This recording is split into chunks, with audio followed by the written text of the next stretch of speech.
Chapter 30, which treats of a dress displayed by the fair Dorothea, with other matters pleasant and amusing.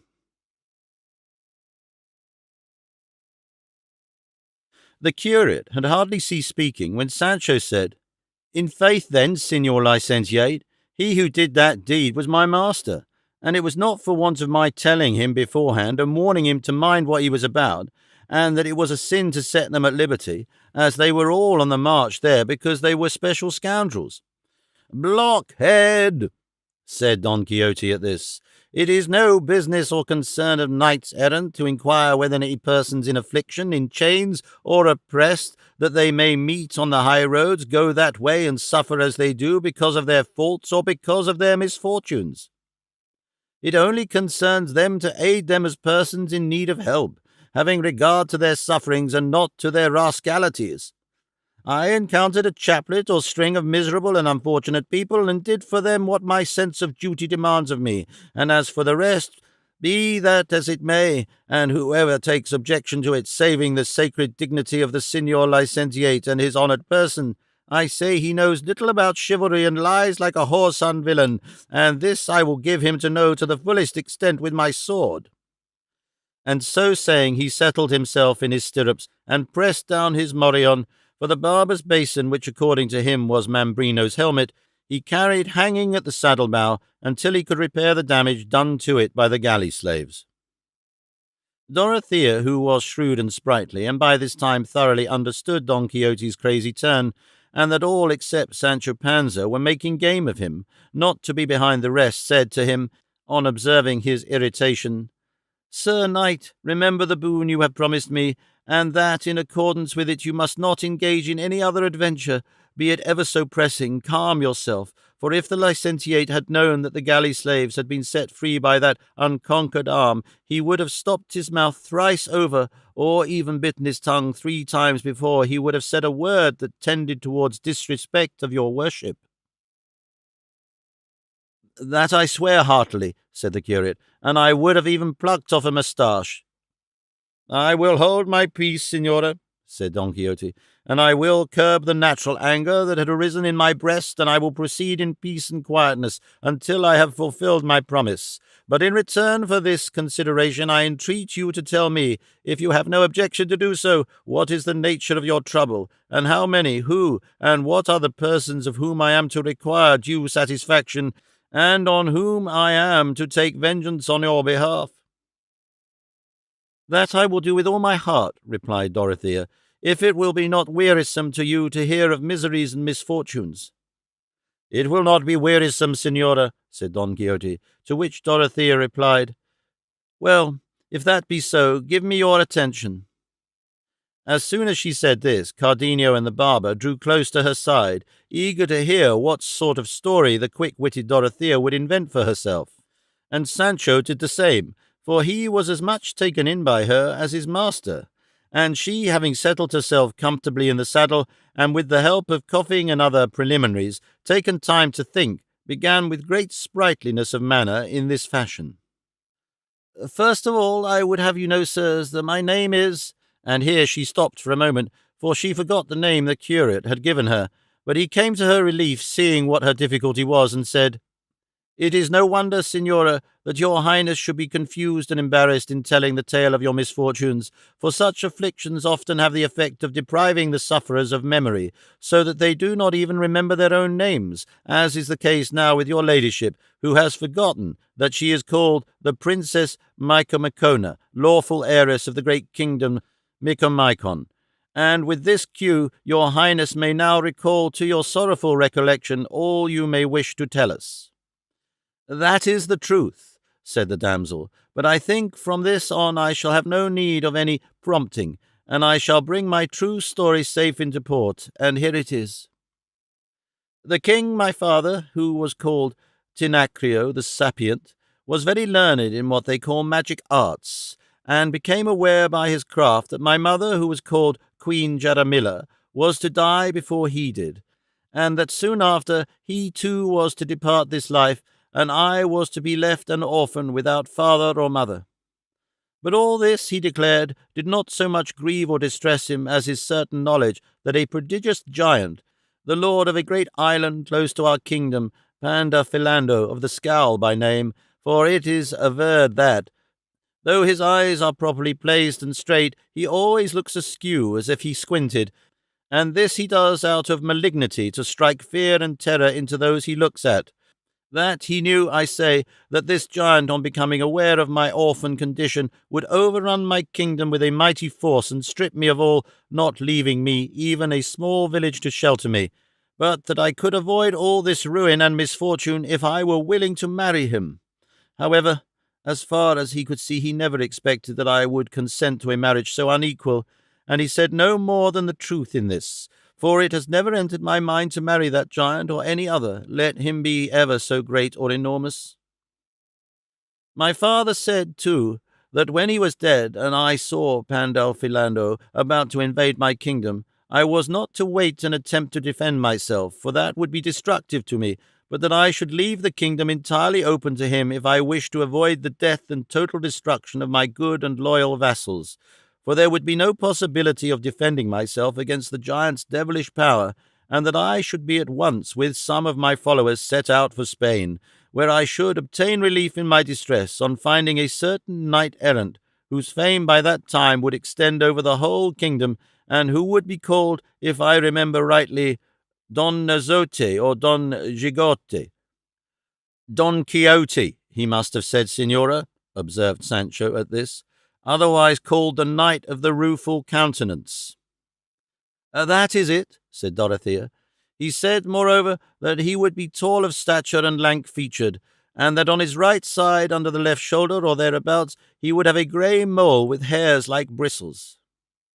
On hearing this, Don Quixote said to his squire, Here, Sancho, my son, bear a hand and help me to strip, for I want to see if I am the knight that sage king foretold. What does your worship want to strip for? Said Dorothea. To see if I have that mole your father spoke of, answered Don Quixote. There is no occasion to strip, said Sancho, for I know your worship as just such a mole in the middle of your backbone, which is the mark of a strong man.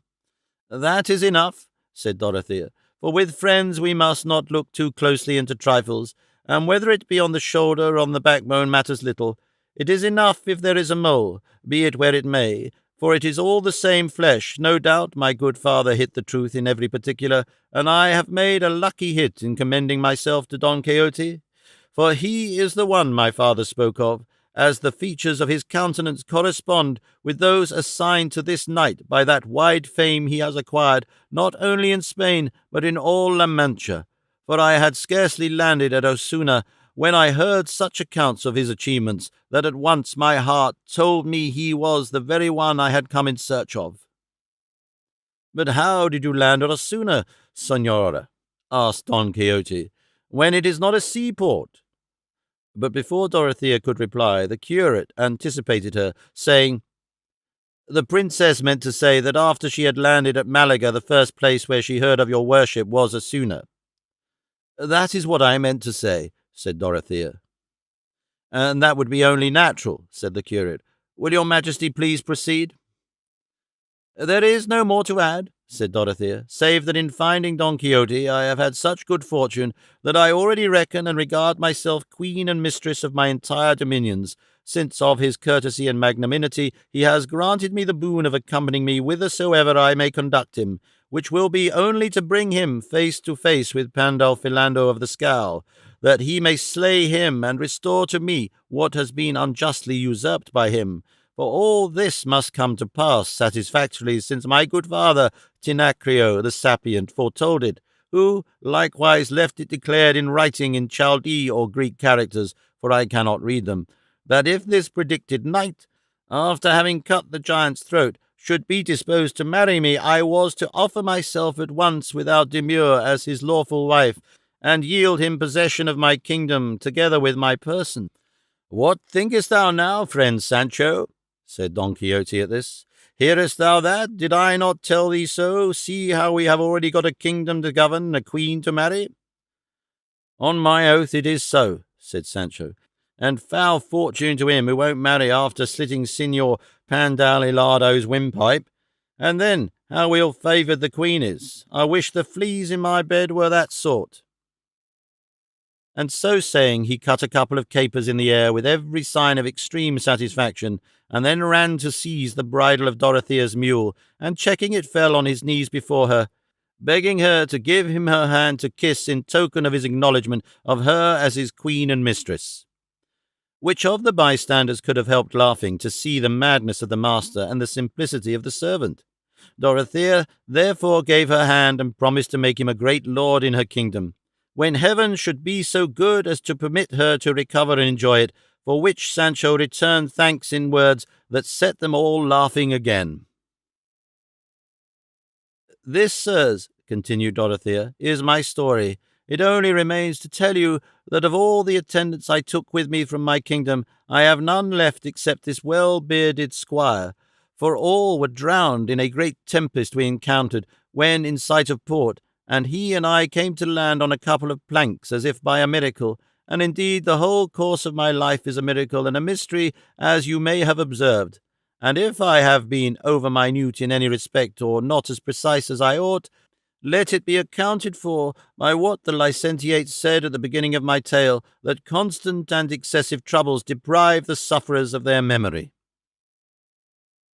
"Thou shalt not deprive me of mine, exalted and worthy princess," said Don Quixote, "however great an example those with which I shall endure in your service may be, and here I confirm anew the boon I have promised you, and I swear to go with you to the end of the world until I find myself in the presence of your fierce enemy, whose haughty head I trust by the aid of my arm to cut off with the edge of this, I will not say good sword, thanks to Gines Passamonte, who carried away mine." This he said between his teeth, and then continued, "And when it has been cut off, and you have been put in peaceful possession of your realm, it shall be left to your own decision to dispose of your person as may be most pleasing to you. For so long as my memory is occupied, my will enslaved, and my understanding enthralled by her, I say no more. It is impossible for me for a moment to contemplate marriage, even with a phoenix." The last words of his master about not wanting to marry were so disagreeable to Sancho that, raising his voice, he exclaimed with great irritation, "By my oath, Señor Don Quixote, you are not in your right senses, for how can your worship possibly object to marrying such an exalted princess as this? Do you think fortune will offer you behind every stone such a piece of luck as is offered you now? Is my lady Dulcinea fairer, perchance? Not she, nor half as fair, and I will even go so far as to say she does not come up to the shoe of this one here. A poor chance I have of getting that county I am waiting for if your worship goes looking for dainties in the bottom of the sea. In the devil's name, marry, and take this kingdom that comes to hand without any trouble, and when you are king, make me a marquis or governor of a province, and for the rest, let the devil take it all." Don Quixote, when he heard such blasphemies uttered against his lady Dulcinea, could not endure it, and lifting his pike, without saying anything to Sancho or uttering a word, he gave him 2 such thwacks that he brought him to the ground, and had it not been that Dorothea cried out to him to spare him, he would have no doubt taken his life on the spot. "Do you think," he said to him after a pause, "you scurvy clown, that you are to be always interfering with me, and that you are to be always offending, and I always pardoning? Don't fancy it, impious scoundrel, for that beyond a doubt thou art, since thou hast set thy tongue going against the peerless Dulcinea. Know you not, lout, vagabond, beggar, that were it not for the might that she infuses into my arm, I should not have strength enough to kill a flea?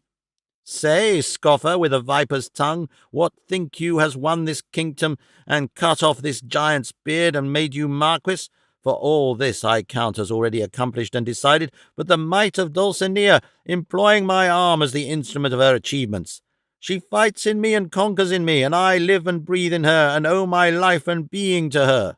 Oh, whoreson scoundrel! How ungrateful you are! You see yourself raised from the dust of the earth to be a titled lord, and your return you make for so great a benefit is to speak evil of her who has conferred it upon you."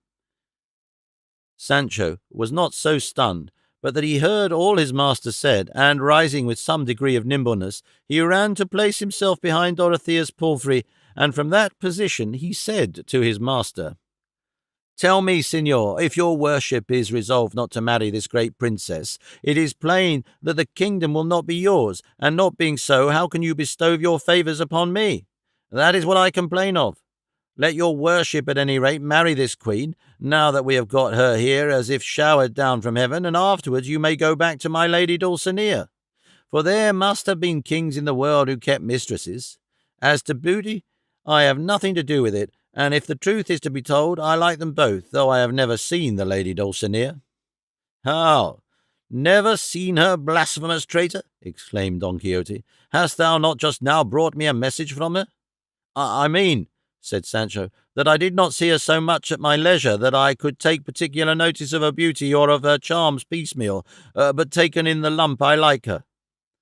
Now I forgive thee, said Don Quixote, and do thou forgive me the injury I have done thee, for our first impulses are not in our control. That I see, replied Sancho, and with me the wish to speak is always the first impulse, and I cannot help saying, once at any rate, what I have on the tip of my tongue.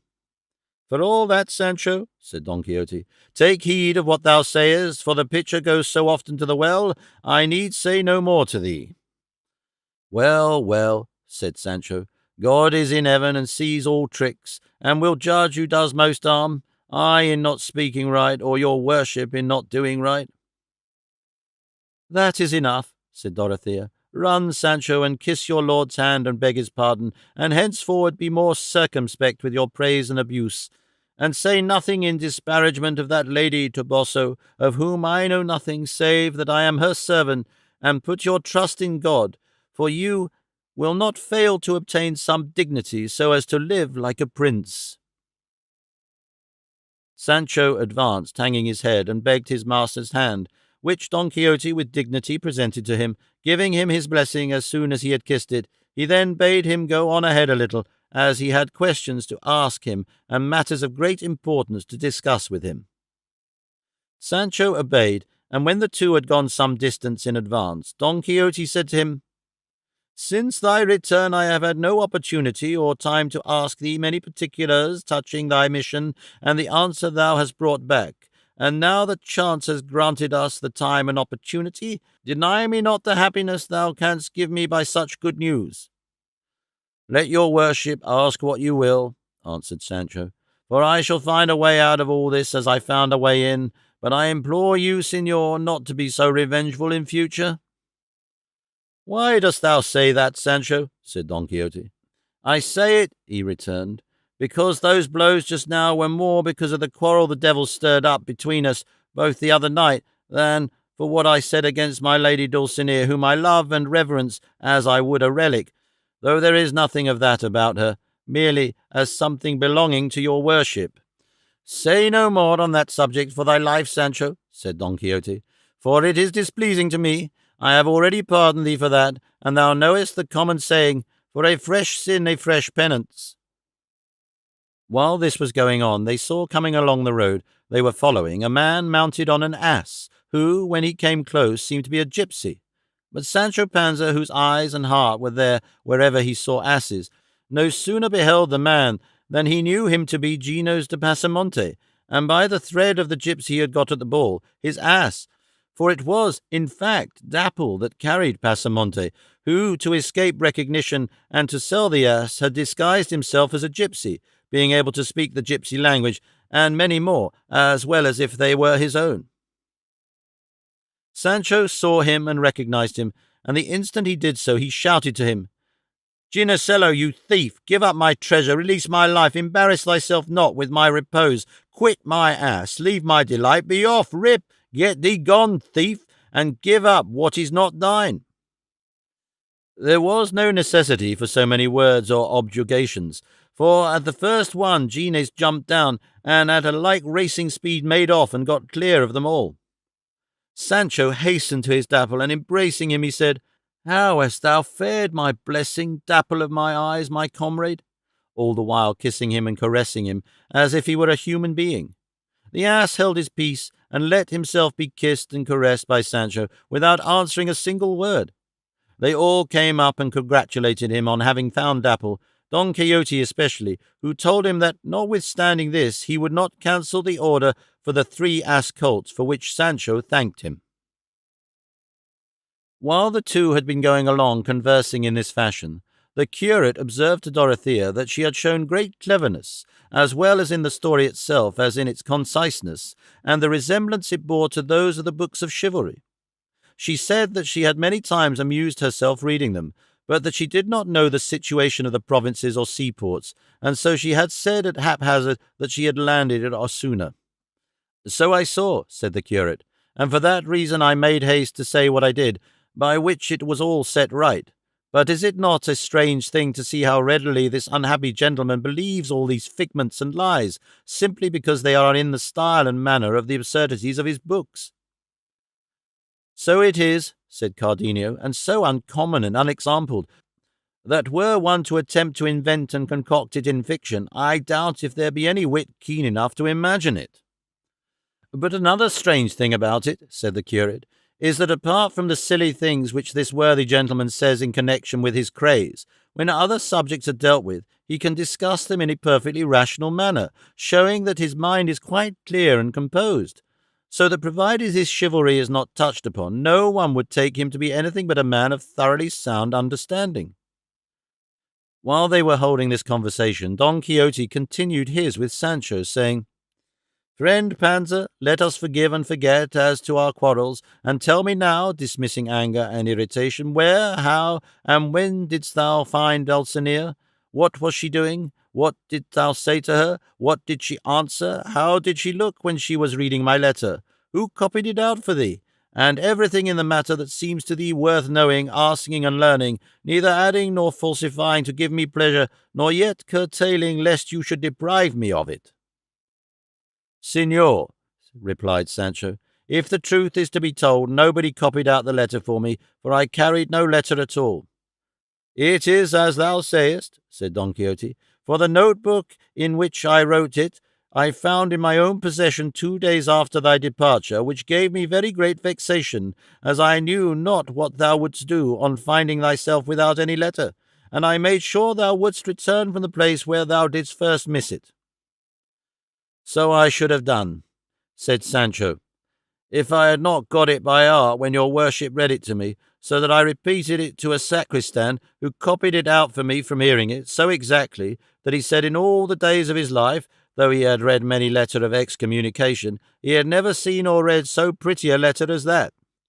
"At last thou hast got it still in thy memory, Sancho?" said Don Quixote. "No, signor," replied Sancho, "for as soon as I had repeated it, seeing there was no further use for it, I set about forgetting it. And if I recollect any of it, it is about that scrubbing, I mean to say, sovereign lady, and the end, yours till death, the Knight of the Rueful Countenance. And between these two I put it into more than 300, my soul's and my life's and my eyes."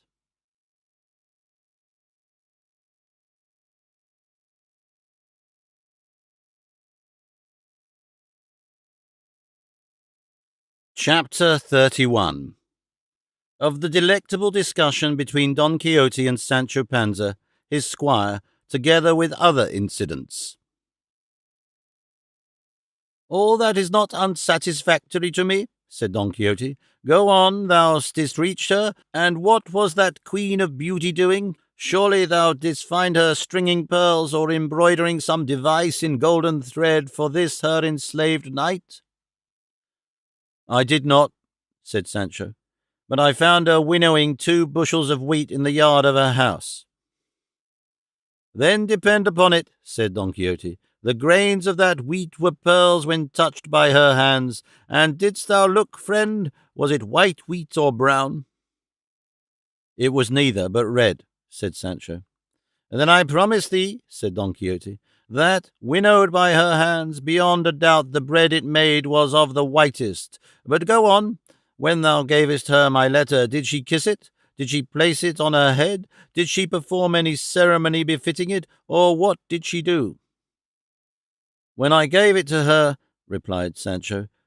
"she was hard at it, swaying from side to side with a lot of wheat she had in the sieve, and she said to me, Lay the letter, friend, on the top of that sack, for I cannot read it until I have done sifting all this." "Discreet lady," said Don Quixote. "That was in order to read it at her leisure and enjoy it. Proceed, Sancho. While she was engaged in her occupation, what converse did she hold with thee?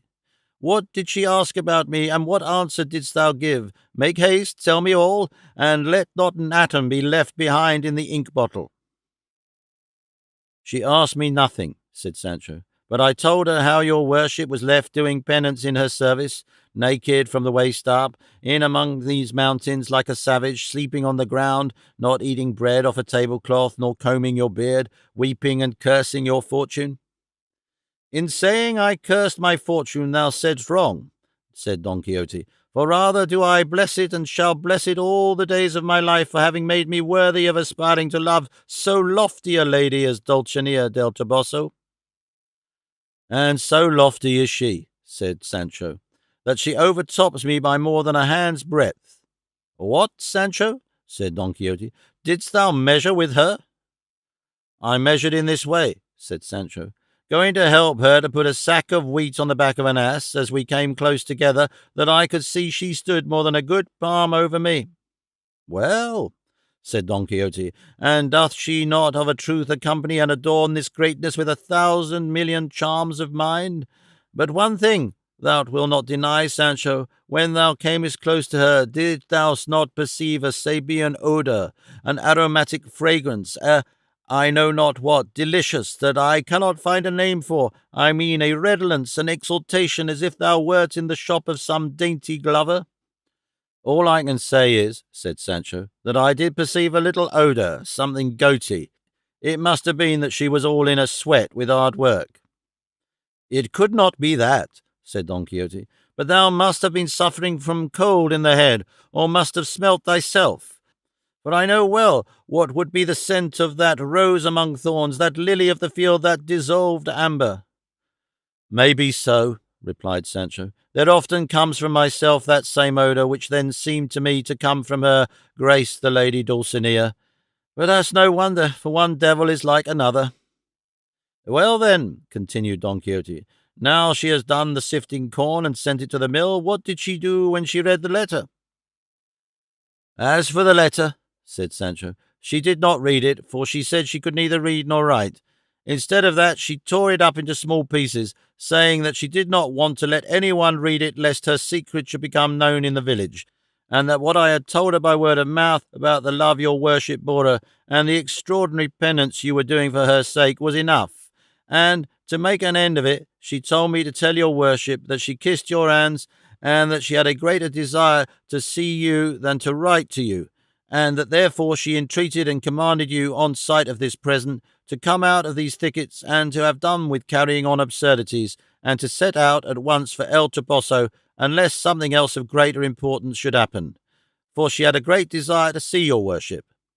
She laughed greatly when I told her how your worship was called the Knight of the Rueful Countenance. I asked her if that Biscayan the other day had been there, and she told me he had, and that he was an honest fellow. I asked her, too, about the galley slaves, but she said she had not seen any yet." "So far all goes well," said Don Quixote. "But tell me, what jewel was it that she gave thee on taking thy leave in return for thy tidings of me? For it is a usual and ancient custom with knights and ladies errant to give the squires, damsels, or dwarfs, who brings tidings of their ladies to the knights, or of their knights to the ladies, some rich jewel as a guerdon for good news and acknowledgment of the message."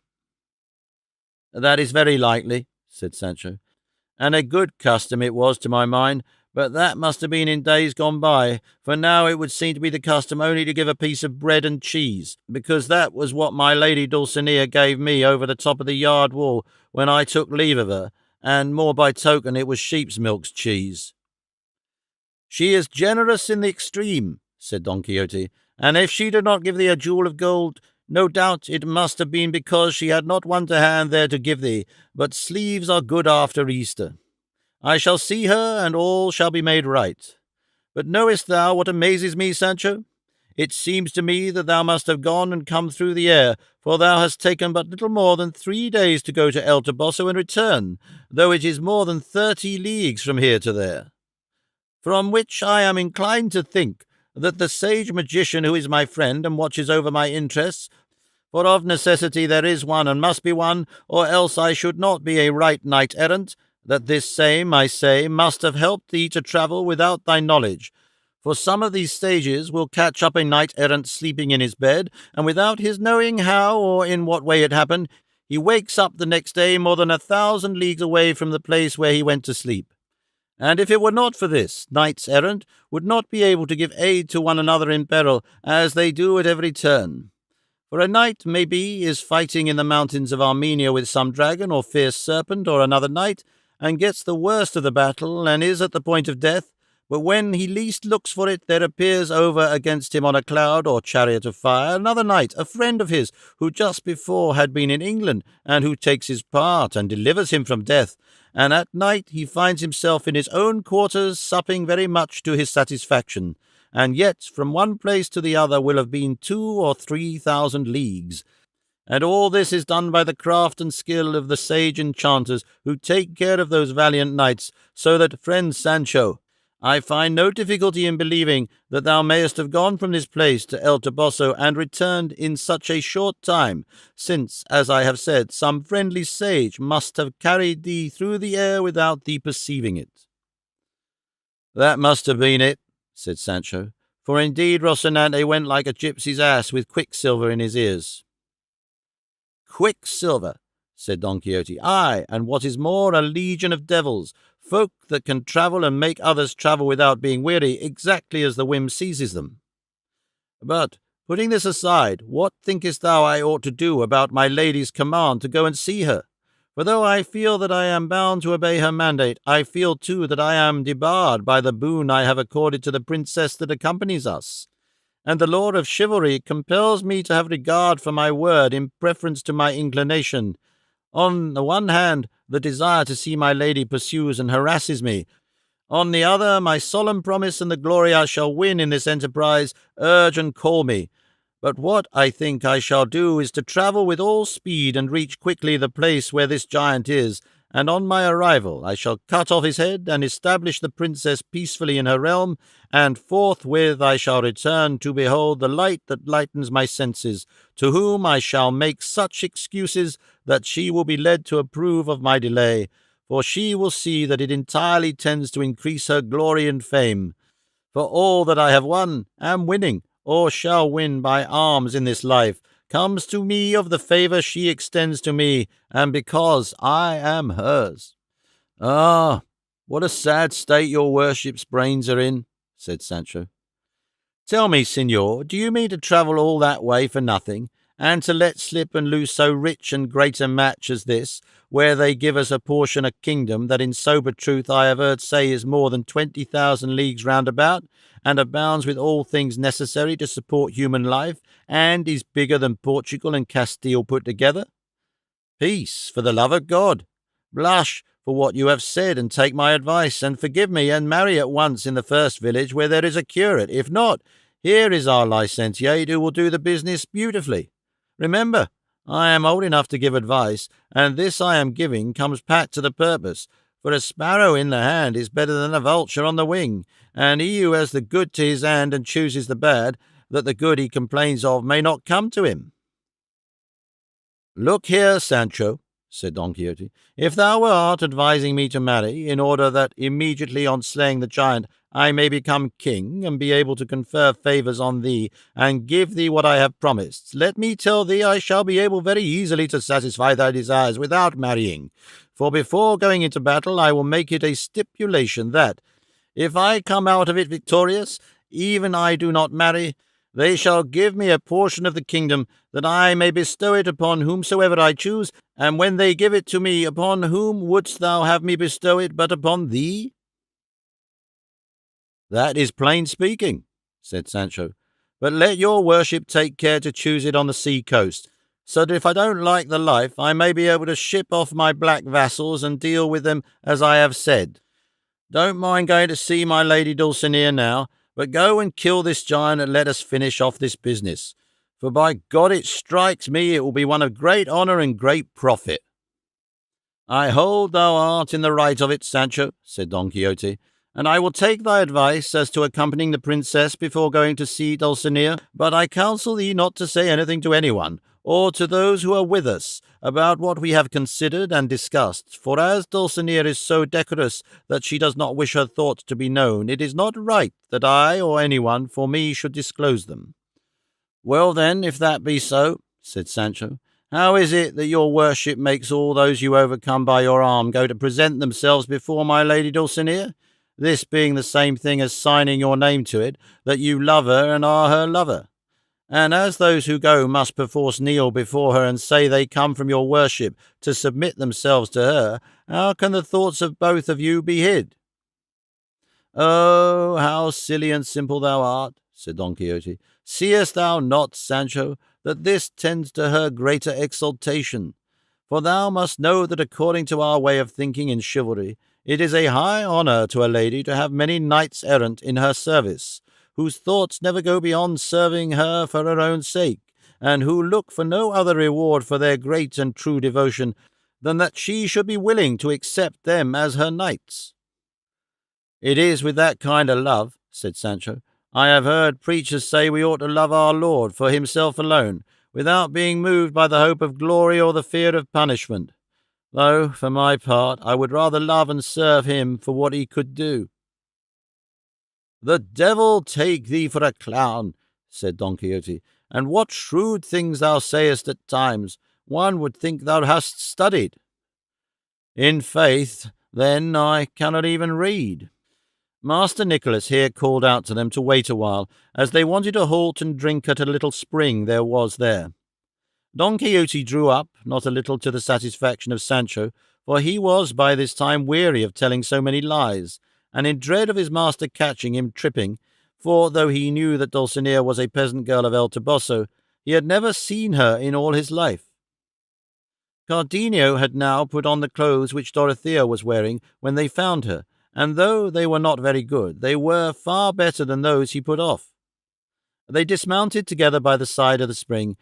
and with what the curate had provided himself with at the inn, they appeased, though not very well, the keen appetite they all of them brought with them. While they were so employed, there happened to come by a youth passing on his way, who, stopping to examine the party at the spring, the next moment ran to Don Quixote, and clasping him round the legs, began to weep freely, saying, "Oh, signor, do you not know me? Look at me well. I am that lad Andres that your worship released from the oak tree where I was tied." Don Quixote recognized him, and taking his hand, he turned to those present and said, "That your worships may see how important it is to have knights-errant to redress the wrongs and injuries done by tyrannical and wicked men in this world, I may tell you that some days ago, passing through a wood, I heard cries and piteous complaints as of a person in pain and distress. I immediately hastened, impelled by my bounden duty, to the quarter whence the plaintive accents seemed to me to proceed, and I found tied to an oak this lad who now stands before you, which in my heart I rejoice at, for his testimony will not permit me to depart from the truth in any particular. He was, I say, tied to an oak, naked from the waist up, and a clown whom I afterwards found to be his master was scarifying him by lashes with reins of his mare. As soon as I saw him, I asked the reason for so cruel a flagellation. The boor replied that he was flogging him because he was his servant, and because of carelessness that proceeded rather from dishonesty than stupidity. On which this boy said, 'Signor, he flogs me only because I asked for my wages.' The master made I know not what speeches and explanations, which, though I listened to him, I did not accept. In short, I compelled the clown to unbind him, and to swear he would take him with him, and pay him rail by rail, and perfumed into the bargain. Is not all this true, Andres, my son? Didst thou not mark with what authority I commanded him, and with what humility he promised to do all I enjoined, specified, and required of him? Answer without hesitation. Tell these gentlemen what took place, that they may see that it is as great an advantage as I say to have knights-errant abroad." "All that your worship has said is quite true," answered the lad, "but the end of the business turned out just to the opposite of what your worship supposes."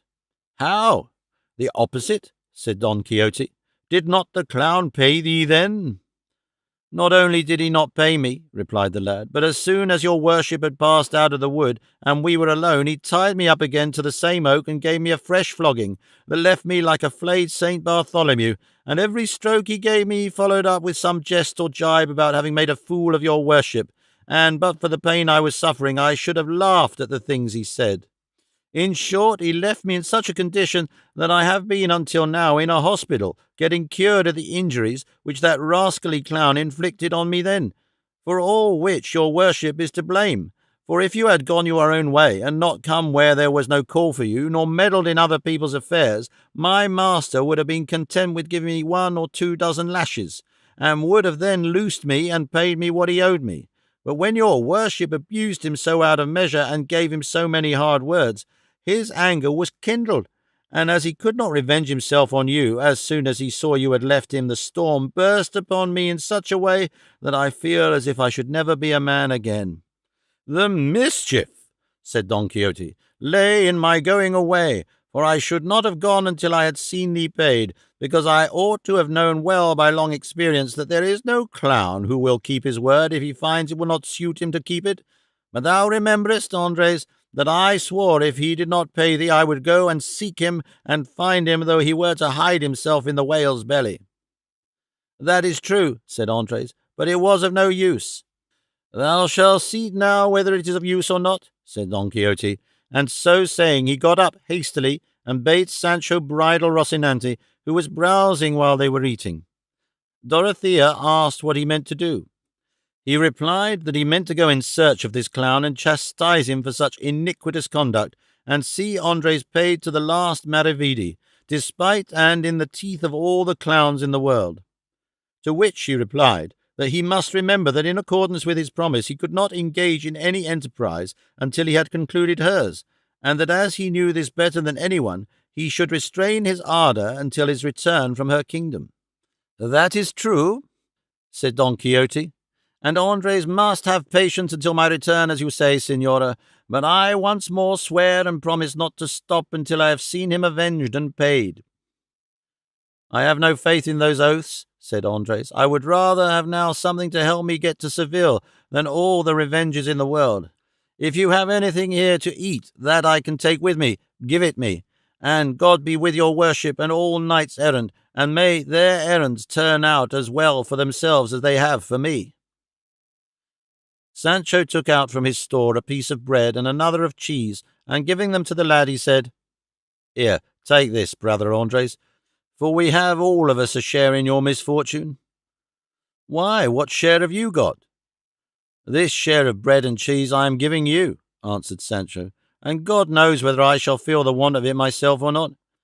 For I would have you know, friend, that we squires to knights errant have to bear a great deal of hunger and hard fortune, and even other things more easily felt than told. Andres seized his bread and cheese, and seeing that nobody gave him anything more, bent his head and took hold of the road, as the saying is. However, before leaving, he said,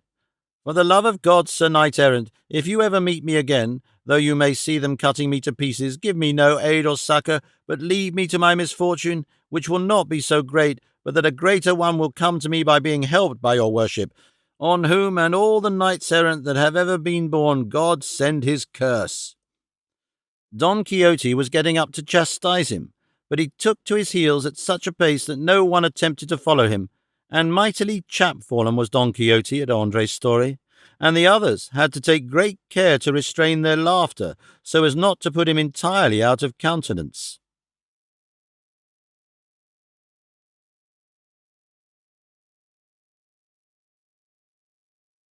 Chapter 32, which treats of what befell Don Quixote's party at the inn. Their dainty repast being finished, they saddled at once, and without any adventure worth mentioning, they reached next day the inn. The object of Sancho Panza's fear and dread, but though he would rather have not entered it, there was no help for it. The landlady, the landlord, their daughter, and Maritornes, when they saw Don Quixote and Sancho coming, went out to welcome them with signs of hearty satisfaction, which Don Quixote received with dignity and gravity, and bade them make up a better bed for him than the last time. To which the landlady replied that if he paid better than he did the last time, she would give him one fit for a prince. Don Quixote said he would, so they made up a tolerable one for him in the same garret as before, and he lay down at once, being sorely shaken and in want of sleep.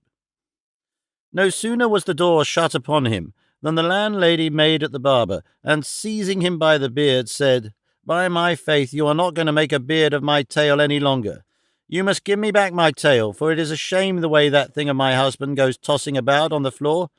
I mean the comb that I used to stick in my good tail." But for all she tugged at it, the barber would not give it up until the licentiate told him to let her have it, as there was now no further occasion for that stratagem, because he might declare himself and appear in his own character, and tell Don Quixote that he had fled to this inn when those thieves the galley slaves robbed him, and should he ask for the princess's squire, they could tell him that she had sent him on before her to give notice to the people of her kingdom that she was coming, and bringing with her the deliverer of them all. On this the barber cheerfully restored the tail to the landlady, and at the same time they returned all the accessories they had borrowed to effect Don Quixote's deliverance. All the people of the inn were struck with astonishment at the beauty of Dorothea, and even at the comely figure of the shepherd Cardenio. The curate made them get ready such fare as there was in the inn, and the landlord, in hope of better payment, served them up a tolerably good dinner. All this time Don Quixote was asleep, and they thought it best not to wake him, as sleeping would now do him more good than eating. While at dinner, the company consisting of the landlord, his wife, their daughter, Maritornes, and all the travellers, they discussed the strange craze of Don Quixote, and the manner in which he had been found, and the landlady told them what had taken place between him and the carrier, and then, looking round to see if Sancho was there, when she saw he was not, she gave them the whole story of his blanketing, which they received with no little amusement.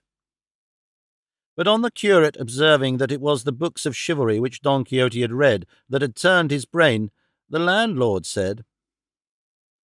"I cannot understand how that can be, for in truth to my mind there is no better reading in the world, and I have here 2 or 3 of them, with other writings that are the very life, not only of myself, but of plenty more. For when it is harvest time, the reapers flock here on holidays, and there is always one among them who can read, and who takes up one of these books, and we gather round him, 30 or more of us, and stay listening to him with a delight that makes our grey hairs grow young again. At least I can say for myself that when I hear of what furious and terrible blows the knights deliver, I am seized with the longing to do the same, and I would like to be hearing about them night and day." "And I just as much," said the landlady, "because I never have a quiet moment in my house except when you are listening to someone reading, for then you are so taken up that for the time being you forget to scold." "That is true," said Maritornes, "and, faith, I relish hearing these things greatly too, for they are very pretty, especially when they describe some lady or another in the arms of her knight under the orange trees, and the duenna who is keeping watch for them half dead with envy and fright. All this, I say, is as good as honey." "And you, what do you think, young lady?" said the curate, turning to the landlord's daughter. "I don't know indeed, signor," said she. "I listen to, and to tell the truth, though I do not understand it, I like hearing it, but it is not the blows that my father likes that I like, but the laments the knights utter when they are separated from their ladies, and indeed they sometimes make me weep with the pity I feel for them." "Then you would console them if it was for you they wept, young lady," said Dorothea. "I don't know what I should do," said the girl. "I only know that there are some of those ladies so cruel that they call their knights tigers and lions and 1,000 other foul names, and Jesus, I don't know what sort of folk they can be, so unfeeling and heartless, that rather than bestow a glance upon a worthy man, they leave him to die or go mad. I don't know what is the good of such prudery. If it is for honour's sake, why not marry them? That's all they want." "Hush, child," said the landlady. "It seems to me thou knowest a great deal about these things, and it is not fit for girls to know or talk so much." "As the gentleman asked me, I could not help answering him," said the girl. "Well then," said the curate, "bring me these books, Signor Landlord, for I should like to see them."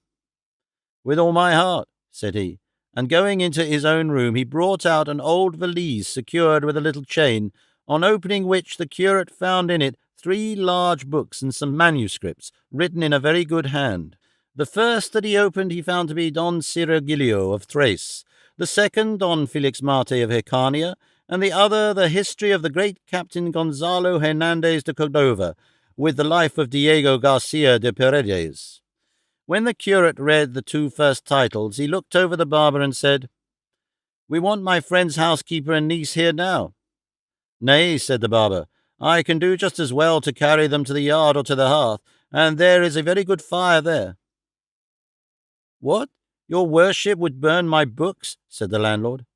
"Only these two," said the curate, "Don Cirongilio and Felix Marte." "Are my books then heretics or phlegmatics that you want to burn them?" said the landlord. "Schismatics, you mean, friend," said the barber, "not phlegmatics." "That's it," said the landlord. "But if you want to burn any, let it be that about the great captain and that Diego Garcia, for I would rather have a child of mine burnt than either of the others." "Brother," said the curate, "those two books are made up of lies, and are full of folly and nonsense. But this of the great captain is a true history, and contains the deeds of Gonzalo Hernandez of Cordova, who by his many and great achievements earned the title all over the world of the great captain, a famous and illustrious name, and deserved by him alone. And this Diego Garcia de Paredes was a distinguished knight of the city of Trujillo in Estremadura, a most gallant soldier, and of such bodily strength that with one finger he stopped a mill-wheel in full motion, and, posted with a two-handed sword at the foot of a bridge, he kept the whole of an immense army from passing over it, and achieved such other exploits that if, instead of his relating them himself with the modesty of a knight, and of one writing his own history, some free and unbiased writer had recorded them, they would have thrown into the shade all the deeds of the Hectors, Achilles, and Rolands." "Tell that to my father," said the landlord. "There's a thing to be astonished at. Stopping a mill-wheel? By God, your worship should read what I have read of Felix Marte of Hircania, how with one single backstroke he cleft 5 giants asunder through the middle, as if they had been made of bean pods, like the little friars the children make. And another time he attacked a very great and powerful army, in which there were more than 1,600,000 soldiers, all armed from head to foot, and he routed them all as if they had been flocks of sheep. And then what do you say to the good Cirongilio of Thrace, that was so stout and bold, as may be seen in the book, where it is related that as he was sailing along a river, there came up out of the midst of the water against him a fiery serpent, and he, as soon as he saw it, flung himself upon it, and got astride of its scaly shoulders, and squeezed its throat with both hands, with such force that the serpent, finding he was throttling it, had nothing for it but to let itself sink to the bottom of the river, carrying with it the knight who would not let go his hold. And when they got down there, he found himself among palaces and gardens so pretty that it was a wonder to see. And then the serpent changed itself into an old ancient man, who told him such things as were never heard. Hold your peace, signor, for if you were to hear this, you would go mad with delight. A couple of figs for your great captain and your Diego Garcia." Hearing this, Dorothea said in a whisper to Cardenio, "Our landlord is almost fit to play a second part of Don Quixote." "I think so," said Cardenio, "for, as he shows, he accepts it as a certainty that everything these books relate took place exactly as it is written down, and the barefooted friars themselves would not persuade him to the contrary." "But consider, brother," said the curate once more, "there never was any Felix Marte of Hircania in the world, nor any Cirongilio of Thrace, or any of the other knights of the same sort, that the books of chivalry talk of. The whole thing is the fabrication and invention of idle wits, devised by them for the purpose you describe of beguiling the time, as your reapers do when they read. For I swear to you in all seriousness, there never were any such knights in the world, and no such exploits or nonsense ever happened anywhere." "Try that bone on another dog," said the landlord, "as if I did not know how many make 5, and where my shoe pinches me. Don't think to feed me with pap, for by God I am no fool. It is a joke for your worship to try and persuade me that everything these good books say is nonsense and lies, and they printed by the license of the Lords of the Royal Council, as if they were people who would allow such a lot of lies to be printed all together, and so many battles and enchantments that they take away one's senses." "I have told you, friend," said the curate, that this is done to divert our idle thoughts, and as in well-ordered states, games of chess, fives, and billiards are allowed for the diversion of those who do not care, or are not obliged, or are unable to work, so books of this kind are allowed to be printed, on the supposition that, what indeed is the truth, there can be nobody so ignorant as to take any of them for true stories. And if it were permitted me now, and the present company desired it,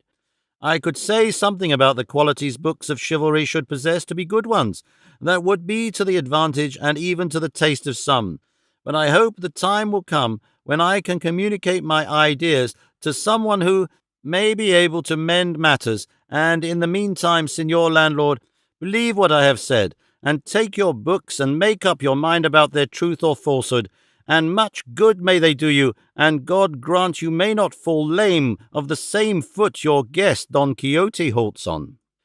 No fear of that, returned the landlord. I shall not be so mad as to make a knight-errant of myself, for I see well enough that things are not now as they used to be in those days, when they say those famous knights roamed about the world. Sancho had made his appearance in the middle of this conversation, and he was very much troubled and cast down by what he heard said about knights-errant being now no longer in vogue, and all books of chivalry being folly and lies, and he resolved in his heart to wait and see what came of this journey of his master's. And if it did not turn out as happily as his master expected, he determined to leave him and go back to his wife and children and his ordinary labour. The landlord was carrying away the valise and the books, but the curate said to him, "Wait, I want to see what those papers are that are written in such a good hand." The landlord, taking them out, handed them to him to read, and he perceived they were a work of about 8 sheets of manuscript, with, in large letters at the beginning, the title of Novel of the Ill-Advised Curiosity. The curate read 3 or 4 lines to himself, and said, "I must say the title of this novel does not seem to me a bad one, and I feel an inclination to read it all." To which the landlord replied, "Then your reverence will do well to read it, for I can tell you that some guests who have read it here have been much pleased with it, and have begged it of me very earnestly. But I would not give it, meaning to return it to the person who forgot the valise, books, and papers here, for maybe he will return here some time or other, and though I know I shall miss the books, faith, I mean to return them, for though I am an innkeeper, still I am a Christian." "You are very right, friend," said the curate. "But for all that, if the novel pleases me, you must let me copy it." "With all my heart," replied the host. While they were talking, Cardenio had taken up the novel and begun to read it, and, forming the same opinion of it as the curate, he begged him to read it so that they might all hear it. "I would read it," said the curate, "if the time would not be better spent in sleeping." "It will be rest enough for me," said Dorothea, "to while away the time by listening to some tale, for my spirits are not yet tranquil enough to let me sleep when it would be seasonable." "Well then, in that case," said the curate, "I will read it, if it were only out of curiosity. Perhaps it may contain something pleasant." Master Nicholas added his entreaties to the same effect, and Sancho too, seeing which, and considering that he would give pleasure to all, and receive it himself, the curate said, "Well then, attend to me everyone, for the novel begins thus.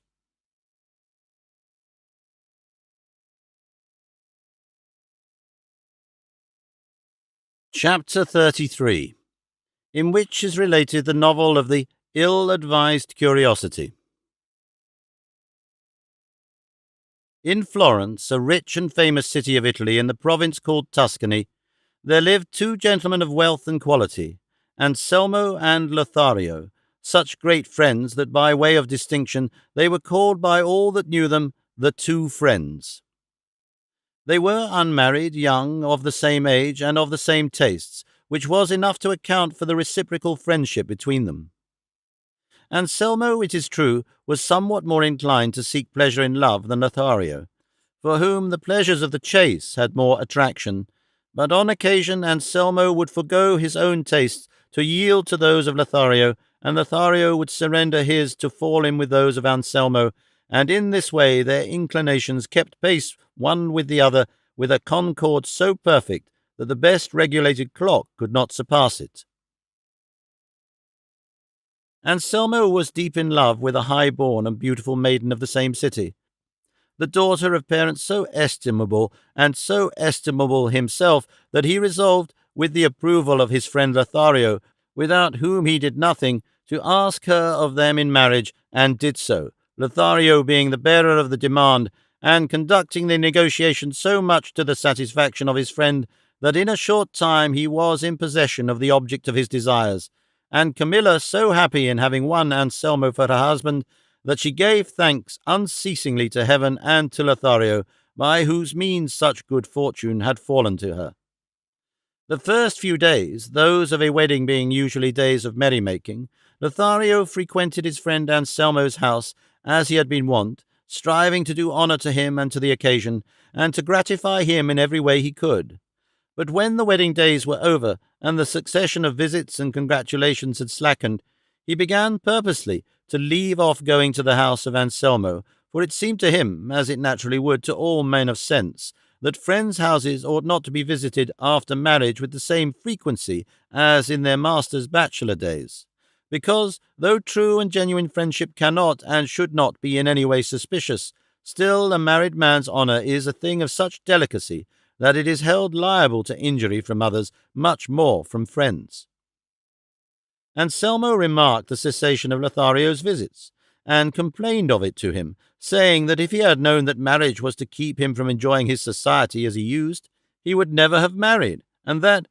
if by the thorough harmony that subsisted between them while he was a bachelor they had earned such a sweet name as that of the two friends, he should not allow a title so rare and so delightful to be lost through a needless anxiety to act circumspectly, and so he entreated him, if such a phrase was allowable between them, to be once more master of his house, and to come in and go out as formerly, assuring him that his wife Camilla had no other desire or inclination than that which he would wish her to have, and that knowing how sincerely they loved one another, she was grieved to see such coldness in him.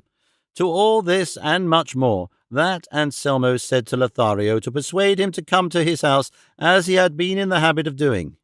Lothario replied with so much prudence, sense, and judgment, that Anselmo was satisfied of his friend's good intentions, and it was agreed that on 2 days in the week, and on holidays, Lothario should come to dine with him, but though this arrangement was made between them, Lothario resolved to observe it no further than he considered to be in accordance with the honour of his friend, whose good name was more to him than his own.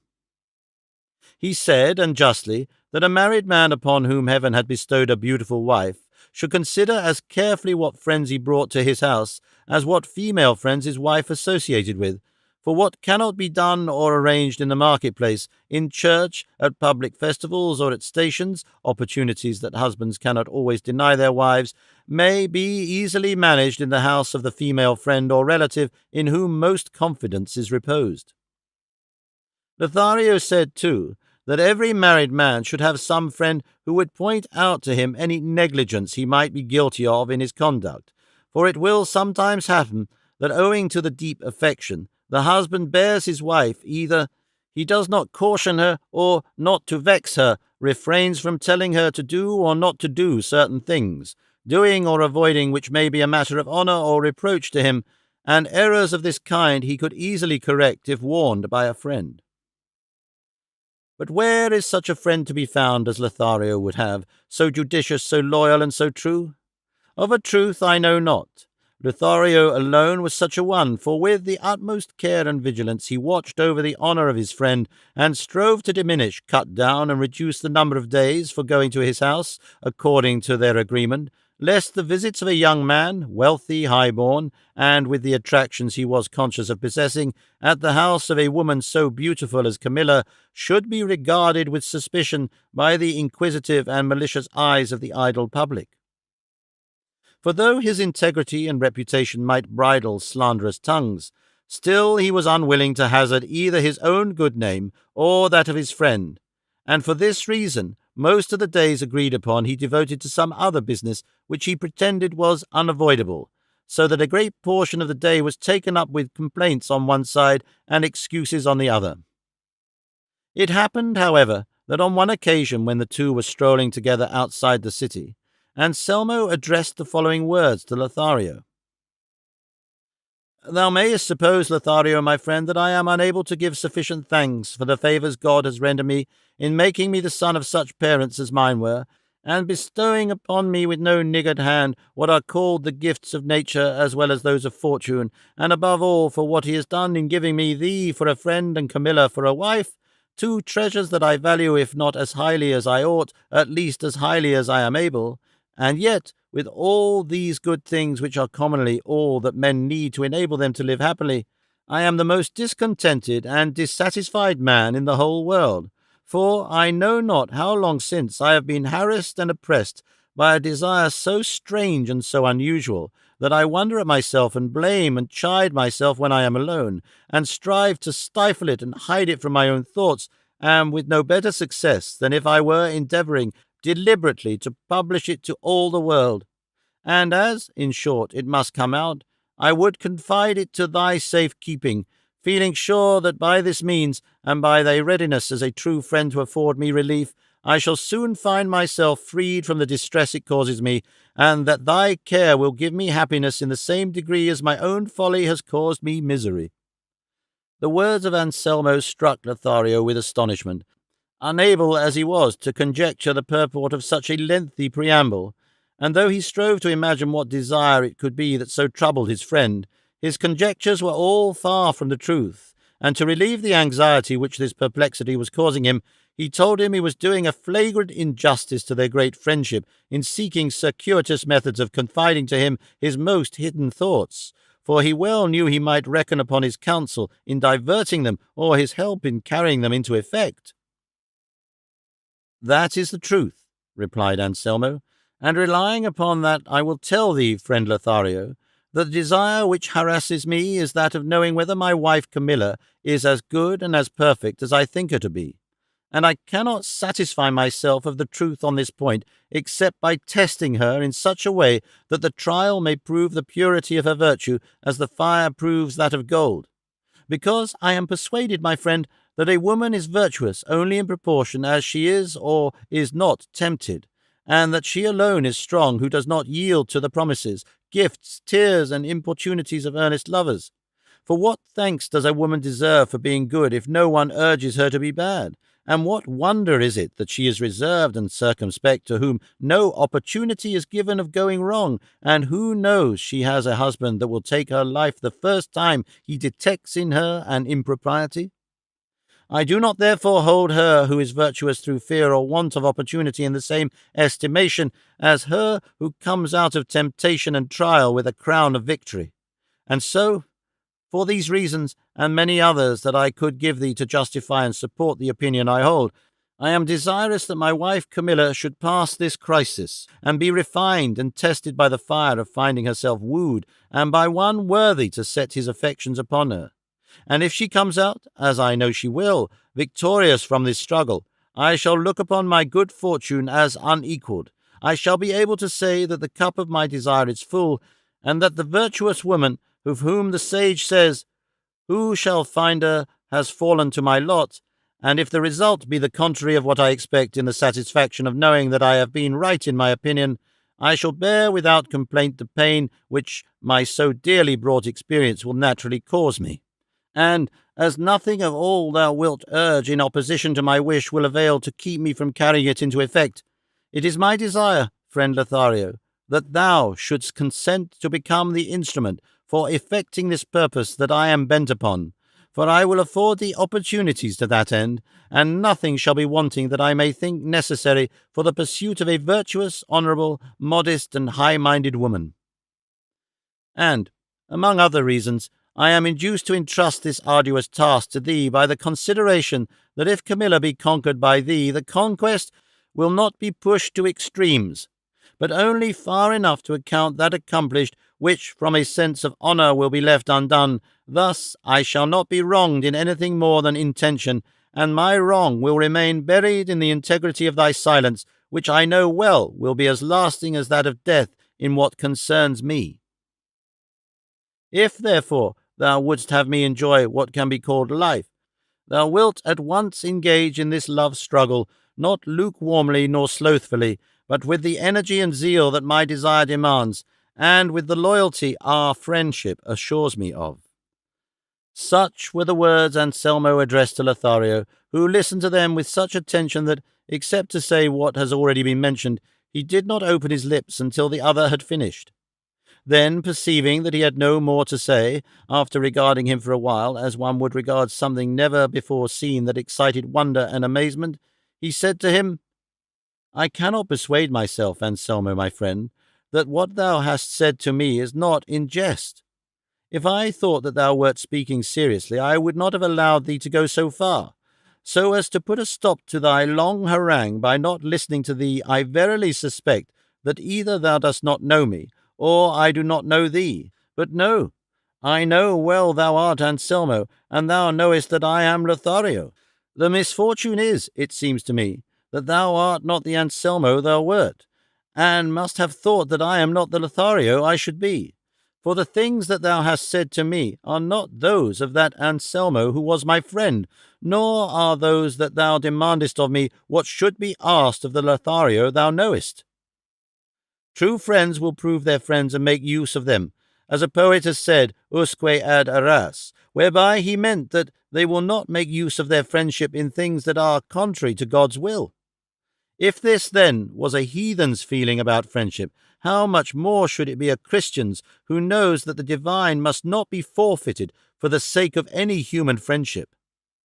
And if a friend should go so far as to put aside his duty to heaven to fulfill his duty to his friend, it should not be in matters that are trifling or of little moment, but in such as affect the friend's life and honour. Now tell me, Anselmo, in which of these two art thou imperilled, that I should hazard myself to gratify thee, and do a thing so detestable as that thou seekest of me? Neither forsooth, or on the contrary, thou dost ask of me, so far as I understand, to strive and labour to rob thee of honour and life, and to rob myself of them at the same time. For if I take away thy honour, it is plain I take away thy life, as a man without honour is worse than dead. And, being the instrument, as thou wilt have it so, of so much wrong to thee, shall not I, too, be left without honour, and consequently without life? Listen to me, Anselmo, my friend, and be not impatient to answer me until I have said what occurs to me touching the object of thy desire, for there will be time enough for thee to reply and for me to hear. Be it so, said Anselmo. Say what thou wilt. Lothario then went on to say, It seems to me, Anselmo, that thine is just now the temper of mind which is always that of the Moors, who can never be brought to see the error of their creed by quotations from the Holy Scriptures, or by reasons which depend upon the examination of the understanding, or are founded upon the articles of faith, but must have examples that are palpable, easy, intelligible, capable of proof, not admitting of doubt, with mathematical demonstrations that cannot be denied, like, if equals be taken from equals, the remainders are equal. And if they do not understand this in words, and indeed they do not, it has to be shown to them with the hands and put before their eyes, and even with all this no one succeeds in convincing them of the truth of our holy religion. This same mode of proceeding I shall have to adopt with thee, for the desire which has sprung up in thee is so absurd and remote from everything that has a semblance of reason, that I feel it would be a waste of time to employ it in reasoning with thy simplicity, for at present I will call it by no other name, and I am even tempted to leave thee in thy folly as a punishment for thy pernicious desire. But the friendship I bear thee, which will not allow me to desert thee in such manifest danger of destruction, keeps me from dealing so harshly by thee. And that thou mayest clearly see this, say, Anselmo, hast thou not told me that I must force my suit upon a modest woman, decoy one that is virtuous, make overtures to one that is pure-minded, pay court to one that is prudent? Yes, thou hast told me. Then, if thou knowest that thou hast a wife, modest, virtuous, pure-minded, and prudent, what is it that thou seekest? And if thou believest that she will come forth victorious from all my attacks, as doubtless she would, what higher titles than those she possesses now dost thou think thou canst bestow upon her then, or in what will she be better than she is now? Either thou dost not hold her to be what thou sayest, or thou knowest not what thou dost demand. If thou dost not hold her to be what thou sayest, why dost thou seek to prove her instead of treating her as guilty in the way that may seem best to thee? But if she be as virtuous as thou believest, it is an uncalled for proceeding to make trial of truth itself, for after trial it will be but in the same estimation as before. Thus, then, it is conclusive that to attempt things from which harm rather than advantage may come to us is the part of unreasoning and reckless minds, more especially when they are things which we are not forced or compelled to attempt, and which show from afar that it is plainly madness to attempt them. Difficulties are attempted either for the sake of God or for the sake of the world, or for both. Those undertaken for God's sake are those which the saints undertake when they attempt to live the lives of angels in human bodies. Those undertaken for the sake of the world are those of the men who traverse such a vast expanse of water, such a variety of climates, so many strange countries, to acquire what are called the blessings of fortune. And those undertaken for the sake of God and the world together are those of brave soldiers, who no sooner do they see in the enemy's wall a breach as wide as a cannonball could make, than, casting aside all fear without hesitating or heeding the manifest peril that threatens them, borne onward by the desire of defending their faith, their country, and their king, they fling themselves dauntlessly into the midst of 1,000 opposing deaths that await them. Such are the things that men are wont to attempt, and there is honor, glory, gain in attempting them, however full of difficulty and peril they may be. But that which thou sayest it is thy wish to attempt and carry out will not win thee glory of God, nor the blessings of fortune, nor fame among men. For even if the issue be as thou wouldst have, thou wilt be no happier, richer, or more honoured than thou art this moment. And if it be otherwise, thou wilt be reduced to misery greater than can be imagined. For then it will avail thee nothing to reflect that no one is aware of the misfortune that has befallen thee. It will suffice to torture and crush thee that thou knowest it thyself. And, in confirmation of the truth of what I say, let me repeat to thee a stanza made by the famous poet Luigi Tansilio, at the end of the first part of his Tears of St. Peter, which says thus: The anguish and the shame but greater grew in Peter's heart as morning slowly came. No eye was there to see him, well he knew, yet he himself was to himself a shame. Exposed to all men's gaze, or screened from view, a noble heart will feel the pang the same. A prey to shame the sinning soul will be, though none but heaven and earth its shame can see. Thus, by keeping it secret, thou wilt not escape thy sorrow, but rather thou wilt shed tears unceasingly, if not tears of the eyes, tears of blood from the heart, like those shed by that simple doctor our poet tells us of, that tried the test of the cup, which the wise Rinaldo, better advised, refused to do. For though this may be a poetic fiction, it contains a moral lesson worthy of attention and study and imitation. Moreover, by what I am about to say to thee, thou wilt be led to see the great error thou wouldst commit. Tell me, Anselmo, if heaven or good fortune had made thee master and lawful owner of a diamond of the finest quality,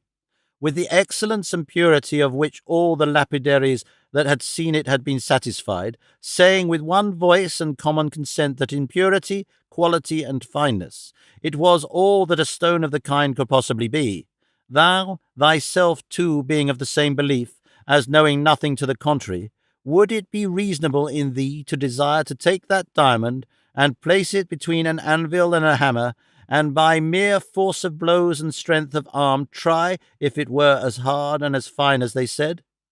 And if thou didst, and if the stone should resist so silly a test, that would add nothing to its value or reputation, and if it were broken, as it might be, would not all be lost? Undoubtedly it would, leaving its owner to be rated as a fool in the opinion of all. Consider then, Anselmo, my friend, that Camilla is a diamond of the finest quality, as well in thy estimation as in that of others, and that it is contrary to reason to expose her to the risk of being broken. For if she remains intact, she cannot rise to a higher value than she now possesses. And if she give way and be unable to resist, bethink thee now how thou wilt be deprived of her, and with what good reason thou wilt complain of thyself for having been the cause of her ruin and thine own. Remember, there is no jewel in the world so precious as a chaste and virtuous woman, and that the whole honour of women consists in reputation? And since thy wife's is of that high excellence that thou knowest, wherefore shouldst thou seek to call that truth in question? Remember, my friend, that woman is an imperfect animal, and that impediments are not to be placed in her way to make her trip and fall, but that they should be removed, and her path left clear of all obstacles, so that without hindrance she may run her course freely to attain the desired perfection, which consists in being virtuous.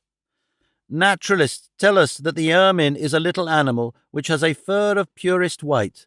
and that when the hunters wish to take it, they make use of this artifice.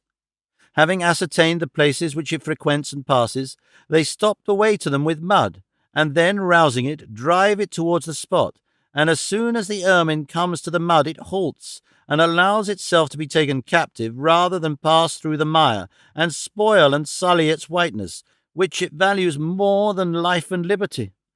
The virtuous and chaste woman is an ermine, and whiter and purer than snow is the virtue of modesty, and he who opposes her not to lose it, but to keep and preserve it, must adopt a course different from that employed with ermine.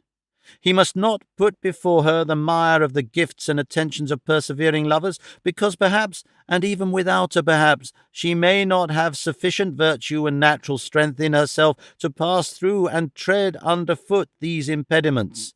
They must be removed, and the brightness of virtue and the beauty of a fair fame must be put before her. A virtuous woman, too, is like a mirror of clear shining crystal, liable to be tarnished and dimmed by every breath that touches it. She must be treated as relics are, adored, not touched. She must be protected and prized as one protects and prizes a fair garden full of roses and flowers, the owner of which allows no one to trespass or pluck a blossom, enough for others that from afar and through the iron grating they may enjoy its fragrance and its beauty. Finally, let me repeat to thee some verses that come to my mind. I heard them in a modern comedy, and it seems to me they bear upon the point we are discussing. A prudent old man was giving advice to another, the father of a young girl, to lock her up, watch over her, and keep her in seclusion, and among other arguments he used these. Woman is a thing of glass, but her brittleness 'tis best not too curiously to test. Who knows what may come to pass? Breaking is an easy matter, and it's folly to expose what you cannot mend to blows, what you can't make whole to shatter. This, then, all may hold as true, and the reason's plain to see, for if Danaeas there be, there are golden showers too. All that I have said to thee so far, Anselmo, has had reference to what concerns thee. Now it is right that I should say something of what regards myself, and if I be prolix, pardon me, for the labyrinth into which thou hast entered and from which thou wouldst have me extricate thee makes it necessary. Thou dost reckon me thy friend, and thou wouldst rob me of honour, a thing wholly inconsistent with friendship, and not only dost thou aim at this, but thou wouldst have me rob thee of it also. That thou wouldst rob me of it is clear, for when Camilla sees that I pay court to her as thou requirest, she will certainly regard me as a man without honour or right feeling, since I attempt and do a thing so much opposed to what I owe to my own position and thy friendship. That thou wouldst have me rob thee of it is beyond a doubt, for Camilla, seeing that I press my suit upon her, will suppose that I have perceived in her something light that has encouraged me to make known to her my base desire. And if she holds herself dishonoured, her dishonour touches thee as belonging to her, and hence arises what so commonly takes place, that the husband of the adulterous woman, though he may not be aware of or have given any cause for his wife's failure in her duty, or, being careless or negligent, have had it in his power to prevent his dishonour, nevertheless is stigmatized by a vile and reproachful name, and in a manner regarded with eyes of contempt instead of pity by all who know of his wife's guilt, though they see that he is unfortunate, not by his own fault, but by the lust of a vicious consort. But I will tell thee why, with good reason, dishonour attaches to the husband of the unchaste wife. though he know not that she is so, nor be to blame, nor have done anything, or given any provocation to make her so, and be not weary with listening to me, for it will be for thy good. When God created our first parent in the earthly paradise, the Holy Scripture says that he infused sleep into Adam, and while he slept, took a rib from his left side, of which he formed our mother Eve. And when Adam awoke and beheld her, he said, This is the flesh of my flesh and bone of my bone.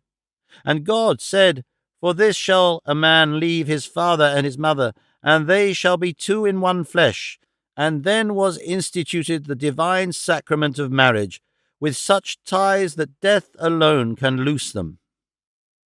And such is the force and virtue of this miraculous sacrament, that it makes two different persons one and the same flesh. And even more than this, when the virtuous are married, for though they have two souls, they have but one will. And hence it allows that as the flesh of the wife is one and the same with that of her husband, the stains that may come upon it, or the injuries it occurs, fall upon the husband's flesh, though he, as has been said, may have given no cause for them. For as the pain of the foot or any member of the body is felt by the whole body, because all is one flesh, as the head feels the hurt to the ankle without having caused it, so the husband, being one with her, shares the dishonour of the wife. And as all worldly honour or dishonour comes of flesh and blood, and the erring wife's is of that kind, the husband must needs bear his part of it, and be held dishonoured without knowing it. See then, Anselmo, the peril thou art encountering in seeking to disturb the peace of thy virtuous consort. See for what an empty and ill-advised curiosity thou wouldst rouse up passions that now repose in quiet in the breast of thy chaste wife. Reflect that what thou art staking all to win is little, and what thou wilt lose so much that I leave it undescribed, not having the words to express it. But if all I have said be not enough to turn thee from thy vile purpose, thou must seek some other instrument for thy dishonour and misfortune, for such I will not consent to be, though I lose thy friendship, the greatest loss that I can conceive. Having said this, the wise and virtuous Lothario was silent, and Anselmo, troubled in mind and deep in thought, was unable for a while to utter a word in reply. But at length he said, I have listened, Lothario, my friend, attentively, as thou hast seen, to what thou hast chosen to say to me, and in thy arguments, examples, and comparisons, I have seen that high intelligence thou dost possess, and the perfection of true friendship thou hast reached. And likewise I see and confess that if I am not guided by thy opinion, but follow my own, I am flying from the good and pursuing the evil. This being so, thou must remember that I am now labouring under that infirmity which women sometimes suffer from, when the craving seizes them to eat clay, plaster, charcoal, and things even worse, disgusting to look at, much more to eat, so that it will be necessary to have recourse to some artifice to cure me. And this can be easily effected if only thou wilt make a beginning, even though it be in a lukewarm and make-believe fashion, to pay court to Camilla, who will not be so yielding that her virtue will give way at the first attack. With this mere attempt I shall rest satisfied, and thou wilt have done what our friendship binds thee to do, not only in giving me life, but in persuading me not to discard my honour.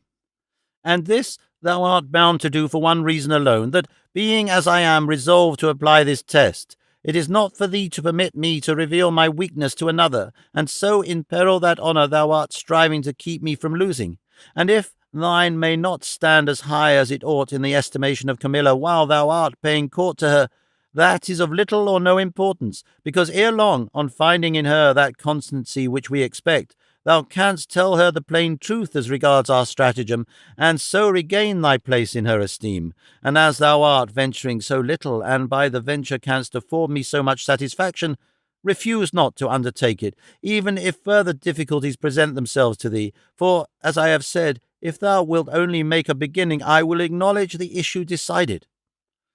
Lothario, seeing the fixed determination of Anselmo, and not knowing what further examples to offer or arguments to urge in order to dissuade him from it, and perceiving that he threatened to confide his pernicious scheme to someone else, to avoid a greater evil, resolved to gratify him and do what he asked, intending to manage the business so as to satisfy Anselmo without corrupting the mind of Camilla.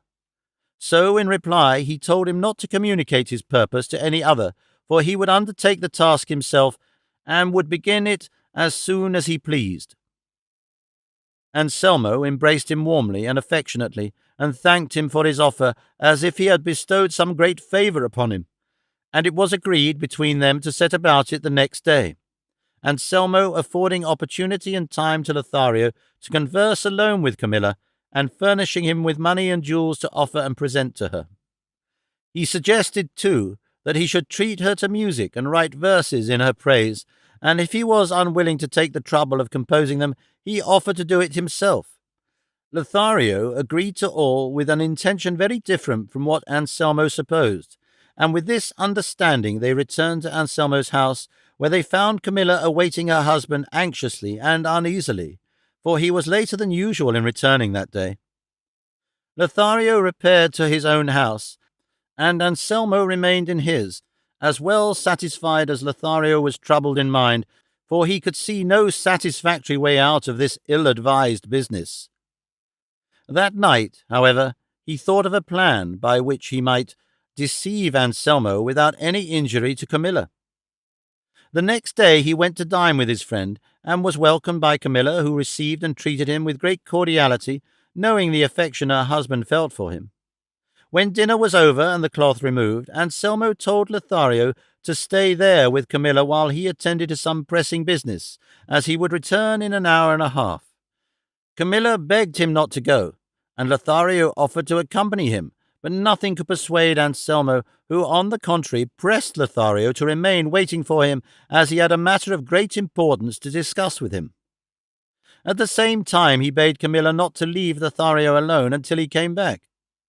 In short, he contrived to put so good a face on the reason or the folly of his absence that no one could have suspected it was a pretence. Anselmo took his departure, and Camilla and Lothario were left alone at the table, for the rest of the household had gone to dinner. Lothario saw himself in the lists according to his friend's wish, and facing an enemy that could by her beauty alone vanquish a squadron of armed knights, judged whether he had good reason to fear, but what he did was to lean his elbow on the arm of the chair and his cheek upon his hand, and, asking Camilla's pardon for his ill manners, he said he wished to take a little sleep until Anselmo returned. Camilla, in reply, said he could repose more at his ease in the reception-room than in his chair, and begged of him to go in and sleep there, but Lothario declined, and there he remained asleep until the return of Anselmo, who, finding Camilla in her own room and Lothario asleep, imagined that he had stayed away so long as to have afforded them time enough for conversation and even for sleep, and was all impatience until Lothario should wake up, that he might go out with him and question him as to his success. Everything fell out as he wished. Lothario awoke, and the two at once left the house, and Anselmo asked what he was anxious to know, and Lothario, in answer, told him that he had not thought it advisable to declare himself entirely the first time, and therefore had only extolled the charms of Camilla, telling her that all the city spoke of nothing else but her beauty and wit. For this seemed to him an excellent way of beginning to gain her goodwill, and render her disposed to listen to him with pleasure the next time, thus availing himself of the device the devil has recourse to when he would deceive one who is on the watch, for he, being the angel of darkness, transforms himself into an angel of light, and, under cover of a fair seeming, discloses himself at length, and effects his purpose if at the beginning his wiles are not discovered. All this gave great satisfaction to Anselmo, and he said he would afford the same opportunity every day, but without leaving the house, for he would find things to do at home, so that Camilla should not detect the plot. Thus, then, several days went by, and Lothario, without uttering a word to Camilla, reported to Anselmo that he had talked with her, and that he had never been able to draw from her the slightest indication of consent to anything dishonourable, nor even a sign or shadow of hope. On the contrary, he said she would inform her husband of it. "So far well," said Anselmo. Camilla has thus far resisted words. We must now see how she will resist deeds. I will give you tomorrow 2,000 crowns in gold for you to offer or even present, and as many more to buy jewels to lure her, for women are fond of being becomingly attired and going gaily dressed, and all the more so if they are beautiful, however chaste they may be. And if she resists this temptation, I will rest satisfied, and will give you no more trouble. Lothario replied that now he had begun he would carry on the undertaking to the end, though he perceived he was to come out of it wearied and vanquished. The next day he received the 4,000 crowns, and with them 4,000 perplexities, for he knew not what to say by way of a new falsehood. But in the end he made up his mind to tell him that Camilla stood as firm against gifts and promises as against words, and that there was no use in taking any further trouble, for the time was all spent to no purpose. But chance, directing things in a different manner, so ordered it that Anselmo, having left Lothario and Camilla alone, as on other occasions, shut himself into a chamber, and posted himself to watch and listen through the keyhole to what passed between them, and perceived that for more than half an hour Lothario did not utter a word to Camilla, nor would utter a word, though he were to be there for an age, and he came to the conclusion that what his friend had told him about the replies of Camilla was all invention and falsehood. And to ascertain if it was so, he came out, and calling Lothario aside, asked him what news he had and in what humour Camilla was. Lothario replied that he was not disposed to go on with the business, for she had answered him so angrily and harshly that he had had no heart to say anything more to her. "Ah, Lothario, Lothario," said Anselmo, "how ill dost thou meet thy obligations to me, and the great confidence I repose in thee. I have been just now watching through this keyhole, and I have seen that thou hast not said a word to Camilla, whence I conclude that on the former occasion thou hast not spoken to her either. And if this be so, as no doubt it is, why dost thou deceive me, or wherefore seekest thou by craft to deprive me of the means I might find of attaining my desire?" Anselmo said no more, but he had said enough to cover Lothario with shame and confusion, and he, feeling as it were his honour touched by having been detected in a lie, swore to Anselmo that he would from that moment devote himself to satisfying him without any deception, as he would see if he had the curiosity to watch, though he need not take trouble, for the pains he would take to satisfy him would remove all suspicions from his mind. Anselmo believed him, and to afford him an opportunity more free and less liable to surprise, he resolved to absent himself from his house for 8 days, betaking himself to that of a friend of his, who lived in a village not far from the city, and, the better to account for his departure to Camilla, he so arranged it that the friend should send him a very pressing invitation. Unhappy, short-sighted Anselmo, what art thou doing? What art thou plotting? What art thou devising? Bethink thee thou art working against thyself, plotting thine own dishonour, devising thine own ruin. Thy wife Camilla is virtuous, thou dost possess her in peace and quietness, no one assails thy happiness, her thoughts wander not beyond the walls of thy house, thou art her heaven on earth, the object of her wishes, the fulfilment of her desires, the measure wherewith she measures her will, making it conform in all things to thine and heaven's. If, then, the mine of her honour, beauty, virtue, and modesty yields thee without labour all the wealth it contains, and thou canst wish for, why wilt thou dig the earth in search of fresh veins, of new unknown treasure, risking the collapse of all, since it but rests on the feeble props of her weak nature? Bethink thee that, from him who seeks impossibilities, that which is possible may with justice be withheld, as was better expressed by a poet who said, "'Tis mine to seek for life in death, health in disease seek I seek in prison freedom's breath, in traitors loyalty. So fate that ever scorns to grant or grace or boon to me, since what can never be I want, denies me what might be." The next day Anselmo took his departure for the village, leaving instructions with Camilla that during his absence Lothario would come to look after his house and to dine with her, and that she was to treat him as she would himself. Camilla was distressed, as a discreet and right-minded woman would be, at the orders her husband left her, and bade him remember that it was not becoming that anyone should occupy his seat at the table during his absence, and if he acted thus, from not feeling confidence that she would be able to manage his house. Let him try her this time, and he would find by experience that she was equal to greater responsibilities. Anselmo replied that it was his pleasure to have it so, and that she had only to submit and obey. Camilla said she would do so, though against her will. Anselmo went, and the next day Lothario came to his house, where he was received by Camilla with a friendly and modest welcome. But she never suffered Lothario to see her alone, for she was always attended by her men and women servants, especially by a handmaid of hers, Leonela by name, to whom she was much attached, for they had been brought up together from childhood in her father's house, and whom she had kept with her after her marriage with Anselmo. The first 3 days Lothario did not speak to her, though he might have done so when they removed the cloth and the servants retired to dine hastily, for such were Camilla's orders. Nay more, Leonela had directions to dine earlier than Camilla and never to leave her side. She, however, having her thoughts fixed upon other things more to her taste, and wanting that time and opportunity for her own pleasures, did not always obey her mistress's commands, but on the contrary left them alone, as if they had ordered her to do so. But the modest bearing of Camilla, the calmness of her countenance, the composure of her aspect were enough to bridle the tongue of Lothario.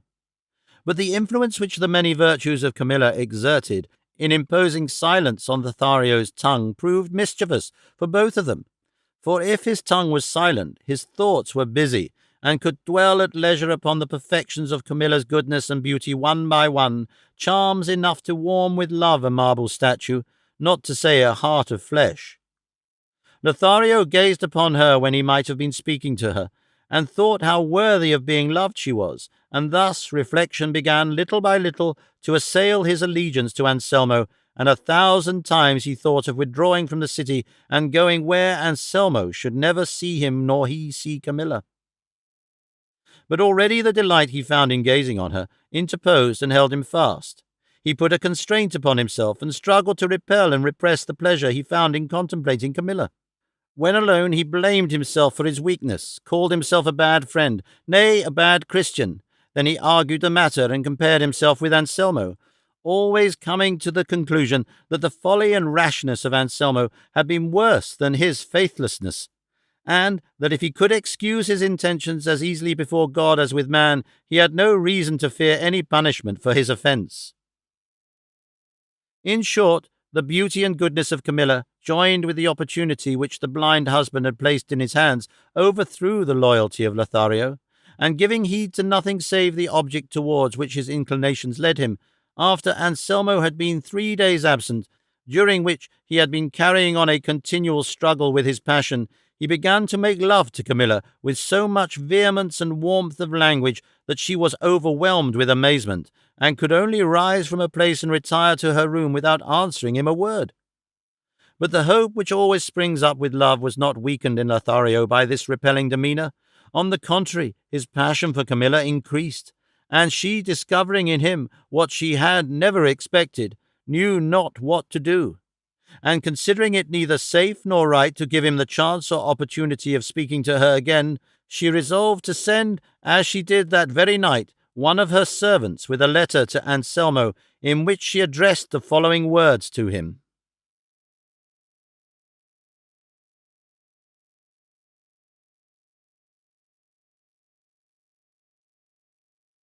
Chapter 34, in which is continued the novel of the ill-advised curiosity. It is commonly said that an army looks ill without its general, and a castle without its castellan, and I say that a young married woman looks still worse without her husband, unless there are very good reasons for it.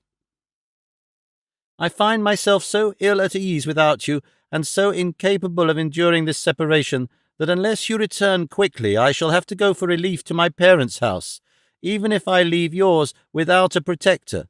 For the one you left me, if indeed he deserved that title, has, I think, more regard to his own pleasure than to what concerns you. As you are possessed of discernment, I need to say no more to you, nor, indeed, is it fitting I should say more. Anselmo received this letter, and from it he gathered that Lothario had already begun his task, and that Camilla must have replied to him as he would have wished, and delighted beyond measure at such intelligence, he sent word to her not to leave his house on any account, as he would very shortly return. Camilla was astonished at Anselmo's reply, which placed her in greater perplexity than before, for she neither dared to remain in her own house, nor yet to go to her parents'. For in remaining, her virtue was imperilled, and in going she was opposing her husband's commands. Finally, she decided upon what was the worst course for her, to remain, resolving not to fly from the presence of Lothario, that she might not give food for gossip to her servants, and she now began to regret having written as she had to her husband, fearing he might imagine that Lothario had perceived in her some lightness which had impelled him to lay aside the respect he owed her. But confident of her rectitude, she put her trust in God and in her own virtuous intentions, with which she hoped to resist in silence all the solicitations of Lothario, without saying anything to her husband, so as not to involve him in any quarrel or trouble, and she even began to consider how to excuse Lothario to Anselmo when he should ask her what it was that induced her to write that letter. With these resolutions, more honourable than judicious or effectual, she remained the next day listening to Lothario, who pressed his suit so strenuously that Camilla's firmness began to waver, and her virtue had enough to do to come to the rescue of her eyes and keep them from showing signs of a certain tender compassion which the tears and appeals of Lothario had awakened in her bosom.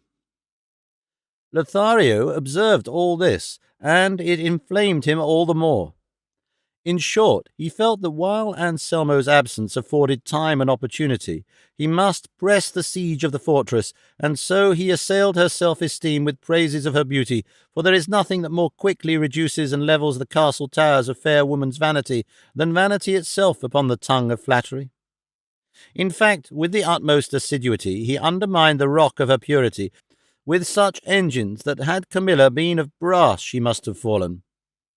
He wept, he entreated, he promised, he flattered, he importuned, he pretended with so much feeling and apparent sincerity that he overthrew the virtuous resolves of Camilla and won the triumph he at least expected and most longed for. Camilla yielded, Camilla fell, but what wonder if the friendship of Lothario could not stand firm? A clear proof to us that the passion of love is to be conquered only by flying from it, and that no one should engage in a struggle with an enemy so mighty, for divine strength is needed to overcome his human power. Leonela alone knew of her mistress's weakness, for the two false friends and new lovers were unable to conceal it. Lothario did not care to tell Camilla the object Anselmo had in view, nor that he had afforded him the opportunity of attaining such a result, lest she should undervalue his love and think that it was by chance and without intending it, and not of his own accord, that he had made love to her. A few days later, Anselmo returned to his house, and did not perceive what it had lost, that which he so lightly treated and so highly prized. He went at once to see Lothario, and found him at home. They embraced each other, and Anselmo asked for the tidings of his life or his death. "The tidings I have to give thee, Anselmo, my friend," said Lothario, "are that thou dost possess a wife that is worthy to be the pattern and crown of all good wives. The words that I have addressed to her were borne away on the wind. My promises have been despised, my presents have been refused. Such feigned tears as I shed have been turned into open ridicule. In short, as Camilla is the essence of all beauty, so is she the treasure house where purity dwells, and gentleness and modesty abide with all the virtues that can confer praise, honour, and happiness upon a woman. Take back thy money, my friend. Here it is, and I have had no need to touch it, for the chastity of Camilla yields not to things so base as gifts or promises. Be content, Anselmo, and refrain from making further proof. And as thou hast passed dry-shod through the sea of those doubts and suspicions that are and may be entertained of women, seek not to plunge again into the deep ocean of new embarrassments, or with another pilot make trial of the goodness and strength of the bark that heaven has granted thee for thy passage across the sea of this world, but reckon thyself now safe in port. moor thyself with the anchor of sound reflection, and rest in peace until thou art called upon to pay that debt which no nobility on earth can escape paying." Anselmo was completely satisfied by the words of Lothario, and believed them as fully as if they had been spoken by an oracle. Nevertheless, he begged of him not to relinquish the undertaking, were it but for the sake of curiosity and amusement, though thenceforward he need not make use of the same earnest endeavours as before. All he wished him to do was to write some verses to her, praising her under the name of Chloris, for he himself would give her to understand that he was in love with a lady to whom he had given that name to enable him to sing her praises with the decorum due to her modesty. And if Lothario were unwilling to take the trouble of writing the verses, he would compose them himself. "That will not be necessary," said Lothario, "for the Muses are not such enemies of mine, but that they visit me now and then in the course of the year. Do thou tell Camilla what thou hast proposed about a pretended amour of mine. As for the verses, I will make them, and if not as good as the subject deserves, they shall be at least the best I can produce." An agreement to this effect was made between the friends, the ill-advised one and the treacherous, and Anselmo, returning to his house, asked Camilla the question she already wondered he had not asked before: what it was that had caused her to write the letter she had sent him. Camilla replied that it had seemed to her that Lothario looked at her somewhat more freely than when he had been at home,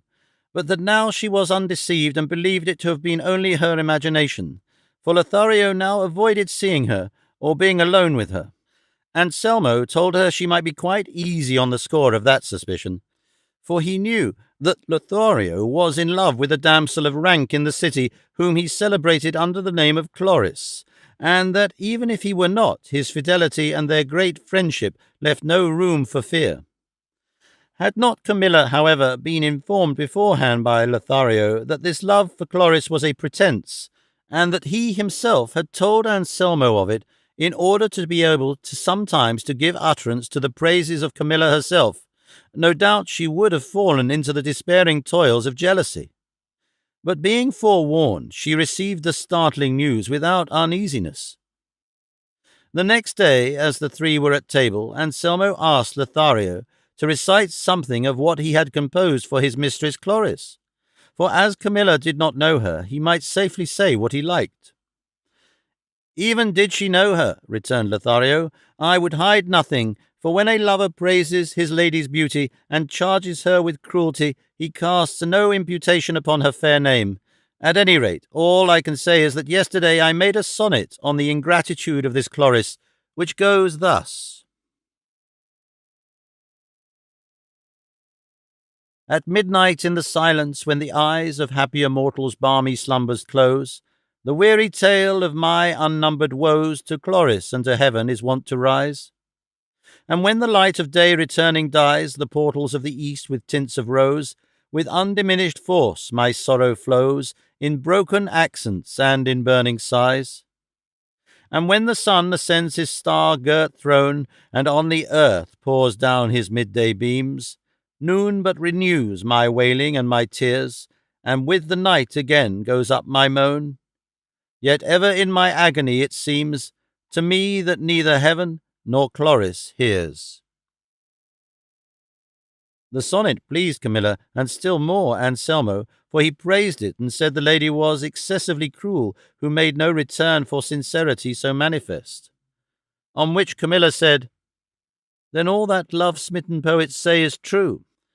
"As poets they do not tell the truth," replied Lothario, "but as lovers they are not more defective in expression than they are truthful." "There is no doubt of that," observed Anselmo, anxious to support and uphold Lothario's ideas with Camilla, who was as regardless of his design as she was deep in love with Lothario, and so taking delight in anything that was his, and knowing that his thoughts and writings had her for their object, and that she herself was the real Chloris, she asked him to repeat some other sonnet or verses if he recollected any. "I do," replied Lothario, "but I do not think it as good as the first one, or, more correctly speaking, less bad. But you can easily judge, for it is this. I know that I am doomed. Death is to me as certain as that thou, ungrateful fair, dead at thy feet, should see me lying ere my heart repented of its love for thee. If buried in oblivion I should be, bereft of life, fame, favour, even there it would be found that I thy image bear, deep graven in my breast for all to see. This, like some holy relic, do I prize, to save me from the fate my truth entails, truth that to thy hard heart its vigour owes. Alas for him that under lowering skies, in peril o'er a trackless ocean sails, where neither friendly port nor pole star shows. Anselmo praised this second sonnet too, as he had praised the first, and so he went on adding link after link to the chain with which he was binding himself and making his dishonour secure. For when Lothario was doing most to dishonour him, he told him he was most honoured, and thus each step that Camilla descended towards the depths of her abasement, she mounted, in his opinion, towards the summit of virtue and fair fame. It so happened that, finding herself on one occasion alone with her maid, Camilla said to her, I am ashamed to think, my dear Leonela, how lightly I have valued myself, that I did not compel Lothario to purchase, by at least some expenditure of time, that full possession of me that I so quickly yielded him of my own free will. I fear that he will think ill of my pliancy or lightness, not considering the irresistible influence he brought to bear upon me. Let not that trouble you, my lady, said Leonela, for it does not take away the value of the thing given, or make it the less precious to give it quickly, if it be really valuable and worthy of being prized. Nay, they are wont to say that he who gives quickly gives twice. They also say, said Camilla, that what costs little is valued less. That saying does not hold good in your case, replied Leonela, for love, as I have heard say, sometimes flies and sometimes walks. With this one it runs, and with that it moves slowly. Some it cools, others it burns. Some it wounds, others it slays. It begins the course of its desires, and at the same moment completes and ends it. In the morning it will lay siege to a fortress, and by night will have taken it, for there is no power that can resist it. So what are you in dread of? What do you fear, when the same must have befallen Lothario, love having chosen the absence of my lord as the instrument for subduing you? And it was absolutely necessary to complete then what love had resolved upon, without affording the time to let Anselmo return, and by his presence compel the work to be left unfinished. For love has no better agent for carrying out his designs than opportunity, and of opportunity he avails himself in all his feats, especially at the outset. All this I know well myself, more by experience than by hearsay, and some day, Signora, I will enlighten you on the subject, for I am of your flesh and blood too. Moreover, Lady Camilla, you did not surrender yourself or yield so quickly, but that first you saw Lothario's whole soul in his eyes, in his sighs, in his words, his promises, and his gifts, and by it and his good qualities perceived how worthy he was of your love. This, then, being the case, let not these scrupulous and prudish ideas trouble your imagination, but be assured that Lothario prizes you as you do him, and rest content and satisfied that as you are caught in the noose of love, it is one of worth and merit that has taken you, and one that has not only the 4 S's that they say true lovers ought to have, but a complete alphabet. Only listen to me, and you will see how I can repeat it by rote. He is, to my eyes and thinking, amiable, brave, courteous, distinguished, elegant, fond, gay, honourable, illustrious, loyal, manly, noble, open, polite, quick-witted, rich, and the S's according to the saying, and then tender, veracious. X does not suit him, for it is a rough letter. Y has been given already, and Z, zealous for your honour. Camilla laughed at her maid's alphabet, and perceived her to be more experienced in love affairs than she said, which she admitted, confessing to Camilla that she had love passages with a young man of good birth of the same city. Camilla was uneasy at this, dreading lest it might prove the means of endangering her honour, and asked whether her intrigue had gone beyond words, and she, with little shame and much effrontery, said it had. For certain it is that ladies' imprudences make servants shameless, who, when they see their mistresses make a false step, think nothing of going astray themselves, or of its being known. All that Camilla could do was to entreat Leonela to say nothing about her doings to him whom she called her lover, and to conduct her own affairs secretly, lest they should come to the knowledge of Anselmo or of Lothario. Leonela said she would, but kept her word in such a way that she confirmed Camilla's apprehension of losing her reputation through her means. For this abandoned and bold Leonela, as soon as she perceived that her mistress's demeanour was not what it was wont to be, had the audacity to introduce her lover into the house, confident that even if her mistress saw him, she would not dare to expose him, for the sins of mistresses entail this mischief among others. They make themselves the slaves of their own servants, and are obliged to hide their laxities and depravities, as was the case with Camilla, who, though she perceived not once but many times that Leonela was with her lover in some room of the house, not only did not dare to chide her, but afforded her opportunities for concealing him, and removed all difficulties, lest he should be seen by her husband.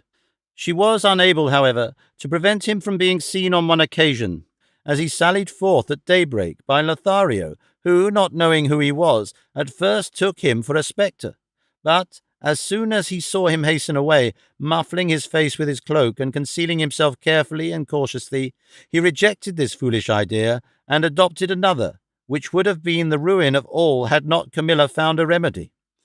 It did not occur to Lothario that this man he had seen issuing at such an untimely hour from Anselmo's house could have entered it on Leonela's account, nor did he even remember that there was such a person as Leonela. All he thought was that as Camilla had been light and yielding with him, so she had been with another, for this further penalty the erring woman's sin brings with it, that even her honour is distrusted even by him whose overtures and persuasions she has yielded, and he believes her to have surrendered more easily to others, and gives implicit credence to every suspicion that comes into his mind. All Lothario's good sense seems to have failed him at this juncture.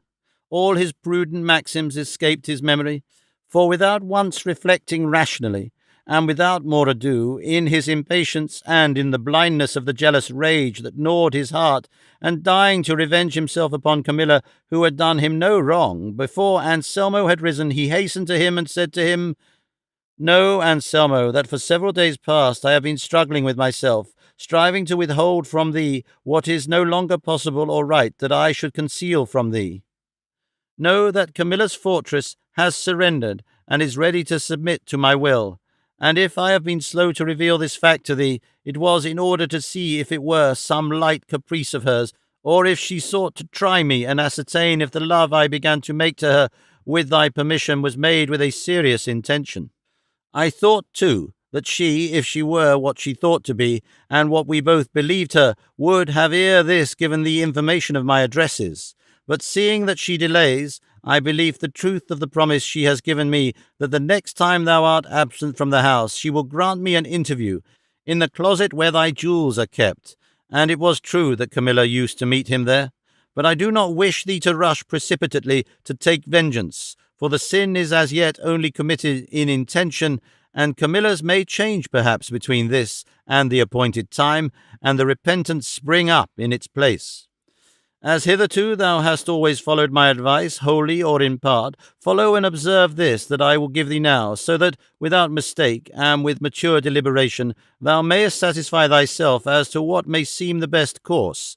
Pretend to absent thyself for 2 or 3 days, as thou hast been wont to do on other occasions, and contrive to hide thyself in the closet. For the tapestries and other things there afford great facilities for thy concealment, and then thou wilt see with thine own eyes, and I with mine, what Camilla's purpose may be. And if it be a guilty one, which may be feared rather than expected, with silence, prudence, and discretion, thou canst thyself become the instrument of punishment for the wrong done thee." Anselmo was amazed, overwhelmed, and astounded at the words of Lothario, which came upon him at a time when he least expected to hear them, for he now looked upon Camilla as having triumphed over the pretended attacks of Lothario,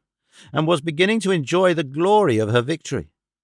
He remained silent for a considerable time, looking on the ground with fixed gaze, and at length said, "Thou hast behaved, Lothario, as I expected of thy friendship. I will follow thy advice in everything. Do as thou wilt, and keep this secret as thou seest it should be kept in circumstances so unlooked for." Lothario gave him his word, but after leaving him he repented altogether of what he had said to him, perceiving how foolishly he had acted, as he might have revenged himself upon Camilla in some less cruel and degrading way. He cursed his want of sense, condemned his hasty resolution, and knew not what course to take to undo the mischief or find some ready escape from it. At last he decided upon revealing all to Camilla, and, as there was no want of opportunity for doing so, he found her alone the same day. But she, as soon as she had the chance of speaking to him, said, "Lothario, my friend, I must tell thee I have a sorrow in my heart which fills it so that it seems ready to burst, and it will be a wonder if it does not, for the audacity of Leonela has now reached such a pitch that every night she conceals a gallant of hers in this house and remains with him till morning, at the expense of my reputation, inasmuch as it is open to anyone to question it who may see him quitting my house at such unseasonable hours. But what distresses me is that I cannot punish or chide her, for her privity to our intrigue bridles my mouth and keeps me silent about hers, while I am dreading that some catastrophe will come of it." As Camilla said this, Lothario at first imagined it was some device to delude him into the idea that the man he had seen going out was Leonela's lover and not hers. But when he saw how she wept and suffered, and begged him to help her, he became convinced of the truth, and the conviction completed his confusion and remorse. However, he told Camilla not to distress herself, as he would take measures to put a stop to the insolence of Leonela. At the same time he told her what, driven by the fierce rage of jealousy, he had said to Anselmo, and how he had arranged to hide himself in the closet, that he might there see plainly how little she preserved her fidelity to him, and he entreated her pardon for this madness, and her advice as to how to repair it, and escape safely from the intricate labyrinth in which his imprudence had involved him. Camilla was struck with alarm at hearing what Lothario said, and with much anger and great good sense she reproved him and rebuked his base design and the foolish and mischievous resolution he had made. But as woman has by nature a nimbler wit than man for good and for evil, though it is apt to fail when she sets herself deliberately to reason, Camilla on the spur of the moment thought of a way to remedy what was to all appearance irremediable, and told Lothario to contrive that the next day Anselmo should conceal himself in the place he mentioned, for she hoped from his concealment to obtain the means of their enjoying themselves for the future without any apprehension. And, without revealing her purpose to him, entirely she charged him to be careful, as soon as Anselmo was concealed, to come to her when Leonela should call him, and to all she said to him to answer as he would have answered had he not known that Anselmo was listening.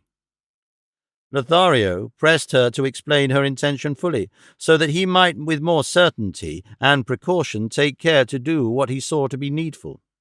"I tell you," said Camilla, "there is nothing to take care of except to answer me what I shall ask you."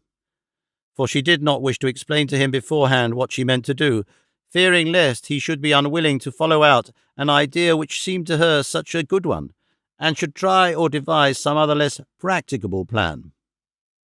Lothario then retired, and the next day Anselmo, under pretence of going to his friend's country house, took his departure, and then returned to conceal himself, which he was able to do easily, as Camilla and Leonela took care to give him the opportunity, and so he placed himself in hiding in the state of agitation that it may be imagined he would feel who expected to see the vitals of his honour laid bare before his eyes, and found himself on the point of losing the supreme blessing he thought he possessed in his beloved Camilla. Having made sure of Anselmo's being in his hiding-place, Camilla and Leonela entered the closet, and the instant she set foot within it, Camilla said with a deep sigh, "Ah, dear Leonela, would it not be better, before I do what I am unwilling, you should know lest you should seek to prevent it, that you should take Anselmo's dagger that I have asked of you, and with it pierce this vile heart of mine? But no, there is no reason why I should suffer the punishment of another's fault. I will first know what it is that the bold licentious eyes of Lothario have seen in me, that could have encouraged him to reveal to me a design so base as that which he has disclosed regardless of his friend and of my honour? Go to the window, Leonela, and call him, for no doubt he is in the street waiting to carry out his vile project. But mine, cruel it may be, but honourable, shall be carried out first." "Ah, Signora," said the crafty Leonela, who knew her part, "what is it you want to do with this dagger? Can it be that you mean to take your own life or Lothario's? For whichever you mean to do, it will lead to the loss of your reputation and good name. It is better to dissemble your wrong and not give this wicked man the chance of entering the house now and finding us alone. Consider, Signora, we are weak women, and he is a man and determined, as he comes with such a base purpose, blind and urged by passion. Perhaps, before you can put yours into execution, he may do what will be worse for you than taking your life. I'll betide my master Anselmo for giving such authority in his house to this shameless fellow. And supposing you kill him, Signora, as I suspect you mean to do, what shall we do with him when he is dead?" "What, my friend?" replied Camilla. "We shall leave him for Anselmo to bury him, for in reason it will be to him a light labour to hide his own infamy underground. Summon him, make haste, for all the time I delay in taking vengeance for my wrong seems to me an offence against the loyalty I owe my husband." Anselmo was listening to all this, and every word that Camilla uttered made him change his mind. But when he heard that it was resolved to kill Lothario, his first impulse was to come out and show himself, to avert such a disaster. But in his anxiety to see the issue of a resolution so bold and virtuous, he restrained himself, intending to come forth in time to prevent the deed. At this moment, Camilla, throwing herself upon a bed that was close by, swooned away, and Leonela began to weep bitterly, exclaiming, "Woe is me, that I should be fated to have dying here in my arms the flower of virtue upon the earth, the crown of true wives, the pattern of chastity," with more to the same effect, so that anyone who heard her would have taken her for the most tender-hearted and faithful handmaid in the world, and her mistress for another persecuted Penelope. Camilla was not long in recovering from her fainting fit, and on coming to herself she said, "Why do you not go, Leonela, to call hither that friend, the falsest to his friend the sun ever shone upon or night concealed? Away, run, haste, speed, lest the fire of my wrath burn itself out with delay, and the righteous vengeance that I hope for melt away in menaces and maledictions." "I am just going to call him, Signora," said Leonela, "but you must first give me that dagger, lest while I am gone you should by means of it give cause to all who love you to weep all their lives." "Go in peace, dear Leonela, I will not do so," said Camilla, "for rash and foolish as I may be to your mind in defending my honour, I am not going to be so much so as that Lucretia who they say killed herself without having done anything wrong, and without having first killed him on whom the guilt of her misfortune lay. I shall die if I am to die, but it must be after full vengeance upon him who has brought me here to weep over audacity that no fault of mine gave birth to." Leonela required much pressing before she would go to summon Lothario, but at last she went, and while awaiting her return, Camilla continued, as if speaking to herself, "Good God, would it not have been more prudent to have repulsed Lothario, as I have done many a time before, than to allow him for the short time I must wait until I deceive him? No doubt it would have been better, but I should not be avenged, nor the honour of my husband vindicated, should he find so clear and easy an escape from the strait into which his depravity has led him. Let the traitor pay with his life for the temerity of his wanton wishes, and let the world know, if haply it shall ever come to know, that Camilla not only preserved her allegiance to her husband, but avenged him of the man who dared to wrong him. Still, I think it might be better to disclose this to Anselmo. But then I have called his attention to it in the letter I wrote to him in the country, and, if he did nothing to prevent the mischief I there pointed out to him, I suppose it was that from pure goodness of heart and trustfulness he would not and could not believe that any thought against his honour could harbour in the breast of so staunch a friend, nor, indeed, did I myself believe it for many days, nor should I ever have believed it, if his insolence had not gone so far as to make it manifest by open presents, lavish promises, and ceaseless tears. But why do I argue thus? Does a bold determination stand in need of arguments? Surely not. Then, traitors, avaunt! Vengeance to my aid! Let the false one come, approach, advance, die, yield up his life, and then befall what may. Pure I came to him whom heaven bestowed upon me, pure I shall leave him, and at the worst bathed in my own chaste blood, and in the foul blood of the falsest friend that friendship ever saw in the world. And as she uttered these words, she paced the room, holding the unsheathed dagger, with such irregular and disordered steps, and such gestures, that one would have supposed her to have lost her senses, and taken her for some violent desperado instead of a delicate woman. Anselmo, hidden behind some tapestries where he had concealed himself,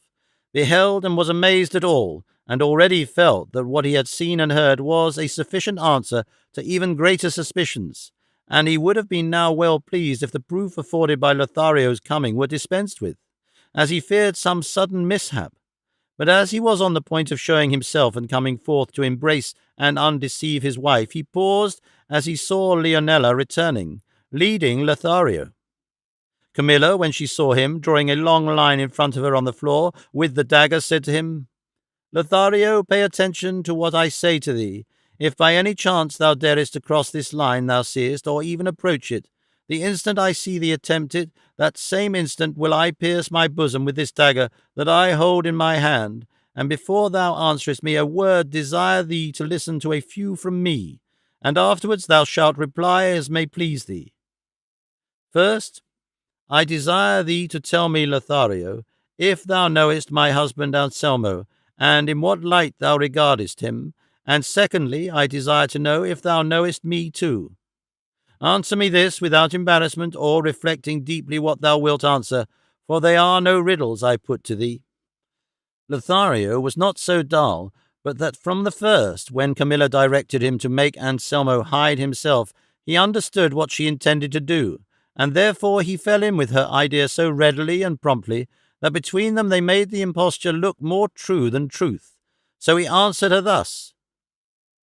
"I do not think, fair Camilla, that thou wert calling me to ask questions so remote from the object with which I come. But if it is to defer the promised reward, thou art doing so. Thou mightest have put it off still longer, for the longing for happiness gives the more distress the nearer comes the hope of gaining it. But lest thou should say that I do not answer thy questions, I say that I know thy husband Anselmo, and that we have known each other from our earliest years. I will not speak of what thou too knowest of our friendship, that I may not compel myself to testify against the wrong that love, the mighty excuse for greater areas, makes me inflict upon him. Thee I know and hold in the same estimation as he does, for were it not so, I had not for a lesser prize acted in opposition to what I owe to my station and the holy laws of true friendship, now broken and violated by me through that powerful enemy, love." "If thou dost confess that," returned Camilla, "mortal enemy of all that rightly deserves to be loved, with what face dost thou dare to come before one whom thou knowest to be the mirror wherein he is reflected, on whom thou shouldst look to see how unworthily thou wrongest him? But woe is me! I now comprehend what has made thee give so little heed to what thou owest to thyself. It must have been some freedom of mine, for I will not call it immodesty, as it did not proceed from any deliberate intention, but from some heedlessness such as women are guilty of through inadvertence, when they think they have no occasion for reserve. But tell me, traitor, when did I by word or sign give a reply to thy prayers that could awaken in thee a shadow of hope of attaining thy base wishes? When were not thy professions of love sternly and scornfully rejected and rebuked? When were thy frequent pledges and still more frequent gifts believed or accepted? But as I am persuaded that no one can long persevere in the attempt to win love unsustained by some hope, I am willing to attribute to myself the blame of thy assurance, for no doubt some thoughtlessness of mine has all this time fostered thy hopes, and therefore will I punish myself and inflict upon myself the penalty thy guilt deserves. And that thou mayest see that, being so relentless to myself, I cannot possibly be otherwise to thee, I have summoned thee to be a witness of the sacrifice I mean to offer to the injured honour of my honoured husband. wronged by thee with all the assiduity thou wert capable of, and by me too, through want of caution in avoiding every occasion, if I have given any, of encouraging and sanctioning thy base designs. Once more I say the suspicion in my mind that some imprudence of mine has engendered these lawless thoughts in thee is what causes me most distress, and what I desire most to punish with my own hands. For were any other instrument of punishment employed, my error might become perhaps more widely known. But before I do so, in my death I mean to inflict death, and take with me one that will fully satisfy my longing for the revenge I hope for and have, for I shall see, wheresoever it may be that I go, the penalty awarded by inflexible, unswerving justice on him who has placed me in a position so desperate." As she uttered these words, with incredible energy and swiftness, she flew upon Lothario with naked dagger, so manifestly bent on burying it in his breast that he was almost uncertain whether these demonstrations were real or feigned, for he was obliged to have recourse to all his skill and strength to prevent her from striking him. And with such reality did she act this strange farce and mystification that, to give it a colour of truth, she determined to stain it with her own blood, for, perceiving or pretending that she could not wound Lothario, she said, "Fate, it seems, will not grant my just desire complete satisfaction, but it will not be able to keep me from satisfying it partially at least." And making an effort to free the hand with the dagger which Lothario held in his grasp, she released it, and directing the point to a place where it could not inflict a deep wound, she plunged it into her left side high up close to the shoulder, and then allowed herself to fall to the ground as if in a faint. Leonela and Lothario stood amazed and astounded at the catastrophe, and seeing Camilla stretched on the ground and bathed in her blood, they were still uncertain as to the true nature of the act.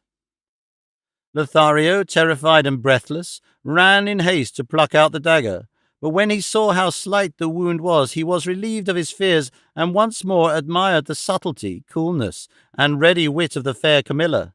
And the better to support the part he had to play, he began to utter profuse and doleful lamentations over her body, as if she were dead, invoking maledictions not only on himself, but also on him who had been the means of placing him in such a position. And knowing that his friend Anselmo heard him, he spoke in such a way as to make a listener feel much more pity for him than for Camilla, even though he supposed her dead. Leonela took her up in her arms and laid her on the bed, entreating Lothario to go in quest of someone to attend to her wound in secret, and at the same time asking his advice and opinion as to what they should say to Anselmo about his lady's wound if he should chance to return before it was healed. He replied they might say what they liked, for he was not in a state to give advice that would be of any use. All he could tell her was to try and staunch the blood, as he was going where he should never more be seen. And with every appearance of deep grief and sorrow, he left the house. But when he found himself alone, and where there was nobody to see him, he crossed himself unceasingly, lost in wonder at the adroitness of Camilla and the consistent acting of Leonela. He reflected how convinced Anselmo would be that he had a second Portia for a wife, and he looked forward anxiously to meeting him in order to rejoice together over falsehood and truth the most craftily veiled that could be imagined. Leonela, as he told her, staunched her lady's blood, which was no more than sufficed to support her deception, and washing the wound with a little wine, she bound it up to the best of her skill, talking all the time she was tending her in a strain that, even if nothing else had been said before, would have been enough to assure Anselmo that he had in Camilla a model of purity. To Leonela's words Camilla added her own, calling herself cowardly and wanting in spirit, since she had not enough at the time she had most need of it to rid herself of the life she so much loathed. She asked her attendant's advice as to whether or not she ought to inform her beloved husband of all that had happened, but the other bade her say nothing about it, as she would lay upon him the obligation of taking vengeance on Lothario, which he could not do but at great risk to himself, and it was the duty of a true wife not to give her husband provocation to quarrel, but, on the contrary, to remove it as far as possible from him. Camilla replied that she believed she was right, and that she would follow her advice, But at any rate, it would be well to consider how she was to explain the wound to Anselmo, for he could not help seeing it, to which Leonela answered that she did not know how to tell a lie even in jest. "How then can I know, my dear?" said Camilla, "for I should not dare to forge or keep up a falsehood if my life depended on it. If we can think of no escape from this difficulty, it will be better to tell him the plain truth than that he should find us out in an untrue story." "Be not uneasy, signora," said Leonela. "Between this and tomorrow I will think of what we must say to him, and perhaps the wound being where it is, it can be hidden from his sight, and heaven will be pleased to aid us in a purpose so good and honourable. Compose yourself, signora, and endeavour to calm your excitement, lest my lord find you agitated, and leave the rest to my care and God's, who always supports good intentions." Anselmo had, with the deepest attention, listened to and seen played out the tragedy of the death of his honour, which the performers acted with such wonderfully effective truth that it seemed as if they had become the realities of the parts they played. He longed for night and an opportunity of escaping from the house to go and see his good friend Lothario, and with him give vent to his joy over the precious pearl he had gained in having established his wife's purity. Both mistress and maid took care to give him time and opportunity to get away, and taking advantage of it he made his escape, and at once went in quest of Lothario, and it would be impossible to describe how he embraced him when he found him, and the things he said to him in the joy of his heart, and the praises he bestowed upon Camilla. All which Lothario listened to without being able to show any pleasure, for he could not forget how deceived his friend was, and how dishonourably he had wronged him, and though Anselmo could see that Lothario was not glad, still he imagined it was only because he had left Camilla wounded, and had been himself the cause of it, and so, among other things, he told him not to be distressed about Camilla's accident, for, as they had agreed to hide it from him, the wound was evidently trifling, and that being so, he had no cause for fear, but should henceforward be of good cheer and rejoice with him, seeing that by his means and adroitness he had found himself raised to the greatest height of happiness that he could have ventured to hope for, and desired no better pastime than making verses in praise of Camilla that would preserve her name for all time to come. Lothario commended his purpose, and promised on his own part to aid him in raising a monument so glorious. And so Anselmo was left the most charmingly hoodwinked man there could be in the world. He himself, persuaded he was conducting the instrument of his glory, led home by the hand of him who had been the utter destruction of his good name, whom Camilla received with the averted countenance, though with smiles in her heart. The deception was carried on for some time, until at the end of a few months fortune turned her wheel, and the guilt which had been until then so skilfully concealed was published abroad, and Anselmo paid with his life the penalty of his ill-advised curiosity.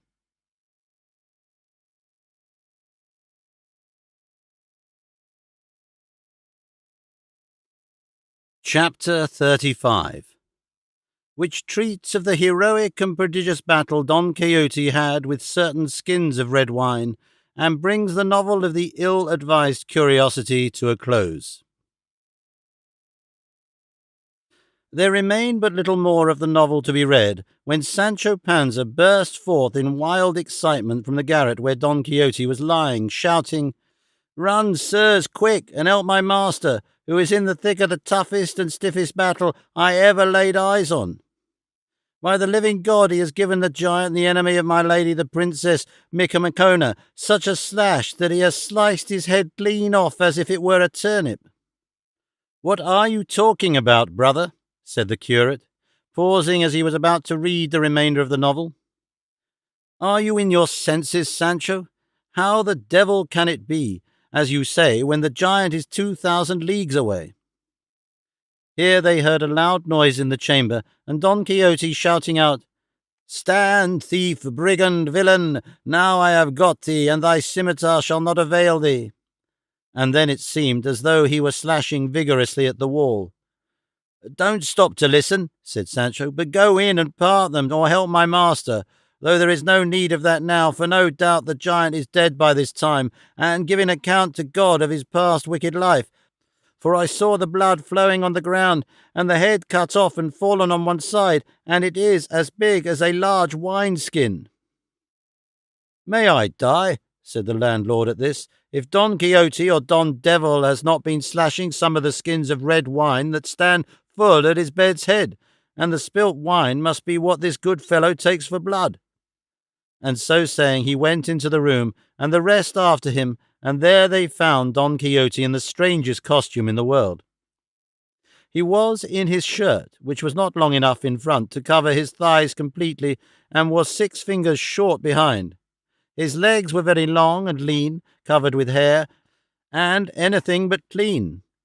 On his head he had a little greasy red cap that belonged to the host. Round his left arm he had rolled the blanket of the bed, to which Sancho, for reasons best known to himself, owed a grudge, and in his right hand he held his unsheathed sword, with which he was slashing about on all sides, uttering exclamations as if he were actually fighting some giant. And the best of it was his eyes were not open, for he was fast asleep and dreaming that he was doing battle with the giant.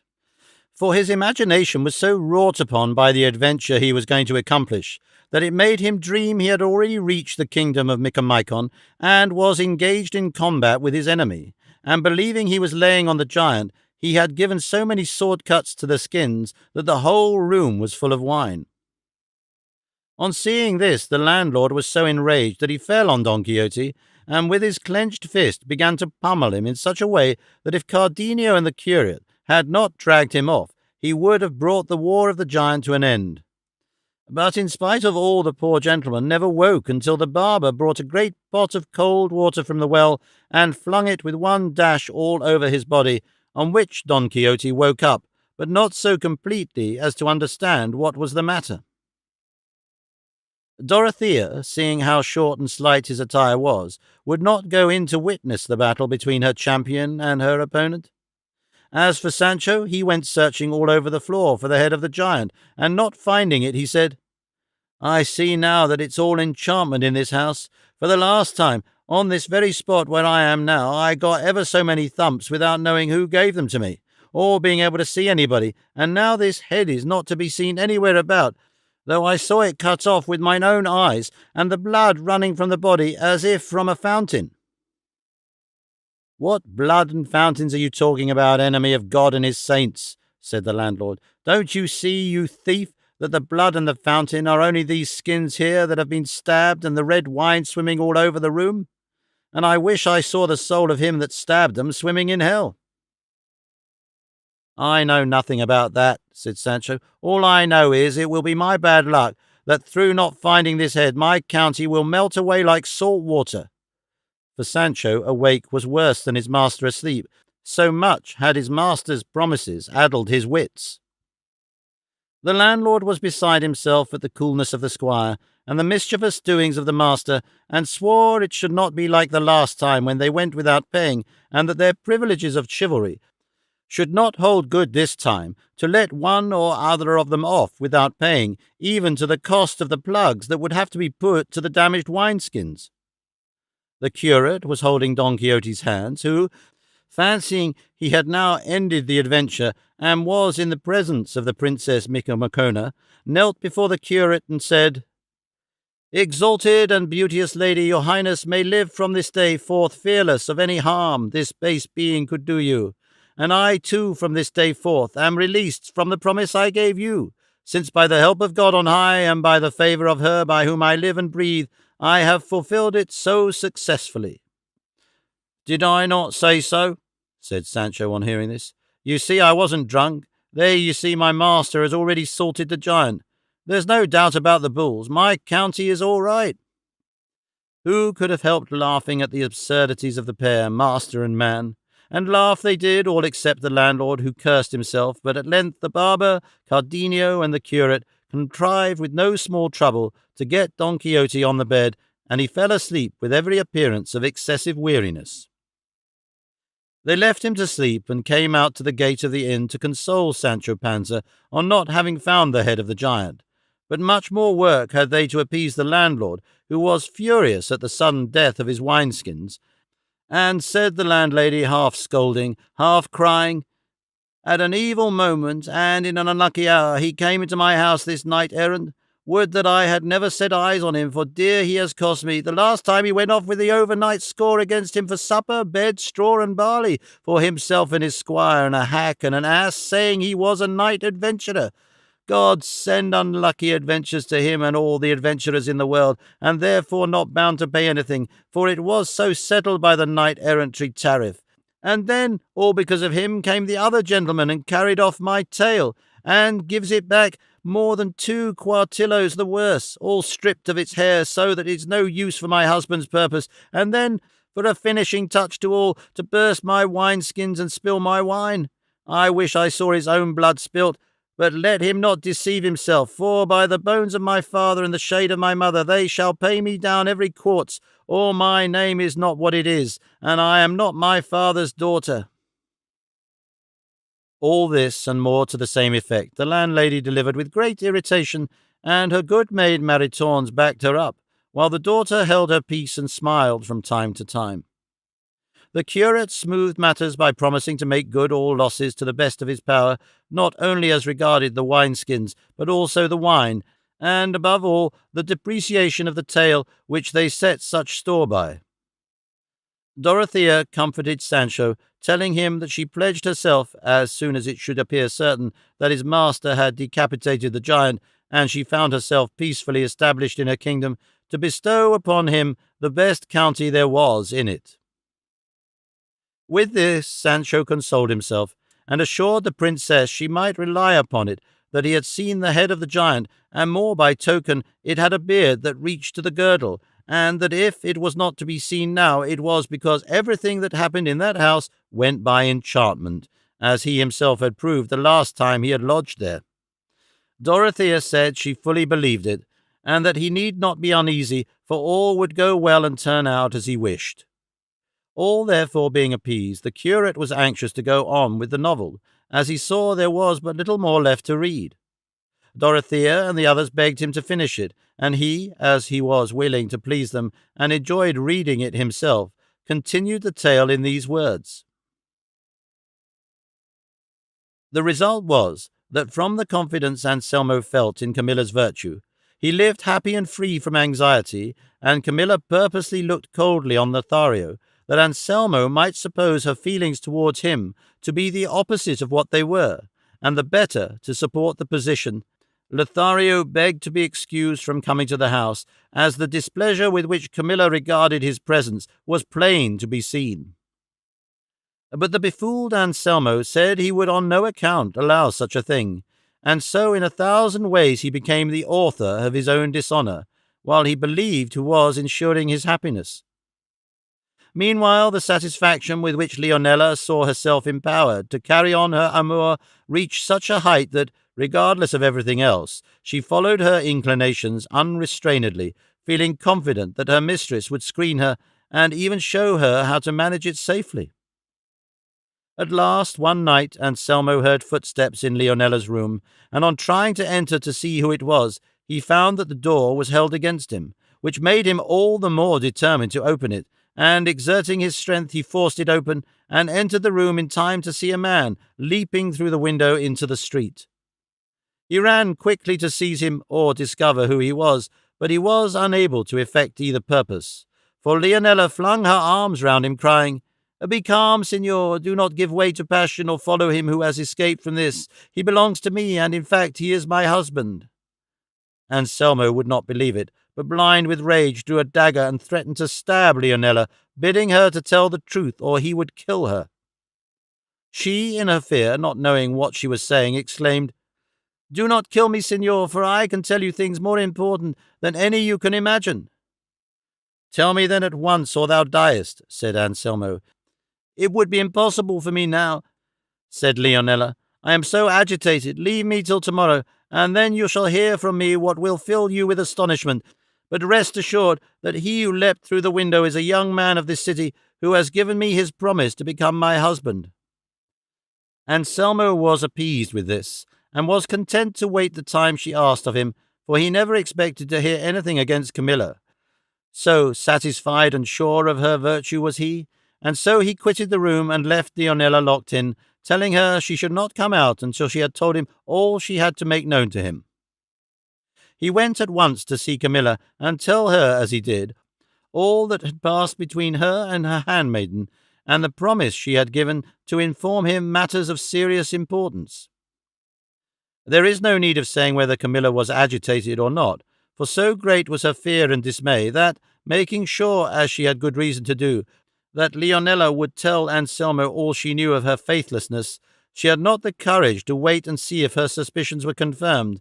and that same night, as soon as she thought that Anselmo was asleep, she packed up the most valuable jewels she had and some money, and without being observed by anybody, escaped from the house and betook herself to Lothario's, to whom she related what had occurred, imploring him to convey her to some place of safety or fly with her where they might be safe from Anselmo.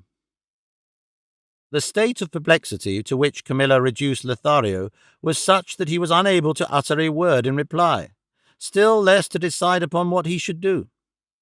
At length he resolved to conduct her to a convent of which a sister of his was prioress. Camilla agreed to this, and with the speed which the circumstances demanded, Lothario took her to the convent and left her there, and then himself quitted the city without letting anyone know of his departure. As soon as daylight came, Anselmo, without missing Camilla from his side, rose eager to learn what Leonela had to tell him, and hastened to the room where he had locked her in. He opened the door, entered, but found no Leonela. All he found was some sheets knotted to the window, a plain proof that she had let herself down from it and escaped. He returned, uneasy, to tell Camilla, but not finding her in bed or anywhere in the house, he was lost in amazement. He asked the servants of the house about her, but none of them could give him any explanation.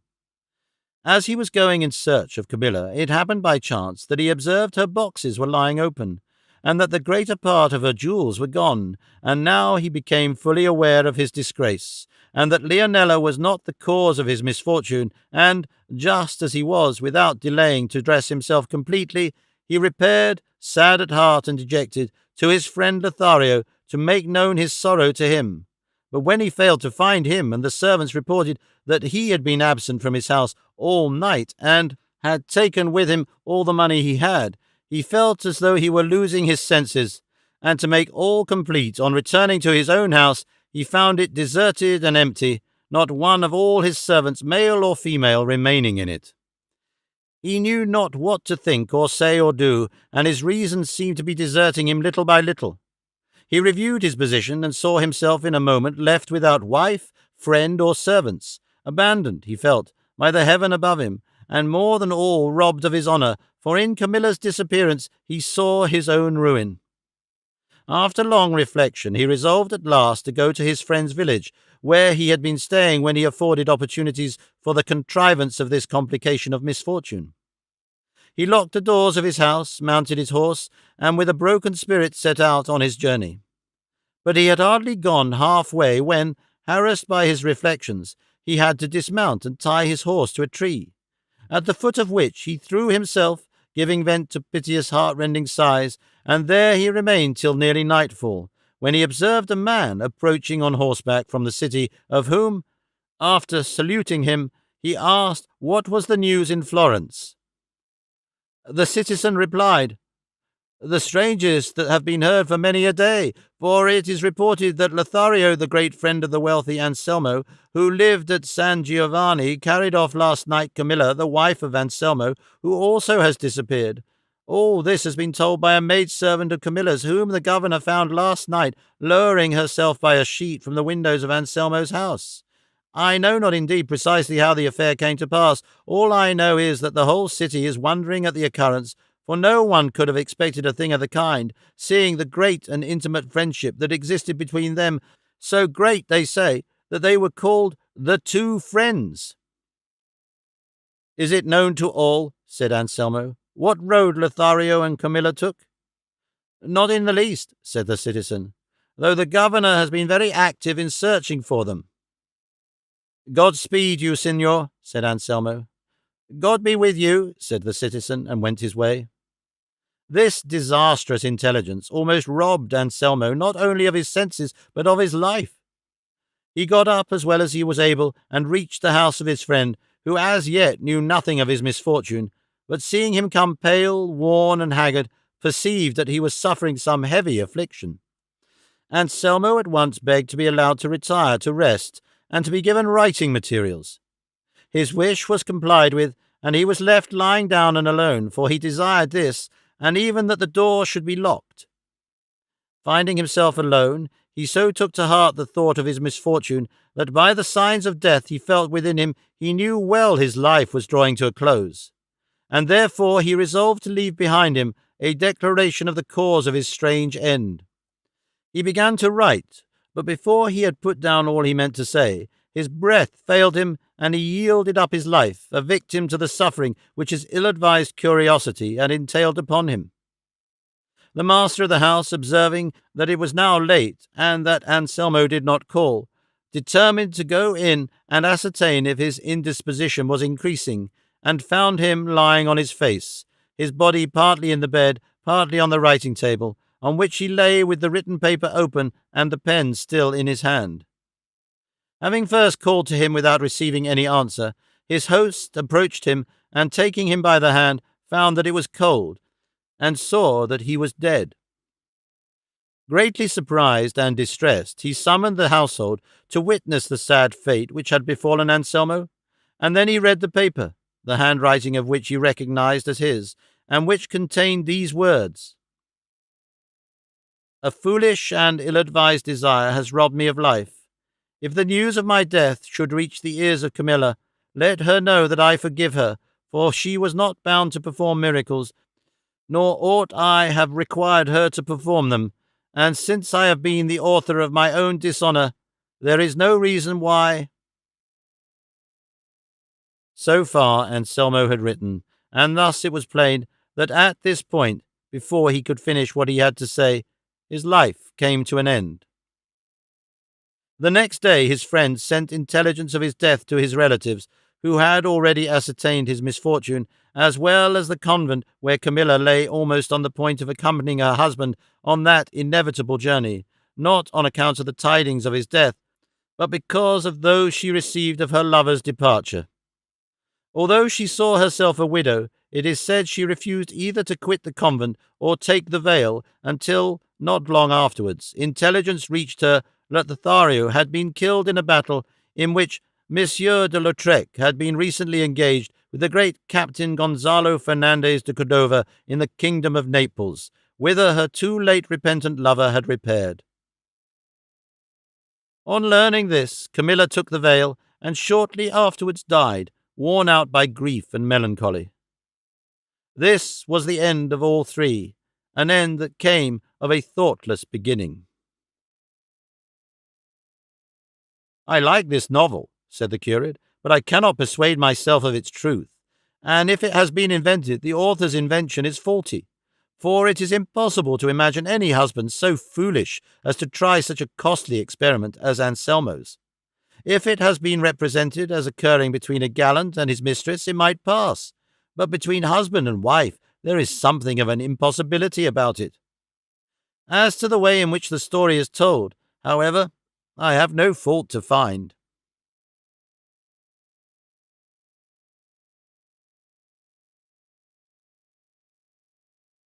Chapter 36,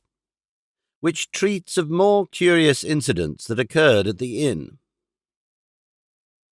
Just at that instant, the landlord, who was standing at the gate of the inn, exclaimed,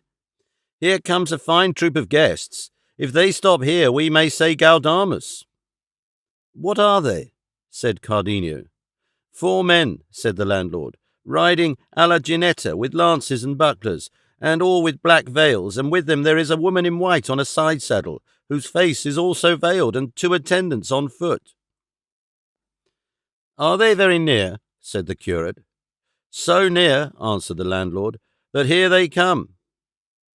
Hearing this, Dorothea covered her face, and Cardenio retreated into Don Quixote's room, and they hardly had time to do so before the whole party the host had described entered the inn, and the 4 that were on horseback, who were of high-bred appearance and bearing, dismounted and came forward to take down the woman who rode on the side saddle, and one of them, taking her in his arms, placed her in a chair that stood at the entrance of the room where Cardenio had hidden himself. All this time neither she nor they had removed their veils or spoken a word. Only on sitting down on the chair the woman gave a deep sigh and let her arms fall like one that was ill and weak.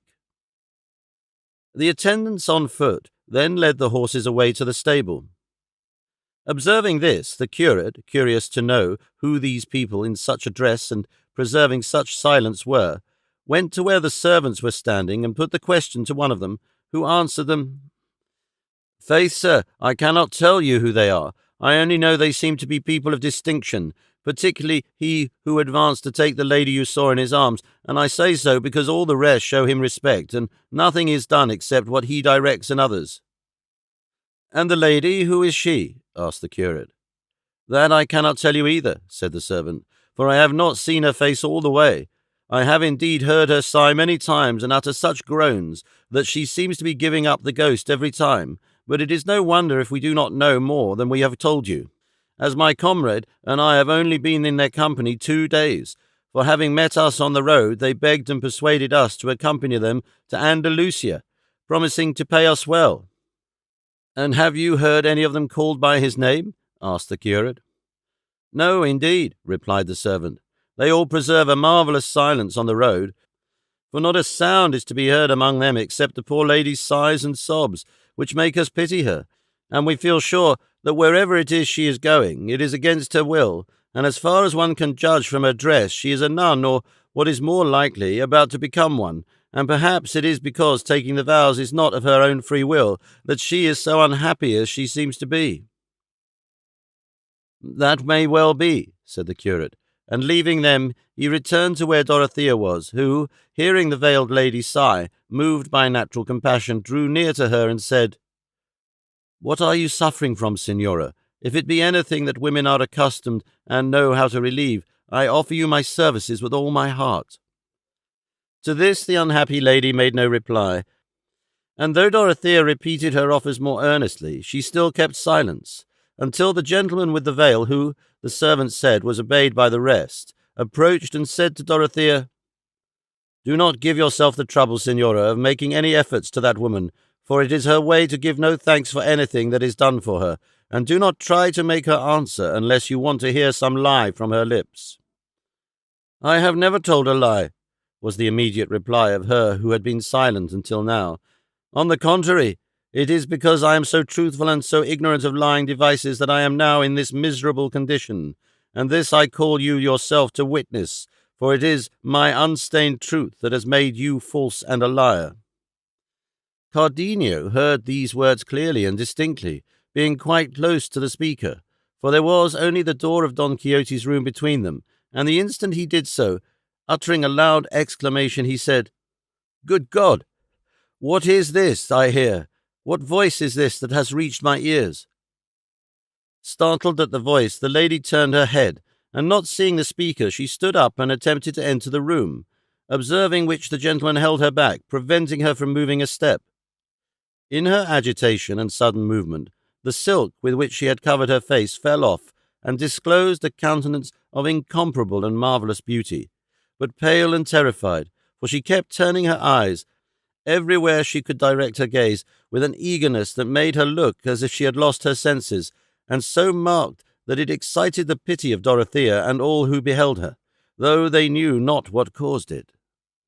The gentleman grasped her firmly by the shoulders, and being so fully occupied with holding her back, he was unable to put a hand to his veil, which was falling off, as it did at length entirely, and Dorothea, who was holding the lady in her arms, raising her eyes, saw that he who likewise held her was her husband, Don Fernando.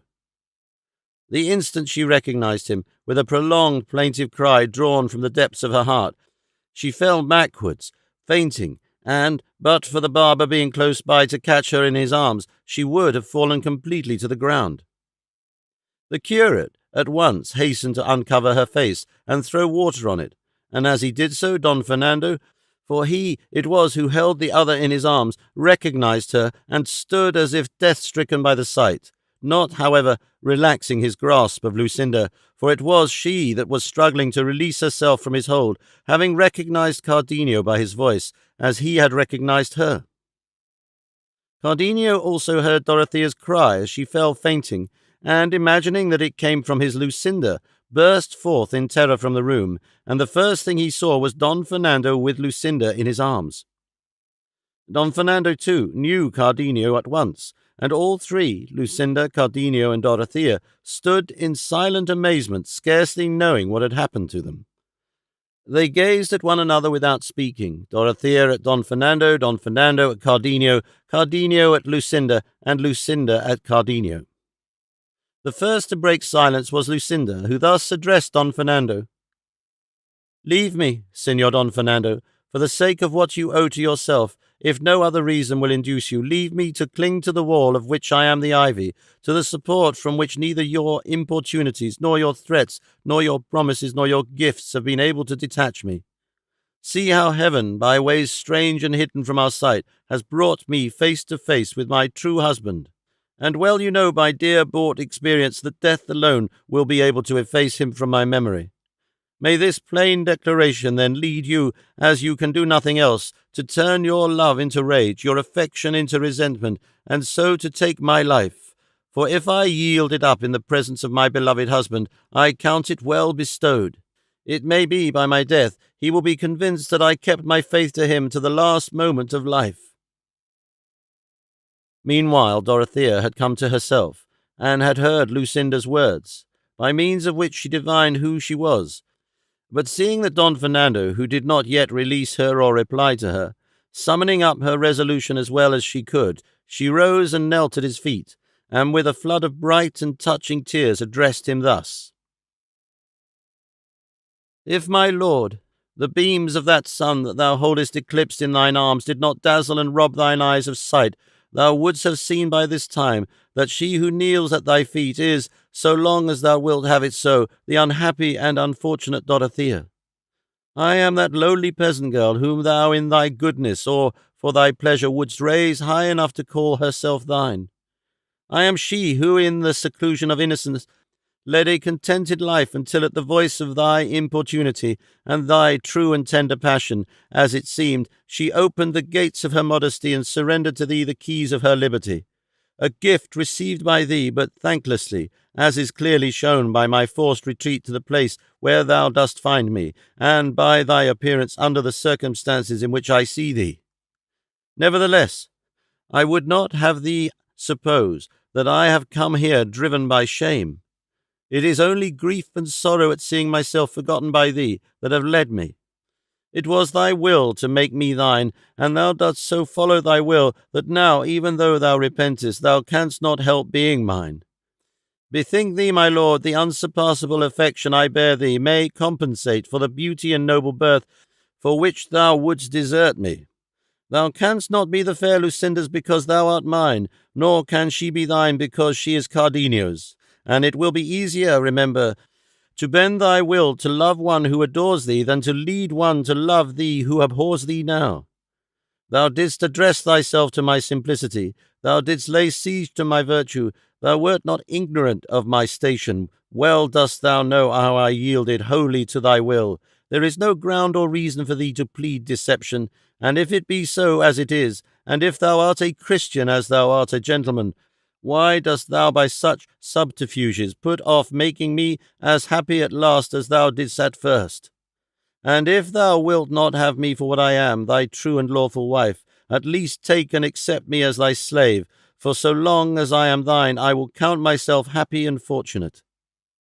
Do not by deserting me let my shame become the talk of the gossips in the street. Make not the old age of my parents miserable. For the loyal services they are as faithful vassals have ever rendered thine are not deserving of such a return, and if thou thinkest it will debase thy blood to mingle it with mine, reflect that there is little or no nobility in the world that has not travelled the same road, and that in illustrious lineages it is not the woman's blood that is of account, and moreover that true nobility consists in virtue, and if thou art wanting in that, refusing me what injustice thou owest me,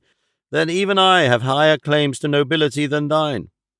To make an end, Signor, these are my last words to thee. Whether thou wilt or wilt not, I am thy wife. Witness thy words, which must not and ought not to be false, if thou dost pride thyself on what that, for want of which thou scornest me. Witness the pledge which thou didst give me, and witness heaven, which thou thyself didst call to witness the promise thou hast made me. And if all this fail, thy own conscience will not fail to lift up its silenced voice in the midst of all thy gaiety, and vindicate the truth of what I say, and mar thy highest pleasure and enjoyment. All this and more the injured Dorothea delivered with such earnest feeling and such tears that all present, even those who came with Don Fernando, were constrained to join her in them. Don Fernando listened to her without replying, until, ceasing to speak, she gave way to such sobs and sighs that it must have been a heart of brass that was not softened by the sight of so great sorrow. Lucinda stood regarding her with no less compassion for her sufferings than admiration for her intelligence and beauty, and would have gone to her to say some words of comfort to her, but was prevented by Don Fernando's grasp, which held her fast. He, overwhelmed with confusion and astonishment, after regarding Dorothea for some moments with a fixed gaze, opened his arms and, releasing Lucinda, exclaimed, "Thou hast conquered, fair Dorothea, thou hast conquered, for it is impossible to have the heart to deny the united force of so many truths." Lucinda, in her feebleness, was on the point of falling to the ground when Don Fernando released her, but Cardenio, who stood near, having retreated behind Don Fernando to escape recognition, casting fear aside and regardless of what might happen, ran forward to support her, and said as he clasped her in his arms, "If heaven in its compassion is willing to let thee rest at last, mistress of my heart, true, constant, and fair, nowhere canst thou rest more safely than in these arms that now receive thee, and received thee before when fortune permitted me to call thee mine." At these words Lucinda looked up at Cardenio, at first beginning to recognize him by his voice, and then satisfying herself by her eyes that it was he, and hardly knowing what she did, and heedless of all considerations of decorum, she flung her arms around his neck, and pressing her face close to his, said, "Yes, my dear lord, you are the true master of this your slave. Even though adverse fate interpose again, and fresh dangers threaten this life that hangs on yours." A strange sight was this for Don Fernando, and those that stood around, filled with surprise at an incident so unlooked for. Dorothea fancied that Don Fernando changed colour, and looked as though he meant to take vengeance on Cardenio, for she observed him put his hand to his sword, and the instant the idea struck her, with wonderful quickness she clasped him round the knees, and kissing them and holding him so as to prevent his moving, she said, while her tears continued to flow, "What is it thou wouldst do, my only refuge in this unforeseen event? Thou hast thy wife at thy feet, and she whom thou wouldst have for thy wife is in the arms of her husband. Reflect whether it will be right for thee, whether it will be possible for thee to undo what heaven has done, or whether it will be becoming in thee to seek to raise her to be thy mate, who in spite of every obstacle, and strong in her truth and constancy, is before thine eyes, bathing with the tears of love the face and bosom of her lawful husband. For God's sake I entreat thee, for thine own I implore thee, let not this open manifestation rouse thy anger, but rather so calm it as to allow these two lovers to live in peace and quiet without any interference from thee so long as heaven permits them, and in so doing thou wilt prove the generosity of thy lofty noble spirit, and the world shall see that with thee reason has more influence than passion." All the time Dorothea was speaking, Cardenio, though he held Lucinda in his arms, never took his eyes off Don Fernando, determined, if he saw him make any hostile movement, to try and defend himself and resist as best he could all who might assail him, though it should cost him his life. But now Don Fernando's friends, as well as the curate and the barber, who had been present all the while, not forgetting the worthy Sancho Panza, ran forward and gathered round Don Fernando, entreating him to have regard for the tears of Dorothea, and not suffer her reasonable hopes to be disappointed, since, as they firmly believed, what she said was but the truth, and bidding him observe that it was not, as it might seem, by accident, but by a special disposition of Providence, that they had all met in a place where no one could have expected a meeting. And the curate bade him remember that only death could part Lucinda from Cardenio, that even if some sword were to separate them, they would think their death most happy, and that in a case that admitted of no remedy, his wisest course was, by conquering and putting a constraint upon himself, to show a generous mind, and of his own accord suffer these two to enjoy the happiness heaven had granted them. He bade them, too, turn his eyes upon the beauty of Dorothea, and he would see that if few, if any, could equal, much less excel her, while to that beauty should be added her modesty and the surpassing love she bore him. But besides all this, he reminded him that if he prided himself on being a gentleman and a Christian, he could not do otherwise than keep his plighted word, and that in doing so he would obey God and meet the approval of all sensible people who know and recognized it to be the privilege of beauty, even in one of humble birth, provided virtue accompany it, to be able to raise itself to the level of any rank, without any slur upon him who places it upon an equality with himself, and furthermore, that when the potent sway of passion asserts itself, so long as there be no mixture of sin in it, he is not to be blamed who gives way to it. To be brief, they added to these such other forcible arguments that Don Fernando's manly heart, being after all nourished by noble blood, was touched and yielded to the truth which, even had he wished it, he could not gainsay, and he showed his submission and acceptance of the good advice that had been offered to him by stooping down and embracing Dorothea, saying to her, "Rise, dear lady, it is not right that what I hold in my heart should be kneeling at my feet, and if until now I have shown no sign of what I own, it may have been my heaven's decree in order that, seeing the constancy with which you love me, I may learn to value you as you deserve. What I entreat of you is that you reproach me not with my transgression and grievous wrongdoing, for the same cause and force that drove me to make you mine impelled me to struggle against being yours. And to prove this, turn and look at the eyes of the now happy Lucinda, and you will see in them an excuse for all my errors. And as she has found and gained the object of her desires, and I have found in you what satisfies all my wishes, may she live in peace and contentment, as many happy years with her Cardenio, as on my knees I pray heaven to allow me to live with my Dorothea." And with these words he once more embraced her, and pressed his face to hers with so much tenderness that he had to take great heed to keep his tears from completing the proof of his love and repentance in the sight of all. Not so Lucinda and Cardenio, and almost all the others, for they shed so many tears, some in their own happiness, some at that of the others, that one would have supposed a heavy calamity had fallen upon them all. Even Sancho Panza was weeping, though afterwards he said he only wept because he saw that Dorothea was not, as he fancied, the Queen Micomicona, of whom he expected such great favours. Their wonder as well as their weeping lasted some time, and then Cardenio and Lucinda went and fell on their knees before Don Fernando, returning him thanks for the favour he had rendered them in language so grateful that he knew not how to answer them, and raising them up, embraced them with every mark of affection and courtesy. He then asked Dorothea how she had managed to reach a place so far removed from her own home, and she, in a few fitting words, told all that she had previously related to Cardenio, with which Don Fernando and his companions were so delighted that they wished the story had been longer. So charmingly did Dorothea describe her misadventures. When she had finished, Don Fernando recounted what had befallen him in the city after he had found in Lucinda's bosom the paper in which she declared that she was Cardenio's wife, and never could be his. He said he meant to kill her, and would have done so had he not been prevented by her parents, and that he quitted the house full of rage and shame, and resolved to avenge himself when a more convenient opportunity should offer. The next day he learned that Lucinda had disappeared from her father's house, and that no one could tell whither she had gone. Finally, at the end of some months, he ascertained that she was in a convent, and meant to remain there all the rest of her life, if she were not to share it with Cardenio.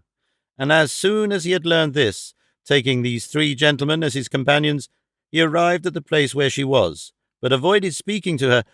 fearing that if it were known he was there, stricter precautions would be taken in the convent, and watching a time when the porter's lodge was open, he left 2 to guard the gate, and he and the other entered the convent in quest of Lucinda, whom they found in the cloisters in conversation with one of the nuns, and carrying her off without giving her time to resist, they reached a place with her where they provided themselves with what they required for her taking her away,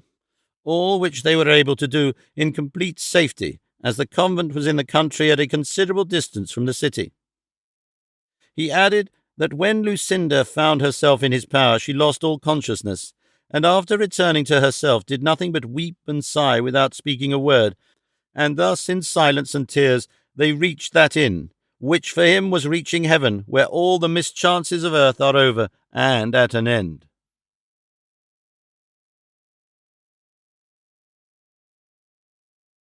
Chapter 37, in which is continued the story of the famous Princess Micomicona with other droll adventures.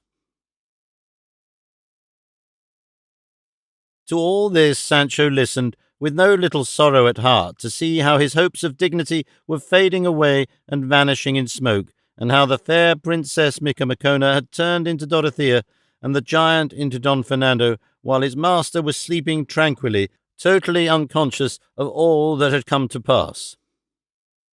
Dorothea was unable to persuade herself that her present happiness was not all a dream. Cardenio was in a similar state of mind, and Lucinda's thoughts ran in the same direction. Don Fernando gave thanks to heaven for the favour shown to him, and for having been rescued from the intricate labyrinth in which he had been brought so near the destruction of his good name and of his soul, and, in short, everybody in the inn was full of contentment and satisfaction at the happy issue of such a complicated and hopeless business. The curate, as a sensible man, made sound reflections upon the whole affair, and congratulated each upon his good fortune, but the one that was in the highest spirits and good humour was the landlady, because of the promise Cardenio and the curate had given her to pay for all the losses and damage she had sustained through Don Quixote's means. Sancho, as has been already said, was the only one who was distressed, unhappy, and dejected, and so with a long face he went into his master, who had just awoke, and said to him, "Sir Rueful Countenance, your worship may as well sleep on as much as you like, without troubling yourself about killing any giant or restoring her kingdom to the princess, for that is all over and settled now." "I should think it was," replied Don Quixote, "for I have had the most prodigious and stupendous battle with the giant that I ever remember, having had all the days of my life, and with one backstroke, swish, I brought his head tumbling to the ground, and so much blood gushed forth from him that it ran in rivulets over the earth like water." "Like red wine, your worship had better say," replied Sancho, "for I would have you know, if you don't know it, that the dead giant is a hacked wine-skin, and the blood 24 gallons of red wine that it had in its belly, and the cut-off head is the bitch that bore me, and the devil take it all." "What art thou talking about, fool?" said Don Quixote. "Art thou in thy senses?" "Let your worship get up," said Sancho, "and you will see the nice business you have made of it, and what we have to pay, and you will see the queen turned into a private lady called Dorothea, and other things that will astonish you if you understand them." "I shall not be surprised at anything of the kind," returned Don Quixote, "for if thou dost remember the last time we were here, I told thee that everything that happened here was a matter of enchantment, and it would be no wonder if it were the same now." "I could believe all that," replied Sancho, "if my blanketing was the same sort of thing also. Only it wasn't, but real and genuine, for I saw the landlord, who is here today, holding one end of the blanket and jerking me up to the skies very neatly and smartly, and with as much laughter as strength, and when it comes to be a case of knowing people, I hold for my part, simple and sinner as I am, that there is no enchantment about it at all, but a great deal of bruising and bad luck." "Well, well, God will give me a remedy," said Don Quixote. "Hand me my clothes and let me go out, for I want to see these transformations and things thou speakest of." Sancho fetched him his clothes, and while he was dressing, the curate gave Don Fernando and the others present an account of Don Quixote's madness and of the stratagem they had made use of to withdraw him from that pena pobre where he fancied himself stationed because of his lady's scorn. He described to them also nearly all the adventures that Sancho had mentioned, at which they marvelled and laughed not a little, thinking, as all did, the strangest form of madness a crazy intellect could be capable of. But now the curate said that the Lady Dorothea's good fortune prevented her from proceeding with their purpose. It would be necessary to devise or discover some other way of getting him home. Cardenio proposed to carry out the scheme they had begun, and suggested that Lucinda would act and support Dorothea's part sufficiently well. "No," said Don Fernando, "that must not be, for I want Dorothea to follow out this idea of hers, and if the worthy gentleman's village is not very far off, I shall be happy if I can do anything for his relief." "It is not more than 2 days' journey from this," said the curate. "Even if it were more," said Don Fernando, "I would gladly travel so far for the sake of doing so good a work." At this moment Don Quixote came out in full panoply, with Mambrino's helmet, all dinted as it was, on his head, his buckler on his arm, and leaning on his staff or pike.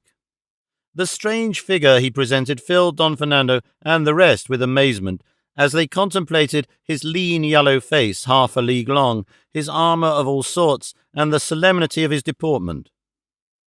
They stood silent, waiting to see what he would say, and he, fixing his eyes on the fair Dorothea, addressed her with great gravity and composure. "I am informed, fair lady, by my squire here, that your greatness has been annihilated and your being abolished, since, from a queen and lady of high degree as you used to be, you have been turned into a private maiden. If this has been done by the command of the magician king your father, through fear that I should not afford you the aid you need and are entitled to, I may tell you he did not know and does not know half the mass, and was little versed in the annals of chivalry, for if he had read and gone through them as attentively and deliberately as I have, he would have found at every turn that knights of less renown than mine have accomplished things more difficult. It is no great matter to kill a whelp of a giant, however arrogant he may be, for it is not many hours since I myself was engaged with one, and, I will not speak of it, that they may not say I am lying. Time, however, that reveals all, will tell the tale when we least expect it." "You were engaged with a couple of wineskins and not a giant," said the landlord at this, but Don Fernando told him to hold his tongue, and on no account interrupt Don Quixote, who continued,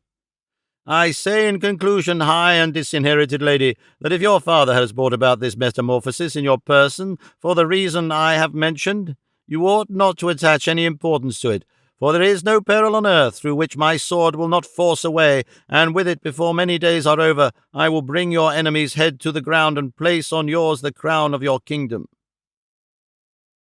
Don Quixote said no more, and waited for the reply of the princess, who, aware of Don Fernando's determination to carry on the deception until Don Quixote had been conveyed to his home, with great ease of manner and gravity made answer, "Whoever told you, valiant knight of the rueful countenance, that I had undergone any change or transformation did not tell you the truth, for I am the same as I was yesterday. It is true that certain strokes of good fortune, that have given me more than I could have hoped for, have made some alteration in me, but I have not therefore ceased to be what I was before, or to entertain the same desire I have had all through of availing myself of the might of your valiant and invincible arm.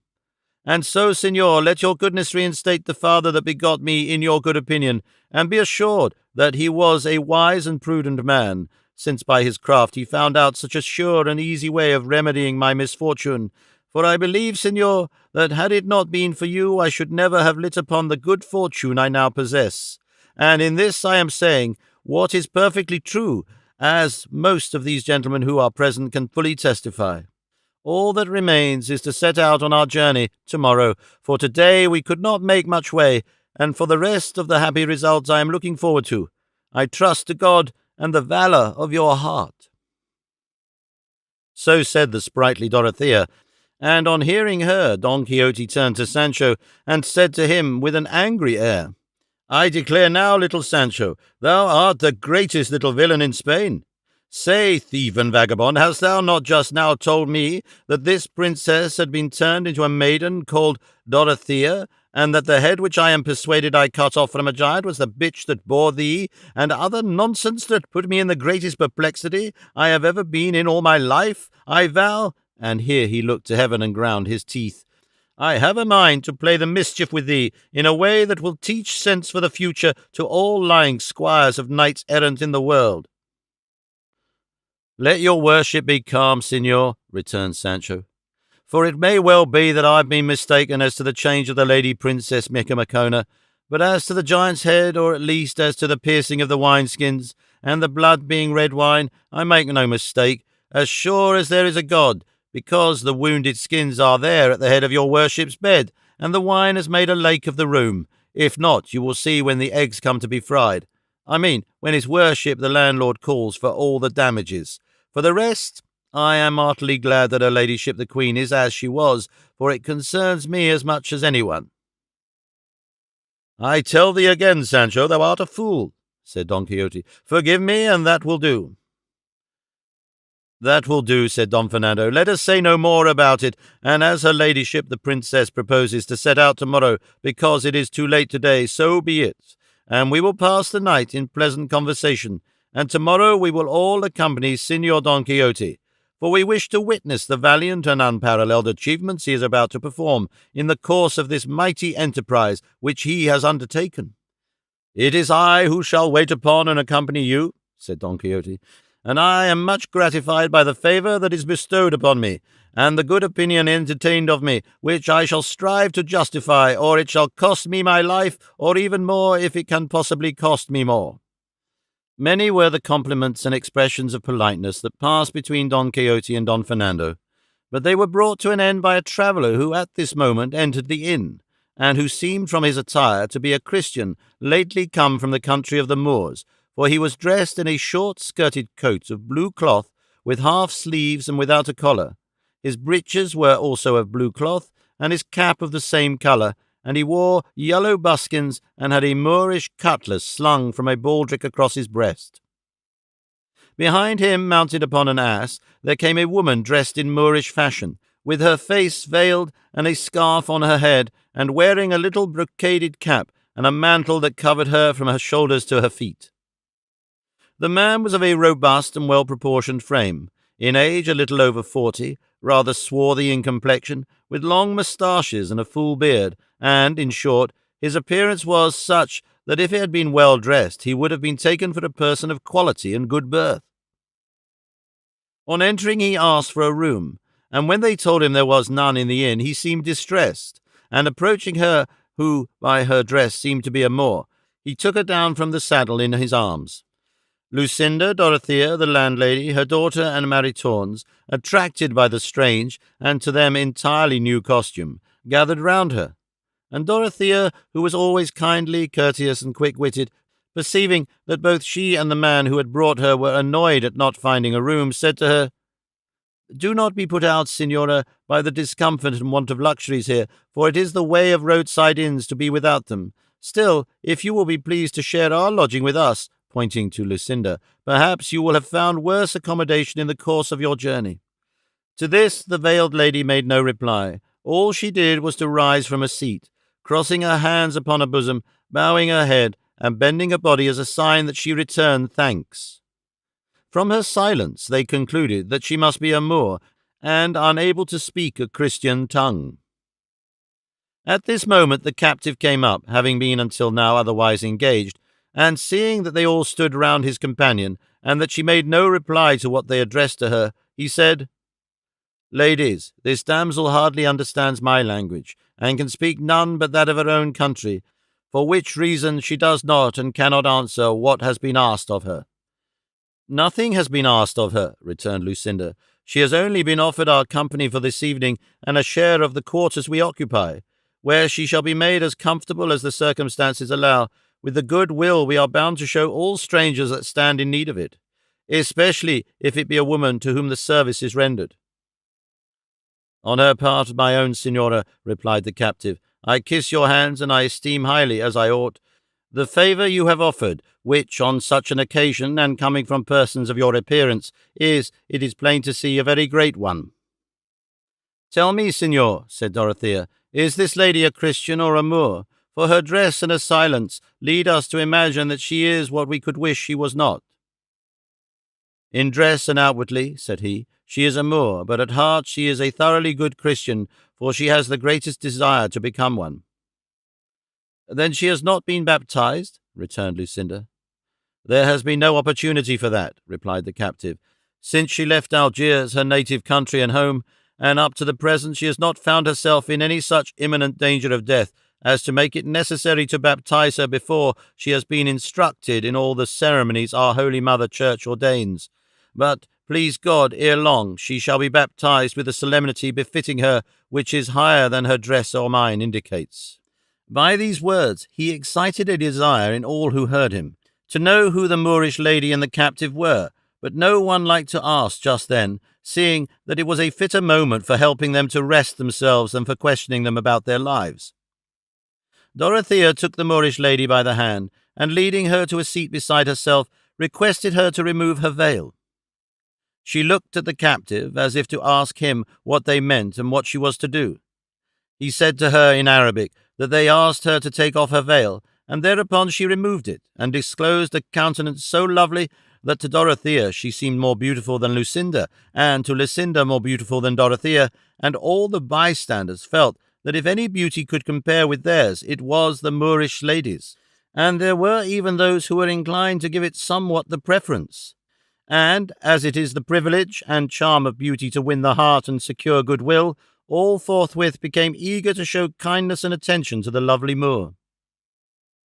Don Fernando asked the captive what her name was, and he replied that it was Leila Zoraida. But the instant she heard him, she guessed what the Christian had asked, and said hastily, with some displeasure and energy, "No, not Zoraida. Maria, Maria," giving them to understand what she called Maria and not Zoraida. These words, and the touching earnestness with which she uttered them, drew more than one tear from some of the listeners, particularly the women, who are by nature tender-hearted and compassionate. Lucinda embraced her affectionately, saying, "Yes, yes, Maria, Maria," to which the Moor replied, "Yes, yes, Maria, Zoraida Macange," which means not Zoraida. Night was now approaching, and by the orders of those who accompanied Don Fernando, the landlord had taken care and pains to prepare them the best supper that was in his power.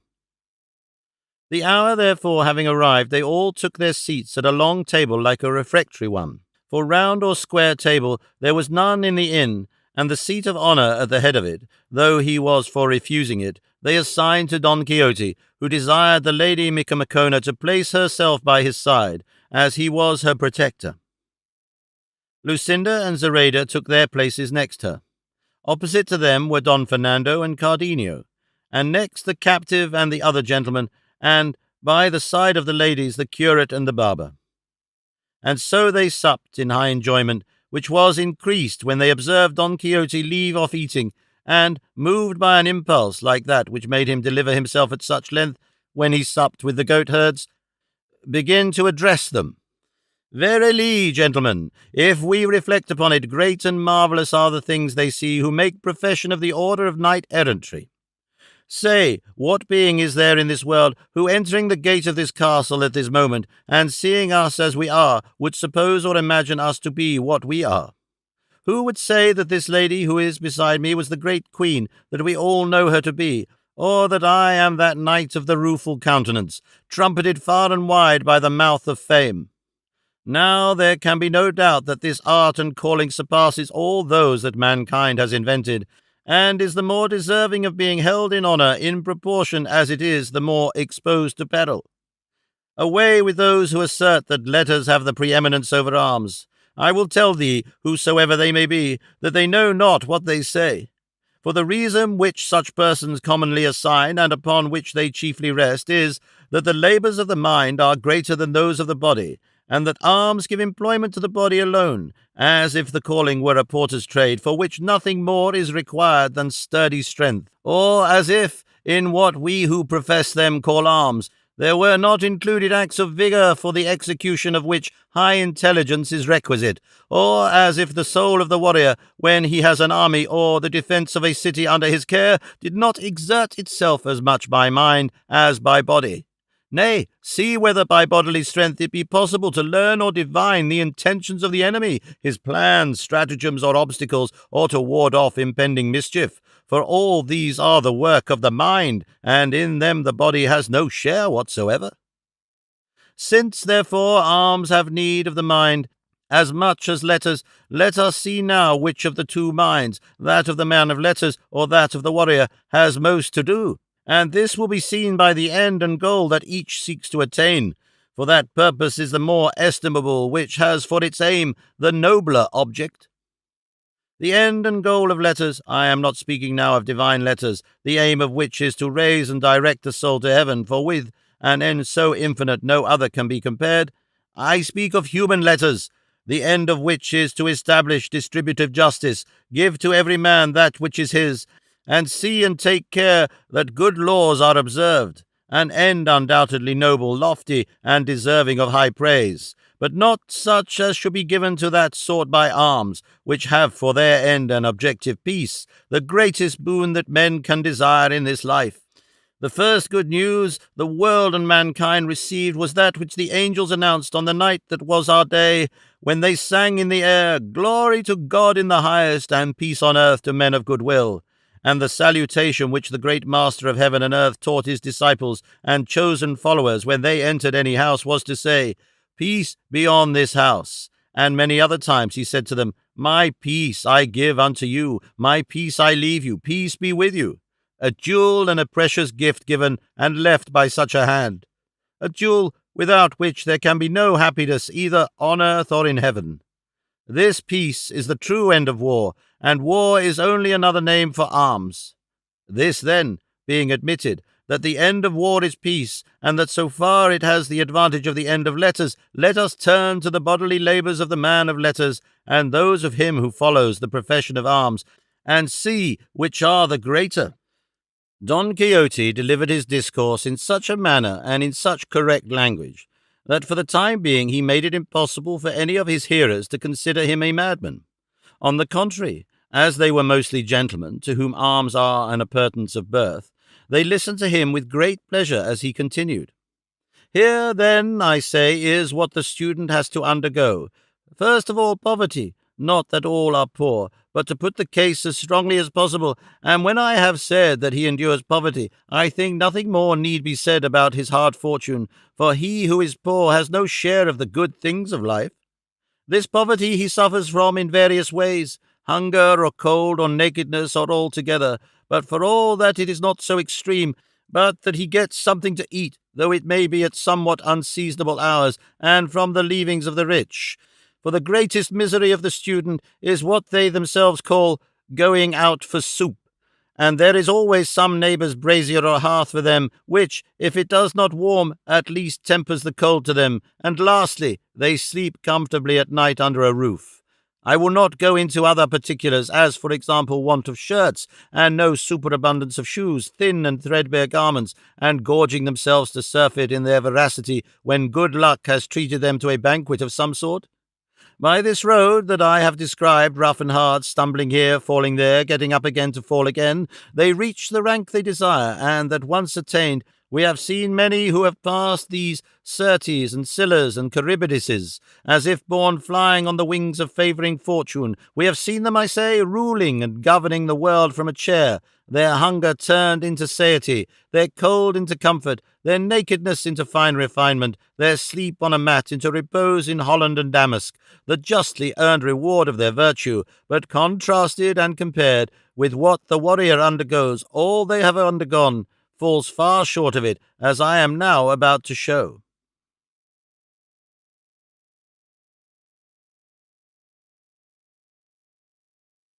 Chapter 38, which treats of the curious discourse Don Quixote delivered on arms and letters. Continuing his discourse, Don Quixote said, "As we begin in the student's case with poverty and its accompaniments, let us see now if the soldier is richer, and we shall find that in poverty itself there is no one poorer, for he is dependent on his miserable pay, which comes late or never, or else on what he can plunder, seriously imperiling his life and conscience, and sometimes his nakedness will be so great that a slashed doublet serves him for uniform and shirt, and in the depth of winter he has to defend himself against the inclemency of the weather in the open field with nothing better than the breath of his mouth, which I need not say, coming from an empty place, must come out cold, contrary to the laws of nature. To be sure, he looks forward to the approach of night to make up for all these discomforts on the bed that awaits him, which, unless by some fault of his, never sins by being over-narrow, for he can easily measure out on the ground as he likes, and roll himself about in it to his heart's content without any fear of the sheets slipping away from him. Then, after all this, suppose the day and hour for taking his degree in his calling to have come, suppose the day of battle to have arrived, when they invest him with the doctor's cap made of lint, to mend some bullet hole, perhaps, that has gone through his temples or left him with a crippled arm or leg. Or if this does not happen, and merciful heaven watches over him and keeps him safe and sound, it may be he will be in the same poverty he was in before, and he must go through more engagements and more battles, and come victorious out of all before he betters himself. But miracles of that sort are seldom seen. For tell me, sirs, if you have ever reflected upon it, by how much do those who have gained by war fall short of the number of those who have perished in it? No doubt you will reply that there can be no comparison, that the dead cannot be numbered, while the living who have been rewarded may be summed up with 3 figures,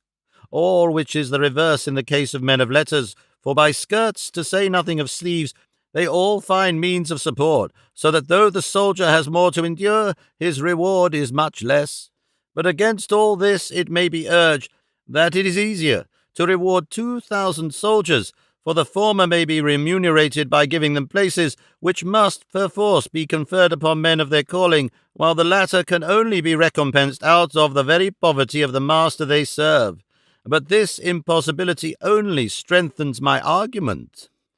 Putting this, however, aside, for it is a puzzling question for which it is difficult to find a solution, let us return to the superiority of arms over letters, a matter still undecided, so many are the arguments put forward on each side, for besides those I have mentioned, let us say that without them arms cannot maintain themselves, for war too has its laws and is governed by them, and laws belong to the domain of letters and men of letters. To this arms make answer that without them laws cannot be maintained, for by arms states are defended, kingdoms preserved, cities protected, roads made safe, seas cleared of pirates, and, in short, if it were not for them, states, kingdoms, monarchies, cities, ways by sea and land would be exposed to the violence and confusion which war brings with it, so long as it lasts and is free to make use of its privileges and powers. And then it is plain that whatever costs most is valued and deserves to be valued most. To attain eminence in letters costs a man time, watching, hunger, nakedness, headaches, indigestions, and other things of the sort, some of which I have already referred to. But for a man to come in the ordinary course of things to be a good soldier costs him all the student suffers, and incomparably higher degree, for at every step he runs the risk of losing his life.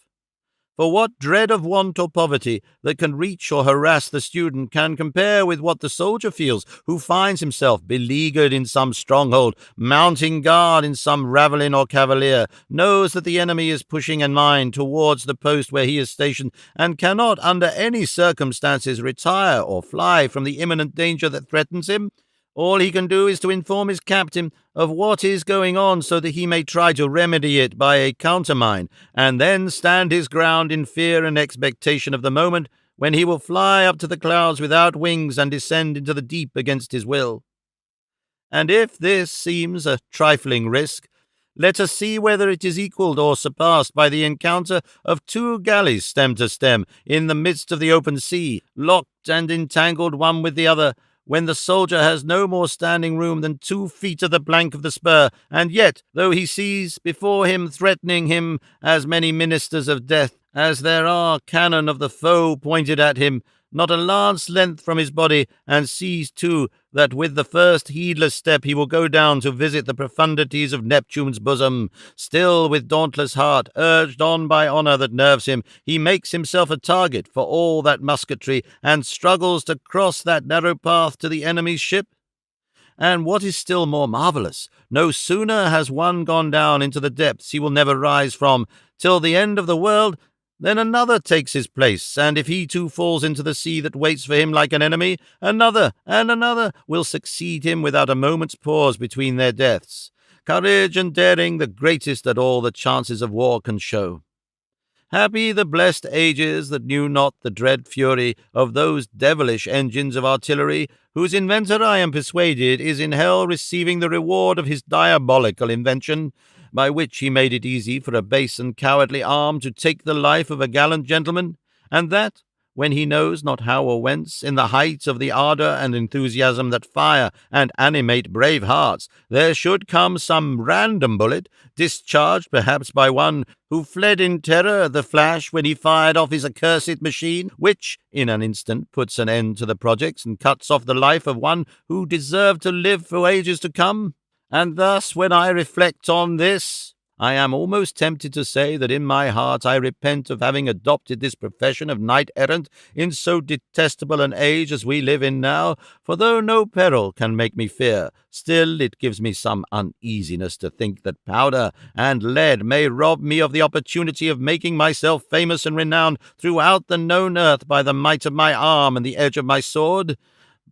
But heaven's will be done. If I succeed in my attempt, I shall be all the more honoured, as I have faced greater dangers than the knights-errants of yore exposed themselves to.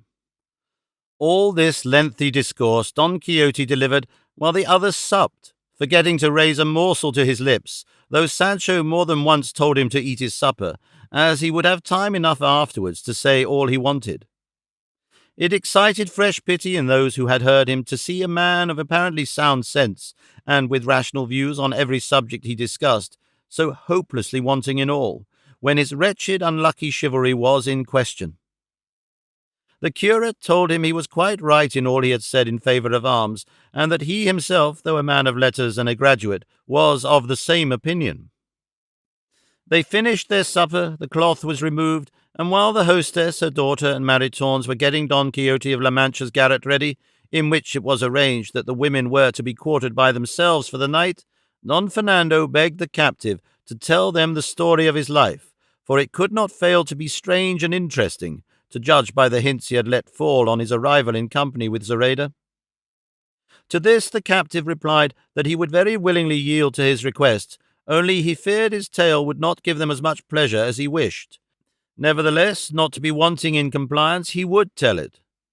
The curate and the others thanked him and added their entreaties, and he, finding himself so pressed, said there was no occasion asked where a command had such weight, and added, "If your worships will give me your attention, you will hear a true story, which perhaps fictitious ones constructed with ingenious and studied art cannot come up to."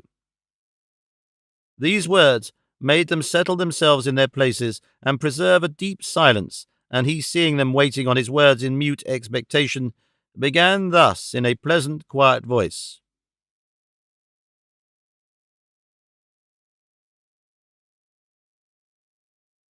Chapter 39, wherein the captive relates his life and adventures. My family had its origin in a village in the mountains of Leon, and nature had been kinder and more generous to it than fortune. Though in the general poverty of those communities my father passed for being even a rich man, and he would have been so in reality had he been as clever in preserving his property as he was in spending it. This tendency of his to be liberal and profuse he had acquired from having been a soldier in his youth. For the soldier's life is a school in which the niggard becomes free-handed and the free-handed prodigal, and if any soldiers are to be found who are misers, they are monsters of rare occurrence. My father went beyond liberality and bordered on prodigality, a disposition by no means advantageous to a married man who has children to succeed his name and position. My father had 3, all sons, and all of sufficient age to make a choice of profession. Finding then that he was unable to resist his propensity, he resolved to divest himself of the instrument and cause of his prodigality and lavishness, to divest himself of wealth, without which Alexander himself would have seen parsimonious, and so, calling us all 3 aside one day into a room, he addressed us in words somewhat to the following effect. My sons, to assure you that I love you, no more need to be known or said than that you are my sons, and to encourage a suspicion that I do not love you, no more is needed than the knowledge that I have no self-control as far as preservation of your patrimony is concerned. Therefore, that you may for the future feel sure that I love you like a father, and have no wish to ruin you like a stepfather, I propose to do with you what I have for some time back meditated, and after mature deliberation decided upon. You are now of an age to choose your line of life, or at least make choice of a calling that will bring you honor and profit when you are older. And what I have resolved to do is to divide my property into 4 parts. 3 I will give to you, to each his portion without making any difference, and the other I will retain to live upon and support myself for whatever remainder of life heaven may be pleased to grant me.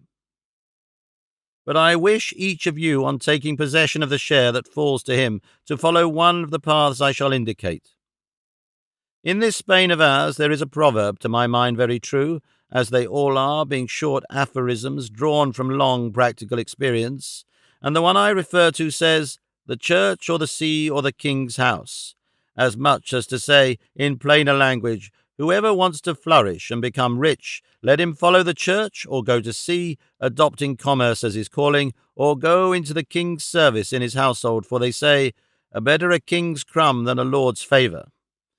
I say so because it is my will and pleasure that one of you should follow letters, another trade, and the third serve the king in the wars, for it is a difficult matter to gain admission to his service in his household, and if war does not bring much wealth, it confers great distinction and fame.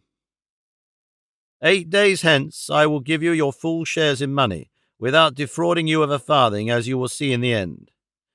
Now tell me if you are willing to follow out my idea and advice as I have laid it before you. Having called upon me as the eldest to answer, I, after urging him not to strip himself of his property, but to spend it all as he pleased, for we were young men able to gain our living, consented to comply with his wishes, and said that mine were to follow the profession of arms, and thereby serve God and my king. My second brother, having made the same proposal, decided upon going to the Indies, embarking the portion that fell to him in trade. The youngest, and in my opinion the wisest, said he would rather follow the church or go to complete his studies at Salamanca. As soon as we had come to an understanding and made choice of our professions, my father embraced us all, and in the short time he mentioned carried into effect all he had promised. And when he had given to each his share, which as well as I remember was 3,000 ducats apiece in cash, for an uncle of ours brought the estate and paid for it down, not to let it go out of the family, we all 3 on the same day took leave of our good father, and at the same time, as it seemed to me inhuman to leave my father with such scanty means in his old age, I induced him to take 2 of my 3,000 ducats, as the remainder would be enough to provide me with all a soldier needed. My 2 brothers, moved by my example, gave him each 1,000 ducats, so that there was left for my father 4,000 ducats in money, besides 3,000 the value of the portion that fell to him, which he preferred to retain in land instead of selling it. Finally, as I said, we took leave of him, and of our uncle whom I have mentioned, not without sorrow and tears on both sides, they charging us to let them know whenever an opportunity offered how we fared, whether well or ill. We promised to do so, and when he had embraced us and given us his blessing, one set out for Salamanca, the other for Seville, and I for Alicante, where I had heard there was a Genoese vessel taking in a cargo of wool for Genoa. It is now some 22 years since I left my father's house, and all that time, though I have written several letters, I have had no news whatever of him or my brothers. My own adventures during that period I will now relate briefly. I embarked at Alicante, reached Genoa after a prosperous voyage, and proceeded thence to Milan, where I provided myself with arms and a few soldiers' accoutrements. Thence it was my intention to go and take service in Piedmont, but as I was already on the road to Alessandria della Paglia, I learned that the great Duke of Alva was on his way to Flanders. I changed my plans, joined him, served under him in the campaigns he made, was present at the deaths of the Counts Egmont and Horn, and was prompted to be ensign under a famous captain of Guadalajara, Diego de Urbina by name. Some time after my arrival in Flanders, news came of the league that His Holiness Pope Pius V, of happy memory, had made with Venice and Spain against the common enemy, the Turk, who had just then with his fleet taken the famous island of Cyprus, which belonged to the Venetians, a loss deplorable and disastrous. It was known as a fact that the most serene Don Juan of Austria, natural brother of our good King Don Philip, was coming as commander-in-chief of the Allied forces, and rumours were abroad of the vast warlike preparations which were being made, all which stirred my heart and filled me with a longing to take part in the campaign which was expected. And though I had reason to believe, and almost certain promises, that on the first opportunity that presented itself I should be promoted to be captain, I preferred to leave all and betake myself as I did to Italy, and it was my good fortune that Don John had just arrived in Genoa, and was going on to Naples to join the Venetian fleet, as he afterwards did at Messina. I may say, in short, that I took part in that glorious expedition, promoted by this time to be a captain of infantry, to which honourable charge my good luck rather than my merits raised me, and that day, so fortunate for Christendom, because then all the nations of the earth were disabused of the error under which they lay in imagining the Turks to be invincible on sea. On that day, I say, on which the Ottoman pride and arrogance were broken, among all that were there made happy, for the Christians who died that day were happier than those who remained alive and victorious, I alone was miserable, for, instead of some naval crown that I might have expected had it been in Roman times, on the night that followed that famous day, I found myself with fetters on my feet and manacles on my hands. It happened in this way. El-Uchali, the king of Algiers, a daring and successful corsair, having attacked and taken the leading Maltese galley, only 3 knights being left alive in it, and they badly wounded, the chief galley of John Andrea, on board of which I and my company were placed, came to its relief, and, doing as was bound to do in such a case, I leapt on board the enemy's galley, which, sheering off from that which had attacked it, prevented my men from following me, and so I found myself alone in the midst of my enemies, who were in such numbers that I was unable to resist. In short, I was taken, covered with wounds. El-Uchali, as you know, sirs, made his escape with his entire squadron, and I was left a prisoner in his power, the only sad being among so many filled with joy, and the only captive among so many free. For there were 15,000 Christians, all at the oar in the Turkish fleet, that regained their longed-for liberty that day. They carried me to Constantinople, where the Grand Turk Selim made my master general at sea for having done his duty in the battle, and carried off as evidence of his bravery the standard of the Order of Malta. The following year, which was the year 72, I found myself at Navarino, rowing in the leading galley with the 3 lanterns. There I saw and observed how the opportunity of capturing the whole Turkish fleet in harbour was lost, for all the marines and janissaries that belonged to it made sure that they were about to be attacked inside the very harbour, and had their kits and passamarks or shoes ready to flee at once on shore without waiting to be assailed, in so great fear did they stand of our fleet. But heaven ordered it otherwise, not for any fault or neglect of the general who commanded on our side, but for the sins of Christendom, and because it was God's will and pleasure that we should always have instruments of punishment to chastise us. As it was, El-Uchali took refuge at Modon, which is an island near Navarino, and landing forces fortified the mouth of the harbour and waited quietly until Don John retired. On this expedition was taken the galley called the Prize, whose captain was a son of the famous corsair Barbarossa. It was taken by the chief Neapolitan galley called the She-Wolf, commanded by that thunderbolt of war, that father of his men, that successful and unconquered captain, Don Alvaro de Bazin, Marquis of Santa Cruz, and I cannot help telling you what took place at the capture of the prize. The son of Barbarossa was so cruel and treated his slaves so badly that, when those who were at the oars saw that the She-Wolf galley was bearing down upon them and gaining upon them, they all at once dropped their oars and seized their captain, who stood on the stage at the end of the gangway shouting to them to row lustily, and passing him on from bench to bench, from the poop to the prow, they so bit him that before he had got so much past the mast his soul had already got to hell. So great, as I said, was the cruelty with which he treated them, and the hatred with which they hated him. We returned to Constantinople, and the following year, 73, it became known that Don John had seized Tunis and had taken the kingdom from the Turks and placed Muley Hamid in possession, putting an end to the hopes which Muley Hamida, the cruelest and bravest Moor in the world, entertained of returning to reign there. The Grand Turk took the loss greatly to heart, and with the cunning with which all his race possess, he made peace with the Venetians, who were much more eager for it than he was. And the following year, 74, he attacked the Goletta and the fort which Don John had left half built near Tunis. While all these events were occurring, I was labouring at the oar without any hope of freedom. At least I had no hope of obtaining it by ransom, for I was firmly resolved not to write to my father telling him of my misfortunes. At length the Goletta fell, and the fort fell, before which places there were 75,000 regular Turkish soldiers, and more than 400,000 Moors and Arabs from all parts of Africa,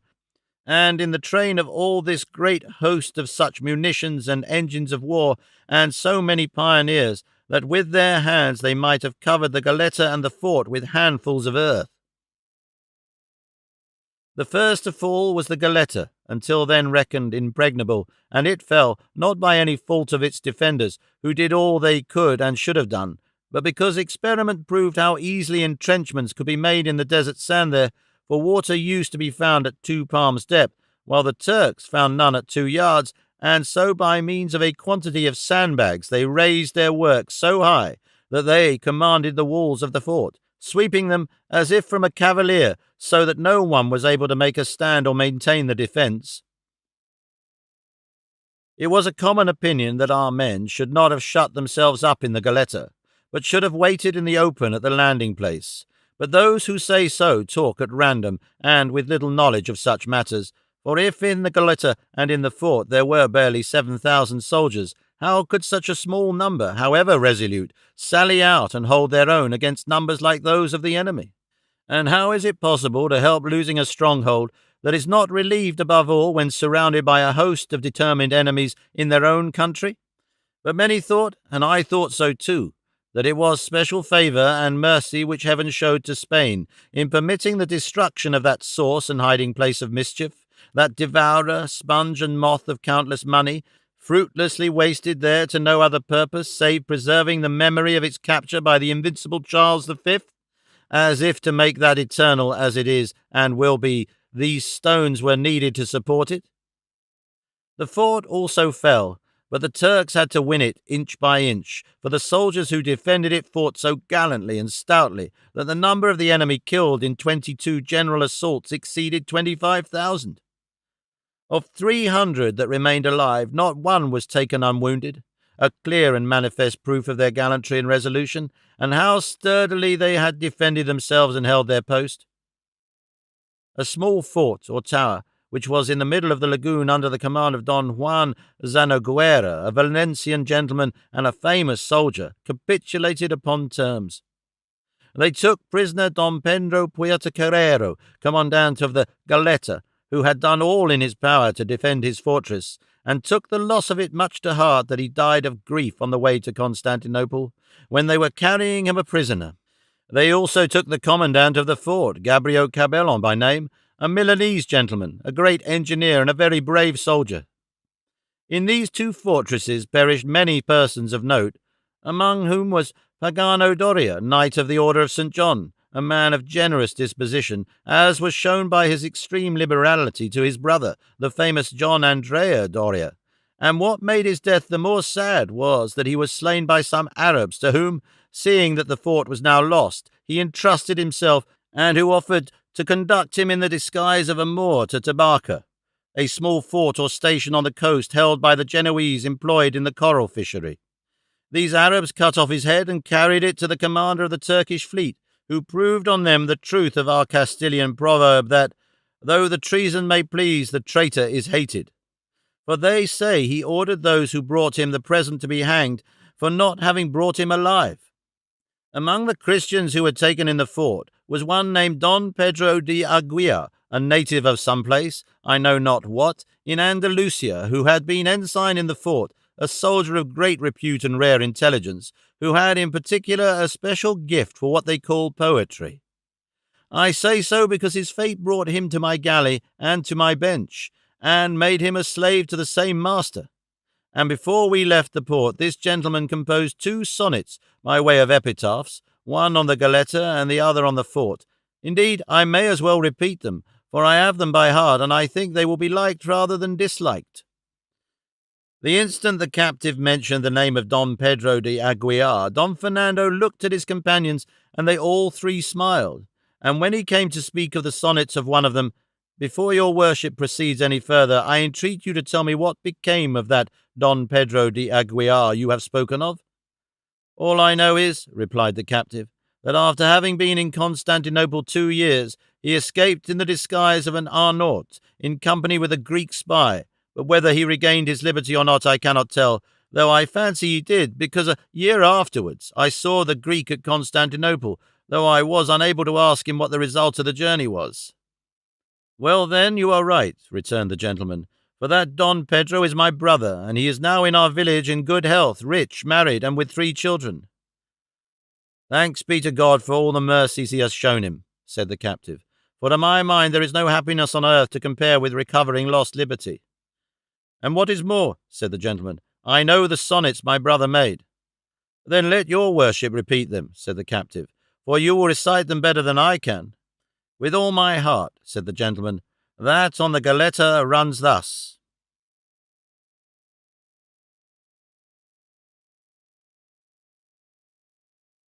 Chapter 40, in which the story of the captive is continued. Sonnet. Blessed souls that, from this mortal husk set free, in guerdon of brave deeds beatified, above this lowly orb of ours abide, made heirs of heaven and immortality, with noble rage and ardour glowing ye, your strength, while strength was yours, in battle plied, and with your own blood and the foreman's died, the sandy soil and the encircling sea. It was the ebbing life-blood first that failed, the weary arms, the stout hearts never quailed. Though vanquished, yet ye earned the victor's crown, though mourned, yet still triumphant was your fall, for there ye won, between the sword and wall, in heaven glory, and on earth renown. "That is it exactly, according to my recollection," said the captive. "Well, then, that on the fort," said the gentleman, "if my memory serves me good, goes thus." Sonnet. Up from this wasted soil, this shattered shell, whose walls and towers here in ruin lie, 3,000 soldier souls took wing on high, in the bright mansions of the blest to dwell. The onslaught of the foeman to repel, by might of arm all vainly did they try, and when at length 'twas left them but to die, wearied and few the last defenders fell. And this same arid soil hath ever been a haunt of countless mournful memories, as well as in our day as in our days of yore. But never yet to heaven it sent, I ween, from its hard bosom purer souls than these, or braver bodies on its surface bore. The sonnets were not disliked, and the captive was rejoiced at the tidings they gave him of his comrade, and continuing his tale, he went on to say, "The Goletta and the fort being thus in their hands, the Turks gave orders to dismantle the Goletta, for the fort was reduced to such a state that there was nothing left to level, and to do the work more quickly and easily they mined it in 3 places, but nowhere were they able to blow up the part which seemed to be the least strong, that is to say, the old walls, while all that remained standing of the new fortifications, that the Fratin had made, came to the ground with the greatest ease. Finally, the fleet returned victorious and triumphant to Constantinople, and a few months later died my master, Uçali, otherwise Uçali Fartax, which means in Turkish, the scabby renegade, for that he was. It is the practice with the Turks to name people from some defect or virtue they may possess. The reason being that there are among them only 4 surnames belonging to families tracing their descent from the Ottoman house, and the others, as I have said, take their names and surnames, either from bodily blemishes or moral qualities. This scabby one rode at the oar as a slave of the Grand Signors for 14 years, and when over 34 years of age, in resentment at having been struck by a Turk while at the oar, turned renegade and renounced his faith in order to be able to revenge himself, and such was his valour that, without owing his advancement to the base ways and means by which most favourites of the Grand Signor rise to power, he came to be King of Algiers, and afterwards General on Sea, which is the third place of trust in the realm. He was a Calabrian by birth, and a worthy man morally, and he treated his slaves with great humanity. He had 3,000 of them, and after his death they were divided, as he directed by his will, between the Grand Signor, who is heir of all who die and shares with the children of the deceased, and his renegades. I fell to the lot of a Venetian renegade who, when a cabin boy on board a ship, had been taken by Ushali, and was so much beloved by him that he became one of his most favoured youths. He came to be the most cruel renegade I ever saw. His name was Hassan Aga, and he grew very rich and became king of Algiers. With him I went there from Constantinople, rather glad to be so near Spain, not that I intended to write to anyone about my unhappy lot, but to try if fortune would be kinder to me in Algiers than in Constantinople, where I had attempted in 1,000 ways to escape without ever finding a favourable time or chance. But in Algiers I resolved to seek for other means of effecting the purpose I cherished so dearly, for the hope of obtaining my liberty never deserted me, and when in my plots and schemes and attempts the result did not answer my expectations, without giving way to despair, I immediately began to look out for or conjure up some new hope to support me, however faint or feeble it might be.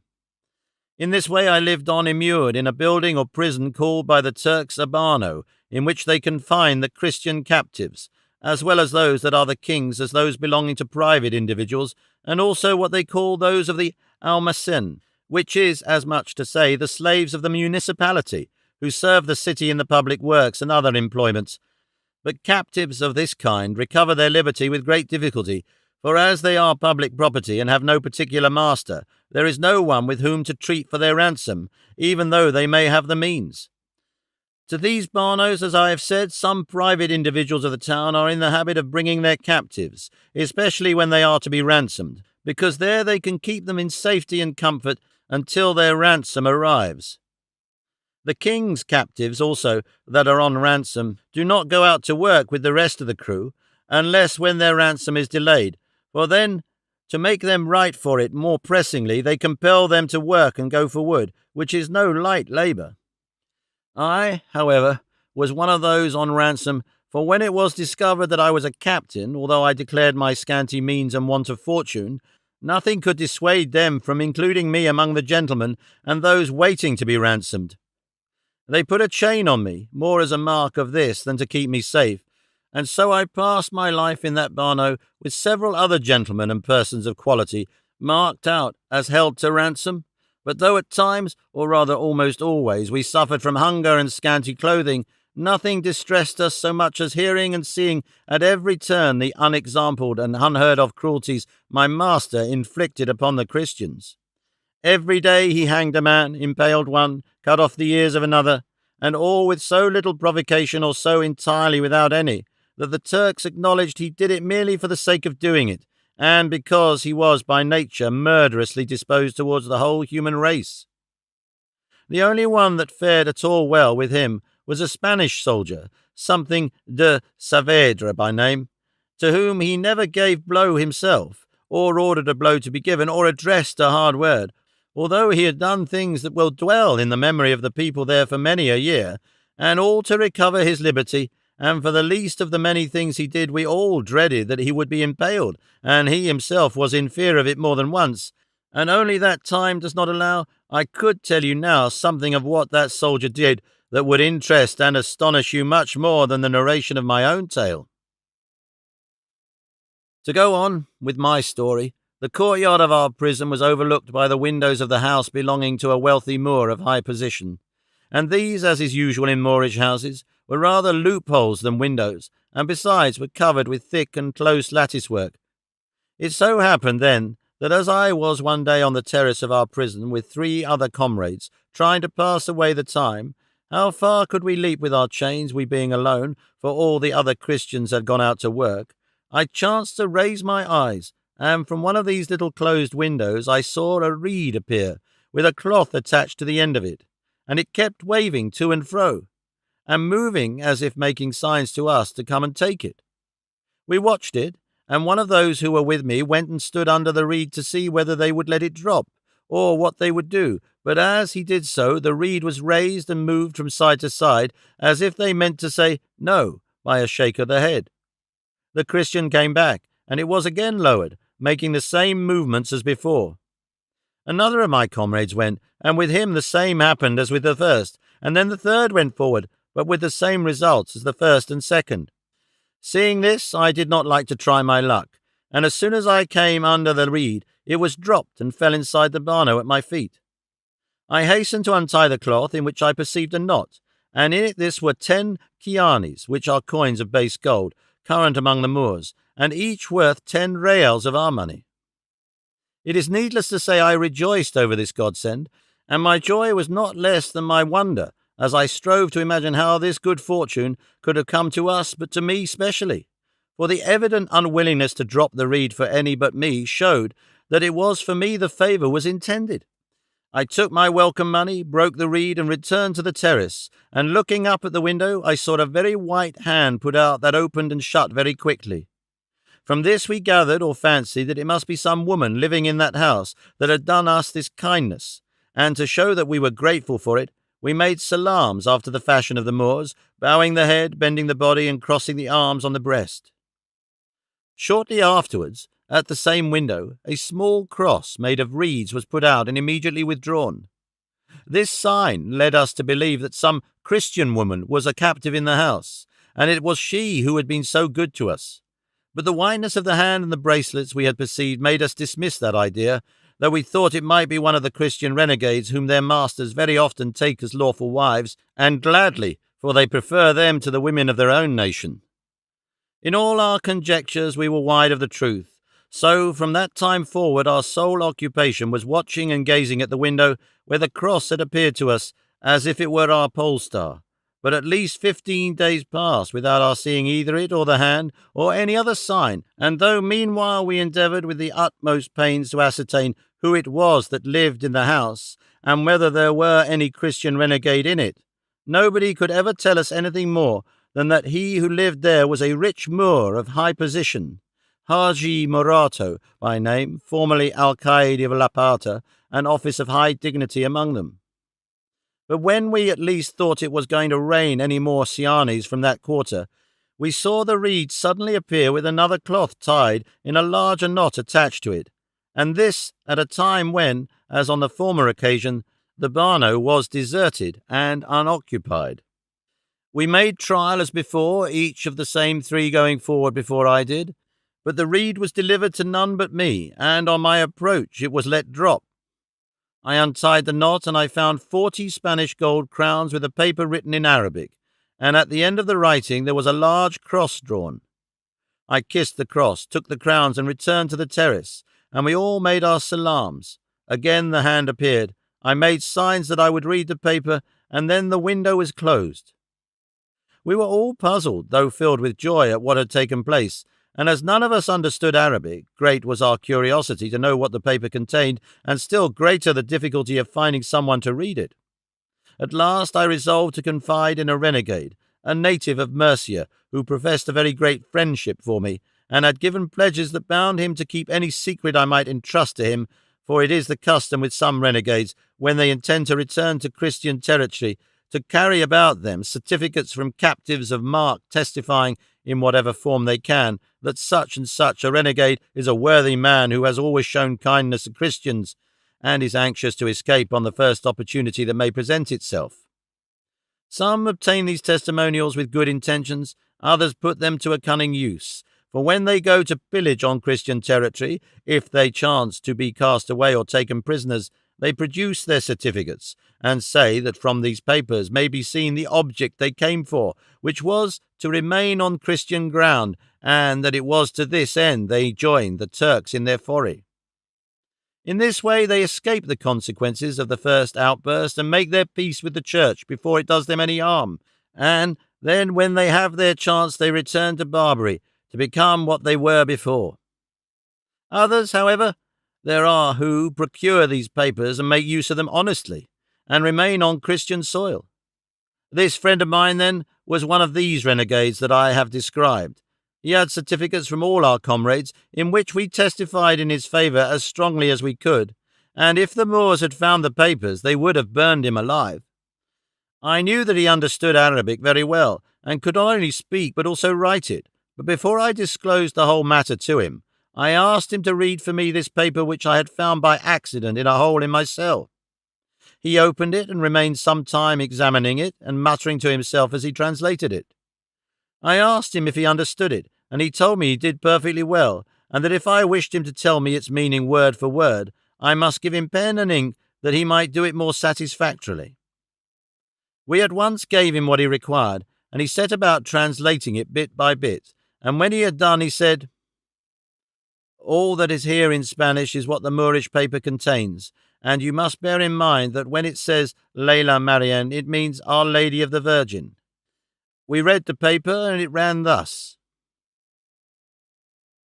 When I was a child, my father had a slave who taught me to pray the Christian prayer in my own language, and told me many things about Leila Marian.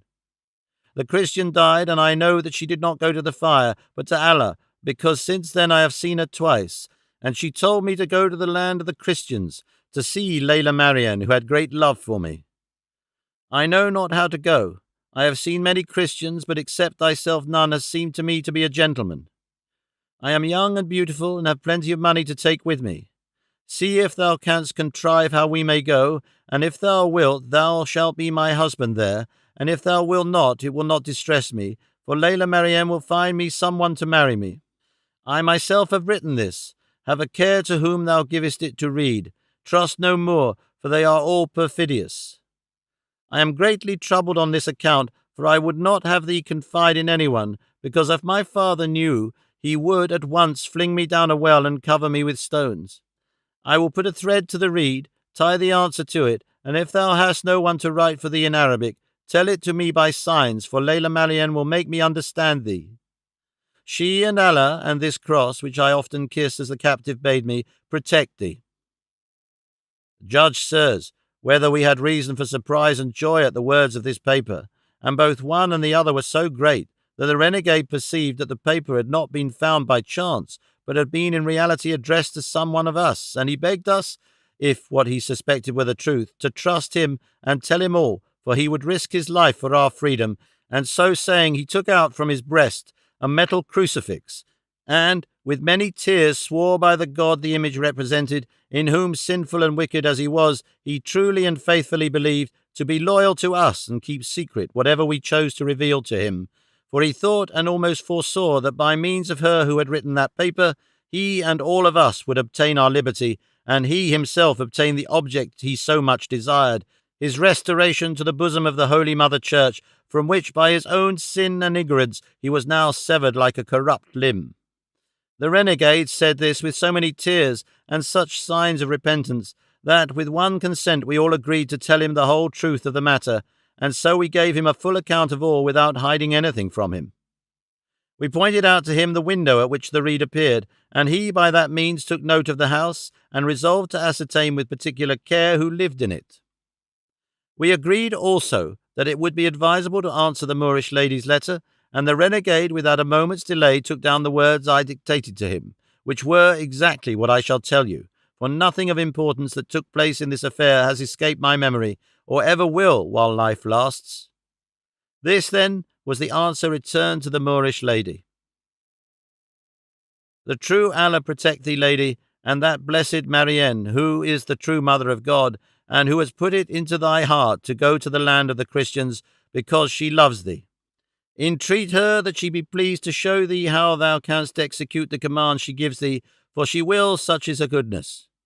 On my part, and on that of all these Christians who are with me, I promise to do all that we can for thee, even to death. Fail not to write to me and inform me what thou dost mean to do, and I will always answer thee, For the great Allah has given us a Christian captive who can speak and write thy language well, as thou mayst seest by this paper. Without fear, therefore, thou canst inform us all of thou wouldst. As to what thou sayest, that if thou dost reach the land of the Christians, thou wilt be my wife, I give thee my promise upon it as a good Christian, and know that the Christians keep their promises better than the Moors. Allah and Marianne his mother watch over thee, my lady. The paper being written and folded, I waited 2 days until the bano was empty as before, and immediately repaired to the usual walk on the terrace to see if there were any sign of the reed, which was not long in making its appearance. As soon as I saw it, although I could not distinguish who put it out, I showed the paper as a sign to attach the thread, but it was already fixed to the reed, and to it I tied the paper, and shortly afterwards our star once more made its appearance with the white flag of peace, the little bundle.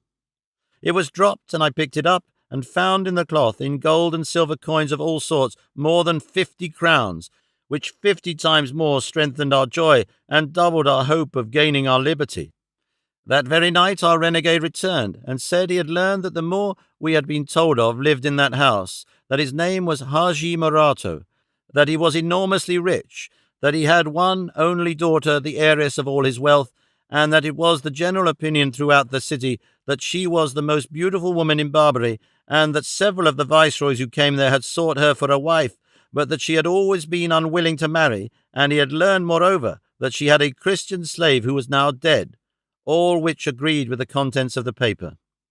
We immediately took counsel with the renegade as to what means would have to be adopted in order to carry off the Moorish lady and bring us all to Christian territory, and in the end it was agreed that for the present we should wait for a second communication from Zoraida, for that was the name of her who now desires to be called Maria, because we saw clearly that she and no one else could find a way out of all these difficulties.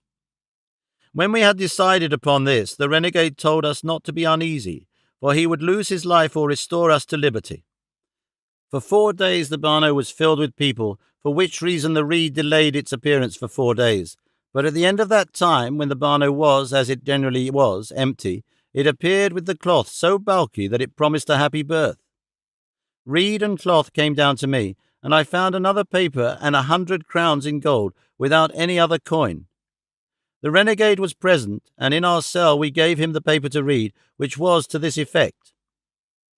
I cannot think of a plan, Signor, for our going to Spain, nor has Leila Marianne shown me one, though I have asked her. All that can be done is for me to give you plenty of money in gold from this window.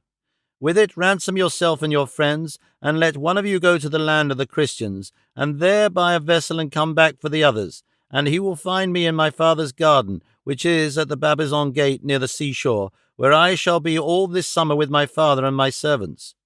You can carry me away from there by night without any danger, and bring me to the vessel.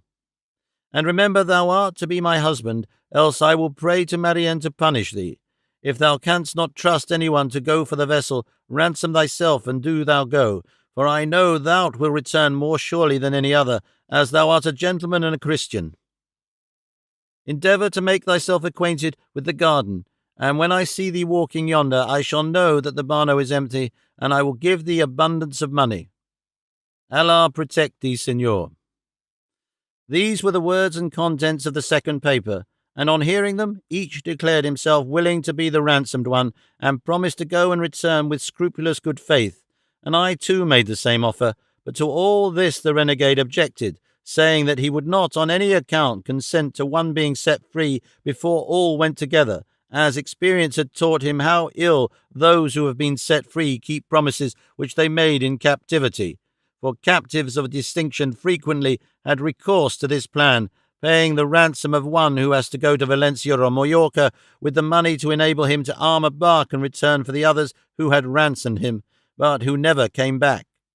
For recovered liberty and the dread of losing it again efface from the memory all the obligations in the world.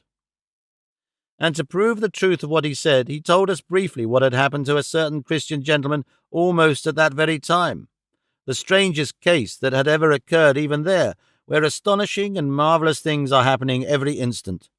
In short, he ended by saying that what could and ought to be done was to give the money intended for the ransom of one of us Christians to him, so that he might with it buy a vessel there in Algiers, under the pretence of becoming a merchant and trader at Tetuan, and along the coast, and when the master of the vessel, it would be easy for him to hit on some way of getting us all out of the Barno and putting us on board, especially if the Moorish lady gave, as she said, money enough to ransom all, because once free it would be the easiest thing in the world for us to embark even in open day.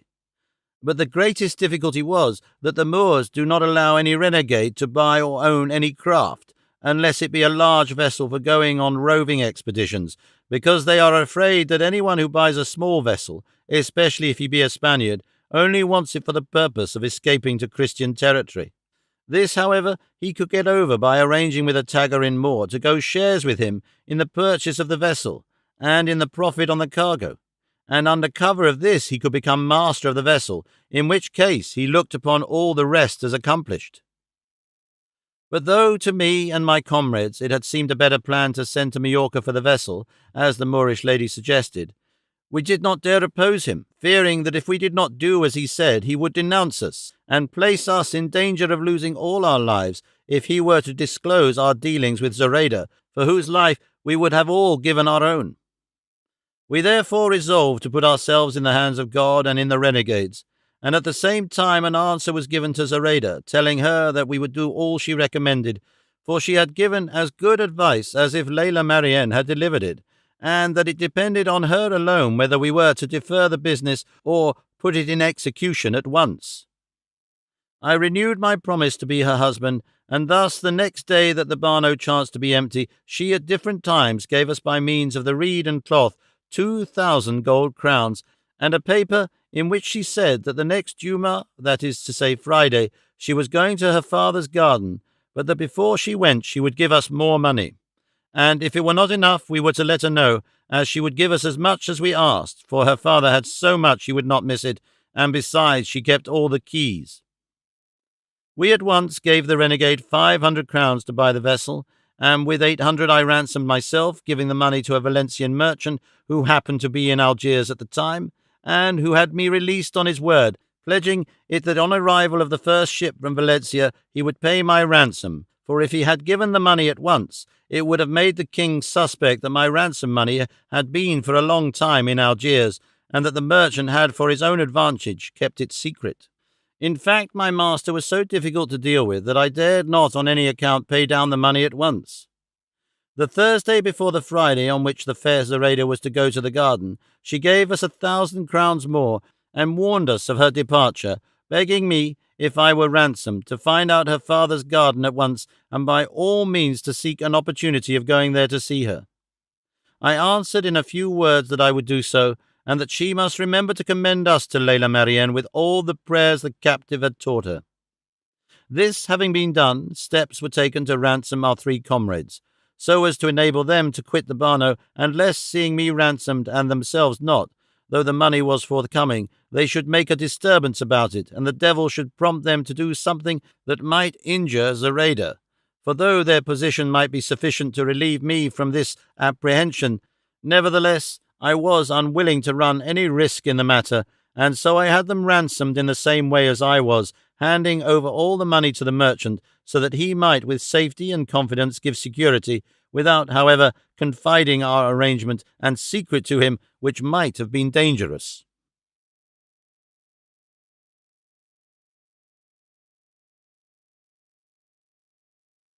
Chapter 41, in which the captive still continues his adventures.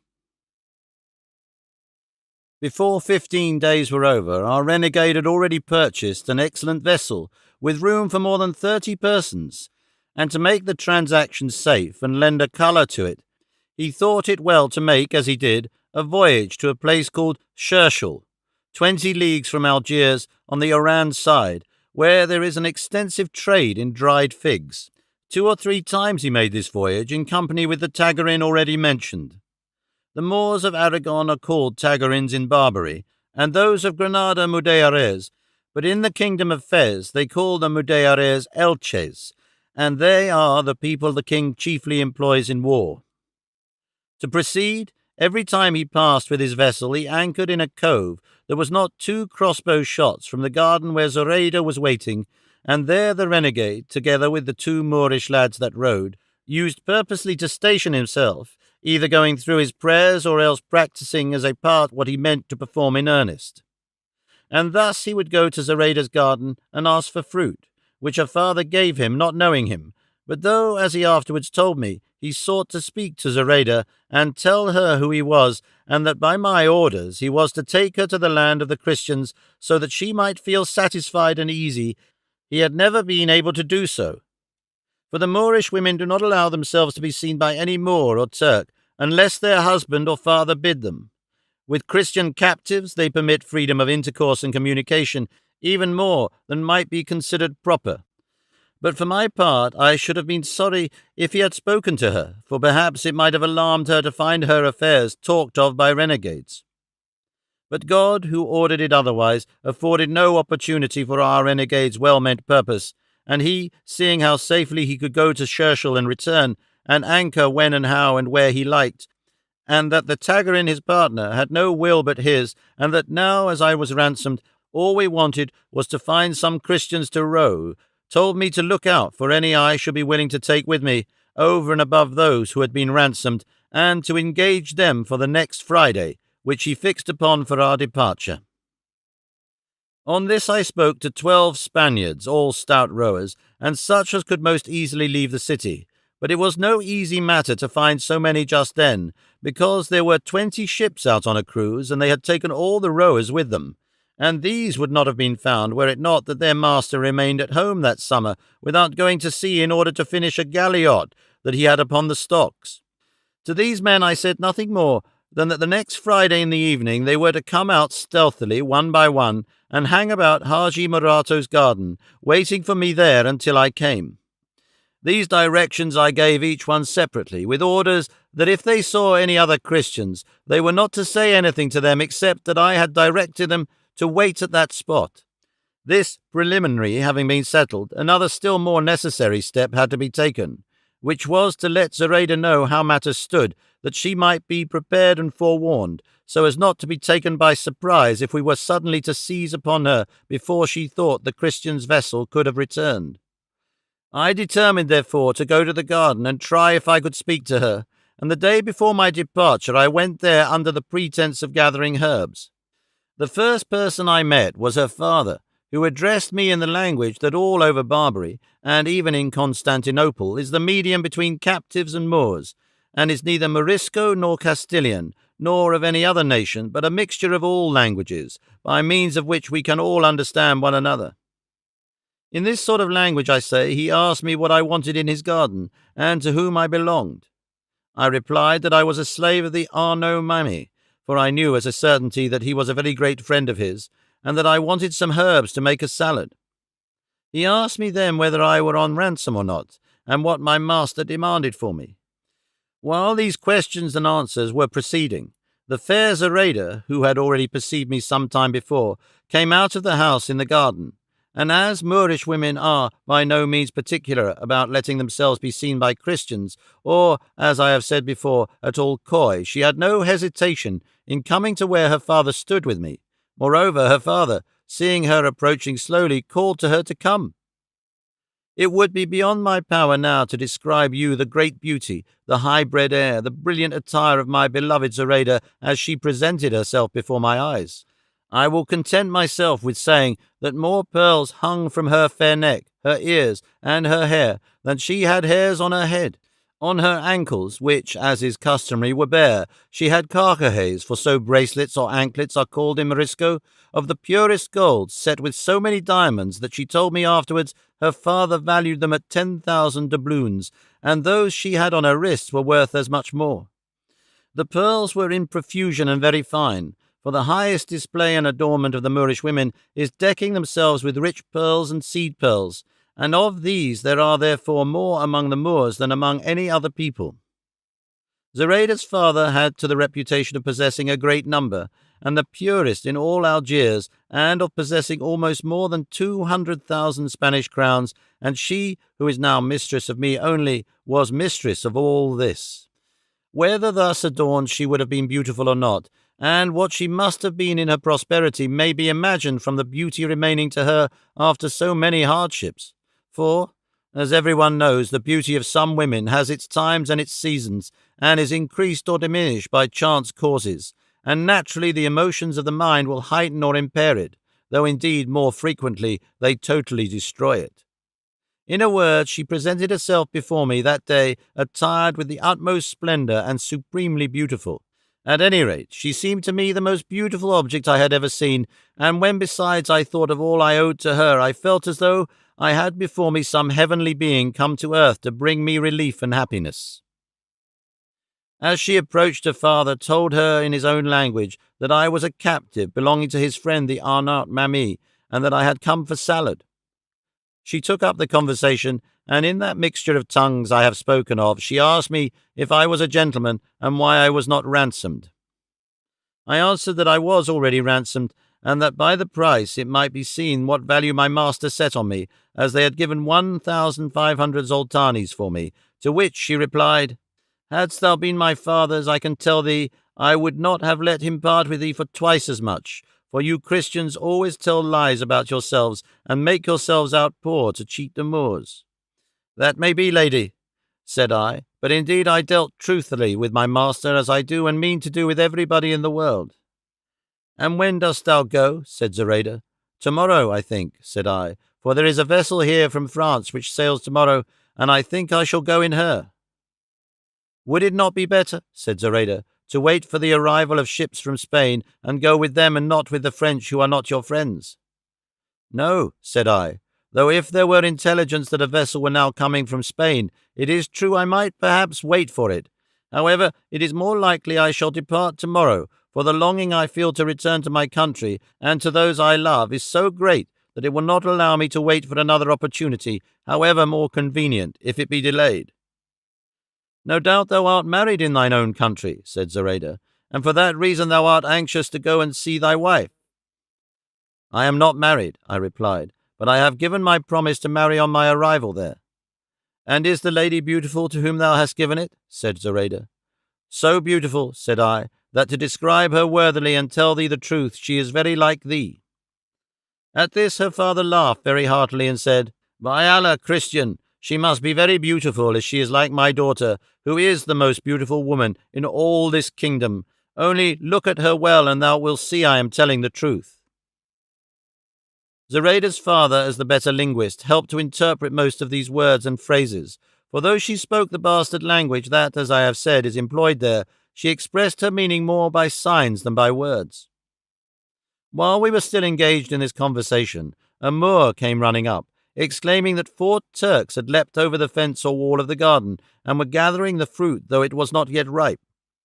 The old man was alarmed, and Zoraida too, for the Moors commonly, and, so to speak, instinctively have a dread of the Turks, but particularly of the soldiers, who are so insolent and domineering to the Moors who are under their power, that they treat them worse than if they were their slaves. Her father said to Zoraida, "Daughter, retire into the house and shut thyself in while I go and speak to these dogs. And thou, Christian, pick thy herbs and go in peace, and Allah bring thee safe to thy own country." I bowed, and he went away to look for the Turks, leaving me alone with Zoraida, who made as if she were about to retire as her father bade her, but the moment he was concealed by the trees of the garden, turning to me with her eyes full of tears, she said, "Tamei, Cristiano, tamei," that is to say, "Art thou going, Christian, art thou going?" I made answer, "Yes, lady, but not without thee. Come what may, be on the watch for me on the next Juma, and be not alarmed when thou seest us, for most surely we shall go to the land of the Christians." This I said in such a way that she understood perfectly all that passed between us, and throwing her arm round my neck, she began with feeble steps to move towards the house. But as fate would have it, and it might have been very fortunate if heaven had not otherwise ordered it, just as we were moving on in the manner and position I have described, with her arm round my neck, her father, as he returned after having sent away the Turks, saw how we were walking, and we perceived that he saw us. But Zoraida, ready and quick-witted, took care not to remove her arm from my neck, but on the contrary drew closer to me and laid her head on my breast, bending her knees a little and showing all the signs and tokens of fainting. while I at the same time made it seem as though I were supporting her against my will. Her father came running up to where we were, and seeing his daughter in this state, asked what was the matter with her. She, however, giving no answer, he said, "No doubt she has fainted in alarm at the entrance of those dogs." And taking her from mine, he drew her to his own breast, while she, sighing, her eyes still wet with tears, said again, "Amehi, Cristiano, amehi. Go, Christian, go." To this her father replied, "There is no need, daughter, for the Christian to go, for he has done thee no harm, and the Turks have now gone. Feel no alarm. There is nothing to hurt thee, for, as I say, the Turks at my request have gone back the way they came." "It was they who terrified her, as thou hast said, signor," said I to her father. "But since she tells me to go, I have no wish to displease her.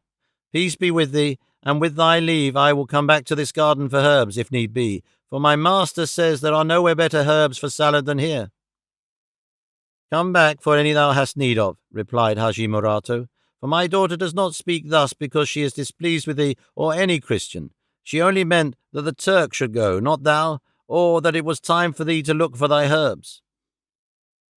With this I at once took my leave of both, and she, looking as though her heart were breaking, retired with her father.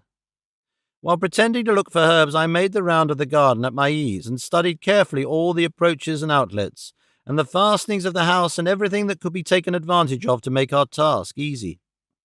Having done so, I went and gave an account of all that had taken place to the renegade and my comrades, and looked forward with impatience to the hour when, all fear at an end, I should find myself in possession of the prize which fortune held out to me in the fair and lovely Zoraida.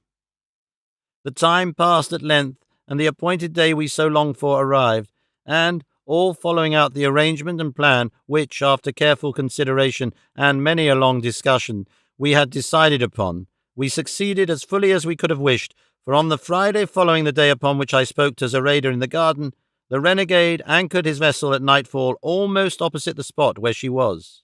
The Christians who were to row were ready and in hiding in different places round about, all waiting for me, anxious and elated, and eager to attack the vessel they had before their eyes, for they did not know the renegade's plan, but expected that they were to gain their liberty by force of arms and by killing the Moors who were on board the vessel. As soon, then, as I and my comrades made our appearance, all those that were in hiding, seeing us, came and joined us. It was now the time when the city gates are shut, and there was no one to be seen in all the space outside. When we were collected together, we debated whether it would be better first to go for Zoraida, or to make prisoners of the Moorish rowers who rowed in the vessel. But while we were still uncertain, our renegade came up, asking us what kept us, as it was now the time, and all the Moors were off their guard, and most of them asleep. We told them why we hesitated, but he said it was of more importance first to secure the vessel, which could be done with the greatest ease and without any danger, and then we could go for Zoraida. We all approved of what he said, and so without further delay, guided by him, we made for the vessel, and he, leaping on board first, drew his cutlass and said in Morisco, "Let no one stir from this if he does not want it to cost him his life." By this almost all the Christians were on board, and the Moors, who were faint-hearted, hearing their captain speak in this way, were cowed, and without any one of them taking to his arms, and indeed they had few or hardly any, they submitted without saying a word to be bound by the Christians, who quickly secured them, threatening them that if they raised any kind of outcry they would be all put to the sword. This having been accomplished, and half of our party being left to keep guard over them, the rest of us, again taking the renegade as our guide, hastened towards Haji Murato's garden, and as good luck would have it, on trying the gate it opened as easily as if it had not been locked, and so, quite quietly and in silence, we reached the house without being perceived by anybody. The lovely Zoraida was watching for us at a window, and as soon as she perceived that there were people there, she asked in a low voice if we were Nazarani, as much as to say or ask if we were Christians. I answered that we were, and begged her to come down. As soon as she recognized me, she did not delay an instant, but without answering a word, came down immediately, opened the door, and presented herself before us all, so beautiful and so richly attired that I cannot attempt to describe her. The moment I saw her, I took her hand and kissed it, and the renegade and my two comrades did the same, and the rest, who knew nothing of the circumstances, did as they saw us do, for it only seemed as if we were returning thanks to her and recognizing her as the giver of our liberty. The renegade asked her in the Morisco language if her father was in the house. She replied that he was and that he was asleep. "Then it will be necessary to waken him and take him with us," said the renegade, "and everything of value in this fair mansion." "Nay," said she, "my father must not on any account be touched, and there is nothing in the house except what I shall take, and that will be quite enough to enrich and satisfy all of you. Wait a little and you shall see." And so saying, she went in, telling us she would return immediately, and bidding us keep quiet without making any noise. I asked the renegade what had passed between them, and when he told me, I declared that nothing should be done except in accordance with the wishes of Zoraida, who now came back with a little trunk so full of gold crowns that she could scarcely carry it. Unfortunately, her father awoke while this was going on, and hearing a noise in the garden, came to the window, and at once perceiving that all those who were there were Christians, raising a prodigiously loud outcry, he began to call out in Arabic, "Christians, Christians, thieves, thieves," by which cries we were all thrown into the greatest fear and embarrassment. But the renegade, seeing the danger we were in, and how important it was for him to effect his purpose before we were heard, mounted with the utmost quickness to where Haji Moroto was, and with him went some of our party. I, however, did not dare to leave Zoraida, who had fallen almost fainting in my arms. To be brief, those who had gone upstairs acted so promptly that in an instant they came down, carrying Haji Moroto with his hands bound and a napkin tied over his mouth, which prevented him from uttering a word, warning him at the same time that to attempt to speak would cost him his life. When his daughter caught sight of him, she covered her eyes so as not to see him, and her father was horror-stricken, not knowing how willingly she had placed herself in our hands. But it was now most essential for us to be on the move, and carefully and quickly we regained the vessel, where those who had remained on board were waiting for us in apprehension of some mishap having befallen us. It was barely 2 hours after night set in when we were all on board the vessel, where the cords were removed from the hands of Zoraida's father and the napkin from his mouth. But the renegade once more told him not to utter a word, or they would take his life.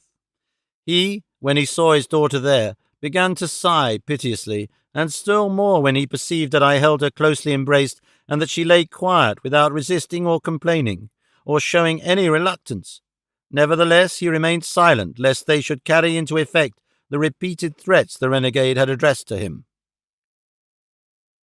Finding herself now on board, and that we were about to give way with the oars, Zoraida, seeing her father there and the other Moors bound, bade the renegade ask me to do her the favour of releasing the Moors and setting her father at liberty, for she would rather drown herself in the sea than suffer a father that had loved her so dearly to be carried away captive before her eyes and on her account.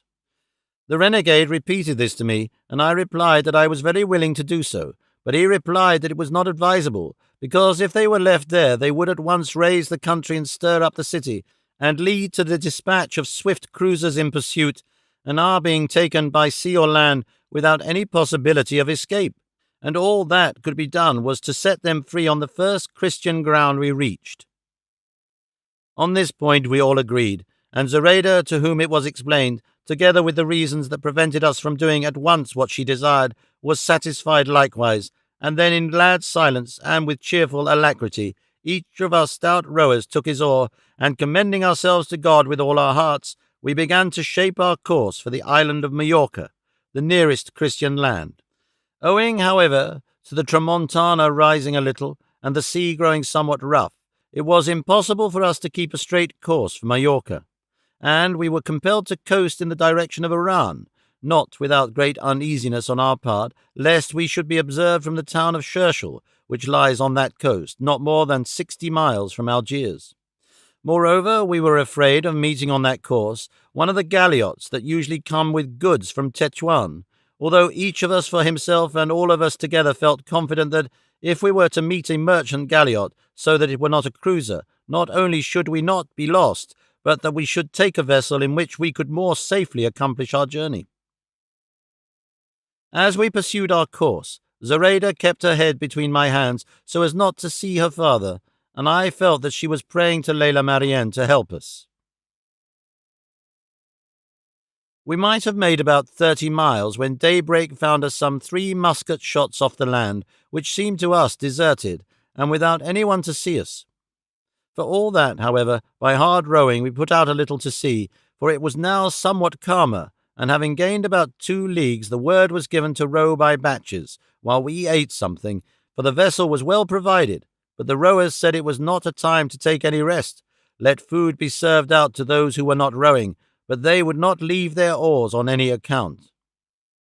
This was done, but now a stiff breeze began to blow, which obliged us to leave off rowing and make sail at once and steer for Oran, as it was impossible to make any other course. All this was done very promptly, and under sail we ran more than 8 miles an hour without any fear, except that of coming across some vessel out on a roving expedition. We gave the Moorish rowers some food, and the renegade comforted them by telling them that they were not held as captives, and we should set them free on the first opportunity. The same was said to Zoraida's father, who replied, "Anything else, Christian, I might hope for or think likely from your generosity and good behaviour, but do not think me so simple as to imagine you will give me my liberty, for you would have never exposed yourselves to the danger of depriving me of it, only to restore it to me so generously, especially as you know who I am, and the sum you may expect to receive on restoring it. And if you will only name that, I here offer you all you will require for myself and for my unhappy daughter there, or else for her alone, for she is the greatest and most precious part of my soul." As he said this, he began to weep so bitterly that he filled us all with compassion, and forced Zoraida to look at him, and when she saw him weeping, she was so moved that she rose from my feet and ran to throw her arms round him, and pressing her face to his, they both gave way to such an outburst of tears that several of us were constrained to keep them company. But when her father saw her in full dress, and with all her jewels about her, he said to her in his own language, "What means this, my daughter? Last night, before this terrible misfortune in which we are plunged befell us, I saw thee in thy everyday and indoor garments, and now, without having had time to attire thyself, and without my bringing thee any joyful tidings to furnish an occasion for adorning and bedecking thyself, I see thee arrayed in the finest attire it would be in my power to give thee when fortune was most kind to us. Answer me this, for it causes me greater anxiety and surprise than even this misfortune itself." The renegade interpreted to us what the Moor said to his daughter. She, however, returned him no answer. But when he observed in one corner of the vessel the little trunk in which she used to keep her jewels, which he well knew he had left in Algiers and had not brought to the garden, he was still more amazed, and asked her how that trunk had come into our hands, and what there was in it. To which the renegade, without waiting for Zoraida to reply, made answer, "Do not trouble thyself by asking thy daughter Zoraida so many questions, Signor, for the one answer I will give thee will serve for all. I would have thee know that she is a Christian, and that it is she who has been the file for our chains and our deliverer from captivity. She is here of her own free will, as glad, I imagine, to find herself in this position as he who escapes from darkness into the light, from death to life, and from suffering to glory." "Daughter, is this true what he says?" cried the Moor. "It is," replied Zoraida. "That thou art in truth a Christian," said the old man, "and that thou hast given thy father into the power of his enemies?" To which Zoraida made answer, "A Christian I am, but it is not I who have placed thee in this position, for it never was my wish to leave thee or do thee harm, but only to do good to myself." "And what good hast thou done thyself, daughter?" said he. "Ask thou that," said she, "of Layla Marien, for she can tell thee better than I."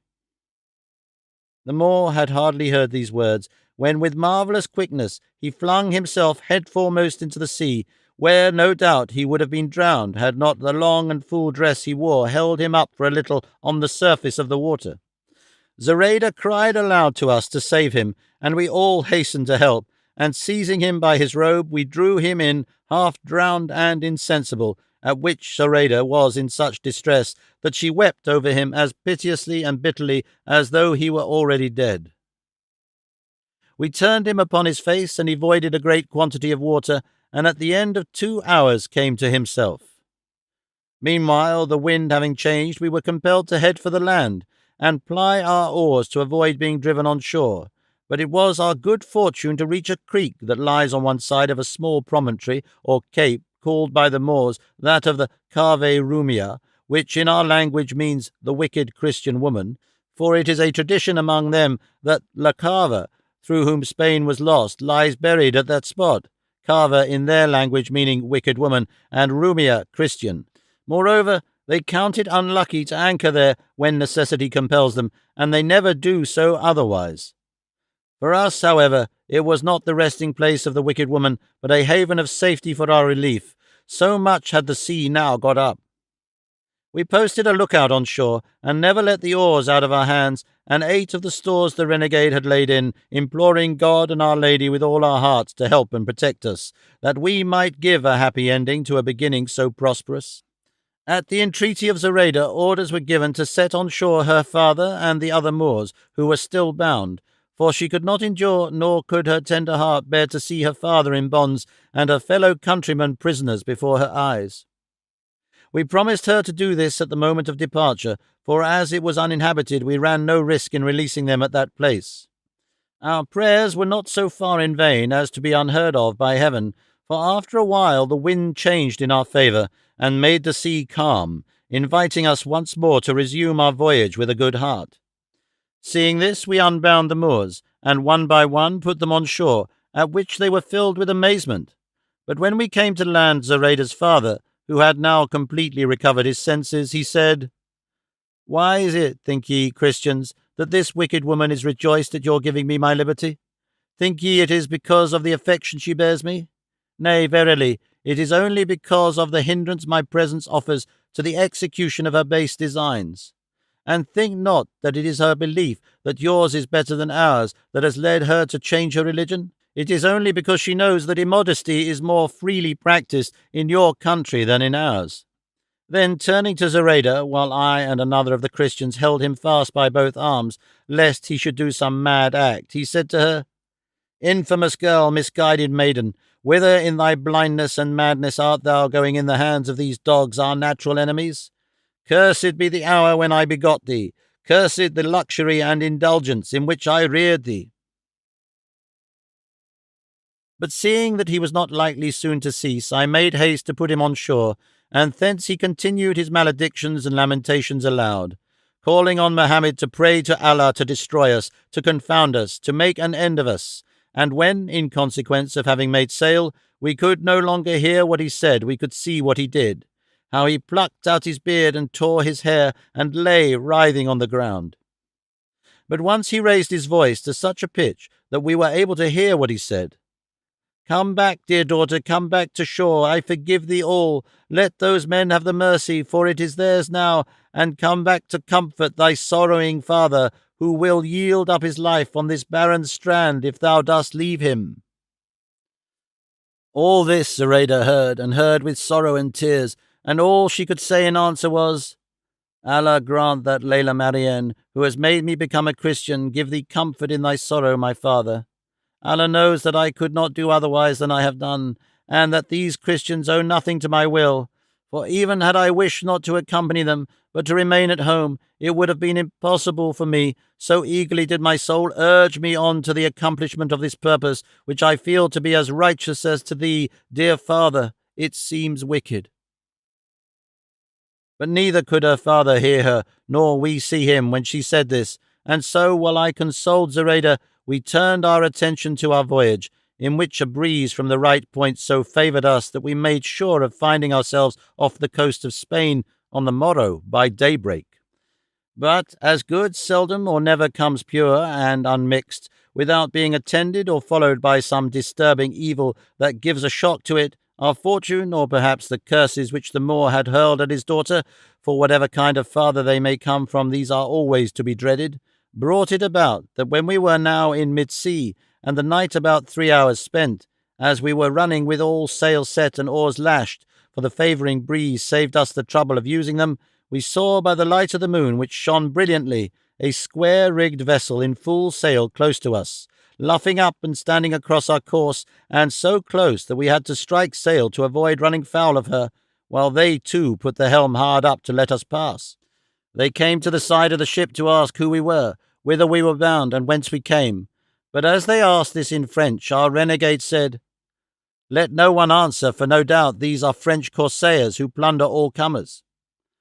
Acting on this warning, no one answered a word, but after we had gone a little ahead, and the vessel was now lying to leeward, suddenly they fired 2 guns, and apparently both loaded with chain shot, for with one they cut our mast in half and brought down both it and the sail into the sea, and the other, discharged at the same moment, sent a ball into our vessel amidships, staving her in completely, but without doing any further damage.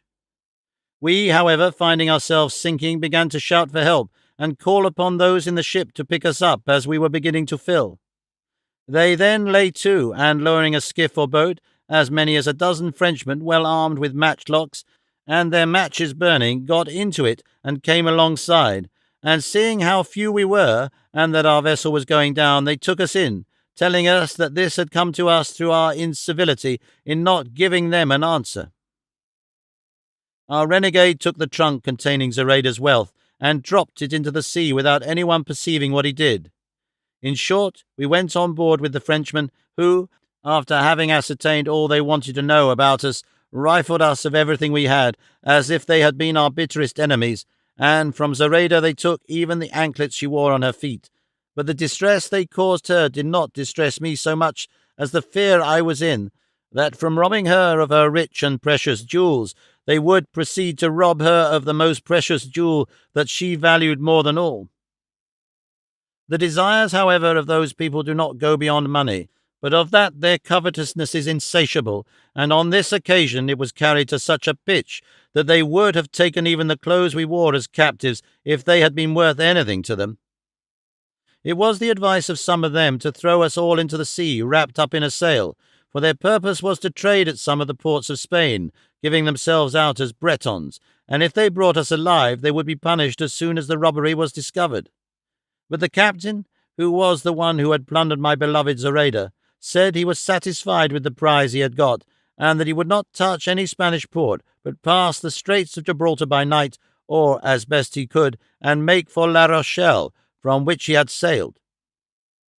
So they agreed by common consent to give us the skiff belonging to their ship, and all we required for the short voyage that remained to us, and this they did the next day on coming in sight of the Spanish coast, with which, and the joy we felt, all our sufferings and miseries were as completely forgotten as if they had never been endured by us. Such is the delight of recovering lost liberty.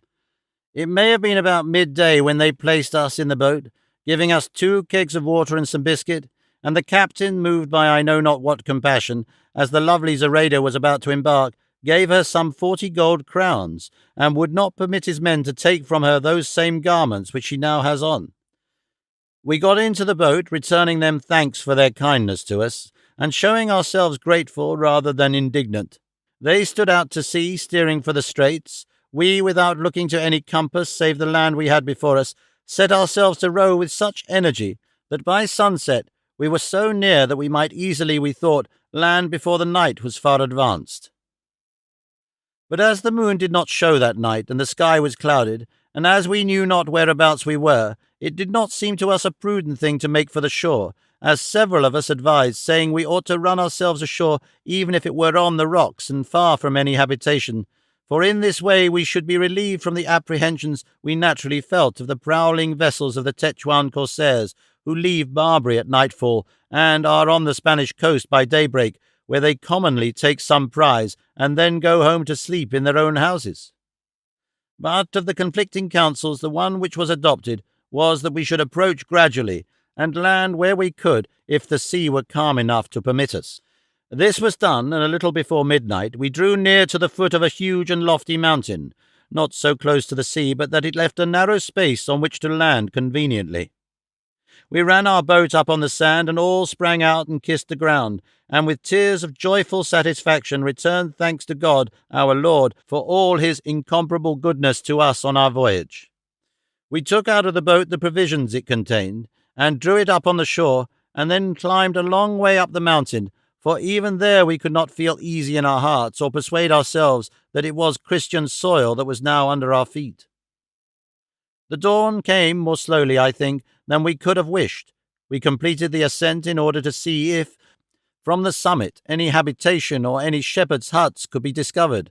But strain our eyes as we might, neither dwelling nor human being, nor path nor road could we perceive. However, we determined to push on farther, as it could not but be that ere long we must see someone who could tell us where we were.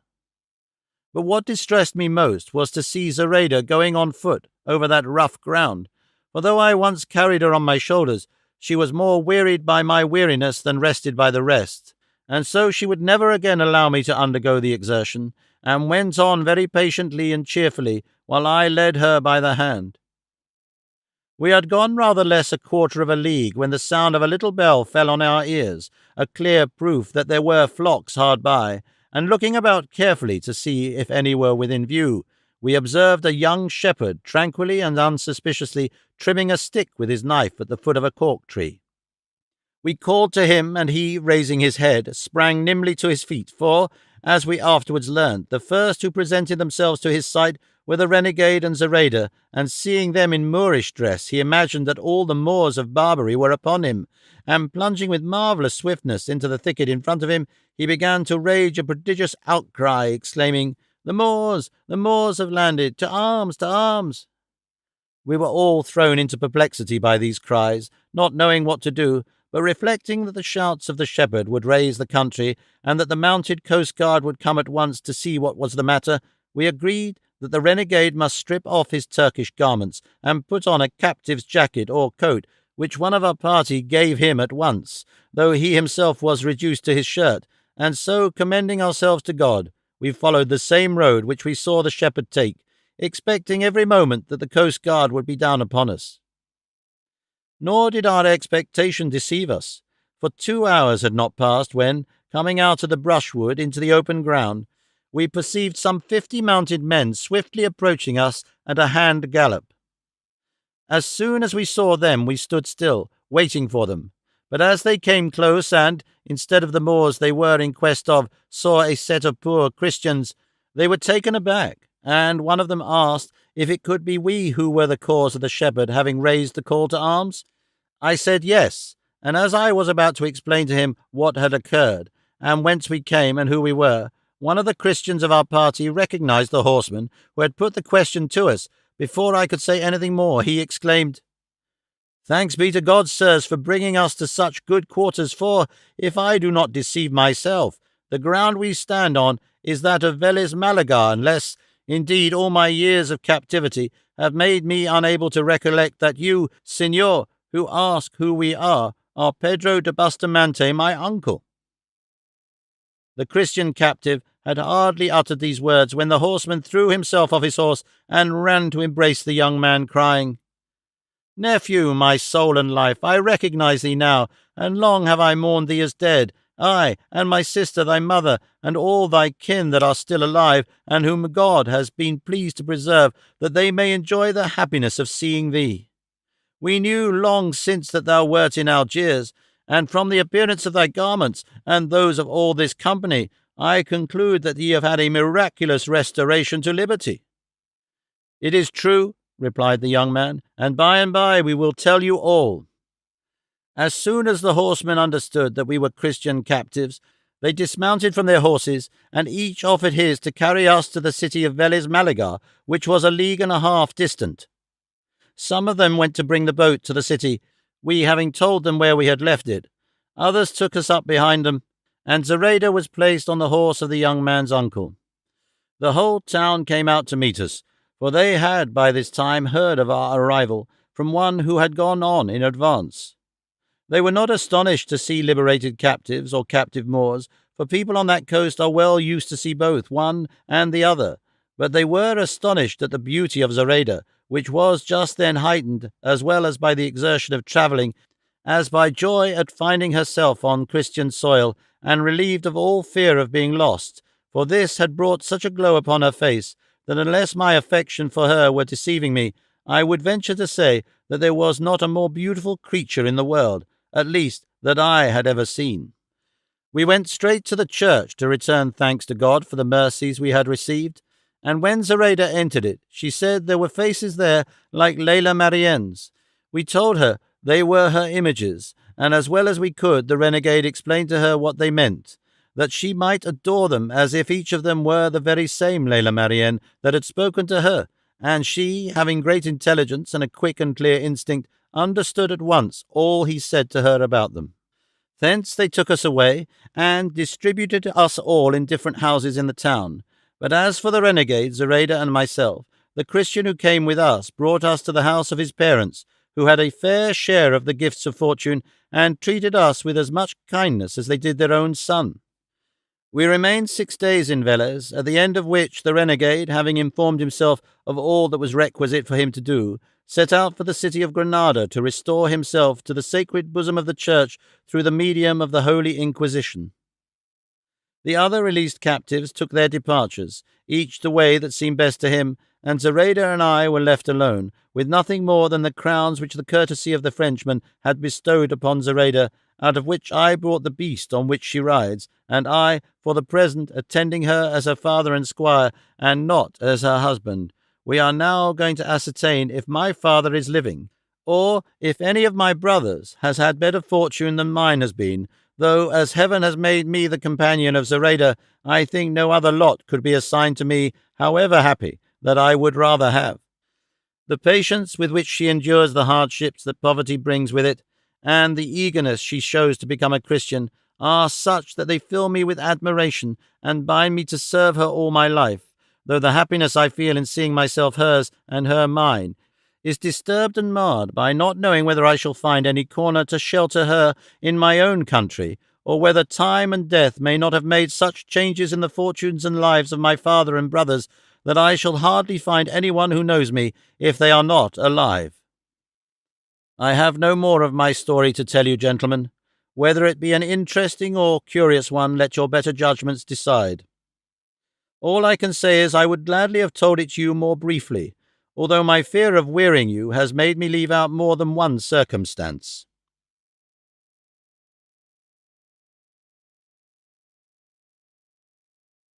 Chapter 42,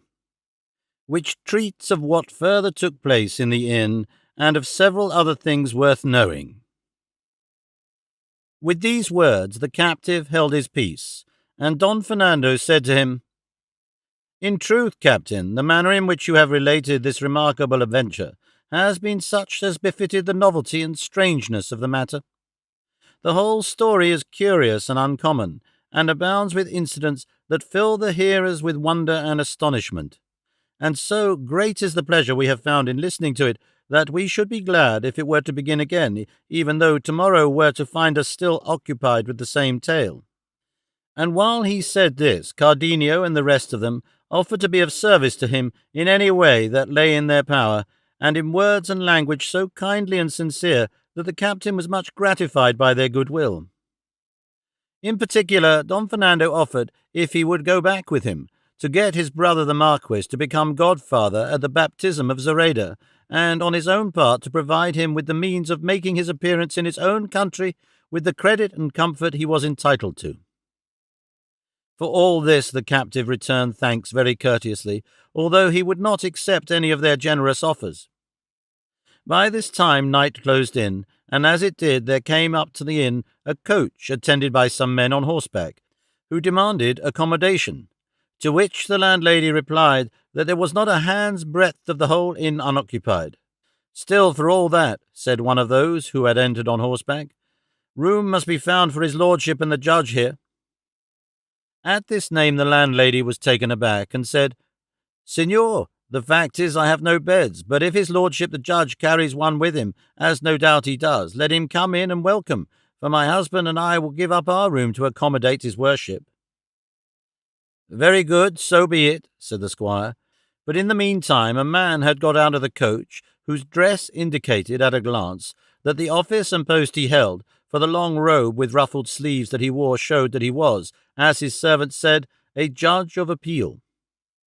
He led by the hand a young girl in a travelling dress, apparently about 16 years of age, and of such a high-bred air, so beautiful and so graceful, that all were filled with admiration when she made her appearance, and but for having seen Dorothea, Lucinda, and Zoraida, who were there in the inn, they would have fancied that a beauty like that of this maiden's would have been hard to find. Don Quixote was present at the entrance of the judge with the young lady, and as soon as he saw him, he said, "Your worship may with confidence enter, and take your ease in this castle, for though the accommodation be scanty and poor, there are no quarters so cramped or inconvenient that they cannot make room for arms and letters. Above all, if arms and letters have beauty for a guide and leader, as letters represented by your worship have in this fair maiden, to whom not only ought castles to throw themselves open and yield themselves up, but rocks should rend themselves asunder, and mountains divide and bow themselves down to give her a reception. Enter, your worship, I say, into this paradise, for here you will find stars and suns to accompany the heaven your worship brings with you. Here you will find arms in their supreme excellence, and beauty in its highest perfection."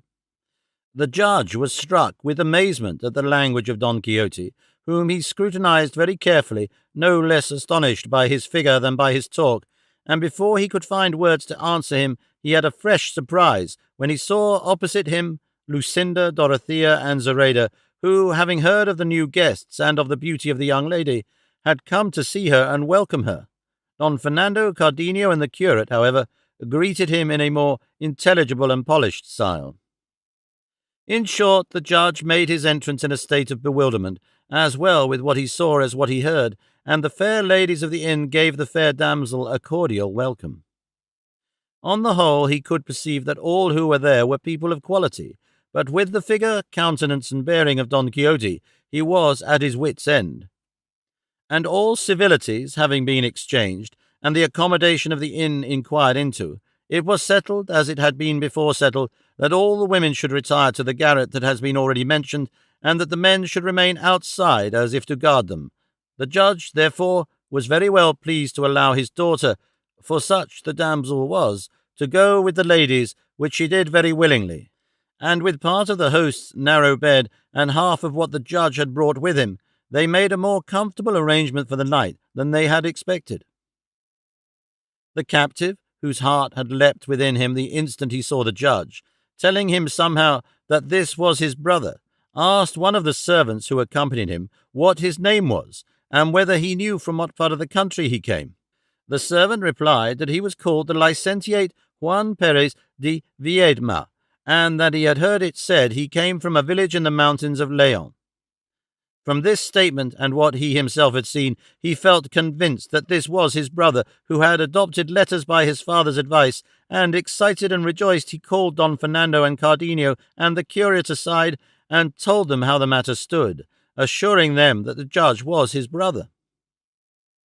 The servant had further informed him that he was now going to the Indies with the appointment of judge of the Supreme Court of Mexico, and he had learned, likewise, that the young lady was his daughter, whose mother had died in giving birth to her, and that he was very rich in consequence of the dowry left to him with the daughter. He asked their advice as to what means he should adopt to make himself known, or to ascertain beforehand whether, when he had made himself known, his brother, seeing him so poor, would be ashamed of him, or would receive him with a warm heart. "Leave it to me to find out that," said the curate, "though there is no reason for supposing, Signor Captain, that you will not be kindly received, because the worth and wisdom that your brother's bearing shows him to possess do not make it likely that he will prove haughty or insensible, or that he will not know how to estimate the accidents of fortune at their proper value." "Still," said the captain, "I would not make myself known abruptly, but in some indirect way." "I have told you already," said the curate, "that I will manage it in a way to satisfy us all." By this time supper was ready, and they all took their seats at the table, except the captive and the ladies, who supped by themselves in their own room. In the middle of supper the curate said, "I had a comrade of your worship's name, Signor Judge, in Constantinople, where I was a captive for several years, and that same comrade was one of the stoutest soldiers and captains in the whole Spanish infantry. But he had as large a share of misfortune as he had of gallantry and courage." "And how was the captain called, Signor?" asked the judge. "He was called Ruy Perez de Viedma," replied the curate, "and he was born in a village in the mountains of Leon, and he mentioned a circumstance connected with his father and his brothers, which, had it been told to me by so truthful a man as he was, I should have set down as one of those fables the old women tell over the fire in winter, For he said his father had divided his property among his 3 sons, and had addressed words of advice to them sounder than any of Cato's. But I can say this much, that the choice he made of going to the wars was attended with such success, that by his gallant conduct and courage, and without any help save his own merit, he rose in a few years to be captain of infantry, and to see himself on the high road and in position to be given the command of a corps before long. But fortune was against him, for where he might have expected her favour he lost it, and with it his liberty, on that glorious day when so many recovered theirs at the battle of Lepanto. I lost mine at the Goletta, and after a variety of adventures we found ourselves comrades at Constantinople. Thence he went to Algiers, where he met with one of the most extraordinary adventures that ever befell anyone in the world." Here the curate went on to relate briefly his brother's adventure with Zoraida, to all which the judge gave such an attentive hearing that he never before had been so much of a hearer. The curate, however, only went so far as to describe how the Frenchman plundered those who were in the boat, and the poverty and distress in which his comrade and the fair Moor were left, of whom he said he had not been able to learn what became of them, or whether they had reached Spain or been carried to France by the Frenchmen. The captain, standing a little to one side, was listening to all the curate said, and watching every movement of his brother, who, as soon as he perceived the curate had made an end of his story, gave a deep sigh and said with his eyes full of tears, "Oh, signor, if only you knew what news you have given me and how it comes home to me, making me show how I feel it with these tears that spring from my eyes in spite of all my worldly wisdom and self-restraint. That brave captain that you speak of is my eldest brother, who, being of a bolder and loftier mind than my other brother or myself, chose the honourable and worthy calling of arms, which was one of the 3 careers our father proposed to us, as your comrade mentioned in that fable you thought he was telling you. I followed that of letters, in which God and my own exertions have raised me to the position in which you see me. My second brother is in Peru, so wealthy that with what he has sent to my father and to me he has fully repaid the portion he took with him, and has even furnished my father's hands with the means of gratifying his natural generosity, while I, too, have been enabled to pursue my studies in a more becoming and creditable fashion, and so to attain my present standing. My father is still alive, though dying with anxiety to hear of his eldest son, and he prays God unceasingly that death may not close his eyes until he has looked upon those of his son. But, with regard to him, what surprises me is, that having so much common sense as he had, he should have neglected to give any intelligence about himself, either in his troubles and sufferings or in his prosperity. For if his father or any of us had known of his condition, he need not have waited for that miracle of the reed to obtain his ransom. But what now disquiets me is the uncertainty whether those Frenchmen may have restored him to liberty or murdered him to hide the robbery. All this will make me continue my journey, not with the satisfaction in which I began it, but in the deepest melancholy and sadness. Oh, dear brother, that I only knew where thou art now, and I would hasten to seek thee out and deliver thee from thy sufferings, though it were to cost me suffering myself. Oh, that I could bring news to our old father that thou art alive, even wert thou in the deepest dungeon of Barbary, for his wealth and my brother's and mine would rescue thee thence. O beautiful and generous Zoraida, that I could repay thy goodness to a brother, that I could be present at the new birth of my soul, and at thy bridal that would give us all such happiness." All this and more the judge uttered with such deep emotion at the news he had received of his brother that all who heard him shared in it, showing their sympathy with his sorrow. The curate, seeing then how well he had succeeded in carrying out his purpose and the captain's wishes, had no desire to keep them unhappy any longer. So he rose from the table, and going into the room where Zoraida was, he took her by the hand, Lucinda, Dorothea, and the judge's daughter following her. The captain was waiting to see what the curate would do, when the latter, taking him with the other hand, advanced with both of them to where the judge and the other gentlemen were, and said, "Let your tears cease to flow, Signor Judge, and the wish of your heart be gratified as fully as you could desire, for you have before you your worthy brother and your good sister-in-law. He whom you see here is the Captain Viedma, and this is the fair Moor who has been so good to him. The Frenchmen I told you of have reduced them to the state of poverty you see, that you may show the generosity of your kind heart." The captain ran to embrace his brother, who placed both hands on his breast, so as to have a good look at him, holding him a little way off, but as soon as he had fully recognized him, he clasped him in his arms so closely, shedding such tears of heartfelt joy that most of those present could not but join in them. The words the brothers exchanged, the emotion they showed, can scarcely be imagined. I fancy much less put down in writing. They told each other in a few words the events of their lives. They showed the true affection of brothers in all its strength. Then the judge embraced Zoraida, putting all he possessed at her disposal. Then he made his daughter embrace her, and the fair Christian and the lovely Moor drew fresh tears from every eye. And there was Don Quixote observing all these strange proceedings attentively, without uttering a word, and attributing the whole to chimeras of knight-errantry. Then they agreed that the captain and Zoraida should return with his brother to Seville, and send news to his father of his having been delivered and found, so as to enable him to come and be present at the marriage and baptism of Zoraida, for it was impossible for the judge to put off his journey, as he was informed that in a month from that time the fleet was to sail from Seville for New Spain, and to miss the passage would have been a great inconvenience to him. In short, everybody was well pleased and glad at the captive's good fortune, and as now almost 2/3 of the night were past, they resolved to retire to rest for the remainder of it. Don Quixote offered to mount guard over the castle, lest they should be attacked by some giant or other malevolent scoundrel, covetous of the great treasure of beauty the castle contained. Those who understood him returned him thanks for his service, and they gave the judge an account of his extraordinary humour, with which he was not a little amused. Sancho Panza alone was fuming at the lateness of the hour for retiring to rest, and he of all was the one that made himself most comfortable, as he stretched himself on the trappings of his ass, which, as will be told further on, cost him so dear. The ladies, then, having retired to their chamber, and the others having disposed themselves with as little discomfort as they could, Don Quixote sallied out of the inn to act as sentinel of the castle as he had promised. It happened, however, that a little before the approach of dawn, a voice so musical and sweet reached the ears of the ladies that it forced them all to listen attentively, but especially Dorothea, who had been awake, and by whose side Donna Clara de Viedma, for so the judge's daughter was called, lay sleeping.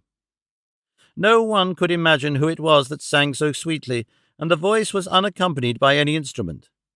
At one moment it seemed to them as if the singer were in the courtyard, at another in the stable, and as they were all attention wondering, Cardenio came to the door and said, "Listen, whoever is not asleep, and you will hear a muleteer's voice that enchants as it chants."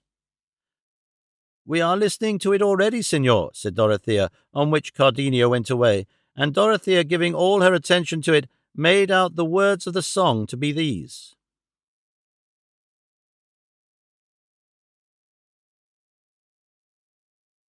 Chapter 43, wherein is related the peasant story of the muleteer, together with other strange things that came to pass in the inn. Ah, me love's mariner am I, on love's deep ocean sailing. I know not where the heaven lies, I dare not hope to gain it. One solitary distant star is all I have to guide me, a brighter orb than those of old that Palinurus lighted.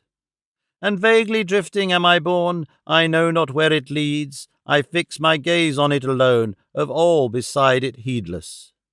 But over cautious prudery and coyness cold and cruel, when most I need it, these like clouds, its longed-for light refuse me. Bright star, goal of my yearning eyes, as thou above me beamest, when thou shalt hide thee from my sight, I know that death is near me. The singer had got so far when it struck Dorothea that it was not fair to let Clara miss hearing such a sweet voice, so, shaking her from side to side, she woke her, saying, "Forgive me, child, for waking thee, but I do so that thou mayest have the pleasure of hearing the best voice thou hast ever heard, perhaps in all thy life." Clara awoke drowsy, and not understanding at the moment what Dorothea said, asked her what it was. She repeated what she had said, and Clara became attentive at once. But she had hardly heard 2 lines as the singer continued, when a strange trembling seized her, as if she was suffering from a severe attack of quartan ague, and throwing her arms round Dorothea, she said, "Oh, dear lady of my soul and life, why did you wake me? The greatest kindness fortune could do me now would be to close my eyes and ears, so as neither to see or hear that unhappy musician." "What art thou talking about, child?" said Dorothea. "Why, they say this singer is a muleteer." "Nay, he is the lord of many places," replied Clara, "and that one in my heart which he holds so firmly shall never be taken from him unless he be willing to surrender it." Dorothea was amazed at the ardent language of the girl, for it seemed to be far beyond such experience of life as her tender years gave any promise of. So she said to her, "You speak in such a way that I cannot understand you, Signora Clara. Explain yourself more clearly, and tell me what it is this you are saying about hearts and places, and this musician whose voice has so moved you. But do not tell me anything now. I do not want to lose the pleasure I get from listening to the singer by giving my attention to your transports, for I perceive he is beginning to sing a new strain and a new air." "Let him in heaven's name," returned Clara. And not to hear him, she stopped both ears with her hands, at which Dorothea was again surprised, but turning her attention to the song, she found that it ran in this fashion: "Sweet hope, my stay, that onward to the goal of thy intent dost make thy way, heedless of hindrance or impediment, have thou no fear, if at each step thou findest death is near. No victory, no joy of triumph doth the faint heart know, unblessed is he that a bold front to fortune dares not show, but soul and sense in bondage yieldeth up to indolence. If love his wares do dearly sell, his right must be contest. What gold compares with that whereon his stamp he hath impressed? And all men know what costeth little that we rate but low. Love resolute knows not the word impossibility, and though my suit beset by endless obstacles I see, yet no despair shall hold me bound to earth while heaven is there." Here the voice ceased, and Clara's sobs began afresh, all which excited Dorothea's curiosity to know what could be the cause of singing so sweet and weeping so bitter. So she again asked her what it was she was going to say before. On this, Clara, afraid that Lucinda might overhear her, winding her arms tightly round Dorothea, put her mouth so close to her ear that she could speak without fear of being heard by anyone else, and said, "This singer, dear Signora, is the son of a gentleman of Aragon, lord of 2 villages, who lives opposite my father's house at Madrid. And though my father had curtains to the windows of his house in winter, and lattice work in summer, in some way, I know not how, this gentleman, who was pursuing his studies, saw me, whether in church or elsewhere I cannot tell, and in fact fell in love with me, and gave me to know it from the windows of his house, with so many signs and tears that I was forced to believe him, and even to love him, without knowing what it was he wanted of me. One of the signs he used to make to me was to link one hand in the other, to show me he wished to marry me, and though I should have been glad if that could be, being alone and motherless, I knew not whom to open my mind to, and so I left it as it was, showing him no sign, no favour, except when my father and his 2 were from home, to raise the curtain or the lattice a little, and let him see plainly, at which he would show such delight that he seemed as if he were going mad. Meanwhile, the time for my father's departure arrived, which he became aware of, but not from me, for I had never been able to tell him of it. He fell sick of grief, I believe, and so the day we were going away I could not see him to take farewell of him, were it only with the eyes. But after we had been 2 days on the road, on entering the posada of a village, a day's journey from this, I saw him at the inn door in the dress of a muleteer, and so well disguised that if I did not carry his image graven on my heart, it would have been impossible for me to recognize him. But I knew him, and I was surprised and glad. He watched me, unsuspected by my father, from whom he always hides himself when he crosses my path on the road, or in the posadas where we halt, and, as I know what he is, and reflect that, for love of me, he makes this journey on foot in all this hardship, I am ready to die of sorrow, and where he sets foot, there I set my eyes. I know not with what object he has come, or how he could have got away from his father, who loves him beyond measure, having no other heir, and because he deserves it, as you will perceive when you see him. And moreover, I can tell you, all that he sings is out of his own head, for I have heard him say he is a great scholar and poet, and what is more, every time I see him or hear him sing, I tremble all over, and am terrified lest my father should recognize him and come to know of our loves. I have never spoken a word to him in my life, and for all that I love him so that I could not live without him. This, dear Signora, is all I have to tell you about the musician whose voice has delighted you so much, and from it alone you might easily perceive he is no muleteer, but a lord of hearts and towns, as I told you already. Say no more, Donna Clara, said Dorothea at this, at the same time kissing her 1,000 times over. Say no more, I tell you, but wait till day comes, when I trust in God to arrange this affair of yours, so that it may have the happy ending such an innocent beginning deserves. Ah, Signora, said Donna Clara, what end can be hoped for when his father is of such lofty position, and so wealthy that he would think I was not fit to be even a servant to his son, much less wife? And as to marrying without the knowledge of my father, I would not do it for all the world. I would not ask anything more than that this youth should go back and leave me. Perhaps with not seeing him, and the long distance we shall have to travel, the pain I suffer now may become easier, though I dare say the remedy I propose will do me very little good. I don't know how the devil this has come about, or how this love I have for him got in. I such a young girl, and he such a mere boy, for I verily believe we are both of an age, and I am not 16 yet, for I will be 16 Michaelmas Day next. My father says—" Dorothea could not help laughing to hear how like a child Donna Clara spoke. "Let us go to sleep now, Signora," said she, "for the little of the night that I fancy is left to us. God will soon send us daylight, and we will set all to rights, or it will go hard with me." With this they fell asleep, and deep silence reigned all through the inn. The only persons not to sleep were the landlady's daughter and her servant, Maria Taunce, who, knowing the weak point of Don Quixote's humour, and that he was outside the inn mounting guard in armour and on horseback, resolved, the pair of them, to play some trick upon him, or at any rate to amuse themselves for a while by listening to his nonsense. As it so happened, there was not a window in the whole inn that looked outwards except a hole in the wall of a straw loft, through which they used to throw out the straw. At this hole the two demi-damsels posted themselves, and observed Don Quixote on his horse, leaning on his pike, and from time to time sending forth such deep and doleful sighs that he seemed to pluck up his soul by the roots with each of them, and they could hear him too, saying in a soft, tender, loving tone, "Oh, my lady Dulcinea del Toboso, perfection of all beauty, summit and crown of discretion, treasure house of grace, depository of virtue, and finally ideal of all that is good, honourable, and delectable in this world. What is thy grace doing now?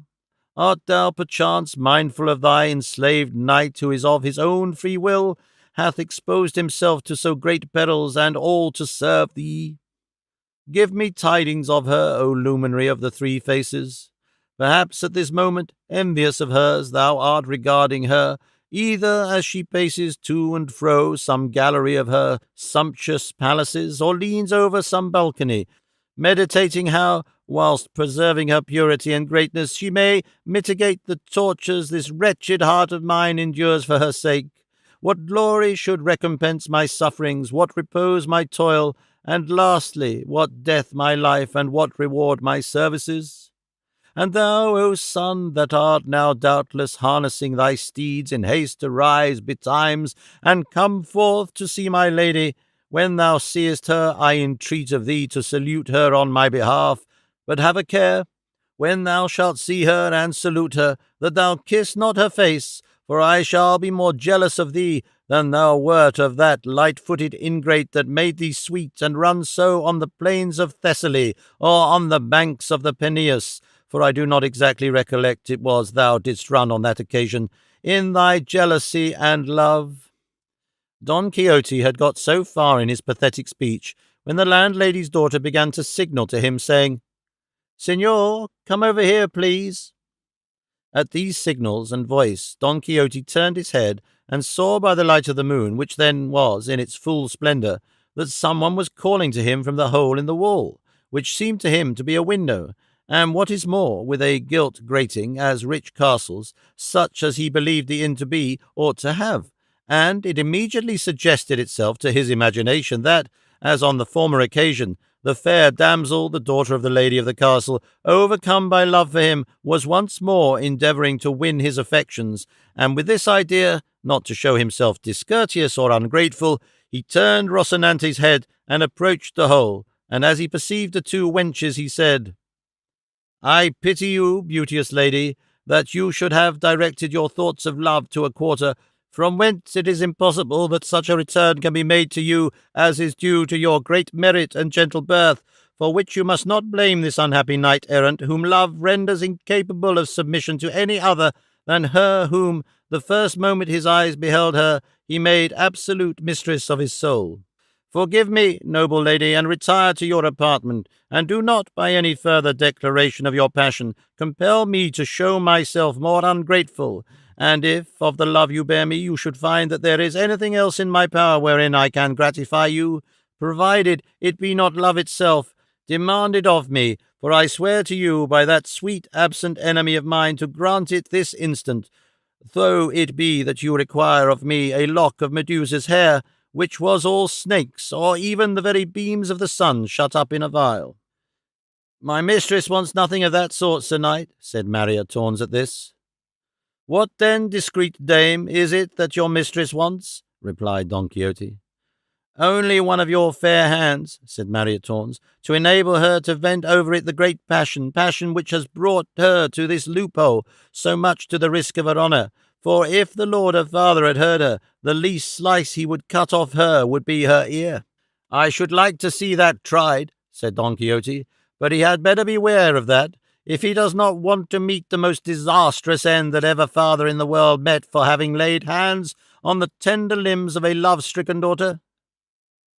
Marriott Tawns felt sure that Don Quixote would present the hand she had asked, and making up her mind what to do, she got down from the hole and went into the stable, where she took the halter of Sancho Panza's ass, and in all haste returned to the hole, just as Don Quixote had planted himself standing on Rocinante's saddle in order to reach the grated window where he supposed the lovelorn damsel to be, and giving her his hand, he said, "Lady, take this hand, or rather this scourge of the evildoers of the earth. Take, I say, this hand, which no other hand of woman has ever touched, not even hers who has complete possession of my entire body. I present it to you, not that you may kiss it, but that you may observe the contexture of the sinews, the close network of the muscles, the breadth and capacity of the veins, whence you may infer what must be the strength of the arm that has such a hand." "That we shall see presently," said Marriott Tawns, and making a running knot on the halter, she passed it over his wrist, and coming down from the hole, tied the other end very firmly to the bolt of the door of the straw loft. Don Quixote, feeling the roughness of the rope on his wrist, exclaimed, "Your grace seems to be grating rather than caressing my hand. Treat it not so harshly, for it is not to blame for the offence my resolution has given you, nor is it just to wreak all your vengeance on so small a part. Remember that one who loves so well should not revenge herself so cruelly." But there was nobody now to listen to these words of Don Quixote's, for as soon as Marriott Tawns had tied him, she and the other made off, ready to die with laughing, leaving him fastened in such a way that it was impossible for him to release himself. He was, as has been said, standing on Rocinante, with his arm passed through the hole and his wrist tied to the bolt of the door, and in mighty fear and dread of being left hanging by the arm if Rocinante were to stir one side or the other, so he did not dare to make the least movement, although from the patience and imperturbable disposition of Rocinante he had good reason to expect that he would stand without budging for a whole century. Finding himself fast then, and that the ladies had retired, he began to fancy that all this was done by enchantment, as on the former occasion when, in that same castle, that enchanted Moor of a carrier had belaboured him, and he cursed in his heart his own want of sense and judgment in venturing to enter the castle again, after having come off so badly the first time, it being a settled point with knights-errant that when they have tried an adventure and have not succeeded in it, it is a sign that it is not reserved for them but for others, and that therefore they need not try it again. Nevertheless, he pulled his arm to see if he could release himself, but it had been made so fast that all his efforts were in vain.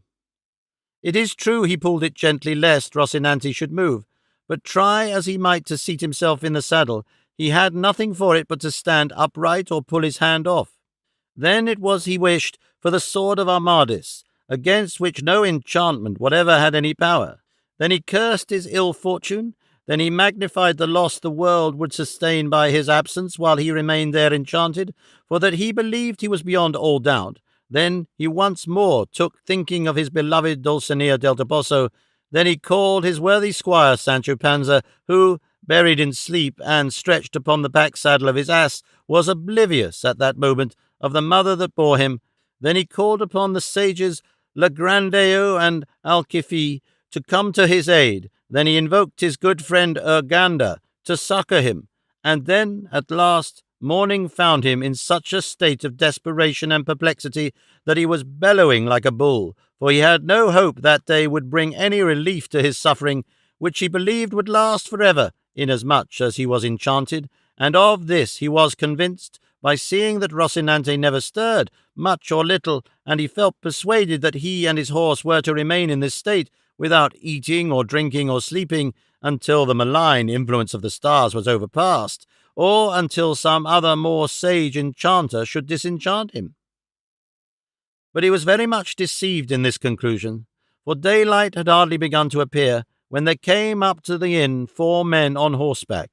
well equipped and accoutred, with firelocks across their saddle bows. They called out and knocked loudly at the gate of the inn, which was still shut, on seeing which Don Quixote, even there where he was, did not forget to act as sentinel, and said in a loud and imperious tone, "Knights or squires, or whatever ye be, ye have no right to knock at the gates of this castle, for it is plain enough that they who are within are either asleep, or else are not in the habit of throwing open the fortress until the sun's rays are spread over the whole surface of the earth. Withdraw to a distance, and wait till it is broad daylight, and then we shall see whether it will be proper or not to open to you."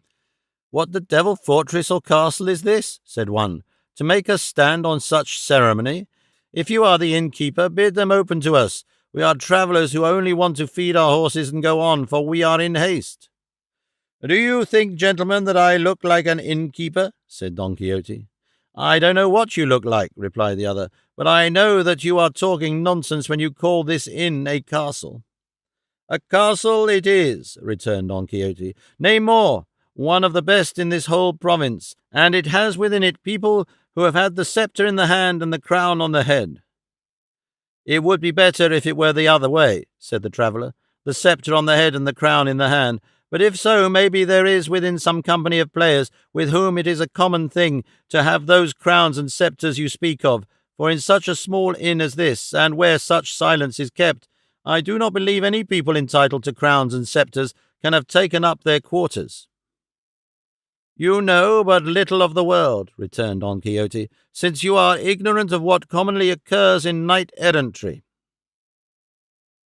But the comrades of the spokesman, growing weary of the dialogue with Don Quixote, renewed their knocks with great vehemence, so much so that the host, and not only he but everybody in the inn, awoke, and he got up to ask who knocked.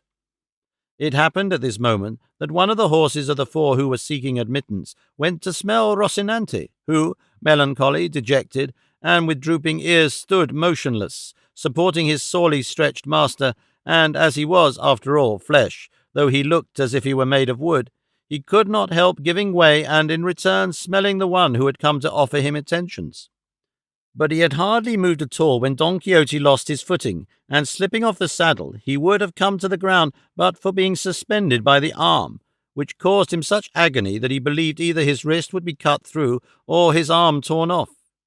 And he hung so near the ground that he could just touch it with his feet, which was all the worse for him, for finding how little was wanted to enable him to plant his feet firmly, he struggled and stretched himself as much as he could to gain a footing, just like those undergoing the torture of the strappado, when they are fixed at touch and no touch, who aggravate their own sufferings by their violent efforts to stretch themselves, deceived by the hope which makes them fancy that with a very little more they will reach the ground.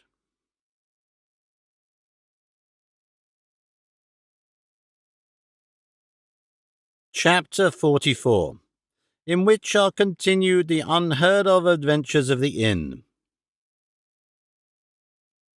So loud, in fact, were the shouts of Don Quixote, that the landlord, opening the gate of the inn in all haste, came out in dismay, and ran to see who was uttering such cries, and those who were outside joined him. Maria Tornes, who had been by this time roused up by the same outcry, suspecting what it was, ran to the loft and, without anyone seeing her, untied the halter by which Don Quixote was suspended, and down he came to the ground in the sight of the landlord and the travellers, who, approaching, asked him what was the matter with him, that he shouted so. He, without replying a word, took the rope off his wrist, and rising to his feet leapt upon Rocinante, braced his buckler on his arm, put his lance in rest, and making a considerable circuit of the plain, came back at a half gallop, exclaiming, "Whoever shall say that I have been enchanted with just cause, provided my lady the Princess Micomicona grants me permission to do so, I give him the lie, challenge him, and defy him to single combat." The newly arrived travellers were amazed at the words of Don Quixote, but the landlord removed their surprise by telling them who he was, and not to mind him, as he was out of his senses. They then asked the landlord if, by any chance, a youth of about 15 years of age had come to that inn, one dressed like a muleteer, and of such and such an appearance, describing that of Donna Clara's lover. The landlord replied that there were so many people in the inn that he had not noticed the person they were inquiring for, but one of them, observing the coach in which the judge had come, said, "He is here, no doubt, for this is the coach he is following. Let one of us stay at the gate, and the rest go in to look for him, or indeed it would be as well if one of us went round the inn, lest he should escape over the wall of the yard." "So be it," said another, and while the two of them went in, one remained at the gate, and the other made the circuit of the inn, observing all which the landlord was unable to conjecture for what reason they were taking all these precautions, though he understood they were looking for the youth whose description they had given him. It was by this time broad daylight, and for that reason as well as in consequence of the noise Don Quixote had made, everybody was awake and up, but particularly Donna Clara and Dorothea, for they had been able to sleep but badly that night, the one from agitation at having her lover so near her, the other from curiosity to see him. Don Quixote, when he saw that not one of the four travellers took any notice of him or replied to his challenge, was furious and ready to die with indignation and wrath. And if he could have found in the ordinances of chivalry that it was lawful for a knight-errant to undertake or engage in another enterprise when he had plighted his word and faith not to involve himself in any until he had made an end of the one to which he was pledged, he would have attacked the whole of them, and would have made them return an answer in spite of themselves. But considering that it would not become him, nor be right, to begin any new emprise until he had established Micomicona in her kingdom, he was constrained to hold his peace and wait quietly to see what would be the upshot of the proceedings of those same travellers, one of whom found the youth they were seeking lying asleep by the side of a muleteer, without a thought of anyone coming in search of him, much less finding him. The man laid hold of him by the arm, saying, "It becomes you well indeed, Signor Don Louis, to be in the dress you wear, and well the bed in which I find you agrees with the luxury in which your mother reared you." The youth rubbed his sleepy eyes and stared for a while at him who held him, but presently recognized him as one of his father's servants, at which he was so taken aback that for some time he could not find or utter a word, while the servant went on to say, "There is nothing for it now, Signor Don Luis, but to submit quietly and return home, unless it is your wish that my lord, your father, should take his departure for the other world, for nothing else can be the consequence of the grief he is in at your absence." "But how did my father know I had gone this road and in this dress?" said Don Luis. "It was a student to whom you confided your intentions," answered the servant, "that disclosed them, touched with pity at the distress he saw your father suffer on missing you. He therefore dispatched 4 of his servants in quest of you, and here we all are at your service, better pleased than you can imagine that we shall return so soon, and be able to restore you to those eyes that so yearn for you." "That shall be as I please, or as heaven orders," returned Don Luis. "What can you please or heaven order?" said the other, "except to agree to go back? Anything else is impossible." All this conversation between the two was overheard by the muleteer at whose side Don Luis lay, and rising, he went to report what had taken place to Don Fernando, Cardenio, and the others, who had by this time dressed themselves, and told them how the man had addressed the youth as Don, and what words had passed, and how he wanted him to return to his father, which the youth was unwilling to do. With this, and what they already knew of the rare voice that heaven had bestowed upon him, they all felt very anxious to know more particularly who he was, and even to help him if it was attempted to employ force against him. So they hastened to where he was still talking and arguing with his servant. Dorothea at this instant came out of her room, followed by Donna Clara, all in a tremor, and calling Cardenio aside, she told him in a few words the story of the musician and Donna Clara, and he at the same time told her what had happened, how his father's servants had come in search of him, but in telling her so, he did not speak low enough, but that Donna Clara heard what he said, at which she was so much agitated that had not Dorothea hastened to support her, she would have fallen to the ground. Cardenio then bade Dorothea return to her room, as he would endeavour to make the whole matter right, and they did as he desired. All the 4 who had come in quest of Don Luis had now come into the inn and surrounded him, urging him to return and console his father at once and without a moment's delay. He replied that he could not do so on any account until he had concluded some business in which his life, honour, and heart were at stake. The servants pressed him, saying that most certainly they would not return without him, and that they would take him away whether he liked it or not. "You shall not do that," replied Don Luis, "unless you take me dead, though however you take me, it will be without life." By this time most of those in the inn had been attracted by the dispute, but particularly Cardenio, Don Fernando, his companions, the judge, the curate, the barber, and Don Quixote, for he now considered there was no necessity for mounting guard over the castle any longer. Cardenio, being already acquainted with the young man's story, asked the men who wanted to take him away what object they had in seeking to carry off this youth against his will. "Our object," said one of the 4, "is to save the life of his father, who is in danger of losing it through this gentleman's disappearance." Upon this Don Luis exclaimed, "There is no need to make my affairs public here. I am free, and I will return if I please, and if not, none of you shall compel me." "Reason will compel your worship," said the man, "and if it has no power over you, it has power over us, to make us do what we came for, and what it is our duty to do." "Let us hear what the whole affair is about," said the judge at this, but the man, who knew him as a neighbour of theirs, replied, "Do you not know this gentleman, Signor Judge? He is the son of your neighbour, who has run away from his father's house in a dress so unbecoming his rank as your worship may perceive." The judge on this looked at him more carefully and recognized him, and embracing him said, "What folly is this, Signor Don Luis? Or what could have been the cause that could have induced you to come here in this way and in this dress, which so ill becomes your condition?"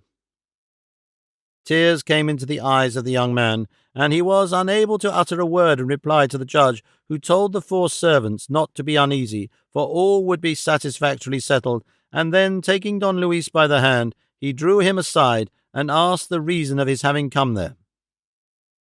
But while he was questioning him, they heard a loud outcry at the gate of the inn, the cause of which was that 2 of the guests, who had passed the night there, seeing everybody busy about finding what it was the 4 men wanted, had conceived the idea of going off without paying what they owed. But the landlord, who minded his own affairs more than other people's, caught them going out of the gate, and demanded his reckoning, abusing them for their dishonesty with such language that he drove them to reply with their fists, and so they began to lay on him in such a style that the poor man was forced to cry out and call for help.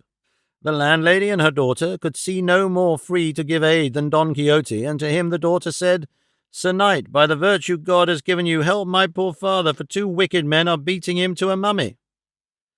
To which Don Quixote very deliberately and phlegmatically replied, Fair damsel, at the present moment your request is inopportune, for I am debarred from involving myself in any adventure until I have brought to a happy conclusion one to which my word has pledged me. But that which I can do for you is what I will now mention. Run and tell your father to stand his ground as well as he can in this battle, and on no account to allow himself to be vanquished, while I go and request permission of the Princess Micomicona to enable me to succour him in his distress, and if she grants it, rest assured I will relieve him from it." "Sinner than I am," exclaimed Marriott-Tawnes, who stood by, "before you have got your permission, my master will be in the other world." "Give me leave, Signora, to obtain the permission I speak of," returned Don Quixote, "and if I get it, it will matter very little if he is in the other world, for I will rescue him thence in spite of all the same world can do. Or, at any rate, I will give you such a revenge over those who shall have sent him there, that you will be more than moderately satisfied." And without saying anything more, he went and knelt before Dorothea, requesting her highness, in knightly and errant phrase, to be pleased to grant him permission to aid and succour the castellan of that castle, who now stood in grievous jeopardy. The princess granted it graciously, and he at once, bracing his buckler on his arm and drawing his sword, hastened to the inn-gate, where the two guests were still handling the landlord roughly. But as soon as he reached the spot, he stopped short and stood still, though Marriott-Tawnes and the landlady asked him why he hesitated to help their master and husband. "I hesitate," said Don Quixote, "because it is not lawful for me to draw sword against persons of squirely condition, but call my squire Sancho to me, for this defence and vengeance are his affair and business." Thus matters stood at the inn-gate, where there was a very lively exchange of fisticuffs and punches, to the sore damage of the landlord, and to the wrath of Marriott-Tawnes, the landlady, and her daughter, who were furious when they saw the pusillanimity of Don Quixote and the hard treatment their master, husband, and father was undergoing. But let us leave him there,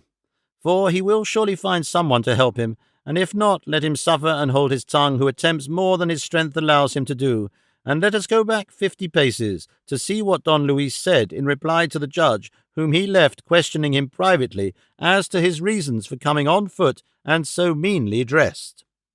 To which the youth, pressing his hand in a way that showed his heart was troubled by some great sorrow, and shedding a flood of tears, made answer, "Signor, I have no more to tell you than that from the moment when, through heaven's will and our being near neighbours, I first saw Donna Clara, your daughter, and my lady, from that instant I made her the mistress of my will, and if yours, my true lord and father, offers no impediment, this very day she shall become my wife. For her I left my father's house, and for her I assumed this disguise, to follow her whithersoever she may go, as the arrow seeks its mark or the sailor the pole star. She knows nothing more of my passion than what she may have learned from having sometimes seen from a distance that my eyes were filled with tears. You know already, signor, the wealth and noble birth of my parents, and that I am their sole heir. If this be a sufficient inducement for you to venture to make me completely happy, accept me at once as your son. For if my father, influenced by other objects of his own, should disapprove of this happiness I have sought for myself, time has more power to alter and change things than human will." With this the love-smitten youth was silent, while the judge, after hearing him, was astonished, perplexed, and surprised, as well at the manner and intelligence with which Don Luis had confessed the secret of his heart, as at the position in which he found himself, not knowing what course to take in a matter so sudden and unexpected. All the answer, therefore, he gave him was to bid him to make his mind easy for the present, and arrange with his servants not to take him back that day, so that there might be time to consider what was best for all parties. Don Luis kissed his hands by force, nay, bathed them with his tears in a way that would have touched a heart of marble, not to say that of the judge, who, as a shrewd man, had already perceived how advantageous the marriage would be to his daughter, though, were it possible, he would have preferred that it should be brought about with the consent of the father of Don Luis, who he knew looked for a title for his son. The guests had by this time made peace with the landlord, for by persuasion and Don Quixote's fair words, more than by threats, they had paid him what he demanded, and the servants of Don Luis were waiting for the end of the conversation with the judge and their master's decision, when the devil, who never sleeps, contrived that the barber, from whom Don Quixote had taken Mambrino's helmet, and Sancho Panza the trappings of his ass in exchange for those of his own, should at this instant enter the inn, which said barber, as he led his ass to the stable, observed Sancho Panza engaged in repairing something or other belonging to the pack-saddle, and the moment he saw it he knew it, and made bold to attack Sancho, exclaiming, "Ho, sir, thief, I've caught you! Hand over my basin and my pack-saddle, and all my trappings that you robbed me of." Sancho, finding himself so unexpectedly assailed, and hearing the abuse poured upon him, seized the pack-saddle with one hand, and with the other gave the barber a cuff that bathed his teeth in blood. The barber, however, was not so ready to relinquish the prize he had made in the pack-saddle. On the contrary, he raised such an outcry that everyone in the inn came running to know what the noise and quarrel meant. "Here, in the name of the king and justice," he cried, "this thief and highwayman wants to kill me for trying to recover my property." "You lie," said Sancho. "I am no highwayman. It was in fair war my master Don Quixote won these spoils." Don Quixote was standing by at the time, highly pleased to see his squire's stoutness, both offensive and defensive, and from that time forth he reckoned him a man of mettle, and in his heart resolved to dub him a knight on the first opportunity that presented itself, feeling sure that the order of chivalry would be fittingly bestowed upon him. In the course of the altercation, among other things, the barber said, "Gentlemen, this pack-saddle is mine as surely as I owe God a death, and I know it as well as if I had given birth to it, and here is my ass in the stable, who will not let me lie. Only try it, and if it does not fit him like a glove, call me a rascal. And what is more, the same day I was robbed of this, they robbed me likewise of a new brass basin, never yet handled, that would fetch a crown any day." At this Don Quixote could not keep himself from answering, and interposing between the two and separating them, he placed the pack-saddle on the ground to lie there in sight until the truth was established, and said, "Your worships may perceive clearly and plainly the error under which this worthy squire lies when he calls a basin which was, is, and shall be the helmet of Mambrino, which I won from him in fair war, and made myself master of by legitimate and lawful possession. With the pack-saddle I do not concern myself, but I may tell you on that head that my squire Sancho asked my permission to strip off the caparison of this vanquished poltroon steed, and with it adorn his own. I allowed him, and he took it, and as to its having been changed from a caparison into a pack-saddle, I can give no explanation except the usual one, that such transformations will take place in adventures of chivalry. To confirm all which, run, Sancho my son, and fetch hither the helmet which this good fellow calls a basin." "Egad, master," said Sancho, "if we have no other proof of our case than what your worship puts forward, Mambrino's helmet is just as much a basin as this good fellow's caparison is a pack-saddle." "Do as I bid thee," said Don Quixote. "It cannot be that everything in this castle goes by enchantment."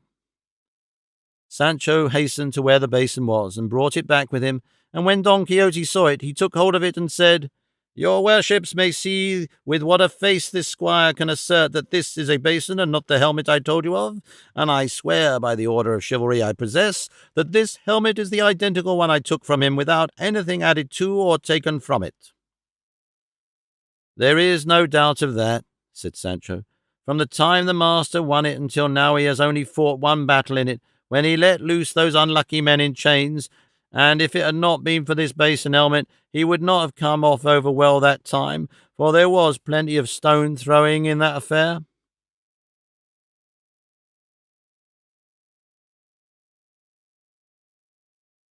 Chapter 45, in which the doubtful question of Mambrino's helmet and the pack-saddle is finally settled, with other adventures that occurred in truth and earnest.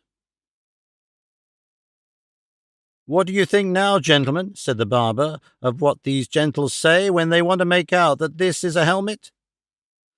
"And whoever says the contrary," said Don Quixote, "I will let him know he lies if he is a knight, and if he is a squire that he lies again 1,000 times."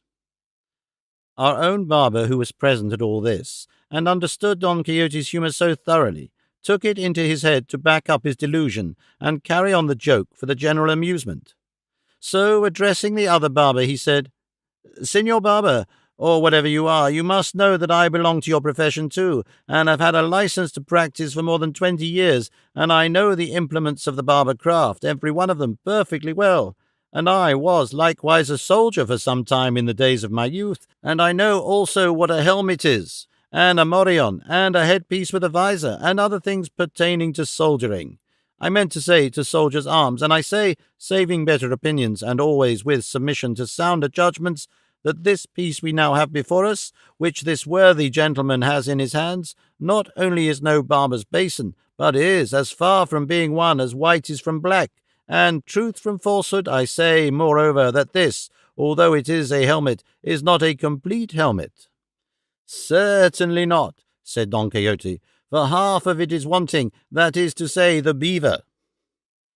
It is quite true, said the curate, who saw the object of his friend the barber, and Cardenio, Don Fernando, and his companions agreed with him, and even the judge, if his thoughts had not been so full of Don Luis's affair, would have helped to carry on the joke, but he was so taken up with the serious matters he had on his mind that he paid little or no attention to these facetious proceedings. God bless me, exclaimed there but the barber at this. Is it possible that such an honourable company can say that this is not a basin but a helmet? Why, this is a thing that would astonish a whole university, however wise it might be. That will do. If this basin is a helmet, why, then the pack saddle must be a horse's caparison, as this gentleman has said. To me it looks like a pack saddle, said Don Quixote, but I have already said with that question I do not concern myself.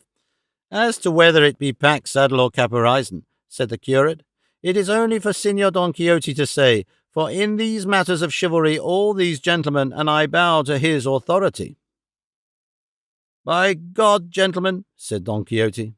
so many strange things have happened to me in this castle on the 2 occasions on which I have sojourned in it, that I will not venture to assert anything positively in reply to any question touching anything it contains, for it is my belief that everything that goes on within it goes by enchantment. The first time an enchanted Moor that there is in it gave me sore trouble, nor did Sancho fare well among certain followers of his, and last night I was kept hanging by this arm for nearly 2 hours without knowing how or why I came by such a mishap. So that now, for me to come forward to give an opinion in such a puzzling matter would be to risk a rash decision.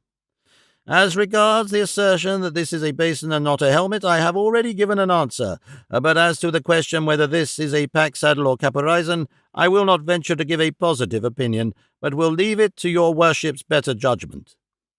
Perhaps, as you are not dubbed knights like myself, the enchantments of this place have nothing to do with you, and your faculties are unfettered, and you can see things in this castle as they really and truly are, and not as they appear to me. There can be no question, said Don Fernando on this, but that Signor Don Quixote has spoken very wisely,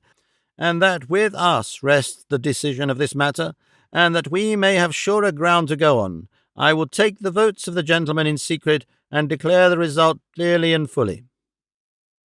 To those who were in on the secret of Don Quixote's humour, all this afforded great amusement, but to those who knew nothing about it, it seemed the greatest nonsense in the world, in particular to the 4 servants of Don Luis, as well as to Don Luis himself, and to 3 other travellers who had by chance come to the inn, and had the appearance of officers of the Holy Brotherhood, as indeed they were. But the one who above all was at his wits' end was the barber, whose basin, there before his very eyes, had been turned into Mambrino's helmet, and whose pack-saddle he had no doubt whatever was about to become a rich caparison for a horse. All laughed to see Don Fernando going from one to another, collecting the votes, and whispering to them to give their private opinion whether the treasure over which there had been so much fighting was a pack-saddle or a caparison. But after he had taken the votes of those who knew Don Quixote, he said aloud, "The fact is, my good fellow, that I am tired collecting such a number of opinions, for I find that there is not one of them who I ask what I desire to know, who does not tell me that it is absurd to say that this is the pack-saddle of an ass, and not the caparison of a horse, nay, of a thoroughbred horse. So you must submit, for, in spite of you and your ass, this is a caparison and no pack-saddle, and you have stated and proved your case very badly." "May I never share heaven," said the poor barber, "if your worships are not all mistaken, and may my soul appear before God as that appears to me a pack-saddle and not a caparison. But laws go, I say no more, and indeed I am not drunk, for I am fasting, except it be from sin." The simple talk of the barber did not afford less amusement than the absurdities of Don Quixote, who now observed, "There is no more to be done now than for each to take what belongs to him, and to whom God has given it. May St. Peter add his blessing." But said one of the 4 servants, "Unless indeed this is a deliberate joke, I cannot bring myself to believe that men so intelligent as those present are, or seem to be, can venture to declare and assert that this is not a basin, and that not a pack-saddle. But as I perceive that they do assert and declare it, I can only come to the conclusion that there is some mystery in this persistence in what is so opposed to the evidence of experience and truth itself, for I swear by," and here he rapped out a round oath, "all the people in the world will not make me believe that this is not a barber's basin, and that a jackass's pack-saddle." "It might easily be a she-ass's," observed the curate. "It is all the same," said the servant. "That is not the point, but whether it is or is not a pack-saddle, as your worships say." On hearing this, one of the newly arrived officers of the Brotherhood, who had been listening to the dispute and controversy, unable to restrain his anger and impatience, exclaimed, "It is a pack-saddle as sure as my father is my father, and whoever has said or will say anything else must be drunk." "You lie like a rascally clown," returned Don Quixote, and lifting his pike, which he had never let out of his hand, he delivered such a blow at his head that, had not the officer dodged it, it would have stretched him at full length. The pike was shivered in pieces against the ground, and the rest of the officers, seeing their comrade assaulted, raised a shout, calling for help for the Holy Brotherhood.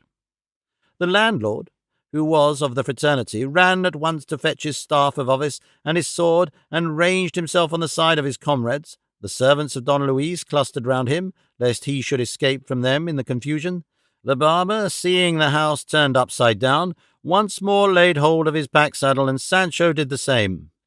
Don Quixote drew his sword and charged the officers. Don Luis cried out to his servants to leave him alone and go and help Don Quixote, and Cardenio and Don Fernando, who were supporting him, the curate was shouting at the top of his voice, the landlady was screaming, her daughter was wailing, Maria Tornes was weeping, Dorothea was aghast, Lucinda terror-stricken, and Donna Clara in a faint.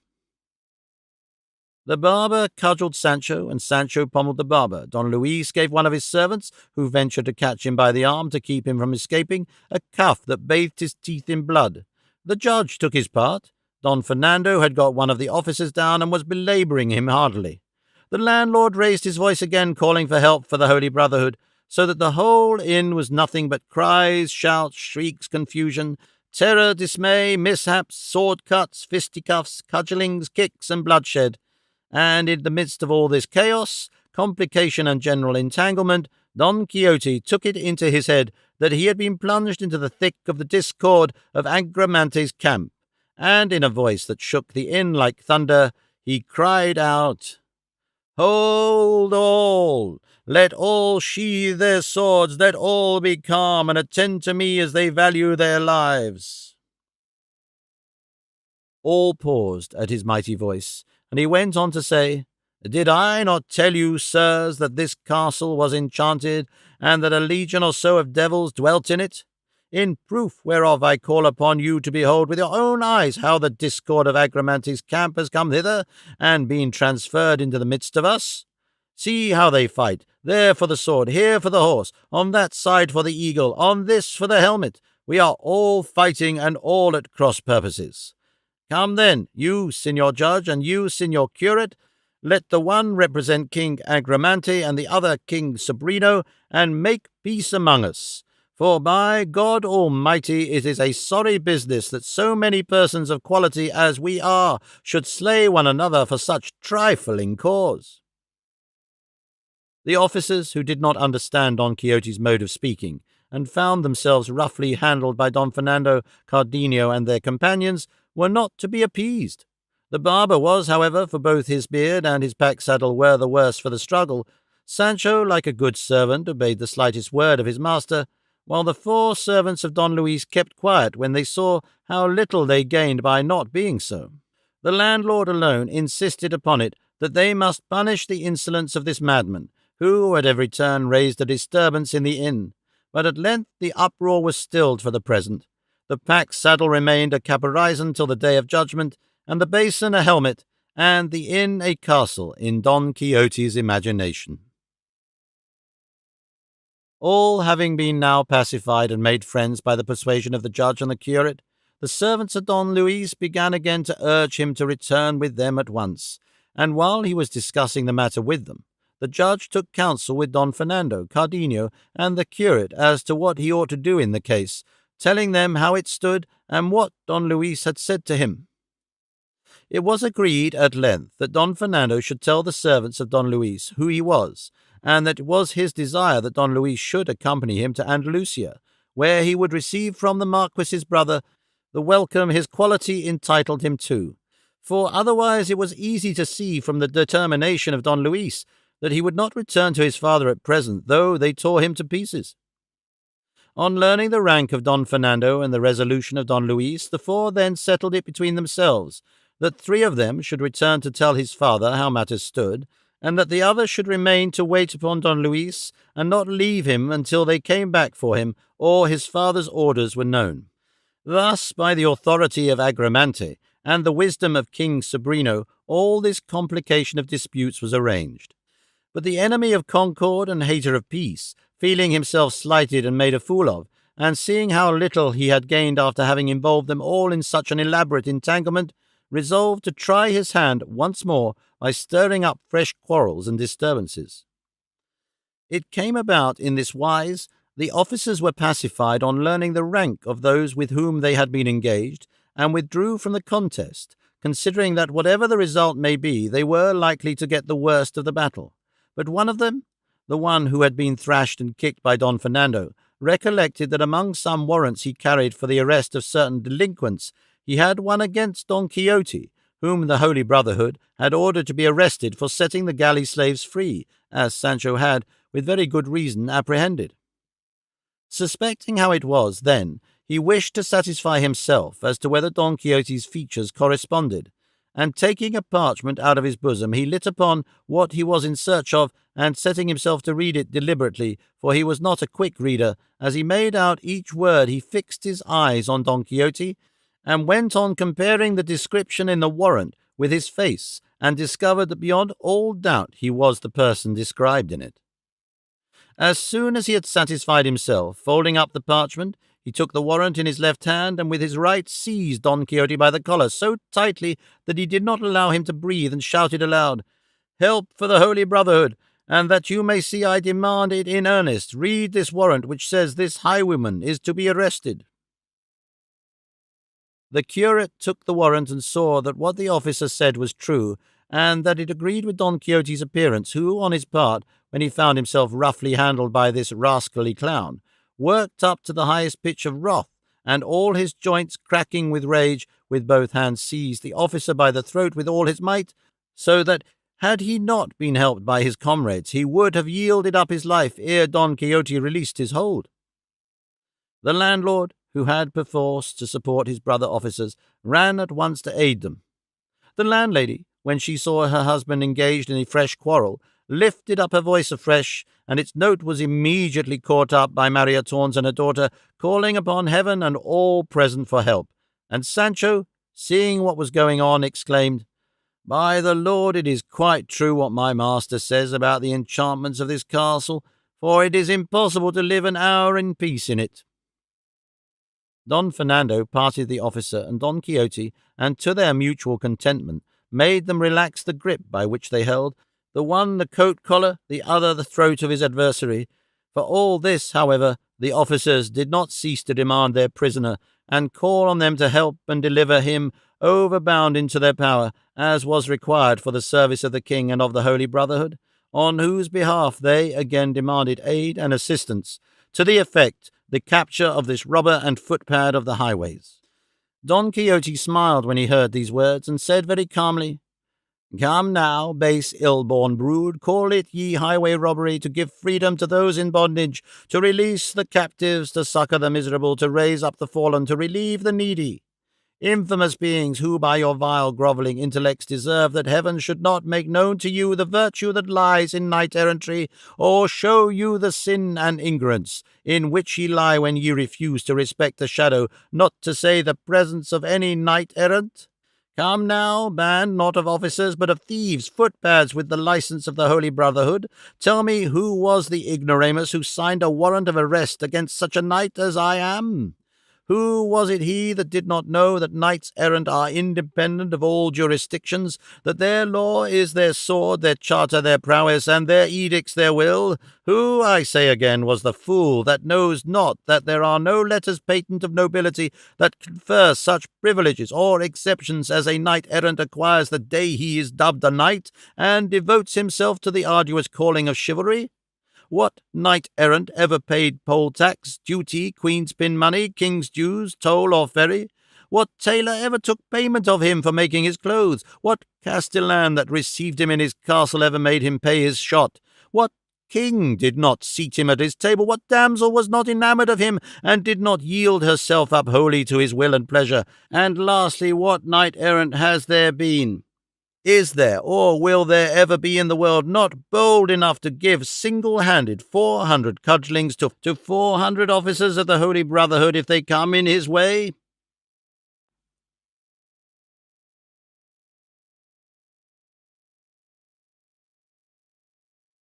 Chapter 46. Of the end of the notable adventure of the officers of the Holy Brotherhood, and of the great ferocity of our worthy knight, Don Quixote. While Don Quixote was talking in this strain, the curate was endeavouring to persuade the officers that he was out of his senses, as they might perceive by his deeds and his words, and that they need not press the matter any further, for even if they arrested him and carried him off, they would have to release him by and by as a madman. To which the holder of the warrant replied that he had nothing to do with inquiring into Don Quixote's madness, but only to execute his superior's orders, and that once taken they might let him go 300 times if they liked. For all that, said the curate, you must not take him away this time, nor will he, as is my opinion, let himself be taken away. In short, the curate used such arguments, and Don Quixote did such mad things, that the officers would have been more mad than he was if they had not perceived his want of wits, and so they thought it best to allow themselves to be pacified, and even to act as peacemakers between the barber and Sancho Panza, who still continued their altercation with much bitterness.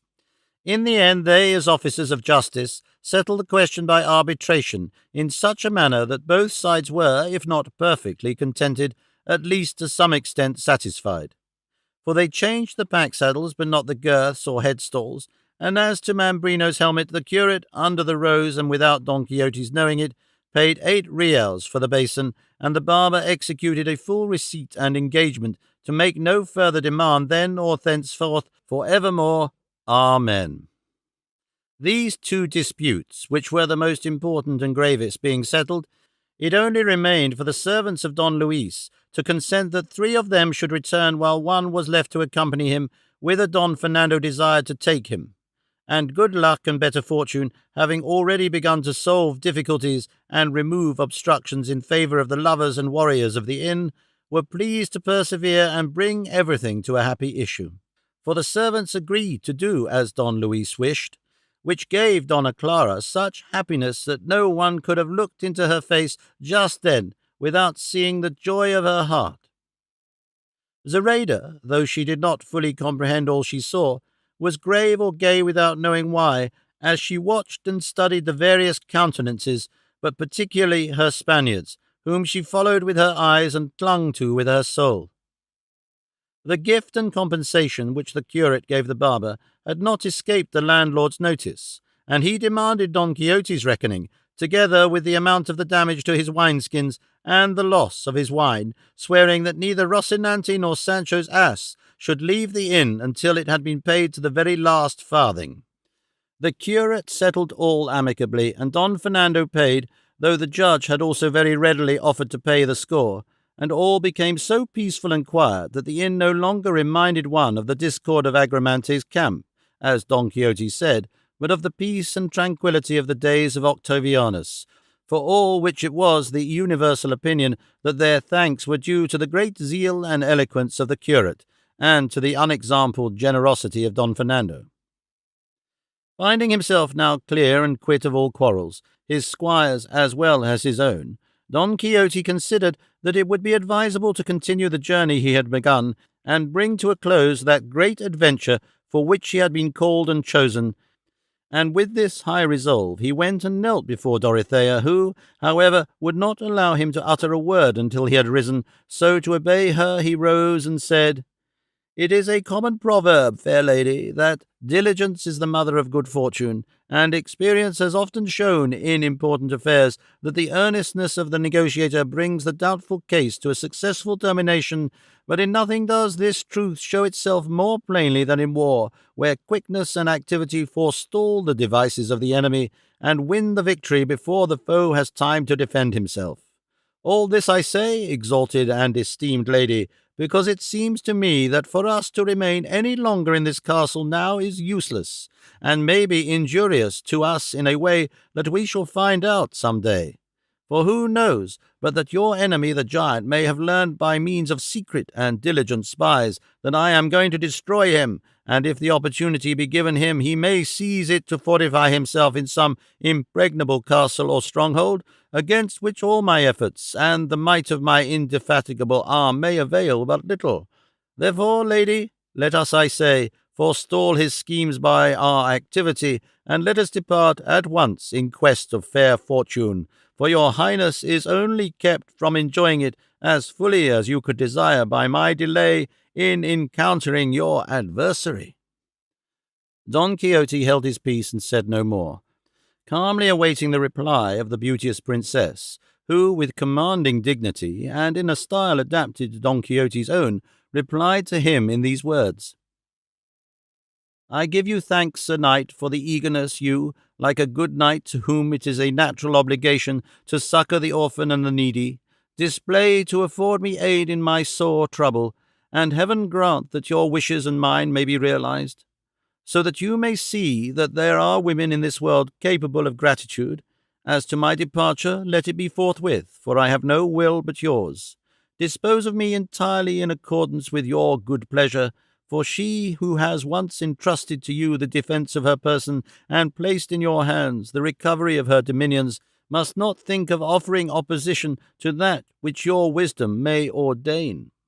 "On, then, in God's name," said Don Quixote, "for when a lady humbles herself to me, I will not lose the opportunity of raising her up and placing her on the throne of her ancestors. Let us depart at once, for the common saying that in delay there is danger lends spurs to my eagerness to take the road, and as neither heaven has created nor hell has seen any that can daunt or intimidate me, saddle Rocinante, Sancho, and get ready thy ass and the queen's palfrey, and let us take leave of the castellan and these gentlemen, and go hence this very instant."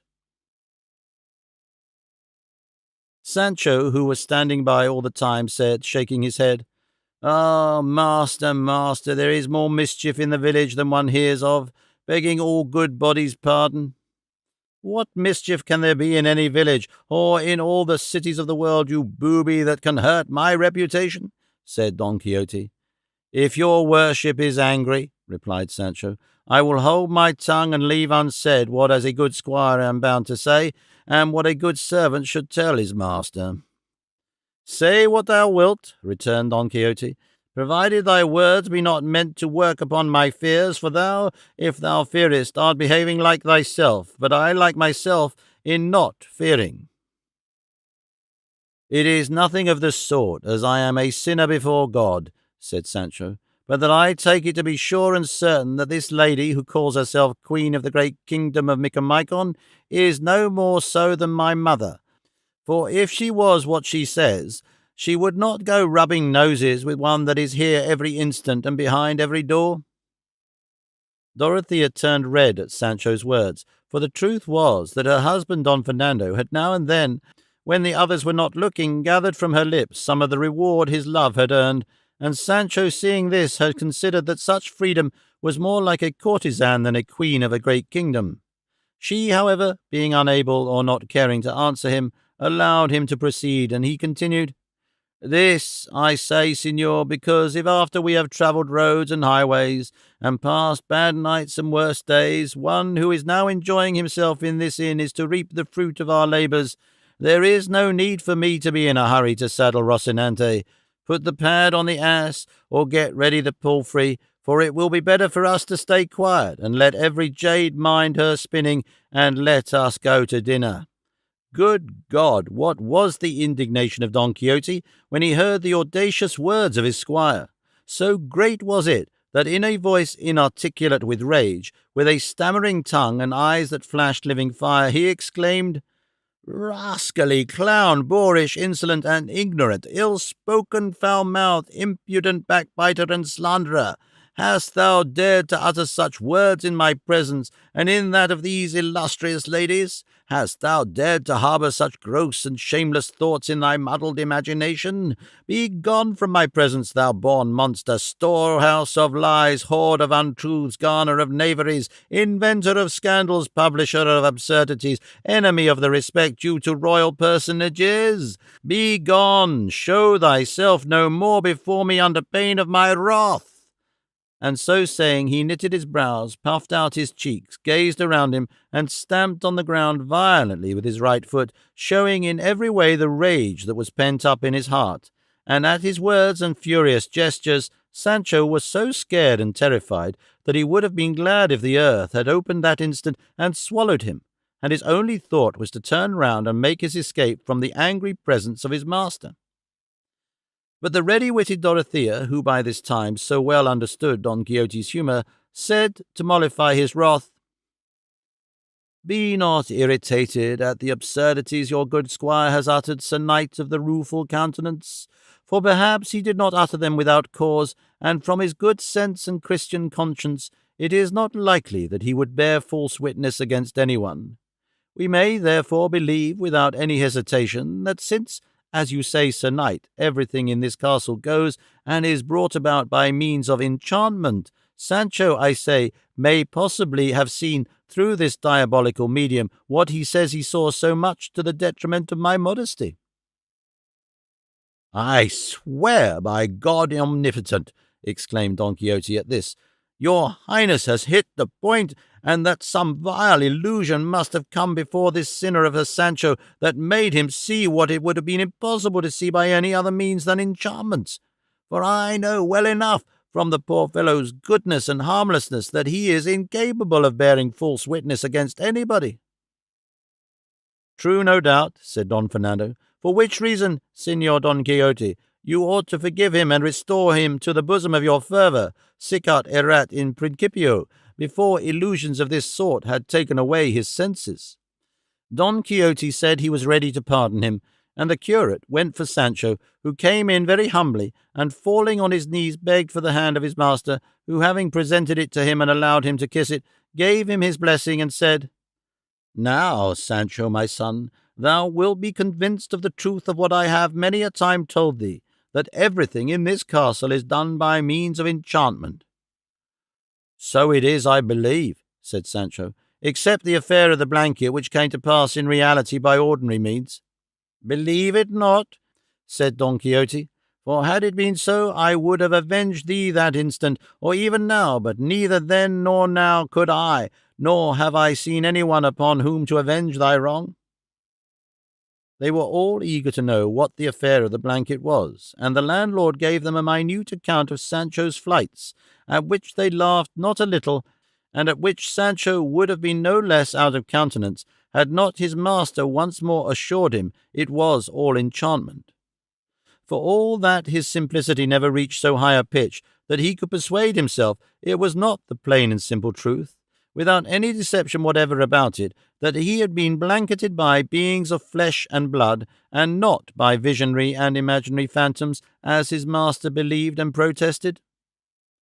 The illustrious company had now been 2 days in the inn, and it seemed to them time to depart. They devised a plan so that, without giving Dorothea and Don Fernando the trouble of going back with Don Quixote to his village, under pretence of restoring Queen Micomicona, the curate and the barber might carry him away with them as they proposed, and the curate be able to take his madness in hand at home. And in pursuance of their plan, they arranged with the owner of an ox cart, who happened to be passing that way, to carry him after this fashion.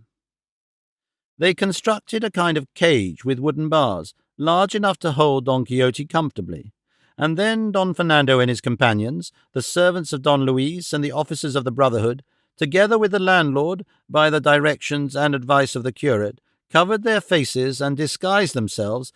some in one way, some in another, so as to appear to Don Quixote quite different from the persons he had seen in the castle. This done, in profound silence, they entered the room where he was asleep, taking his rest after the past phrase, and advancing to where he was sleeping tranquilly, not dreaming of anything of the kind happening, they seized him firmly and bound him fast, hand and foot, so that, when he awoke, startled, he was unable to move, and could only marvel and wonder at the strange figures he saw before him. Upon which he at once gave way to the idea which his crazed fancy invariably conjured up before him, and took it into his head that all these shapes were phantoms of the enchanted castle, and that he himself was unquestionably enchanted, as he could neither move nor help himself. Precisely what the curate, the concocter of the scheme, expected would happen. Of all that were there, Sancho was the only one who was at once in his senses and in his own proper character, and he, though he was within very little of sharing his master's infirmity, did not fail to perceive who all these disguised figures were, but he did not dare to open his lips until he saw what came of this assault and capture of his master, nor did the latter utter a word, waiting to the upshot of his mishap, which was that, bringing in the cage, they shut him up in it and nailed the bars so firmly that they could not be easily burst open. They then took him on their shoulders, and as they passed out of the room, an awful voice, as much so as the barber, not he of the pack-saddle but the other, was able to make it, was heard to say, "O knight of the rueful countenance, let not this captivity in which thou art placed afflict thee, for this must needs be, for the more speedy accomplishment of the adventure in which thy great heart has engaged thee, the which shall be accomplished when the raging Manchegan lion and the white Tobosan dove shall be linked together, having first humbled their haughty necks to the gentle yoke of matrimony.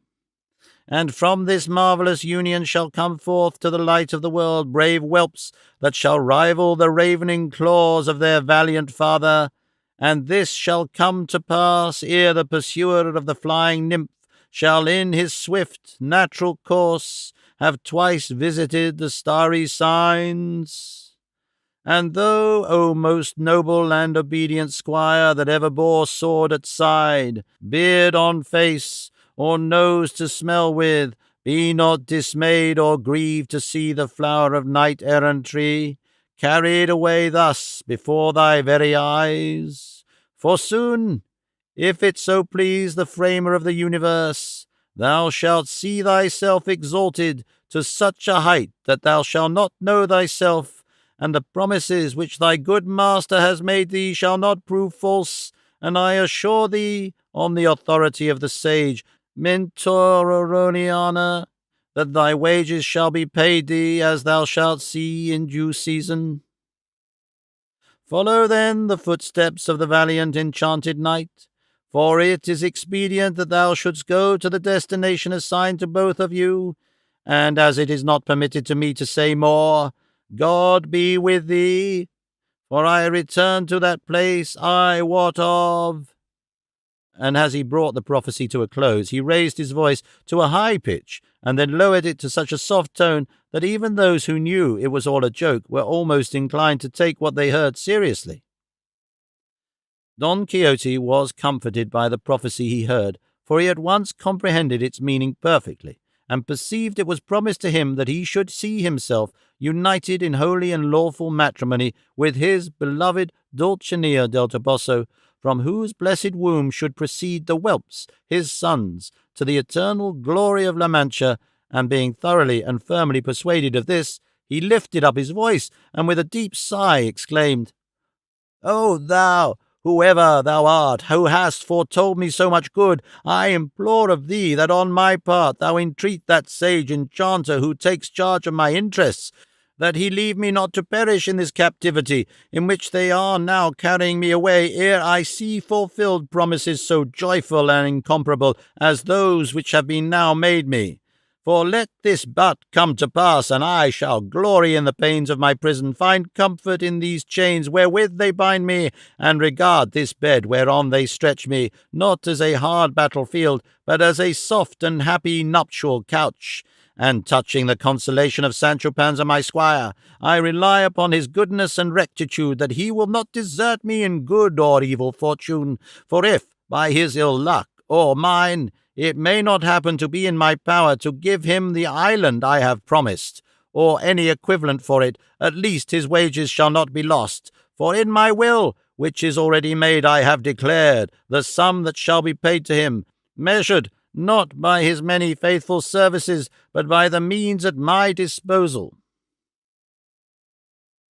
Sancho bowed his head very respectfully, and kissed both his hands, for being tied together he could not kiss one, and then the apparitions lifted the cage upon their shoulders, and fixed it upon the ox-cart.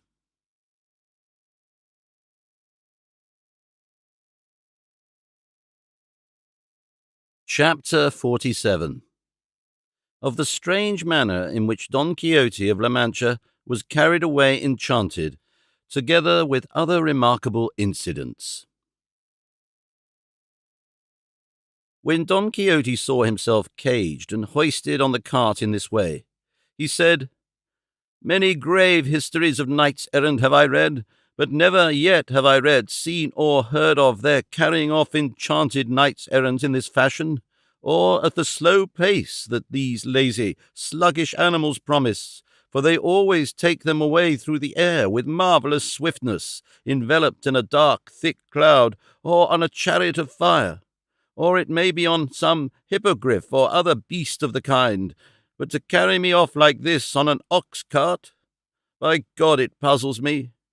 But perhaps the chivalry and enchantments of our day take a different course from that of those in days gone by, and it may be, too, that as I am a new knight in the world, and the first to revive the already forgotten calling of knight-adventurers, they may have newly invented other kinds of enchantments and other modes of carrying off the enchanted.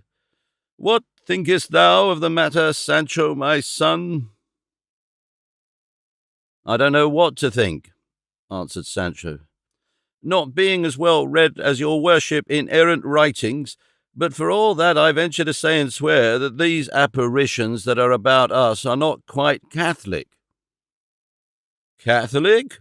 said Don Quixote. "Father of me, how can they be Catholic, when they are all devils that have taken fantastic shapes to come and do this and bring me to this condition? And if thou wouldst prove it, touch them and feel them, and thou wilt find they have only bodies of air and no consistency except in appearance." "By God, master," returned Sancho, "I have touched them already, and that devil that goes about there so busily has firm flesh, and another property very different from what I have heard say devils have, for by all accounts they all smell of brimstone and other bad smells, but this one smells of amber half a league off." Sancho was here speaking of Don Fernando, who, like a gentleman of his rank, was very likely perfumed, as Sancho said. "Marvel not at that, Sancho, my friend, for let me tell thee devils are crafty, and if they do carry odours about with them, they themselves have no smell, because they are spirits, or if they have any smell, they cannot smell of anything sweet, but of something foul and fetid. And the reason is that as they carry hell with them wherever they go, and can get no ease whatever from their torments, and as a sweet smell is a thing that gives pleasure and enjoyment, it is impossible that they can smell sweet. If, then, this devil thou speak of seems to smell to thee of amber, either thou art deceiving thyself, or he wants to deceive thee by making thee fancy he is not a devil." Such was the conversation that passed between master and man, and Don Fernando and Cardenio, apprehensive of Sancho's making a complete discovery of their scheme, towards which he had already gone some way, resolved to hasten their departure, and calling the landlord aside, They directed him to saddle Rocinante and put the pack saddle on Sancho's ass, which he did with great alacrity. In the meantime, the curate had made an arrangement with the officers that they should bear them company as far as his village, he paying them so much a day. Cardenio hung the buckler on one side of the bow of Rocinante's saddle, and the basin on the other, and by signs commanded Sancho to mount his ass and take Rocinante's bridle, and at each side of the cart he placed 2 officers with their muskets. But before the cart was put in motion, out came the landlady and her daughter, and Maritornes to bid Don Quixote farewell, pretending to weep with grief at his misfortune, and to them Don Quixote said, "Weep not, good ladies, for all these mishaps are the lot of those who follow the profession I profess, and if these reverses did not befall me, I should not esteem myself a famous knight-errant. For such things never happen to knights of little renown and fame, because nobody in the world thinks about them. To valiant knights they do, for these are envied for their virtue and valour by many princes, and other knights who compass the destruction of the worthy by base means. Nevertheless, virtue is of herself so mighty that, in spite of all the magic that Zoroaster, its first inventor, knew, she will come victorious out of every trial, and shed her light upon the earth as the sun does upon the heavens. Forgive me, fair ladies, if, through inadvertence, I have in aught offended you. For intentionally and wittingly I have never done so to any, and pray to God that he deliver me from this captivity to which some malevolent enchanter has consigned me.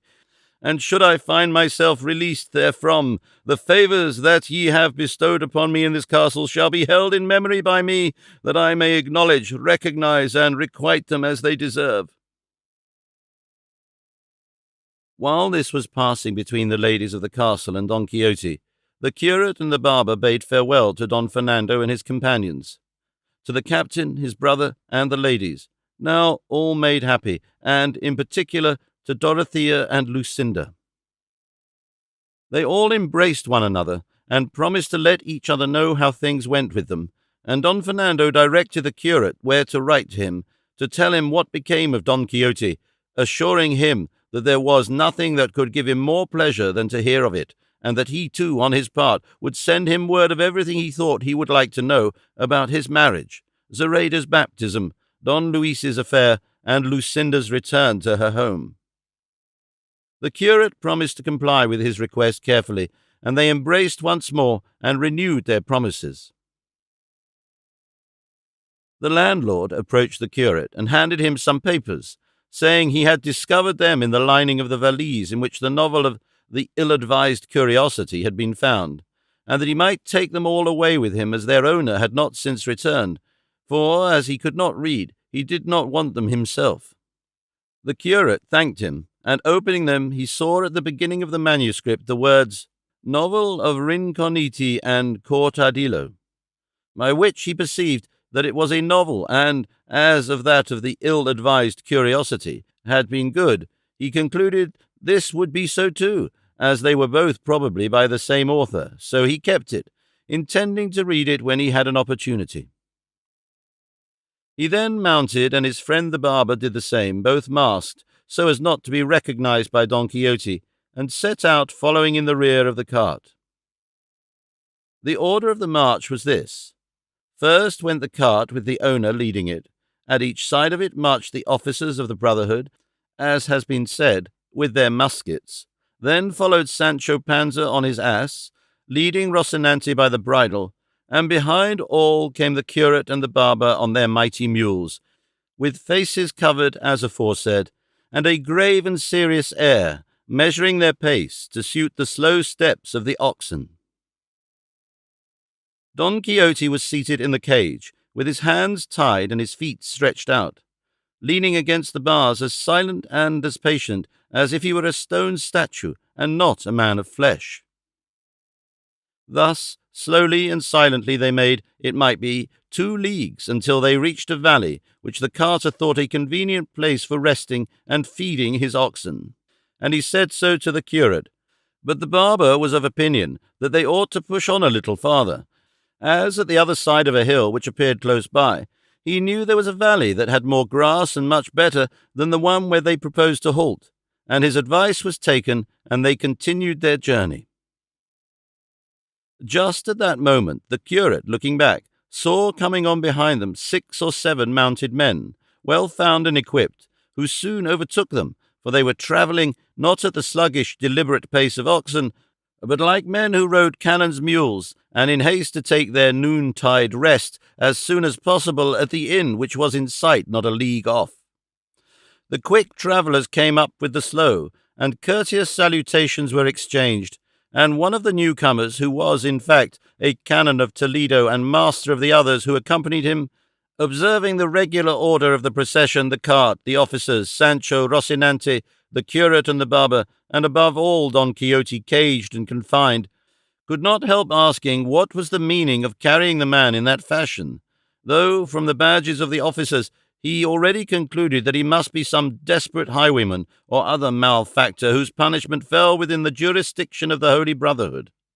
One of the officers to whom he had put the question replied, "Let the gentleman himself tell you the meaning of his going this way, signor, for we do not know." Don Quixote overheard the conversation and said, "Haply, gentlemen, you are versed and learned in matters of errant chivalry, because if you are, I will tell you my misfortunes. If not, there is no good in my giving myself the trouble of relating them." But here the curate and the barber, seeing that the travellers were engaged in conversation with Don Quixote, came forward in order to answer in such a way as to save their stratagem from being discovered. The canon, replying to Don Quixote, said, "In truth, brother, I know more about books of chivalry than I do about Vilpando's Elements of Logic, so if that be all, you may safely tell me what you please." "In God's name, then, signor," replied Don Quixote, "if that be so, I would have you know that I am held enchanted in this cage by the envy and fraud of wicked enchanters, for virtue is more persecuted by the wicked than loved by the good.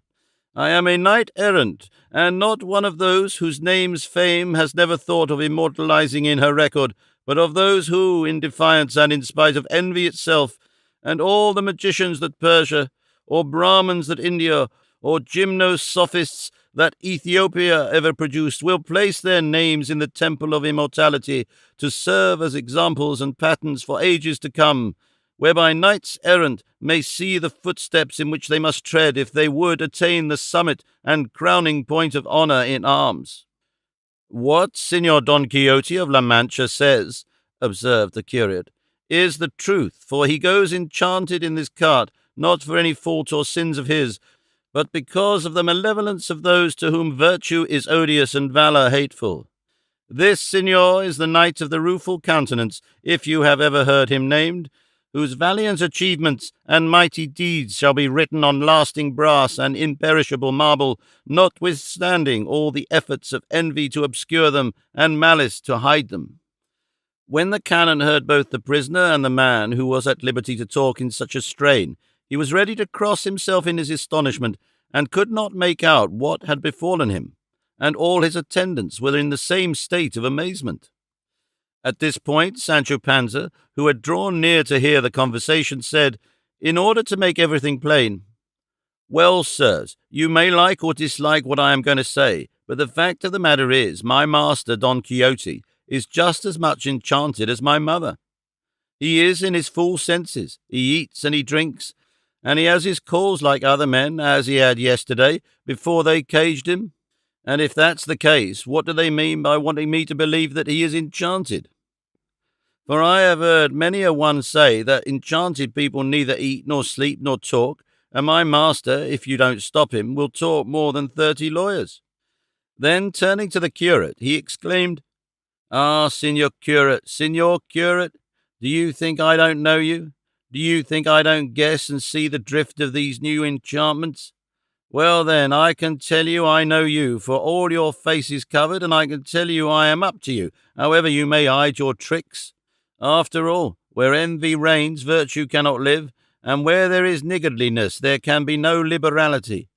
I'll betide the devil, if it had not been for your worship, my master would be married to the Princess Micomicona this minute, and I should be a count at least, for no less was to be expected, as well from the goodness of my master, him of the rueful countenance, as from the greatness of my services.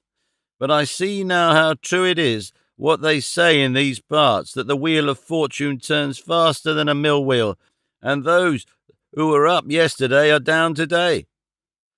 I'm sorry for my wife and children, for when they might fairly and reasonably expect to see their father return to them a governor or viceroy of some island or kingdom, they will see him come back a horseboy.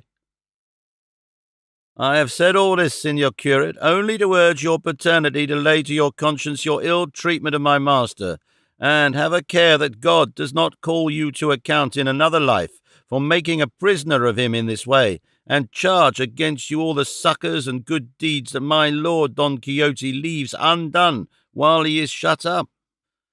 "Trim those lamps there," exclaimed the barber at this. "So you are of the same fraternity as your master too, Sancho.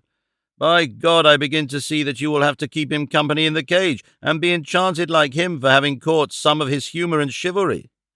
It was an evil hour when you let yourself be got with child by his promises, and that island you longed so much for found its way into your head." "I am not with child by anyone," returned Sancho, "nor am I a man to let myself be got with child, if it was by the king himself. Though I am poor, I am an old Christian, and I owe nothing to nobody, and if I long for an island, other people long for worse. Each of us is the son of his own works, and being a man I may come to be pope, not to say governor of an island, especially as my master may win so many that he will not know whom to give them to.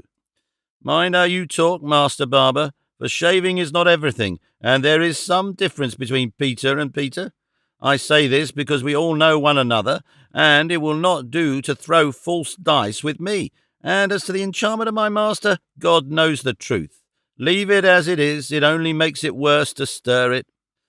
The barber did not care to answer Sancho, lest by his plain speaking he should disclose what the curate and he himself were trying so hard to conceal. And under the same apprehension the curate had asked the canon to ride on a little in advance, so that he might tell him the mystery of this man in the cage, and other things that would amuse him. The canon agreed, and going on ahead with his servants, listened with attention to the account of the character, life, madness, and ways of Don Quixote, given him by the curate, who described to him briefly the beginning and origin of his craze, and told him the whole story of his adventures up to his being confined in the cage, together with the plan they had of taking him home to try if, by any means, they could discover a cure for his madness. The canon and his servants were surprised anew when they heard Don Quixote's strange story, and when it was finished he said, "To tell the truth, Signor Curate, I for my part consider what they call books of chivalry to be mischievous to the state, and though, led by idle and false taste, I have read the beginnings of almost all that have been printed, I never could manage to read any one of them from beginning to end, for it seems to me they are all more or less the same thing, and one has nothing more in it than another, this no more than that. And in my opinion this sort of writing and composition is of the same species as the fables they call the Milesian, nonsensical tales that aim solely at giving amusement and not instruction, exactly the opposite of the apologue fables, which amuse and instruct at the same time. And though it may be the chief object of such books to amuse, I do not know how they can succeed when they are so full of such monstrous nonsense. For the enjoyment the mind feels must come from the beauty and harmony which it perceives or contemplates in the things that the eye or the imagination brings before it, and nothing that has any ugliness or disproportion about it can give any pleasure. What beauty, then, or what proportion of the parts of the whole, or of the whole to the parts, can there be in a book or fable where a lad of 16 cuts down a giant as tall as a tower and makes 2 halves of him, as if he was an almond cake? And when they want to give us a picture of a battle, after having told us that there are 1,000,000 of combatants on the side of the enemy, let the hero of the book be opposed to them, and we have perforce to believe, whether we like it or not, that the said knight wins the victory by the single might of his strong arm. And then, what shall we say of the facility with which a born queen or empress will give herself over into the arms of some unknown wandering knight? What mind that is not wholly barbarous and uncultured can find pleasure in reading of how a great tower full of knights sails away across the sea like a ship with a fair wind, and will be tonight in Lombardy and tomorrow morning in the land of Prester John of the Indies, or some other that Ptolemy never described nor Marco Polo saw? And if, in answer to this, I am told that the authors of books of the kind write them as fiction, and therefore are not bound to regard niceties of truth, I would reply that fiction is all the better the more it looks like truth, and gives the more pleasure the more probability and possibility there is about it. Plots in fiction should be wedded to the understanding of the reader, and be constructed in such a way that, reconciling impossibilities, smoothing over difficulties, keeping the mind on the alert, they may surprise, interest, divert, and entertain, so that wonder and delight joined may keep pace one with the other, all which he will fail to effect who shuns verisimilitude and truth to nature, wherein lies the perfection of writing. I have never yet seen any book of chivalry that puts together a connected plot, complete in all its numbers, so that the middle agrees with the beginning, and the end with the beginning and middle. On the contrary, they construct them with such a multitude of members that it seems as though they meant to produce a chimera or monster rather than a well-proportioned figure. And besides all this, they are harsh in their style, incredible in their achievements, licentious in their armours, uncouth in their courtly speeches, prolix in their battles, silly in their arguments, absurd in their travels, and, in short, wanting in everything like intelligent art, for which reason they deserve to be banished from the Christian commonwealth as a worthless breed. The curate listened to him attentively, and felt that he was a man of sound understanding, and that there was good reason in what he said. So he told him that, being of the same opinion himself, and bearing a grudge to books of chivalry, he had burned all Don Quixote's, which were many, and gave him an account of the scrutiny he had made of them, and of those he had condemned to the flames, and those he had spared, with which the canon was not a little amused, adding that though he had said so much in condemnation of these books, still found one good thing in them, and that was the opportunity they afforded to a gifted intellect for displaying itself, for they presented a wide and spacious field over which the pen might range freely, describing shipwrecks, tempests, combats, battles, portraying a valiant captain with all the qualifications requisite to make one, showing him sagacious in foreseeing the wiles of the enemy, eloquent in speech to encourage or restrain his soldiers, ripe in counsel, rapid in resolve, as bold in biding his time as in pressing the attack, now picturing some sad tragic incident, now some joyful and unexpected event, here a beauteous lady, virtuous, wise, and modest, there a Christian knight, brave and gentle, here a lawless, barbarous braggart, there a courteous prince, gallant and gracious, setting forth the devotion and loyalty of vassals, the greatness and generosity of nobles. Or again, said he, the author may show himself to be an astronomer, or a skilled cosmographer, or musician, or one versed in affairs of state, and sometimes he will have a chance of coming forward as a magician, if he likes. He can set forth the craftiness of Ulysses, the piety of Aeneas, the valour of Achilles, the misfortunes of Hector, the treachery of Sinon, the friendship of Euryalus, the generosity of Alexander, the boldness of Caesar, the clemency and truth of Trajan, the fidelity of Zopyrus, the wisdom of Cato, and, in short, all the faculties that serve to make an illustrious man perfect, now uniting them in one individual, again distributing them among many, and if this be done with charm of style and ingenious invention, aiming at the truth as much as possible, he will assuredly weave a web of bright and varied threads that, when finished, will display such perfection and beauty that it will attain the worthiest object any writing can seek, which, as I said before, is to give instruction and pleasure combined. For the unrestricted range of these books enables the author to show his powers, epic, lyric, tragic, or comic, and all the moods the sweet and winning arts of poesy and oratory are capable of, for the epic may be written in prose just as well as in verse.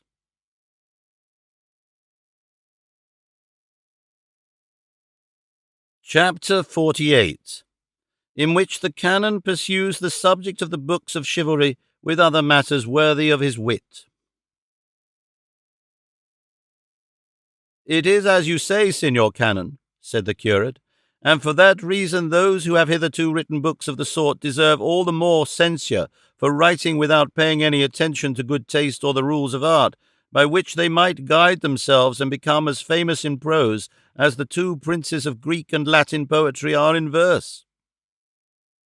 "I myself, at any rate," said the canon, "was once tempted to write a book of chivalry in which all the points I have mentioned were to be observed, and if I must own the truth, I have more than 100 sheets written, and to try if it came up to my own opinion of it, I showed them to persons who were fond of this kind of reading, to learned and intelligent men as well as to ignorant people who cared for nothing but the pleasure of listening to nonsense, and from all I obtained flattering approval. Nevertheless, I proceeded no farther with it, as well because it seemed to me an occupation inconsistent with my profession, as because I perceived that the fools are more numerous than the wise, and though it is better to be praised by the wise few than applauded by the foolish many, I have no mind to submit myself to the stupid judgment of the silly public, to whom the reading of such books falls for the most part. But what most of all made me hold my hand and even abandon all idea of finishing it was an argument I put to myself, taken from the plays that are acted nowadays, which was in this wise: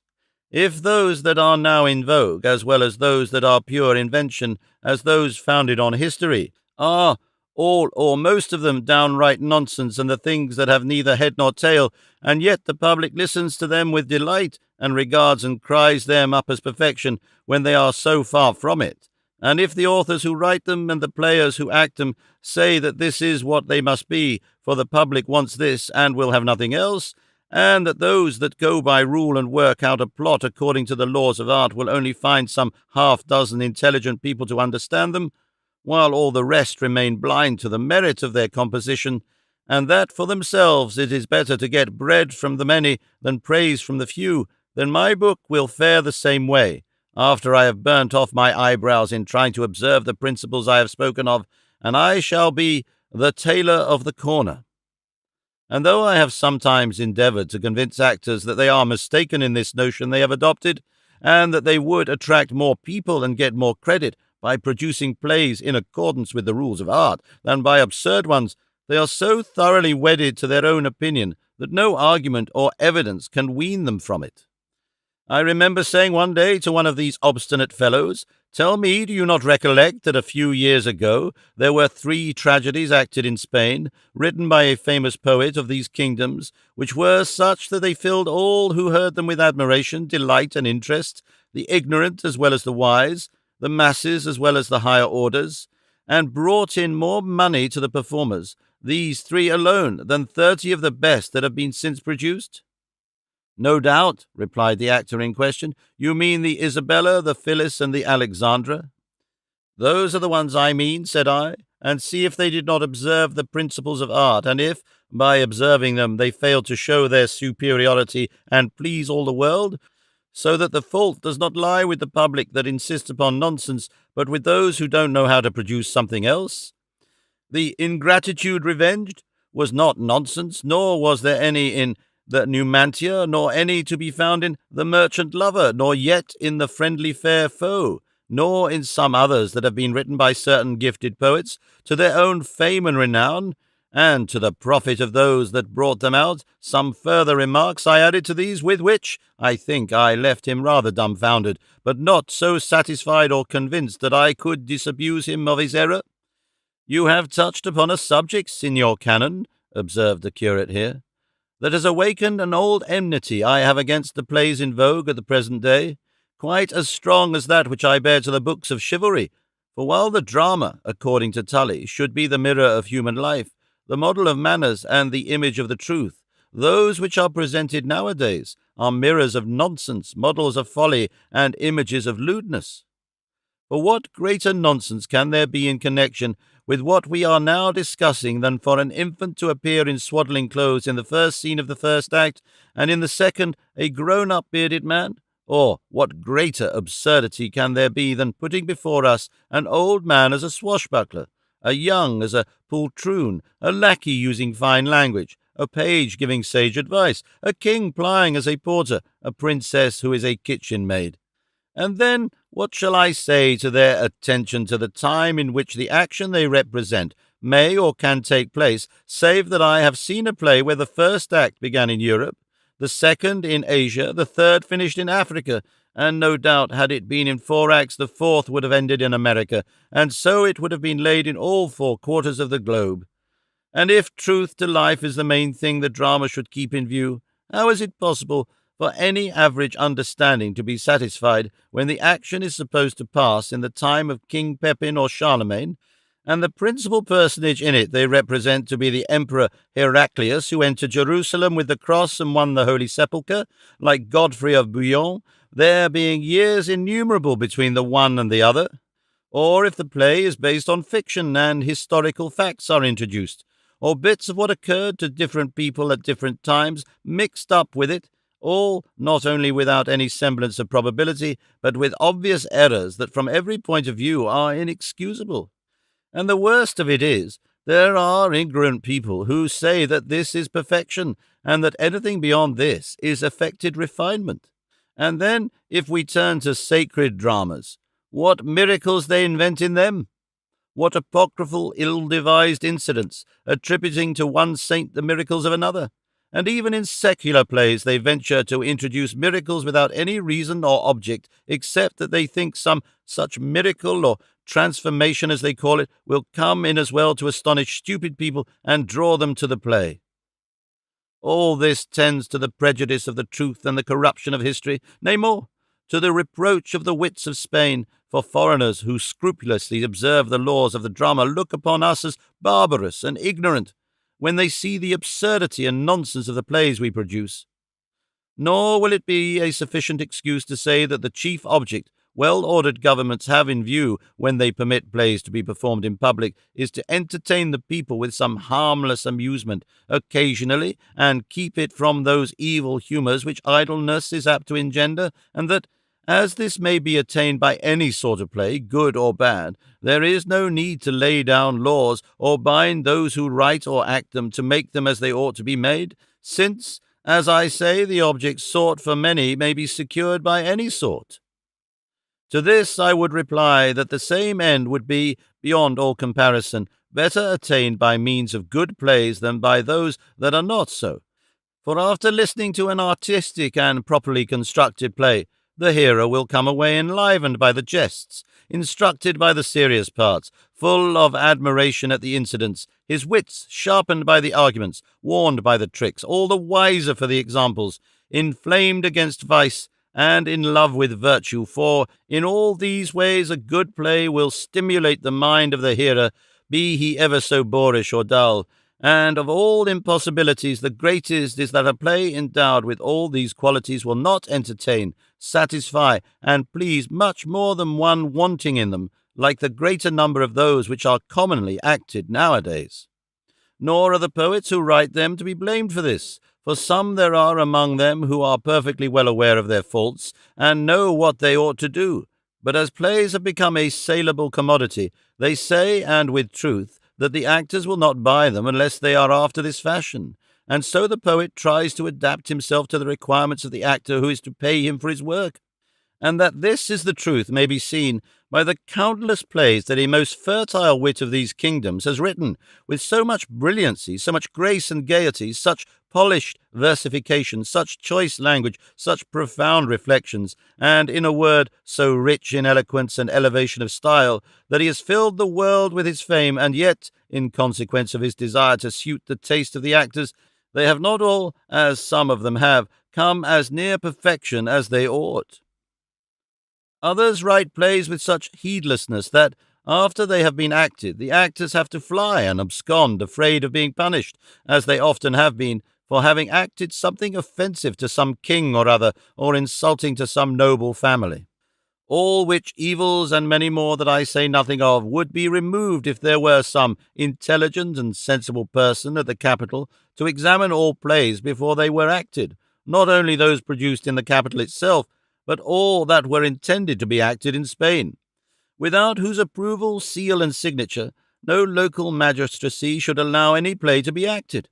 In that case, actors would take care to send their plays to the capital, and could act them in safety, and those who write them would be more careful and take more pains with their work, standing in awe of having to submit it to the strict examination of one who understood the matter, and so good plays would be produced and the objects they aim at happily attained, as well as the amusement of the people, as the credit of the wits of Spain, the interest and safety of the actors, and the saving of trouble in inflicting punishment on them.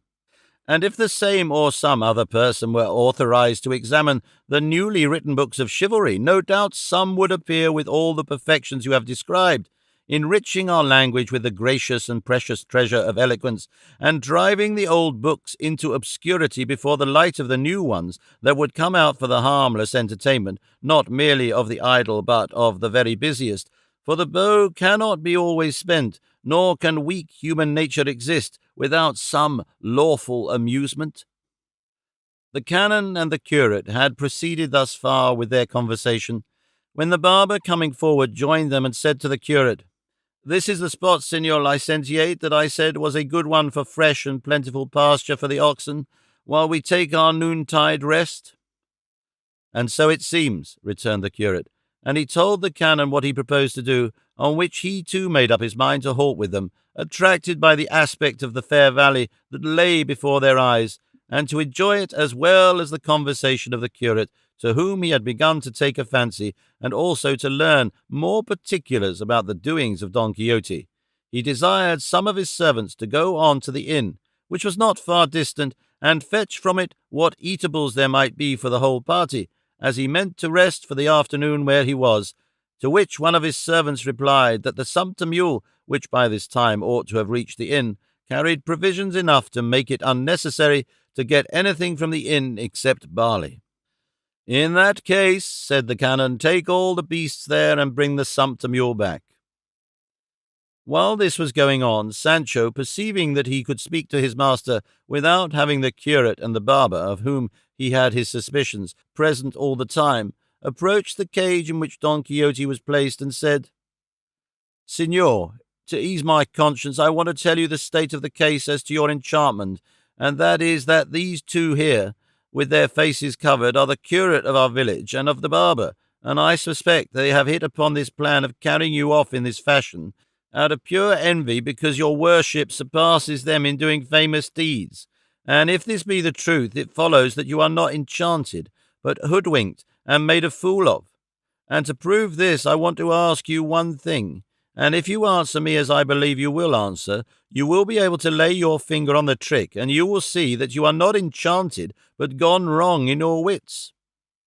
"Ask what thou wilt, Sancho my son," returned Don Quixote, "for I will satisfy thee and answer all thou requirest. As to what thou sayest, that these who accompany us yonder are the curate and the barber, our neighbours and acquaintances, it is very possible that they may seem to be those same persons, but they are so in reality and in fact, believe it or not, on any account. What thou art to believe and think is that, if they look like them, as thou sayest, it must be that those who have enchanted me have taken this shape and likeness, for it is easy for enchanters to take any form they please, and they may have taken those of our friends in order to make thee think as thou dost, and lead thee into a labyrinth of fancies from which thou wilt find no escape, though thou hast the cord of Theseus, and they may also have done it to make me uncertain in my mind, and unable to conjecture whence this evil comes to me. For if, on the one hand, thou dost tell me that the barber and curate of our village are here in company with us, and, on the other, I find myself shut up in a cage, and know in my heart that no power on earth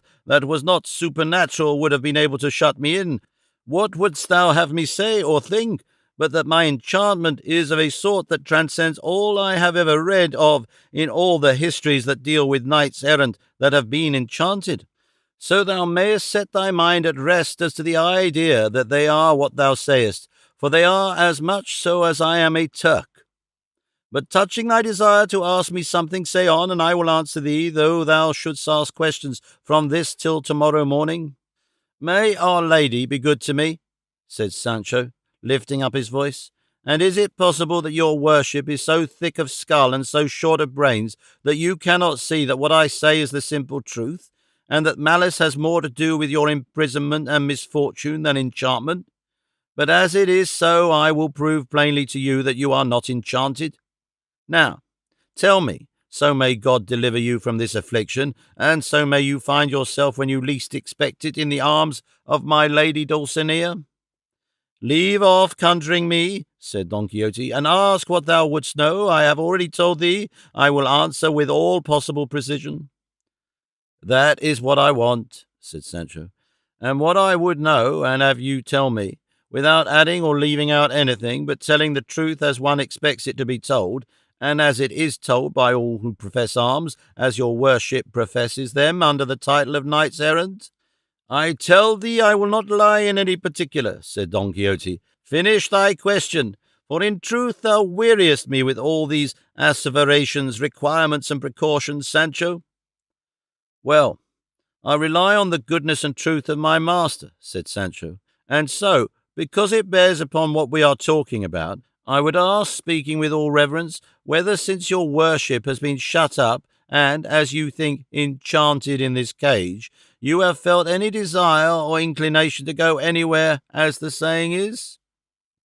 "I do not understand going anywhere," said Don Quixote. "Explain thyself more clearly, Sancho, if thou wouldst have me give an answer to the point."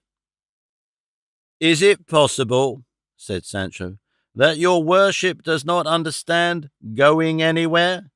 Why, the schoolboys know that from time to time they were babes. Well then, you must know I mean, have you had any desire to do what cannot be avoided?" "Ah, now I understand thee, Sancho," said Don Quixote. "Yes, often, and even this minute. Get me out of this strait, or all will not go right."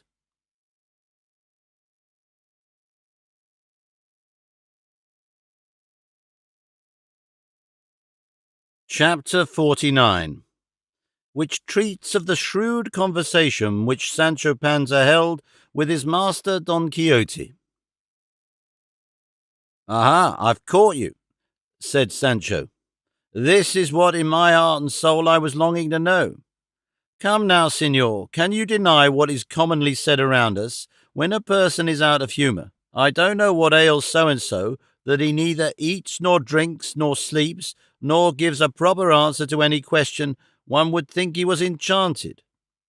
From which it is to be gathered that those who do not eat or drink or sleep, or do any of the natural acts I'm speaking of, that such persons are enchanted, but not those that have the desire your worship has, and drink when drink is given, and eat when there is nothing to eat, and answer every question that is asked them."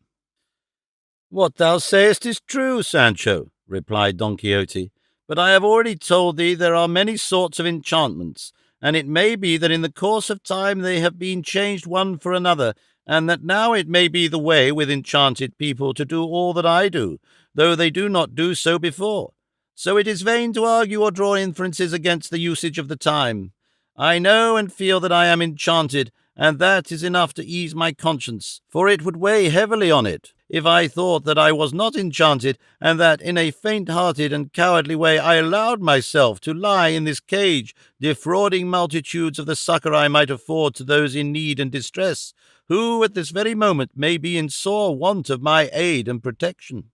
"Still, for all that," replied Sancho, "I say that, for your greater and fuller satisfaction, it would be well if your worship were to try to get out of this prison, and I promise to do all in my power to help, and even to take you out of it, and see if you could once more mount your good Rocinante, who seems to be enchanted too, he is so melancholy and dejected, and then we might try our chance in looking for adventures again, and if we have no luck, there will be time enough to go back to the cage, in which, on faith of a good and loyal squire, I promise to shut myself up along with your worship, if so be you are so unfortunate, or I so stupid as not to be able to carry out my plan."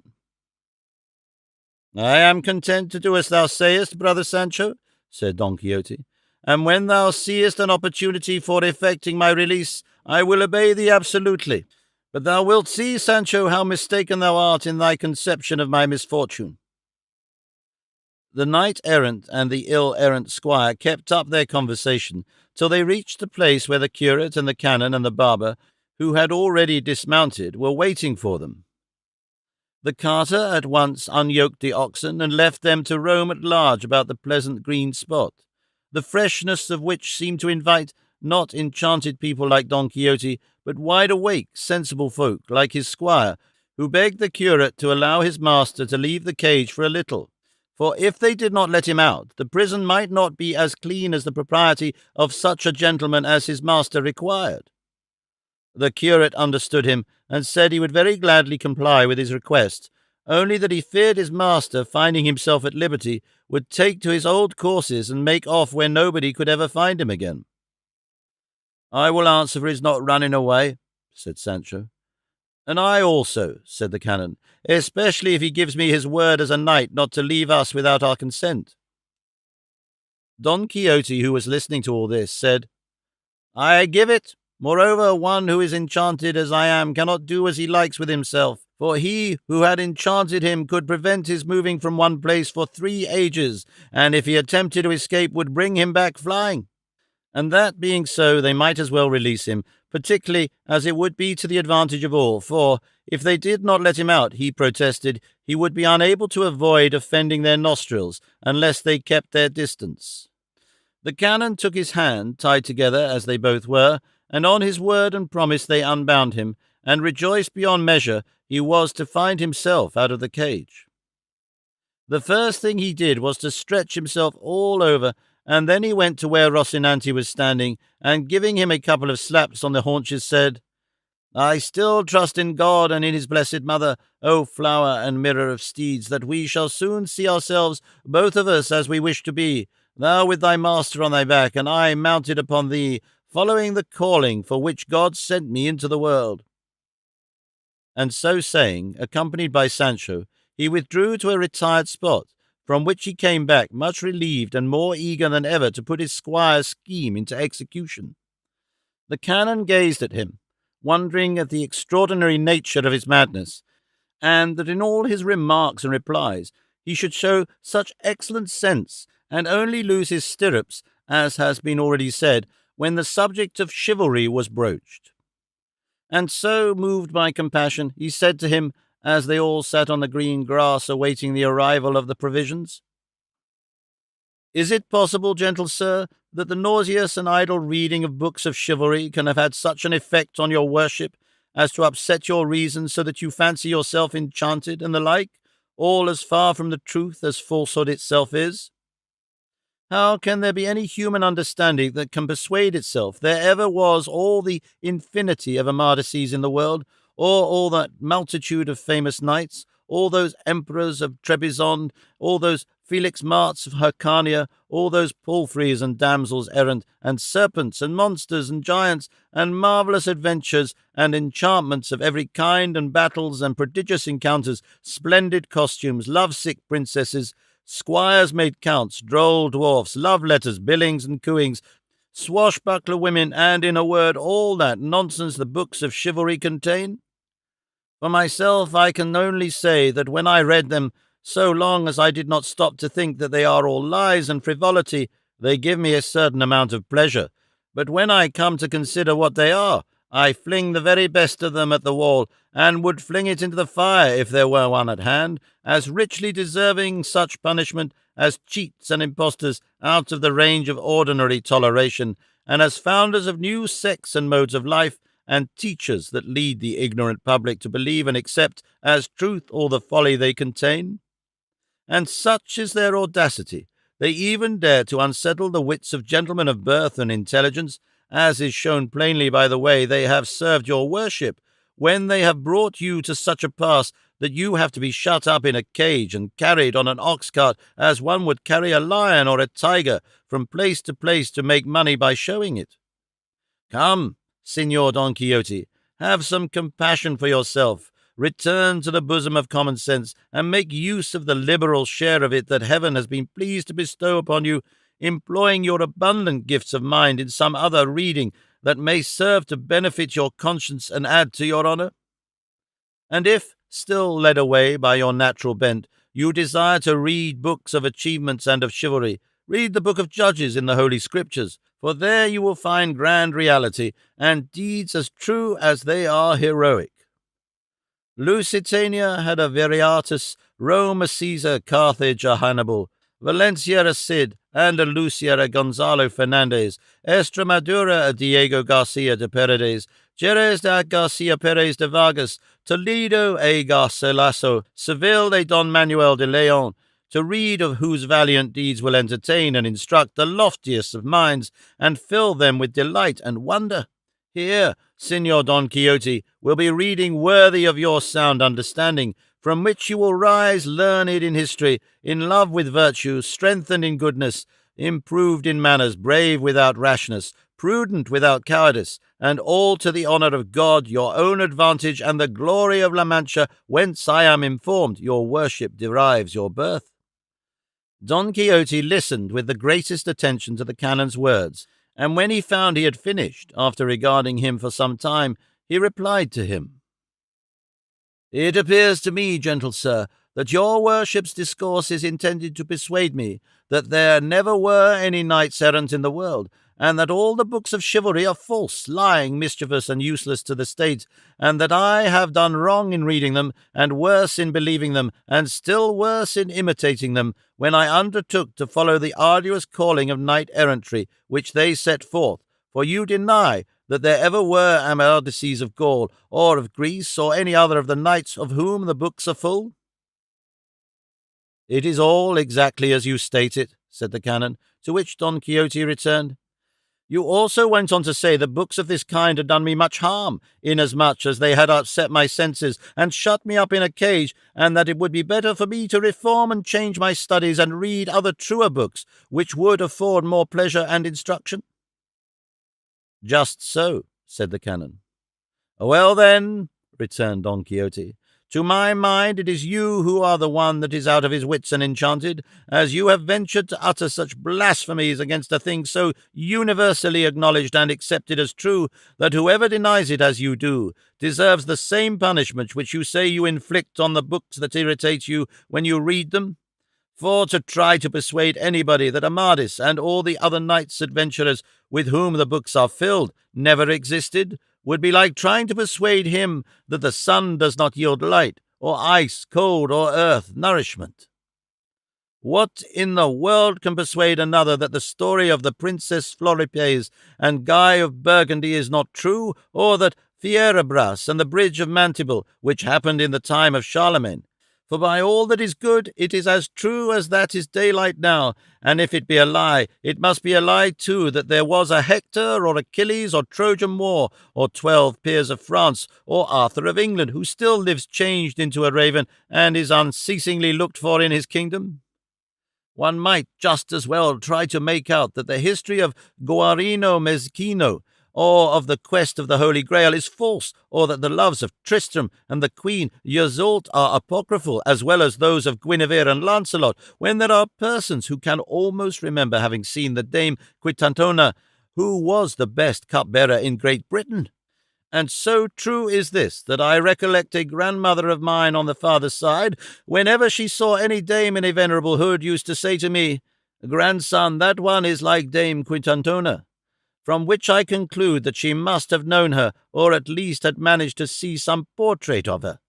Then who can deny that the story of Pierres and the fair Magalona is true, when even to this day may be seen in the king's armoury the pin with which the valiant Pierres guided the wooden horse he rode through the air, and it is a trifle bigger than the pole of a cart. And alongside of the pin is Babieca's saddle, and at Roncesvalles there is Roland's horn, as large as a beam, whence we may infer that there were 12 peers and a Pierres and a Cid, and other knights like them, of the sort people commonly call adventurers. Or perhaps I shall be told, too, that there was no such knight-errant as the valiant Lusitanian Juan de Merlot, who went to Burgundy, and in the city of Arras fought with the famous lord of Charny, Mosen Pierres by name, and afterwards in the city of Basel, with Mosen Enrique de Remesten, coming out of both encounters covered with fame and honour, or adventures and challenges achieved and delivered also in Burgundy by the valiant Spaniards Pedro Barba and Gutierre Quixada, of whose family I come in the direct male line, when they vanquished the sons of the Count of San Paulo. I shall be told, too, that Don Fernando de Guevara, did not go in quest of adventures to Germany, where he engaged in combat with Missa George, a knight of the house of the Duke of Austria? I shall be told that the jousts of Suero de Quinones, him of the Paso, and the emprise of Mosen Luis de Falques against the Castilian knight, Don Gonzalo de Guzman, were mere mockeries, as well as many other achievements of Christian knights of these and foreign realms, which are so authentic and true that I repeat, he who denies them must be totally wanting in reason and good sense. The canon was amazed to hear the medley of truth and fiction Don Quixote uttered, and to see how well acquainted he was with everything relating or belonging to the achievements of his knight-errantry. So he said in reply, I cannot deny, Señor Don Quixote, that there is some truth in what you say, especially as regards the Spanish knights-errant, and I am willing to grant, too, that the 12 peers of France existed. But I am not disposed to believe that they did all the things that the Archbishop Turpin relates of them. For the truth of the matter is, they were knights chosen by the kings of France, and called peers, because they were all equal in worth, rank, and prowess. At least, if they were not, they ought to have been, and it was a kind of religious order like those of Santiago and Calatrava in the present day, in which it is assumed that those who take it are valiant knights of distinction and good birth. And just as we say now a knight of St. John or of Alcantara, they used to say then a knight of the 12 peers, because 12 equals were chosen for that military order. That there was a Cid as well as a Bernardo del Carpio, there can be no doubt, but that they did the deeds people say they did, I hold to be very doubtful.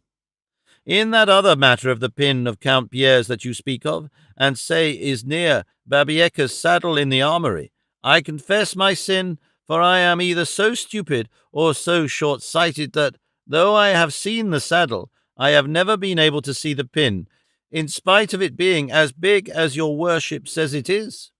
For all that it is there, without any manner of doubt, said Don Quixote, and more by token they say it is enclosed in a sheath of cowhide to keep it from rusting. All that may be, replied the canon, but by the orders I have received, I do not remember seeing it. However, granting it is there, that is no reason why I am bound to believe the stories of all those Amadis's and of all that multitude of knights they tell us about. Nor is it reasonable that a man like your worship, so worthy and with so many good qualities, and endowed with such a good understanding, should allow himself to be persuaded that such wild, crazy things as are written in those absurd books of chivalry are really true.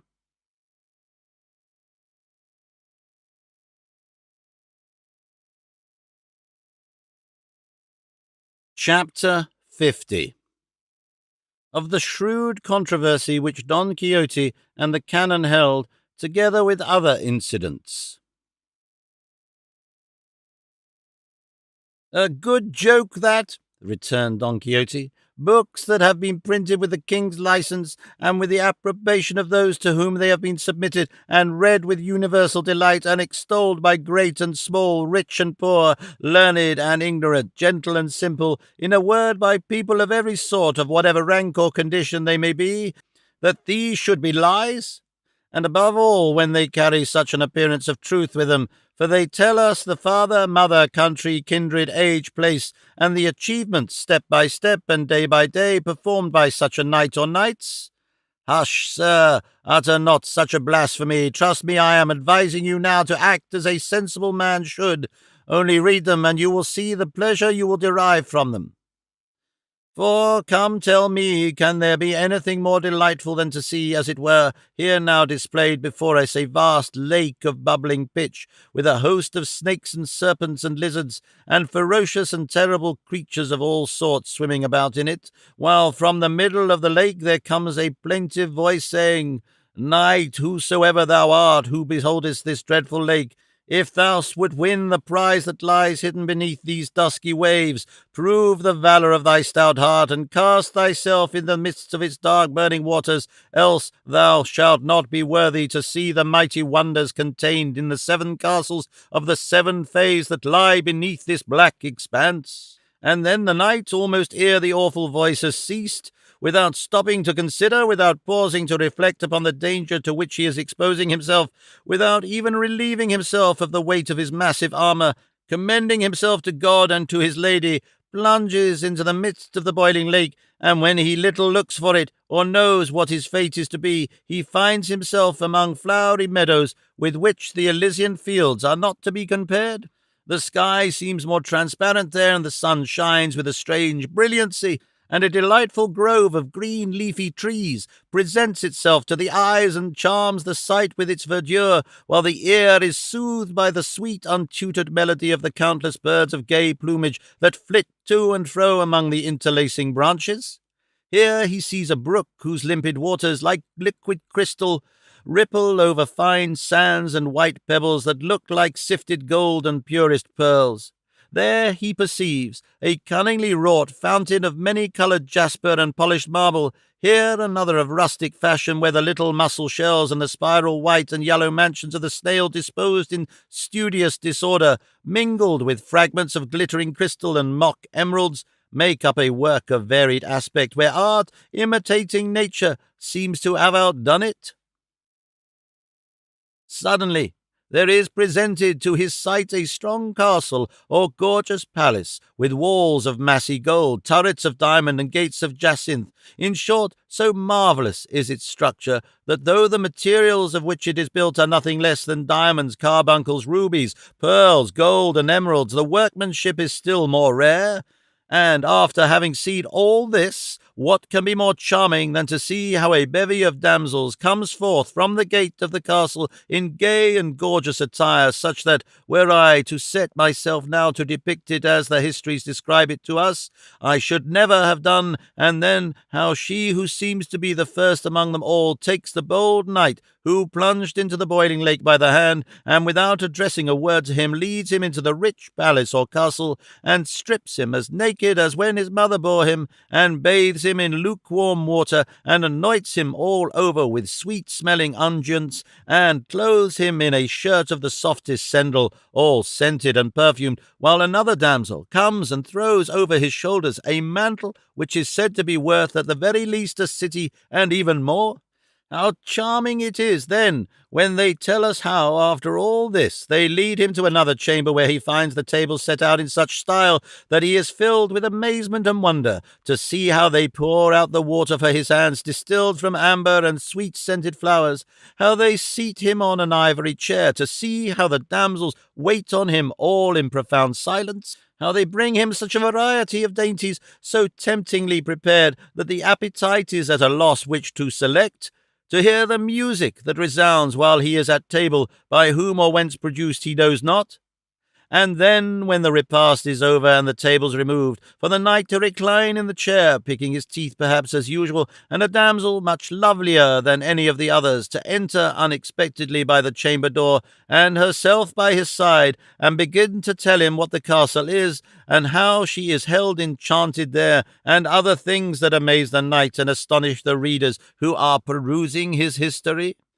But I will not expatiate any further upon this, as it may be gathered from it that whatever part of whatever history of a knight-errant one reads, it will fill the reader, whoever he be, with delight and wonder. And take my advice, sir, and as I said before, read these books, and you will see how they will banish any melancholy you may feel, and raise your spirits should they be depressed.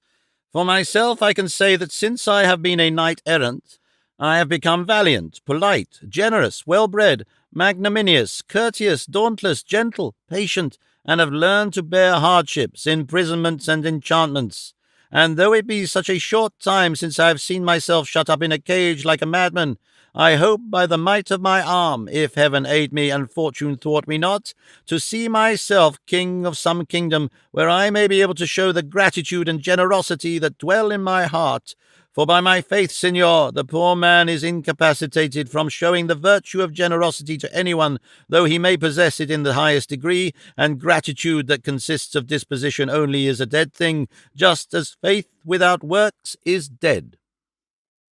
For this reason, I should be glad were fortune soon to offer me some opportunity of making myself an emperor, so as to show my heart in doing good to my friends, particularly to this poor Sancho Panza my squire, who is the best fellow in the world, and I would gladly give him a county I have promised him this ever so long, only that I am afraid he has not the capacity to govern his realm." Sancho partly heard these last words of his master, and said to him, "Strive hard you, Signor Don Quixote, to give me that county so often promised by you and so long looked for by me, for I promise you there will be no want of capacity in me to govern it, and even if there is, I have heard say there are men in the world who farm signories, pay so much a year, and they themselves taking charge of the government, while the lord, with his legs stretched out, enjoys the revenue they pay him, without troubling himself about anything else. That's what I'll do, and not stand haggling over trifles, but wash my hands at once of the old business, and enjoy my rents like a duke, and let things go their own way." "That, brother Sancho," said the canon, "only holds as good as far as the enjoyment of the revenue goes. But the lord of the signori must attend to the administration of justice, and here capacity and sound judgment come in, and above all a firm determination to find out the truth. For if this be wanting in the beginning, the middle and the end will always go wrong, and God as commonly aids the honest intentions of the simple as he frustrates the evil designs of the crafty." "I don't understand those philosophies," returned Sancho Panza. "All I know is, I would I had the county as soon as I shall know how to govern it.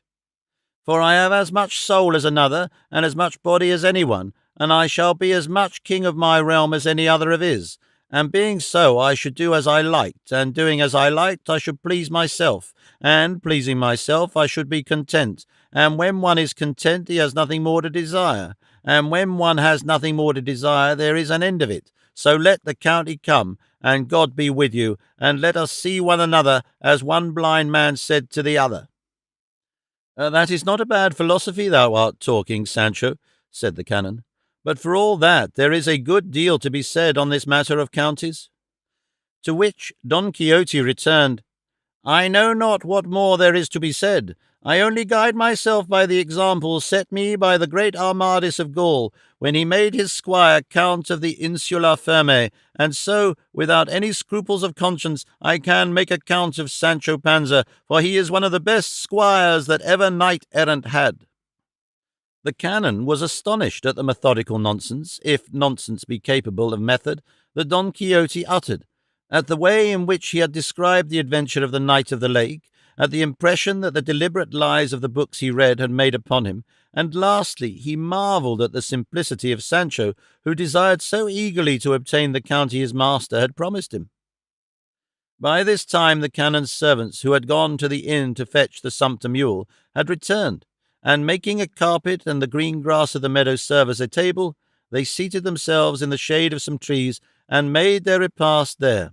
that the carter might not be deprived of the advantage of the spot, as has been already said. As they were eating, they suddenly heard a loud noise, and the sound of a bell that seemed to come from among some brambles and thick bushes that were close by, and the same instant they observed a beautiful goat, spotted all over black, white, and brown, spring out of the thicket with a goat-herd after it, calling to it and uttering the usual cries to make it stop or turn back to the fold. The fugitive goat, scared and frightened, ran towards the company as if seeking their protection, and then stood still, and the goat-herd, coming up, seized it by the horns and began to talk to it, as if it were possessed of reason and understanding. "Ah, wanderer, wanderer, spotty, spotty, how you have gone limping all this time? What wolves have frightened you, my daughter? Won't you tell me what is the matter, my beauty? But what else can it be except that you are a she and cannot keep quiet? A plague on your humours and the humours of those you take after? Come back, my darling, and if you will not be so happy, at any rate you will be safe in the fold or with your companions. For if you who ought to keep and lead them go wandering astray, what will become of them?" The goat-herd's talk amused all who heard it, but especially the canon, who said to him, "As you live, brother, take it easy, and be not in such a hurry to drive this goat back to the fold, for being a female, as you say, she will follow her natural instinct in spite of all you can do to prevent it. Take this morsel and drink a sup, and that will soothe your irritation. In the meantime the goat will rest herself." And so saying, he handed him the loins of a cold rabbit on a fork. The goatherd took it with hands, and drank and calmed himself, and then said, I should be so sorry if your worships were to take me for a simpleton for having spoken so seriously as I did to this animal. But the truth is there is a certain mystery in the words I used. I am a clown, but not so much of one, but that I know how to behave to men and to beasts.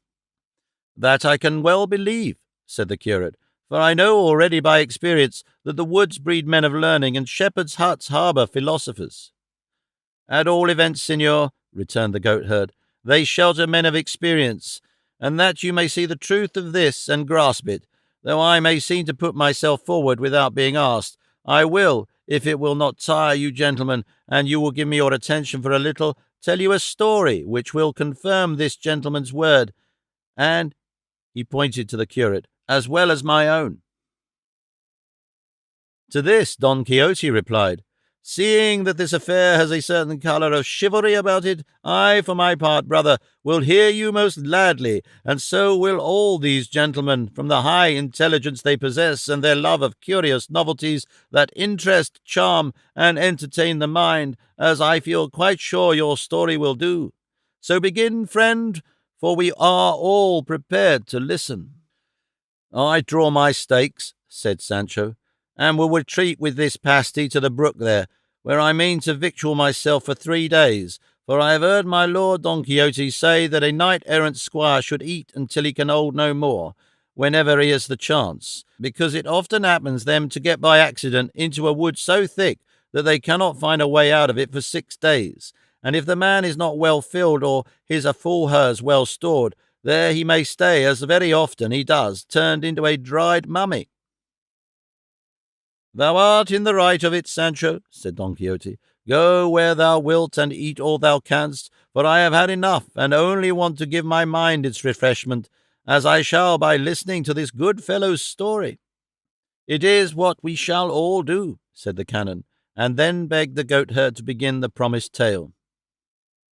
The goatherd gave the goat, which he held by the horns, a couple of slaps on the back, saying, Lie down here beside me, Spotty, for we have time enough to return to our fold. The goat seemed to understand him, for as her master seated himself, she stretched herself quietly beside him and looked up in his face to show him she was all attention to what he was going to say, and then in these words he began his story.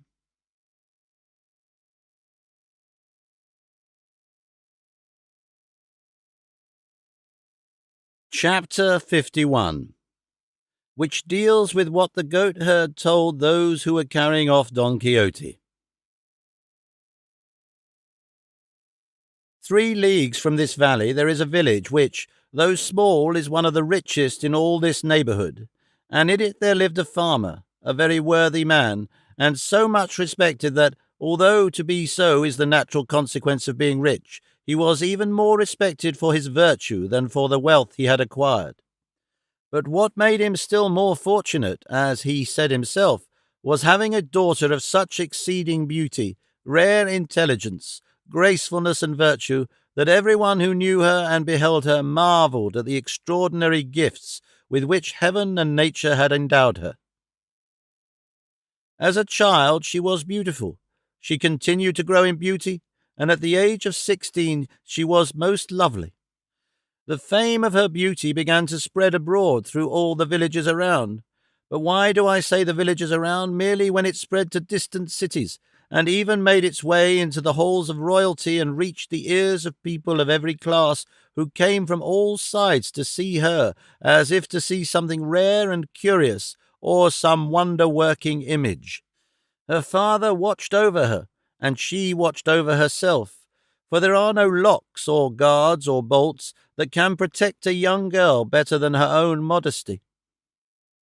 The wealth of the father and the beauty of the daughter led many neighbours as well as strangers to seek her for a wife, but he, as one might well be who had the disposal of so rich a jewel, was perplexed and unable to make up his mind to which of her countless suitors he should entrust her.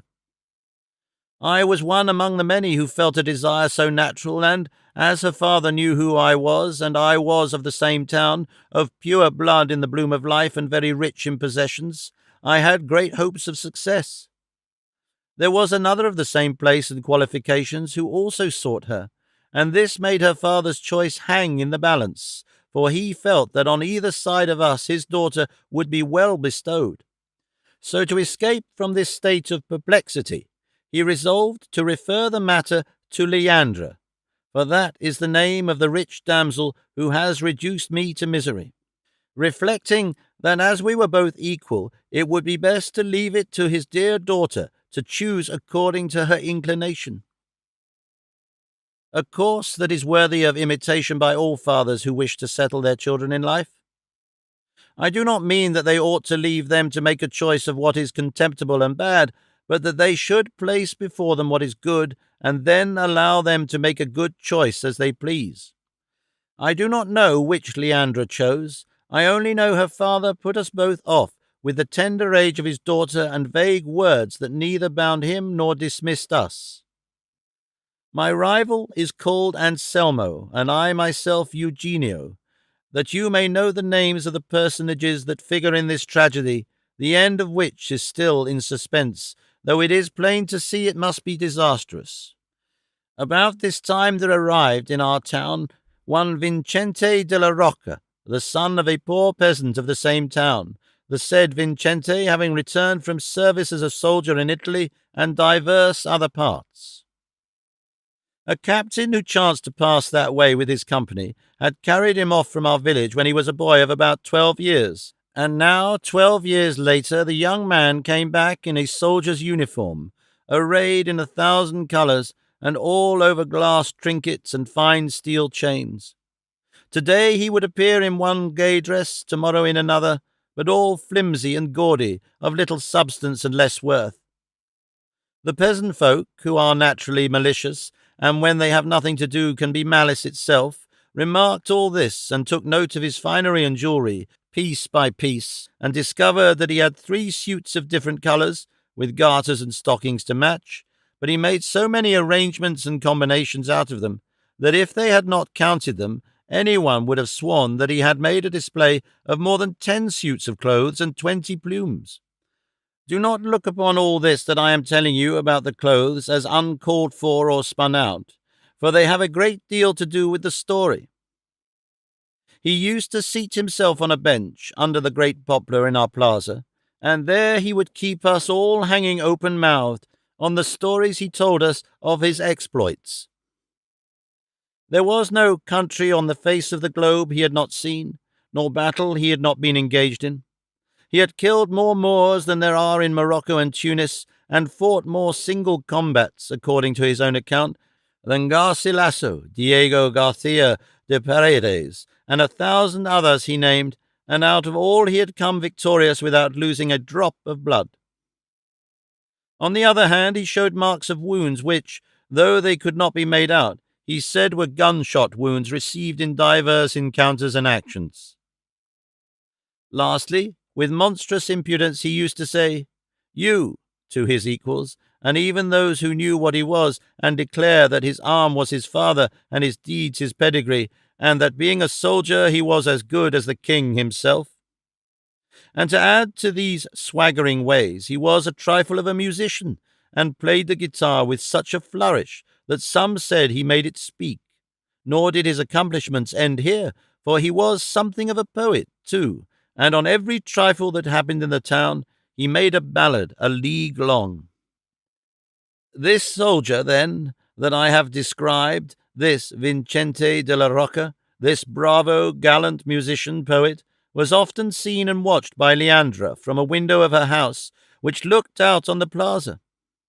The glitter of his showy attire took her fancy, his ballads bewitched her, for he gave away 20 copies of every one he made. The tales of his exploits, which he told about himself, came to her ears, and in short, as the devil no doubt had arranged it, she fell in love with him before the presumption of making love to her had suggested itself to him. And as in love affairs none are more easily brought to an issue than those which have the inclination of the lady for an ally, Leandra and Vincente came to an understanding without any difficulty, and before any of her numerous suitors had any suspicion of her design, she had already carried it into effect, having left the house of her dearly beloved father, for mother she had none, and disappeared from the village with the soldier,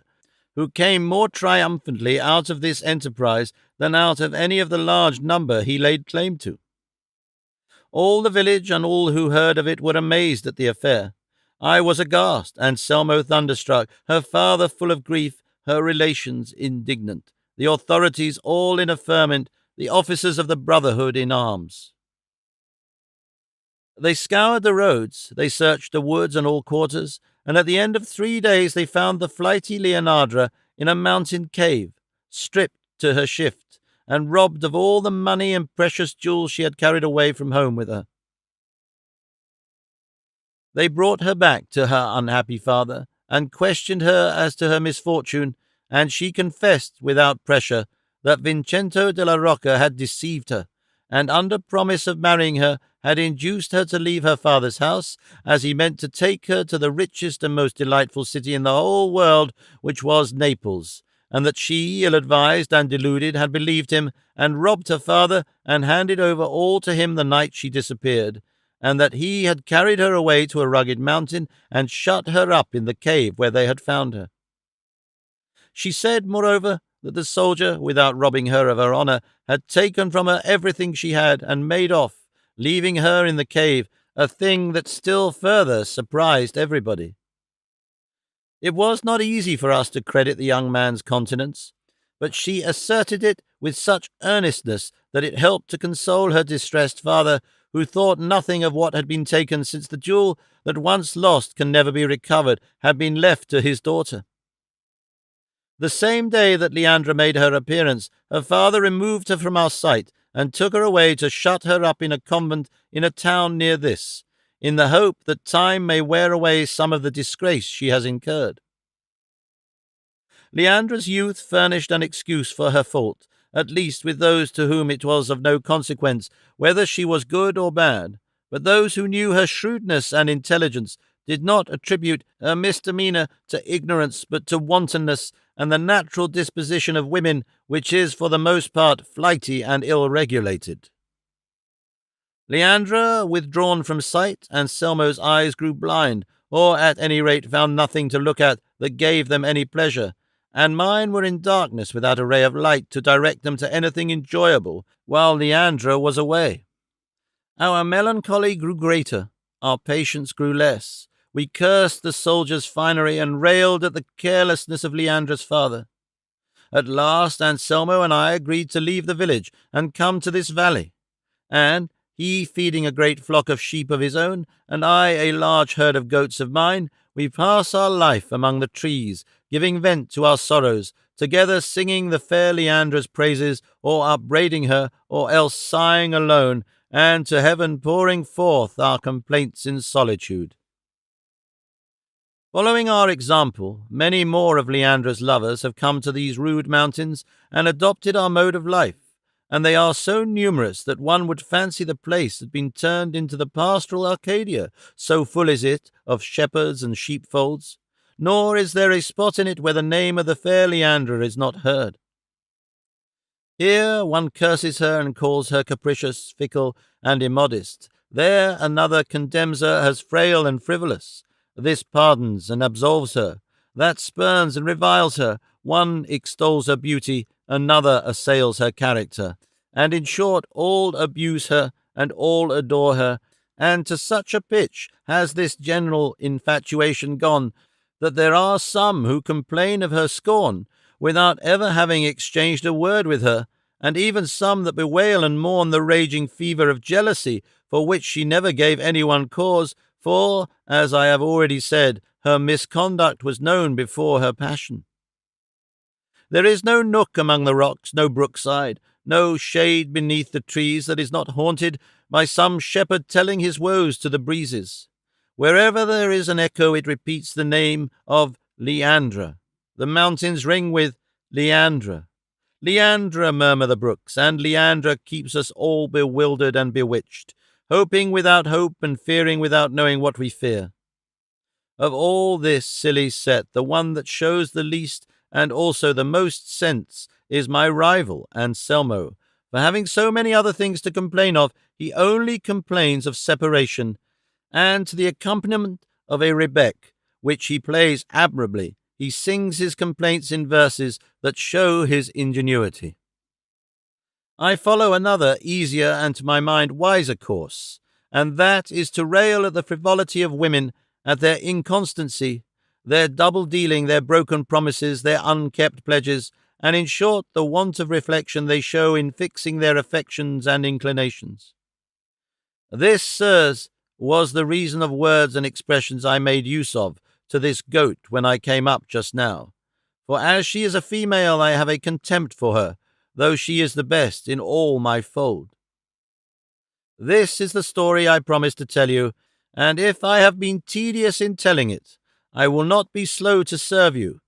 My hut is close by, and I have fresh milk and dainty cheese there, as well as a variety of toothsome fruit, no less pleasing to the eye than to the palate.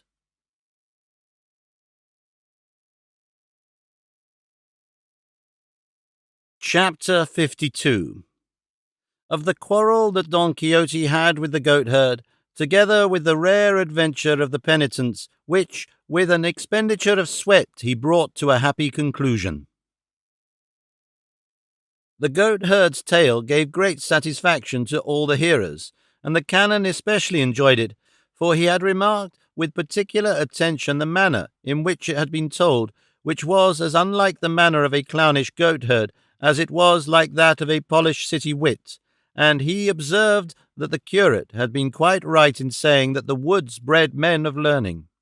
They all offered their services to Eugenio, but he who showed himself most liberal in this way was Don Quixote, who said to him, "Most assuredly, brother goatherd, if I found myself in a position to attempt any adventure, I would this very instant set out on your behalf, and would rescue Leandra from that convent, where no doubt she is kept against her will, in spite of the abbess and all who might try to prevent me, and would place her in your hands to deal with her according to your will and pleasure, observing, however, the laws of chivalry, which lay down that no violence of any kind is to be offered to any damsel. But I trust in God our Lord that the might of one malignant enchanter may not prove so great, but that the power of another better disposed may prove superior to it, and then I promise you my support and assistance, as I am bound to do by my profession, which is none other than to give aid to the weak and needy." The goatherd eyed him, and noticing Don Quixote's sorry appearance and looks, he was filled with wonder, and asked the barber who was next him, "Signor, who is this man who makes such a figure and talks in such a strain?" "Who should it be," said the barber, "but the famous Don Quixote of La Mancha, the undoer of injustice, the righter of wrongs, the protector of damsels, the terror of giants, and the winner of battles." "That," said the goatherd, "sounds like what one reads in the books of the knights errant. Who did all that you say this man does? Though it is my belief that either you are joking, or else this gentleman has empty lodgings in his head." "You are a great scoundrel," said Don Quixote, "and it is you who are empty and a fool. I am fuller than ever was the whoreson bitch that bore you." And passing from words to deeds, he caught up a loaf that was near him, and sent it full in the goatherd's face, with such force that he flattened his nose. But the goatherd, who did not understand jokes, and found himself roughly handled in such good earnest, paying no respect to carpet, tablecloth, or diners, sprang upon Don Quixote, and seizing him by the throat with both hands, would no doubt have throttled him, had not Sancho Panza that instant come to the rescue, and grasping him by the shoulders, flung him down on the table, smashing plates, breaking glasses, and upsetting and scattering everything on it. Don Quixote, finding himself free, strove to get on top of the goatherd, who, with his face covered with blood and soundly kicked by Sancho, was on all fours feeling about for one of the table knives to take a bloody revenge with. The canon and the curate, however, prevented him, but the barber so contrived it that he got Don Quixote under him, and rained down upon him such a shower of fisticuffs that the poor knight's face streamed with blood as freely as his own. The canon and the curate were bursting with laughter. The officers were capering with delight, and both the one and the other hissed them on as they do dogs that are worrying one another in a fight. Sancho alone was frantic, for he could not free himself from the grasp of one of the canon's servants, who kept him from going to his master's assistance. At last, while they were all, with the exception of the two bruisers who were mauling each other, in high glee and enjoyment, they heard a trumpet sound a note so doleful that it made them all look in the direction whence the sound seemed to come. But the one that was most excited by hearing it was Don Quixote, who, though sorely against his will, he was under the goatherd, and something more than pretty well pummelled, said to him, "Brother devil, for it is impossible but that thou must be one, since thou hast made might and strength enough to overcome mine, I ask thee to agree to a truce for but 1 hour, for the solemn note of yonder trumpet that falls on our ears seems to me to summon me to some new adventure." The goatherd, who was by this time tired of pummelling and being pummelled, released him at once, and Don Quixote, rising to his feet and turning his eyes to the quarter where the sound had been heard, suddenly saw coming down the slope of a hill several men clad in white like penitents. The fact was that the clouds that had that year withheld their moisture from the earth, and in all the villages of the district, they were organizing processions, rogations, and penances, imploring God to open the hands of his mercy and send the rain, and to this end the people of a village that was hard by were going in procession to a holy hermitage there was on one side of that valley. Don Quixote, when he saw the strange garb of the penitents, without reflecting how often he had seen it before, took it into his head that this was a case of adventure, and that it fell to him alone as a knight-errant to engage in it. And he was all the more confirmed in this notion by the idea that an image draped in black they had with them was some illustrious lady that these villains and discourteous thieves were carrying off by force. As soon as this occurred to him, he ran with all speed to Rocinante, who was grazing at large, and, taking the bridle and the buckler from the saddle-bow, he had him bridled in an instant, and calling to Sancho for his sword, he mounted Rocinante, braced his buckler on his arm, and in a loud voice exclaimed to those who stood by, "Now, noble company, ye shall see how important it is that there should be knights in the world professing the order of knight-errantry. Now, I say, ye shall see by the deliverance of that worthy lady who is born captive there, whether knights-errant deserve to be held in estimation." And so saying, he brought his legs to bear on Rocinante, for he had no spurs, and at a full canter, for in all this veracious history we never read of Rocinante fairly galloping, set off to encounter the penitents, though the curate, the canon, and the barber ran to prevent him. But it was out of their power, nor did he even stop for the shouts of Sancho calling after him, "Where are you going, Signor Don Quixote? What devils have possessed you to set you on against our Catholic faith? Plague take me! Mind that it is a procession of penitents, and the lady they are carrying on that stand there is the blessed image of the Immaculate Virgin. Take care what you are doing, Signor, for this time it may be safely said you don't know what you are about." Sancho laboured in vain, for his master was so bent on coming to quarters with these sheeted figures and releasing the lady in black that he did not hear a word, and even had he heard, he would not have turned back if the king had ordered him. He came up with the procession and reined in Rocinante, who was already anxious enough to slacken speed a little, and in a hoarse, excited voice he exclaimed, "You are to hide your faces, perhaps because you are not good subjects. Pay attention and listen to what I am about to say to you." The first to halt were those who were carrying the image, and one of the 4 ecclesiastics who were chanting the litany, struck by the strange figure of Don Quixote, the leanness of Rocinante, and the other ludicrous peculiarities he observed, said in reply to him, "Brother, if you have anything to say to us, say it quickly, for these brethren are whipping themselves, and we cannot stop, nor is it reasonable we should stop to hear anything unless it is short enough to be said in 2 words." "I will say it in 1, replied Don Quixote, "and it is this, that at once, this very instant, Ye release that fair lady whose tears and sad aspect show plainly that ye are carrying her off against her will, and that ye have committed some scandalous outrage against her, and I, who was born into the world to redress all such like wrongs, will not permit you to advance another step until you have restored to her the liberty she pines for and deserves." From these words all the hearers concluded that he must be a madman, and began to laugh heartily, and their laughter acted like gunpowder on Don Quixote's fury, for drawing his sword without another word, he made a rush at the stand. One of those who supported it, leaving the burden to his comrades, advanced to meet him, flourishing a forked stick that he had for propping up the stand when resting, and with this he caught a mighty cut Don Quixote made at him that severed it in two. But with the portion that remained in his hand he dealt such a thwack on the shoulder of Don Quixote's sword-arm, which the buckler could not protect against the clownish assault, that poor Don Quixote came to the ground in a sad plight.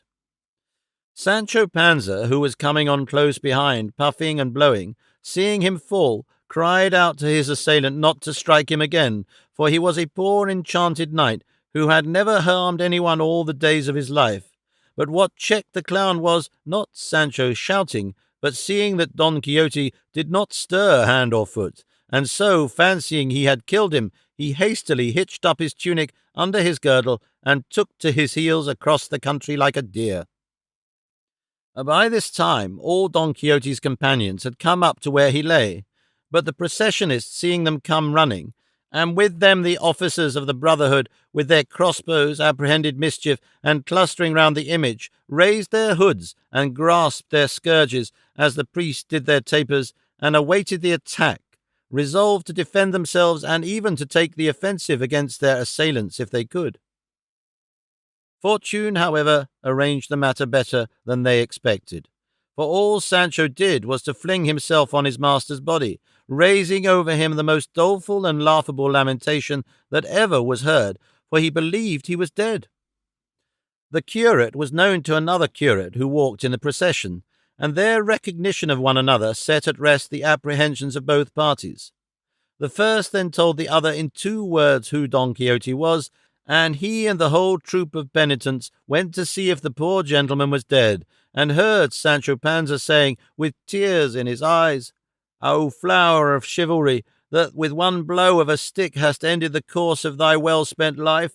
O pride of thy race, honour and glory of all La Mancha, nay, of all the world, that for want of thee will be full of evildoers, no longer in fear of punishment for their misdeeds! O thou generous above all the Alexanders, since for only 8 months of service thou hast given me the best island the sea girds or surrounds! Humble with the proud, haughty with the humble, encounterer of dangers, endurer of outrages, enamoured without reason, imitator of the good, scourge of the wicked, enemy of the mean, in short, knight-errant, which is all that can be said." At the cries and moans of Sancho, Don Quixote came to himself, and the first word he said was, "He who lives separated from you, sweetest Dulcinea, has greater miseries to endure than these. Aid me, friend Sancho, to mount the enchanted cart, for I am not in a condition to press the saddle of Rocinante, as this shoulder is all knocked to pieces." "That I will do with all my heart, signor," said Sancho, "and let us return to our village with these gentlemen who seek your good, and there we will prepare for making another sally, which may turn out more profitable and creditable to us." "Thou art right, Sancho," returned Don Quixote. "It will be wise to let the malign influence of the stars which now prevails pass off." The canon, the curate, and the barber told him he would act very wisely in doing as he said, and so, highly amused at Sancho Panza's simplicities, they placed Don Quixote in the cart as before. The procession once more formed itself in order and proceeded on its road. The goatherd took his leave of the party, the officers of the Brotherhood declined to go any farther, and the curate paid them what was due to them. The canon begged the curate to let him know how Don Quixote did, whether he was cured of his madness or still suffered from it, and then begged leave to continue his journey. In short, they all separated and went their ways, leaving to themselves the curate and the barber, Don Quixote, Sancho Panza, and the good Rocinante, who regarded everything with as great resignation as his master. The carter yoked his oxen and made Don Quixote comfortable on a truss of hay, and at his usual deliberate pace took the road the curate directed, and at the end of 6 days they reached Don Quixote's village and entered it about the middle of the day, which, it so happened, was Sunday, and the people were all in the plaza, through which Don Quixote's cart passed. They all flocked to see what was in the cart, and when they recognized their townsman, they were filled with amazement, and a boy ran off to bring the news to his housekeeper and his niece that their master and uncle had come back all lean and yellow and stretched on a truss of hay on an ox cart. It was piteous to hear the cries the two good ladies raised, how they beat their breasts and poured out fresh maledictions on those accursed books of chivalry, all which was renewed when they saw Don Quixote coming in at the gate. At the news of Don Quixote's arrival, Sancho Panza's wife came running, for she by this time knew that her husband had gone away with him as his squire, and on seeing Sancho, the first thing she asked him was if the ass was well. Sancho replied that he was, better than his master was. "Thanks be to God," said she, "for being so good to me. But now tell me, my friend, what have you made by your squirings? What gown have you brought me back? What shoes for your children?" "I bring nothing of that sort, wife," said Sancho, "though I bring other things of more consequence and value." "I'm very glad of that," returned his wife. "Show me these things of more value and consequence, my friend, for I want to see them to cheer my heart that has been so sad and heavy all these ages that you have been away." "I will show them to you at home, wife," said Sancho. "Be content for the present, for if it please God that we should again go on our travels in search of adventures, you will soon see me a count or governor of an island, and that not one of those everyday ones, but the best that is to be had." "Heaven grant it, husband," said she, "for indeed we have need of it. But tell me, what's this about islands, for I don't understand it." "Honey is not for the mouth of the ass," returned Sancho. "All in good time thou shalt see, wife. Nay, thou wilt be surprised to hear thyself called your ladyship by all thy vassals."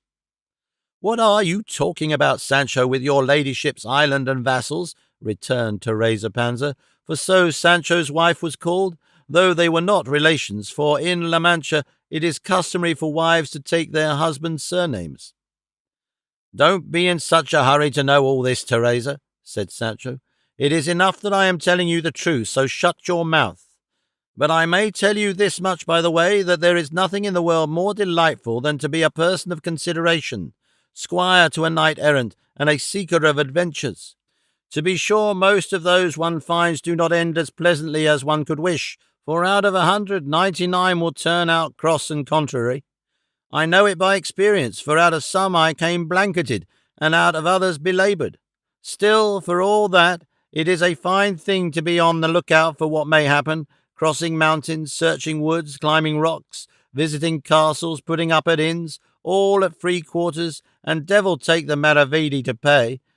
While this conversation passed between Sancho Panza and his wife, Don Quixote's housekeeper and niece took him in and undressed him and laid him in his old bed.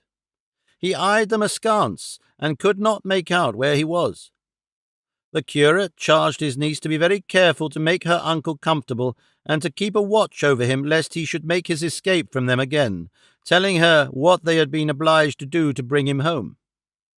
On this the pair once more lifted up their voices and renewed their maledictions upon the books of chivalry, and implored heaven to plunge the authors of such lies and nonsense into the midst of the bottomless pit. They were, in short, kept in anxiety and dread, lest their uncle and master should give them the slip the moment he found himself somewhat better, and as they feared so, it fell out.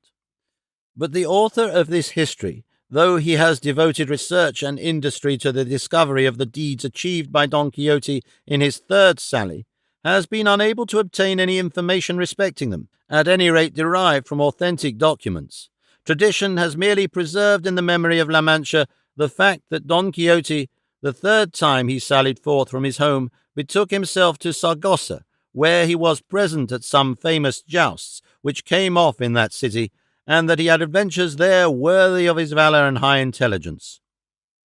Of his end and death he could learn no particulars, nor would he have ascertained it or known it, if good fortune had not produced an old physician for him, who had in his possession a leaden box, which, according to his account, had been discovered among the crumbling foundations of an ancient hermitage that was being rebuilt, in which box were found certain parchment manuscripts in Gothic character,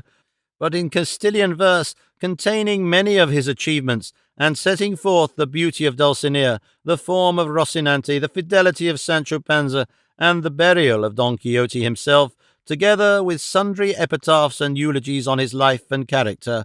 But all that could be read and deciphered were those which the trustworthy author of this new and unparalleled history here presents.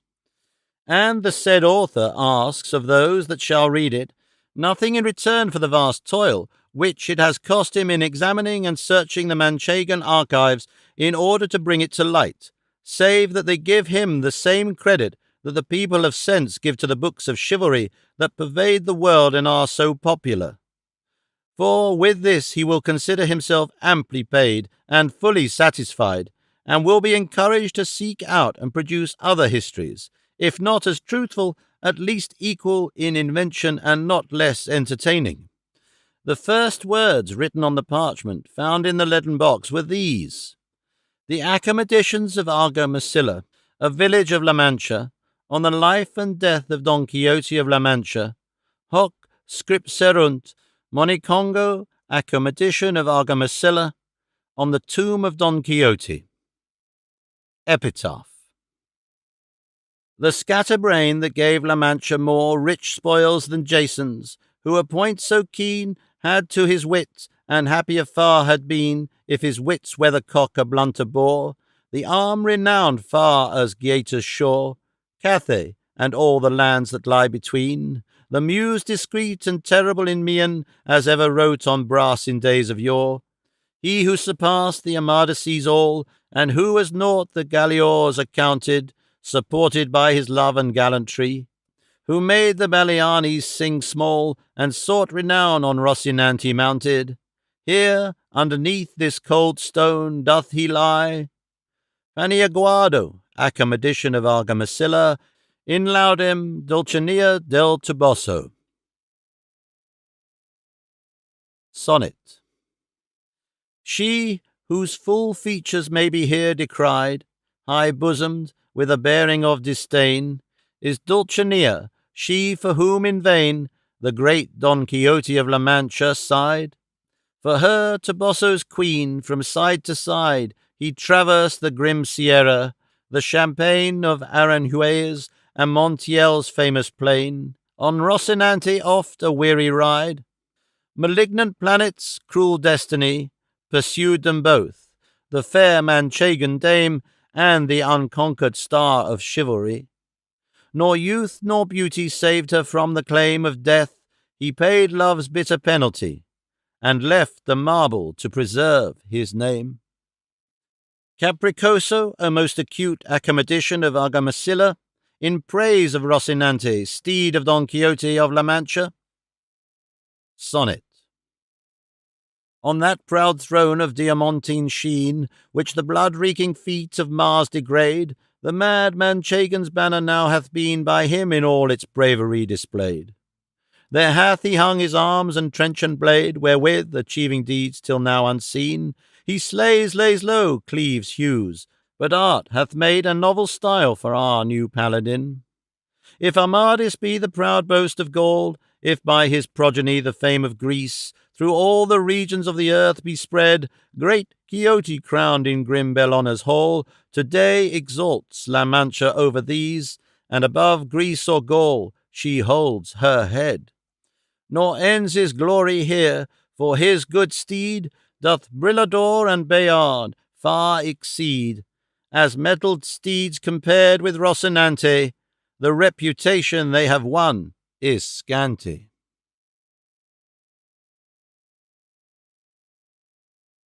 Brillador, Accommodation of Argamasilla, on Sancho Panza. Sonnet. The worthy Sancho Panza here you see, a great soul once was in that body small, nor was there squire upon this earthly ball so plain and simple, or of guile so free. With an ace of being count was he, and would have been but for the spite and gall of this vile age, mean and illiberal, that cannot even let a donkey be. For mounted on an ass, excuse the word, by Rocinante's side this gentle squire was wont his wandering master to attend. Delusive hopes that lure the common herd with promises of ease, the heart's desire, in shadows, dreams, and smoke ye always end.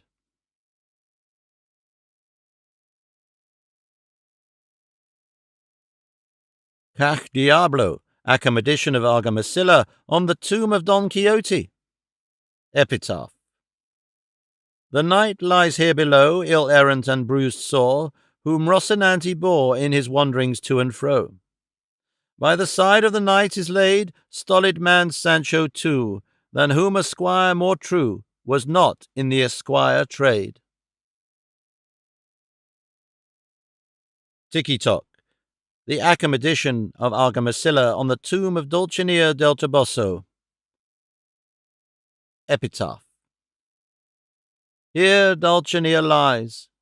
Plump was she and robust, now she is ashes and dust, the end of all flesh that dies, a lady of high degree, with the port of a lofty dame, and the great Don Quixote's flame, and the pride of her village was she. These were all the verses that could be deciphered. The rest, the writing being worm-eaten, were handed over to one of the academicians to make out their meaning conjecturally. We have been informed that at the cost of many sleepless nights and much toil he has succeeded, and that he means to publish them in hopes of Don Quixote's third sally. Forse altro cantera con miglior pletro.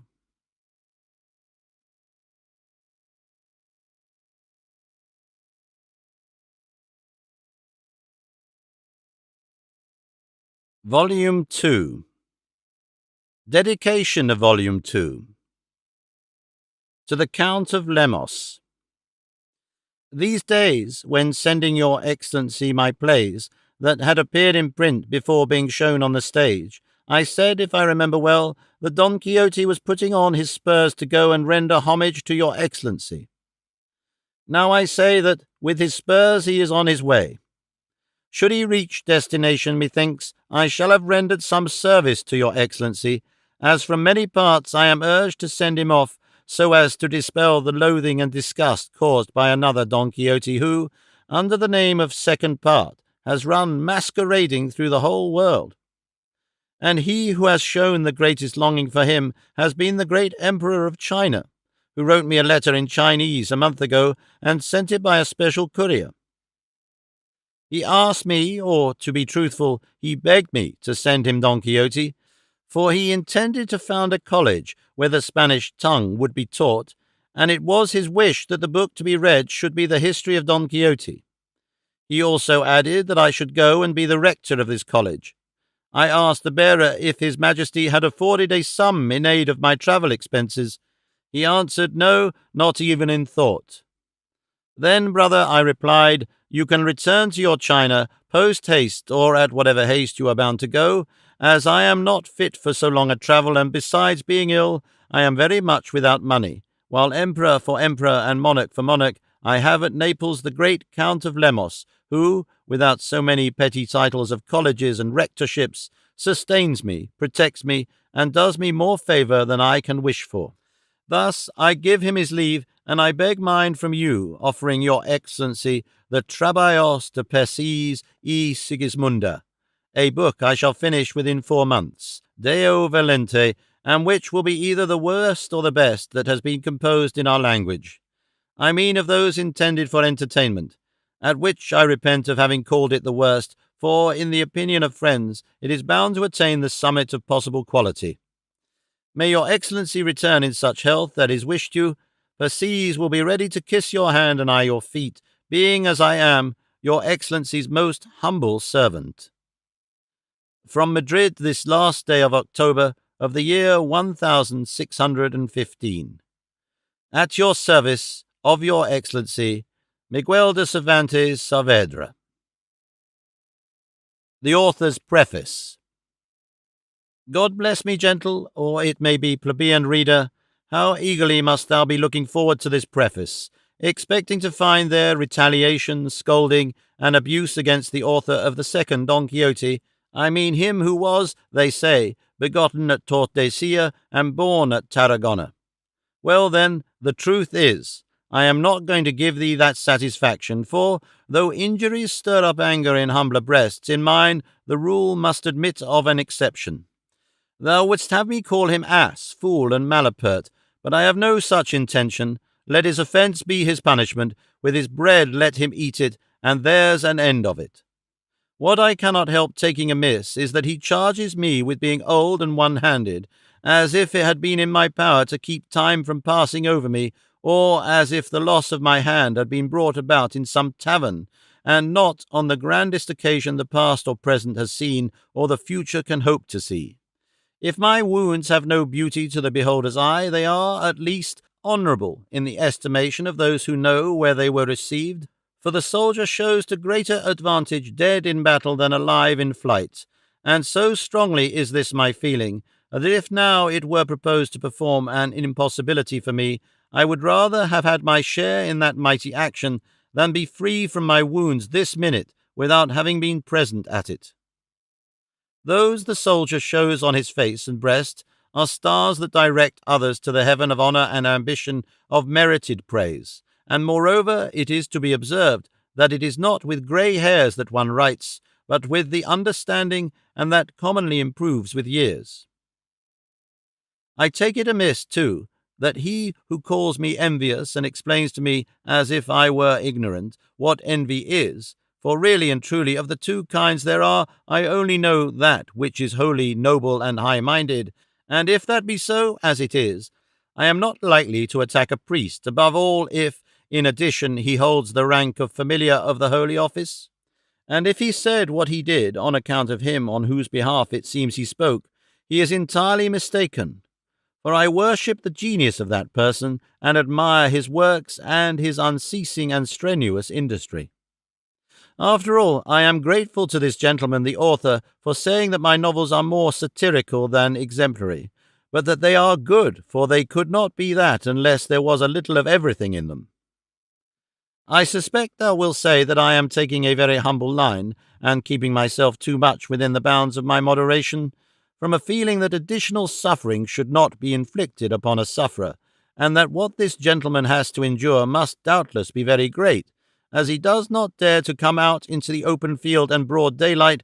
but hides his name and disguises his country as if he had been guilty of some lèse-majesté. If perchance thou shouldst come to know him, tell him from me that I do not hold myself aggrieved, for I know well what the temptations of the devil are, and that one of the greatest is putting into a man's head that he can write and print a book by which he will get as much fame as money, and as much money as fame, and to prove it will beg of you, in your own sprightly, pleasant way, to tell him this story. There was a madman in Seville who took to one of the drollest absurdities and vagaries that ever madman in the world gave way to. It was this. He made a tube of reed sharp at one end, and catching a dog in the street, or wherever it might be, he with his foot held one of its legs fast, and with his hand lifted up the other, and as best he could fixed the tube where, by blowing, he made the dog as round as a ball. Then, holding it in this position, he gave it a couple of slaps on the belly, and let it go, saying to the bystanders, and there were always plenty of them, "Do your worships think now that it is an easy thing to blow up a dog? Does your worship think now that it is an easy thing to write a book?" And if this story does not suit him, you may, dear reader, tell him this one, which is likewise of a madman and a dog. In Cordova there was another madman, whose way it was to carry a piece of marble slab or a stone, not of the lightest, on his head, and when he came upon any unwary dog he used to draw close to him and let the weight fall right on top of him, on which the dog, in a rage, barking and howling, would run 3 streets without stopping. It so happened, however, that one of the dogs he discharged his load upon was a capmaker's dog, of which his master was very fond.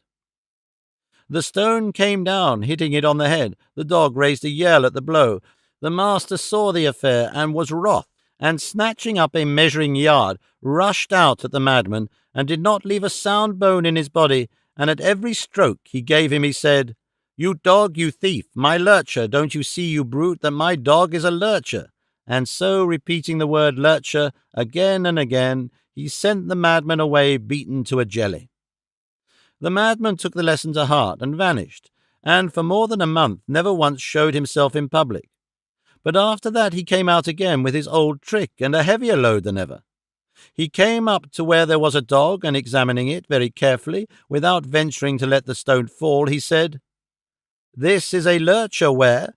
In short, all the dogs he came across, be they mastiffs or terriers, he said were lurchers, and he discharged no more stones. Maybe it will be said with this historian that he will not venture another time to discharge the weight of his wit in books, which, being bad, are harder than stones.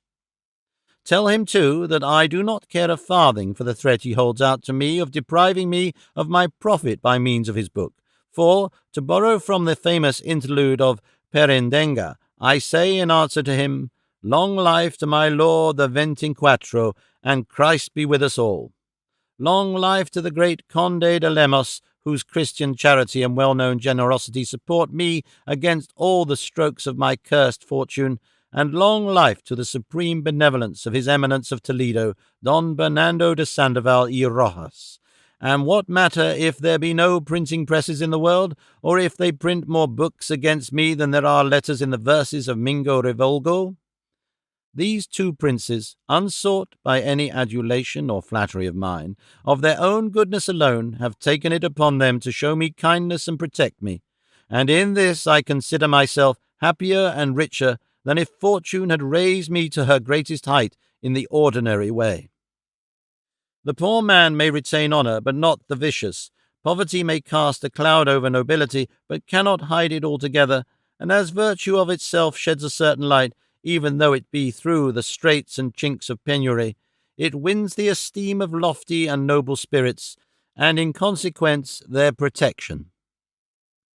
Thou needest say no more to him, nor will I say anything more to thee, save to tell thee to bear in mind that this second part of Don Quixote which I offer thee is cut by the same craftsman and from the same cloth as the first, and that in it I present thee Don Quixote continued, and at length dead and buried, so that no one may dare to bring forward any further evidence against him, for that already produced is sufficient, and suffice it too that some reputable person should have given an account of all these shrewd lunacies of his without going into the matter again, for abundance, even of good things, prevents them from being valued, and scarcity, even in the case of what is bad, confers a certain value.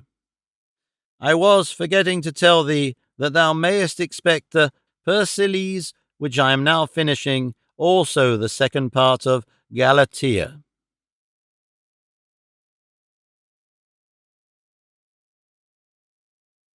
Chapter 1. Of the interview the curate and the barber had with Don Quixote about his malady. Cide Hamete Benengeli, in the second part of this history and third sally of Don Quixote, says that the curate and the barber remained nearly a month without seeing him, lest they should recall or bring back to his recollection what had taken place.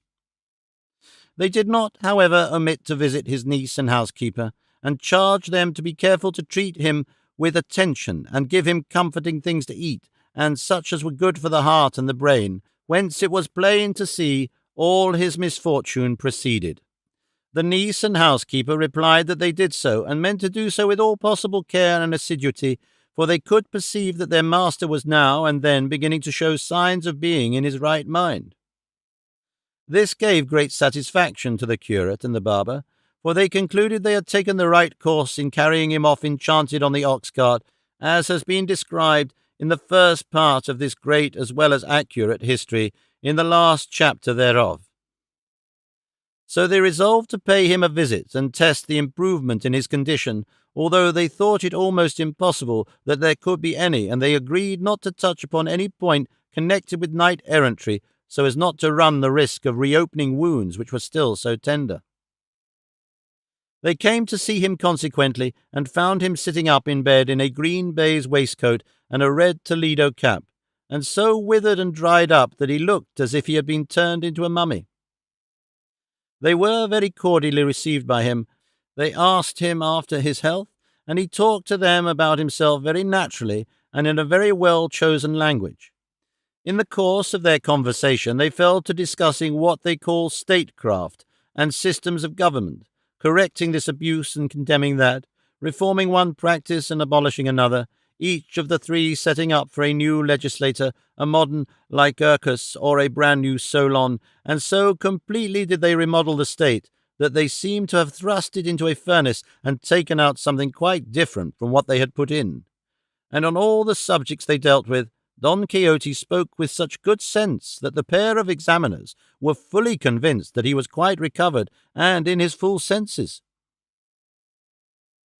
The niece and housekeeper were present at the conversation, and could not find words enough to express their thanks to God at seeing their master so clear in his mind.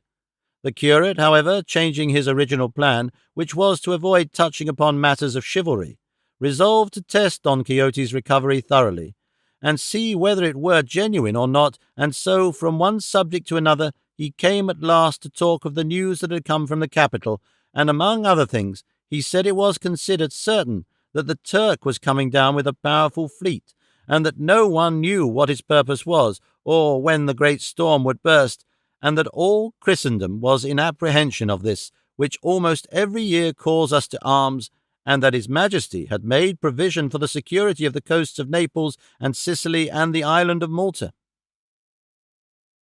To this Don Quixote replied,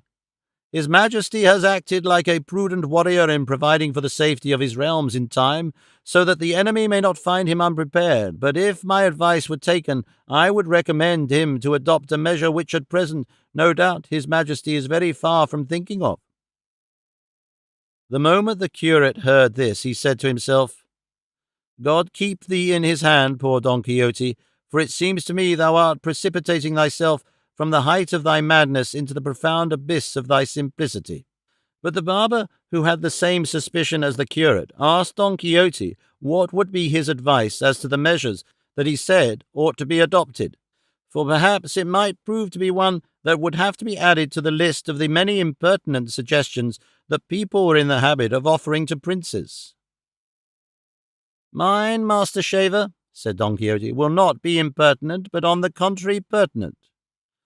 "I don't mean that," said the barber, "but that experience has shown that all or most of the expedients which are proposed to his Majesty are either impossible or absurd, or injurious to the king and to the kingdom."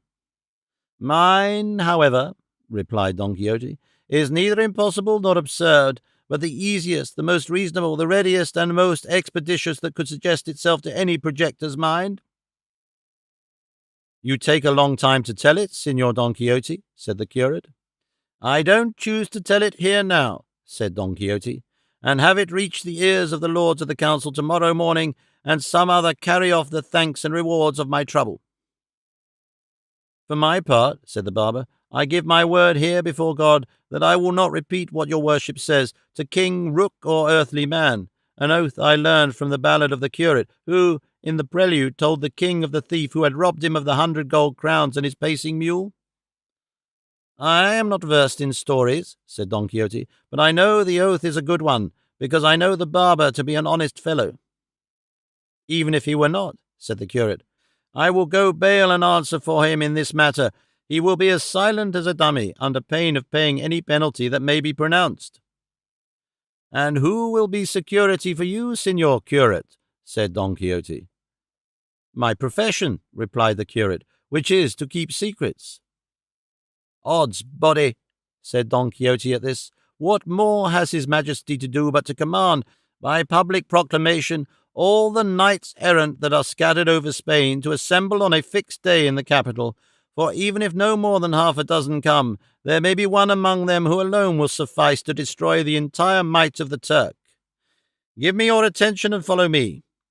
Is it, pray, any new thing for a single knight-errant to demolish an army of 200,000 men, as if they all had but one throat or were made of sugar paste? Nay, tell me, how many histories are there filled with these marvels? If only, in an evil hour for me, I don't speak for anyone else, the famous Don Belianis were alive now, or any one of the innumerable progeny of Amadis of Gaul, if any of these were alive today, and were to come face to face with the Turk, by my faith, I would not give much for the Turk's chance. But God will have regard for his people, and will provide someone who, if not so valiant as the knights-errant of yore, at least will not be inferior to them in spirit. But God knows what I mean, and I say more." "Alas!" exclaimed the niece at this, "may I die if my master does not want to turn knight-errant again." To which Don Quixote replied, "A knight-errant I shall die, and let the Turk come down or go up when he likes, and in as strong a force as he can. Once more I say, God knows what I mean." But here the barber said, "I ask your worships to give me leave to tell a short story of something that happened in Seville, which comes so pat to the purpose just now that I should like greatly to tell it." Don Quixote gave him leave, and the rest prepared to listen, and he began thus. In the madhouse at Seville there was a man whom his relations had placed there as being out of his mind. He was a graduate of Osuna in canon law, but even if he had been of Salamanca, it was the opinion of most people that he would have been mad all the same. This graduate, after some years of confinement, took it into his head that he was sane and in his full senses, and under this impression wrote to the Archbishop, entreating him earnestly, and in very correct language, to have him released from the misery in which he was living, for by God's mercy he had now recovered his lost reason, though his relations, in order to enjoy his property, kept him there, and, in spite of the truth, would make him out to be mad until his dying day. The Archbishop, moved by repeated, sensible, well-written letters, directed one of his chaplains to make inquiry of the madhouse as to the truth of licentiate's statements, and to have an interview with the madman himself, and, if it should appear that he was in his senses, to take him out and restore him to liberty. The chaplain did so, and the governor assured him that the man was still mad, and that though he often spoke like a highly intelligent person, he would in the end break out into nonsense that, in quantity and quality, counterbalanced all the sensible things he had said before, as might be easily tested by talking to him.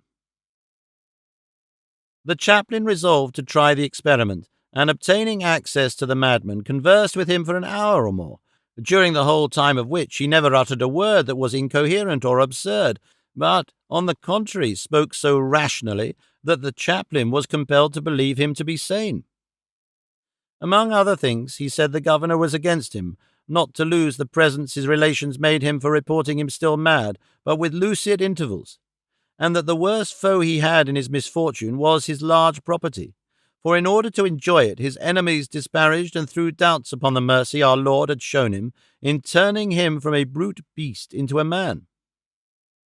In short, he spoke in such a way that he cast suspicion on the governor, and made his relations appear covetous and heartless, and himself so rational, that the chaplain determined to take him away with him, that the Archbishop might see him and ascertain for himself the truth of the matter.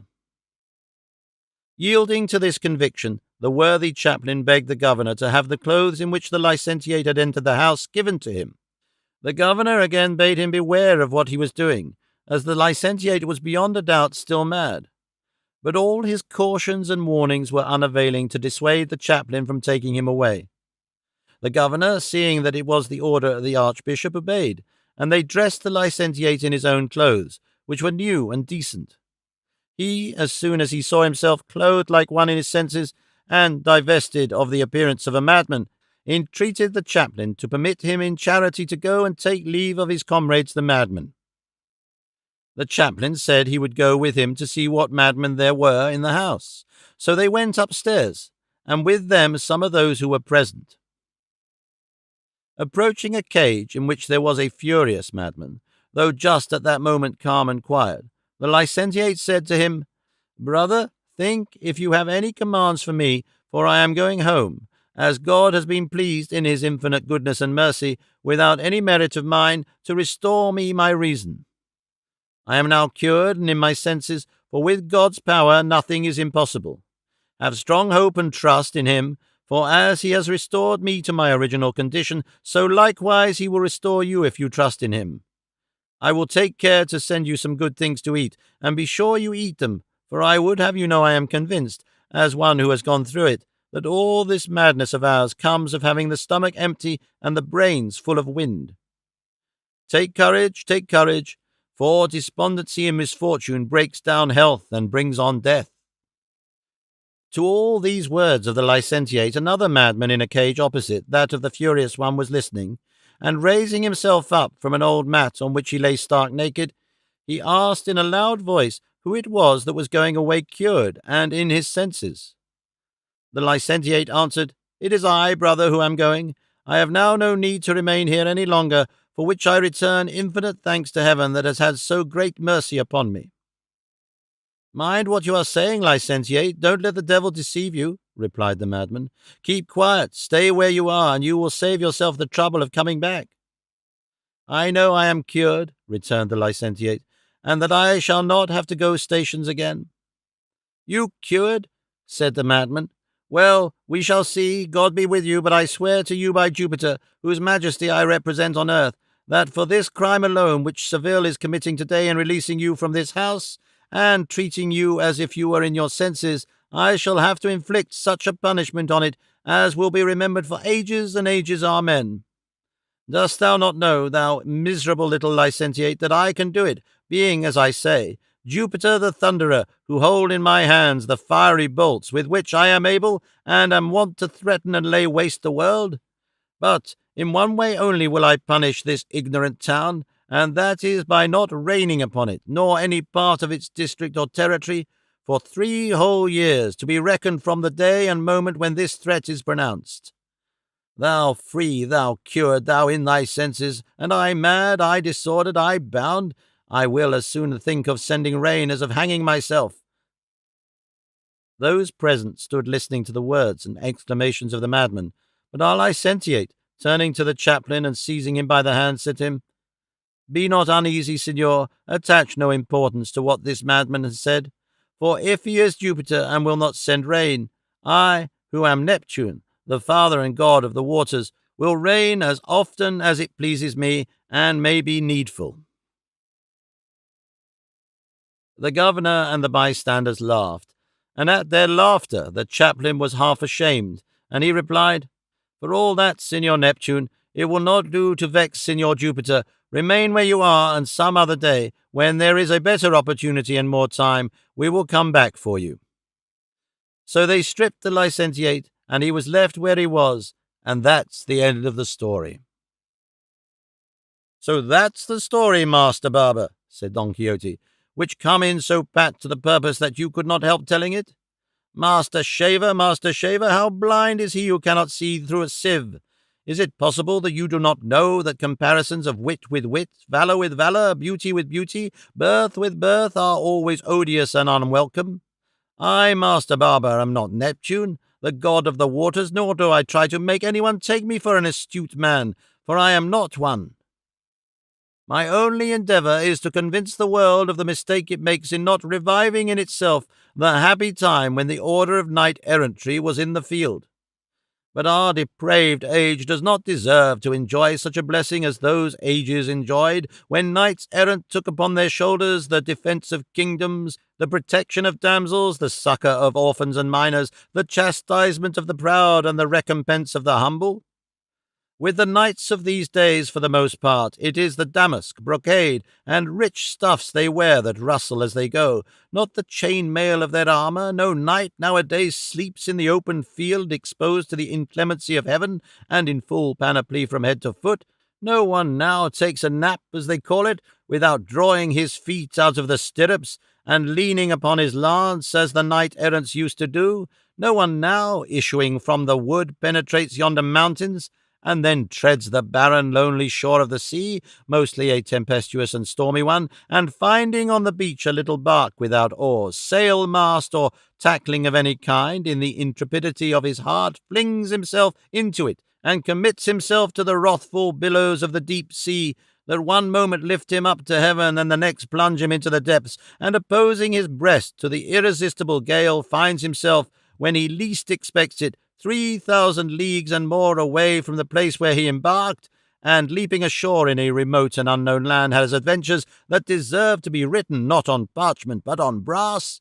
But now sloth triumphs over energy, indolence over exertion, vice over virtue, arrogance over courage, and theory over practice in arms, which flourished and shone only in the golden ages and in knights errant.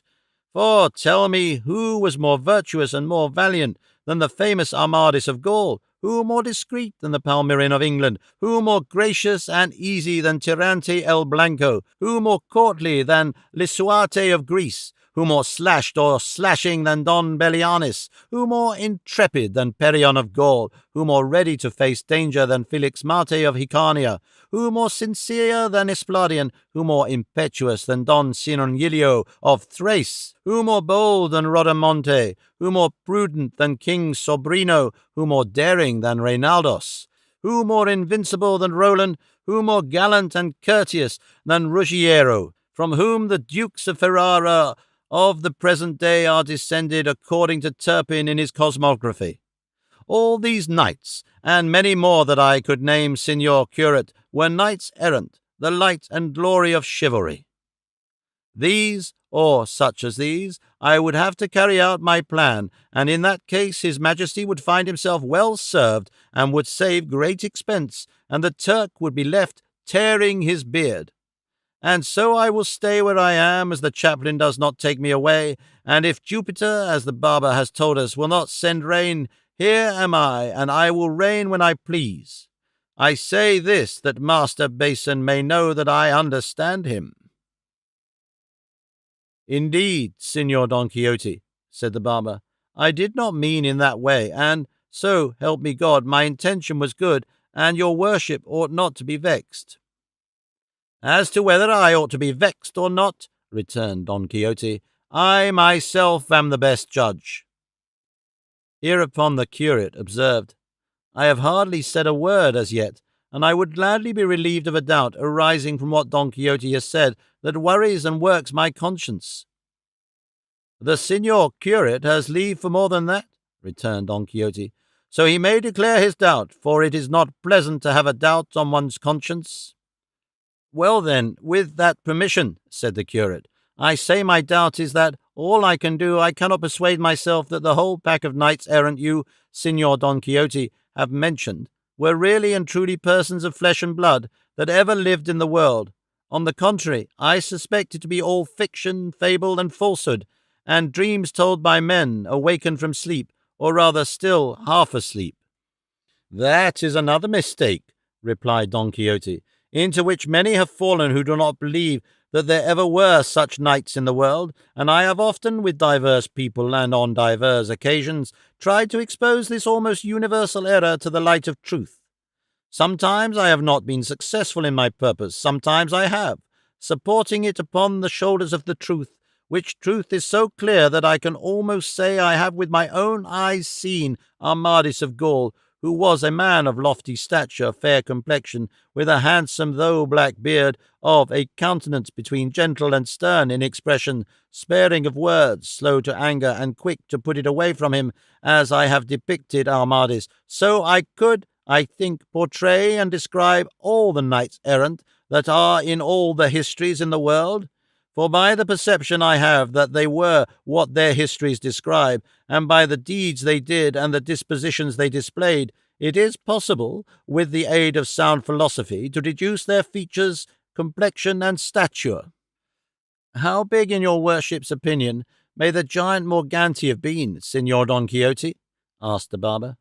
"With regard to giants," replied Don Quixote, "opinions differ as to whether there ever were any or not in the world. But the Holy Scripture, which cannot err by a jot from the truth, shows us that there were, when it gives us the history of that big Philistine Goliath, who was 7 cubits and a half in height, which is a huge size. Likewise, in the island of Sicily, there have been found leg bones and arm bones so large that their size makes it plain that their owners were giants, and as tall as great towers. Geometry puts this fact beyond a doubt. But for all that, I cannot speak with certainty as to the size of Morganti, though I suspect he cannot have been very tall, and I am inclined to be of this opinion because I find in the history in which his deeds are particularly mentioned that he frequently slept under a roof, and as he found houses to contain him, it is clear that his bulk could not have been anything excessive. "That is true," said the curate, and yielding to the enjoyment of hearing such nonsense, he asked him what his notion of the features of Reinaldos of Montauban and Don Roland and the rest of the 12 peers of France, for they were all knights errant. "As for Reinaldos," replied Don Quixote, "I venture to say that he was broad-faced, of ruddy complexion, with roguish and somewhat prominent eyes, excessively punctilious and touchy, and given to the society of thieves and scapegraces. With regard to Roland, or Rotolando, or Orlando, for the histories call him by all these names, I am of opinion, and hold, that he was of middle height, broad-shouldered, rather bow-legged, swarthy complexioned, red-bearded, with a hairy body and a severe expression of countenance, a man of few words, but very polite and well-bred." "If Roland was not a more graceful person than your worship has described," said the curate, "it is no wonder that the fair Lady Angelica rejected him and left him for the gaiety, liveliness, and grace of that budding bearded little Moor, to whom she surrendered herself, and she showed her sense in falling in love with the gentle softness of Medoro rather than the roughness of Roland."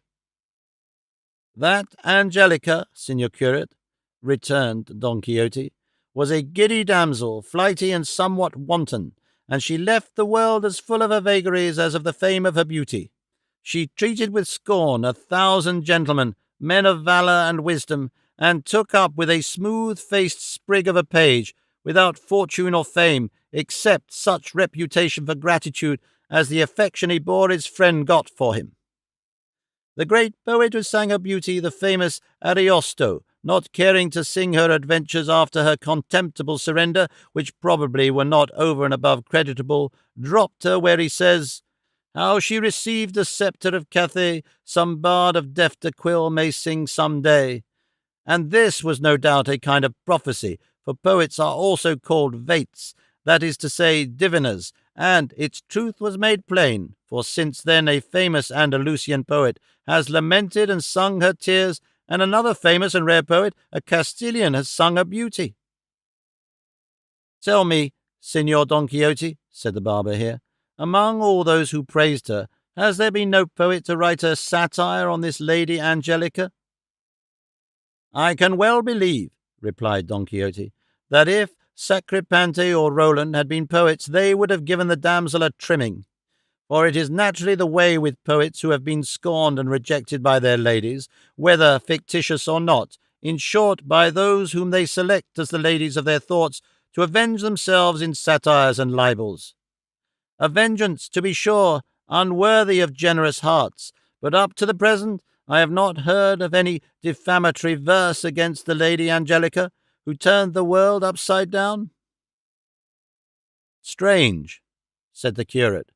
But at this moment they heard the housekeeper and the niece, who had previously withdrawn from the conversation, exclaiming aloud in the courtyard. At the noise they all ran out.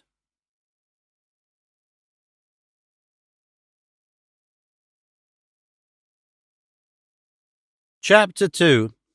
which treats of the notable altercation which Sancho Panza had with Don Quixote's niece and housekeeper, together with other droll matters. The history relates that the outcry Don Quixote, the curate, and the barber heard came from the niece and the housekeeper, exclaiming to Sancho, who was striving to force his way in to see Don Quixote while they held the door against him, "What does the vagabond want in this house? Be off to your own brother, for it is you and no one else that delude my master, and lead him astray, and take him tramping about the country." To which Sancho replied, "Devil's own housekeeper, It is I who am deluded and led astray, and taken tramping about the country, and not thy master. He has carried me all over the world, and you are mightily mistaken. He enticed me away from home by a trick, promising me an island which I am still waiting for." "May evil islands choke thee, thou detestable Sancho," said the niece. "What are islands? Is it something to eat, glutton and gourmandizer that thou art?" "It is not something to eat," replied Sancho, "but something to govern and rule, and better than 4 cities or 4 judgeships at court." "For all that," said the housekeeper, "you don't enter here, you bag of mischief and sack of knavery. Go govern your house and dig your seed patch, and give over looking for islands or shylands." The curate and the barber listened with great amusement to the words of the 3, but Don Quixote, uneasy lest Sancho should blab and blurt out a whole heap of mischievous stupidities, and touch upon points that might not be altogether to his credit, called to him and made the other 2 hold their tongues and let him come in. Sancho entered, and the curate and the barber took their leave of Don Quixote, of whose recovery they despaired when they saw how wedded he was to his crazy ideas, and how saturated with the nonsense of his unlucky chivalry, and said the curate to the barber, "You will see, gossip, that when we are least thinking of it, our gentleman will be off once more for another flight." "I have no doubt of it," returned the barber, "but I do not wonder so much at the madness of the knight as at the simplicity of the squire, who has such a firm belief in all that about the island that I suppose all the exposures that could be imagined would not get it out of his head." "God help them," said the curate, "and let us be on the lookout to see what comes of all these absurdities of the knight and squire, for it seems as if they had both been cast in the same mould, and the madness of the master without the simplicity of the man would not be worth a farthing." "That is true," said the barber, "and I should like very much to know what the pair are talking about at this moment." "I promise you," said the curate, "the niece or the housekeeper will tell us by and by, for they are not the ones to forget to listen." Meanwhile Don Quixote shut himself up in his room with Sancho, and when they were alone he said to him, "It grieves me greatly, Sancho, that thou shouldst have said and sayest that I took thee out of thy cottage, when thou knowest I did not remain in my house. We sallied forth together, we took the road together, we wandered abroad together, we have had the same fortune and the same luck. If they blanketed thee once, they belaboured me 100 times, and that is the only advantage I have of thee." "That was only reasonable," replied Sancho, "for by what your worship says, misfortunes belong more properly to knights errant than to their squires." "Thou art mistaken, Sancho," said Don Quixote, "according to the maxim, quando caput dolet, etc." "I don't understand any language but my own," said Sancho. "I mean to say," said Don Quixote, "that when the head suffers, all the members suffer, and so, being thy lord and master, I am thy head, and thou a part of me as thou art my servant, and therefore any evil that affects or shall affect me should give thee pain, and what affects thee give pain to me." "It should be so," said Sancho, "but when I was blanketed as a member, my head was on the other side of the wall, looking on while I was flying through the air, and did not feel any pain whatever. And if the members are obliged to feel the suffering of the head, it should be obliged to feel their sufferings." "Dost thou mean to say, Sancho," said Don Quixote, "that I did not feel when they were blanketing thee? If thou dost, thou must not say so or think so, for I felt more pain in spirit than thou didst in body. But let us put that aside for the present, for we shall have opportunities enough for considering and settling the point. Tell me, Sancho, my friend, what do they say about me in the village here? What do the common people think of me? What do the hidalgos? What do the caballeros? What do they say of my valor, of my achievements, of my courtesy? How do they treat the task I have undertaken in reviving and restoring to the world the now forgotten order of chivalry? In short, Sancho, I would have thee tell me all that has come to thine ears on this subject, and thou art to tell me, without adding anything to the good or taking away anything from the bad. For it is the duty of loyal vassals to tell the truth to their lords, just as it is, and in its proper shape, not allowing flattery to add to it, or any idle deference to lessen it. And I would have thee know, Sancho, that if the naked truth, undisguised by flattery, came to the ears of princes, times would be different, and other ages would be reckoned iron ages more than ours, which I hold to be the golden of these latter days. Profit by this advice, Sancho, and report to me clearly and faithfully the truth of what thou knowest touching what I have demanded of thee." "That I will do with all my heart, master," replied Sancho, "provided your worship will not be vexed at what I say, as you wish me to say it out in all its nakedness, without putting any more clothes on it than it came to my knowledge in." "I will not be vexed at all," returned Don Quixote. "Thou mayest speak as freely, Sancho, and without any beating about the bush." "Well then," said he, "first of all, I have to tell you that the common people consider your worship a mighty great madman, and me no less a fool. The hidalgos say that, not keeping within the bounds of your quality of gentleman, you have assumed a don and made a knight of yourself at a jump, with 4 vine stocks and a couple of acres of land, and never a shirt on your back. The caballeros say they do not want to have hidalgos setting up in opposition to them, particularly squire hidalgos who polish their own shoes and darn their black stockings with green silk." "That," said Don Quixote, "does not apply to me, for I always go well dressed and never patched. Ragged I may be, but ragged more from the wear and tear of arms than of time. As to your worship's valour, courtesy, accomplishments, and task, there is a variety of opinions. Some say mad but droll, others valiant but unlucky, others courteous but meddling, and then they go into such a number of things that they don't leave a whole bone either in your worship or in myself." "Recollect, Sancho," said Don Quixote, "that wherever virtue exists in an eminent degree it is persecuted. Few or none of the famous men that have lived escape being calumniated by malice. Julius Caesar, the boldest, wisest, and bravest of captains, was charged with being ambitious and not particularly cleanly in his dress or pure in his morals. Of Alexander, whose deeds won him the name of great, they say that he was somewhat of a drunkard. Of Hercules, him of the many labours, it is said that he was lewd and luxurious. Of Don Galaor, the brother of Amadis of Gaul, it was whispered that he was over quarrelsome, and of his brother that he was lachrymose. So that, O Sancho, amongst all these calumnies against good men, mine may be let pass, since they are no more than thou hast said." "That's just where it is, body of my father."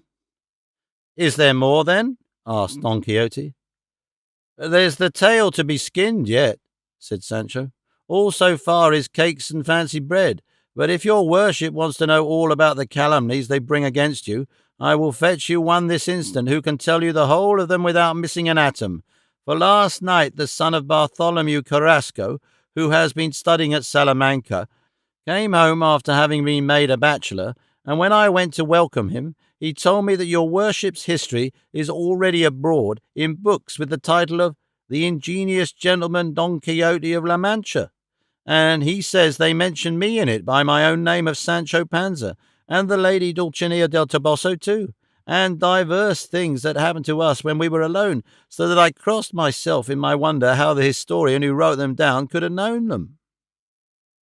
"I promise thee, Sancho," said Don Quixote, "the author of our history will be some sage enchanter, for to such nothing that they choose to write about is hidden." "What?" said Sancho. "A sage and an enchanter? Why, the bachelor Samson Carrasco, that is the name of him I spoke of, says the author of the history is called Cide Hamete Berengina." "That is a Moorish name," said Don Quixote. "May be so," replied Sancho, "for I have heard it say that the Moors are mostly great lovers of Berengenas. Though they must have mistaken the surname of the Cide, which means in Arabic, Lord. Sancho," observed Don Quixote. "Very likely," replied Sancho. "But if your worship wishes me to fetch the bachelor, I will go for him in a twinkling." "Thou wilt do to me a great pleasure, my friend," said Don Quixote, "for what thou hast told me has amazed me, and I shall not eat a morsel that will agree with me until I have heard all about it." "Then I am off for him," said Sancho, and leaving his master he went in quest of the bachelor, with whom he returned in a short time, and all three together they had a very droll colloquy.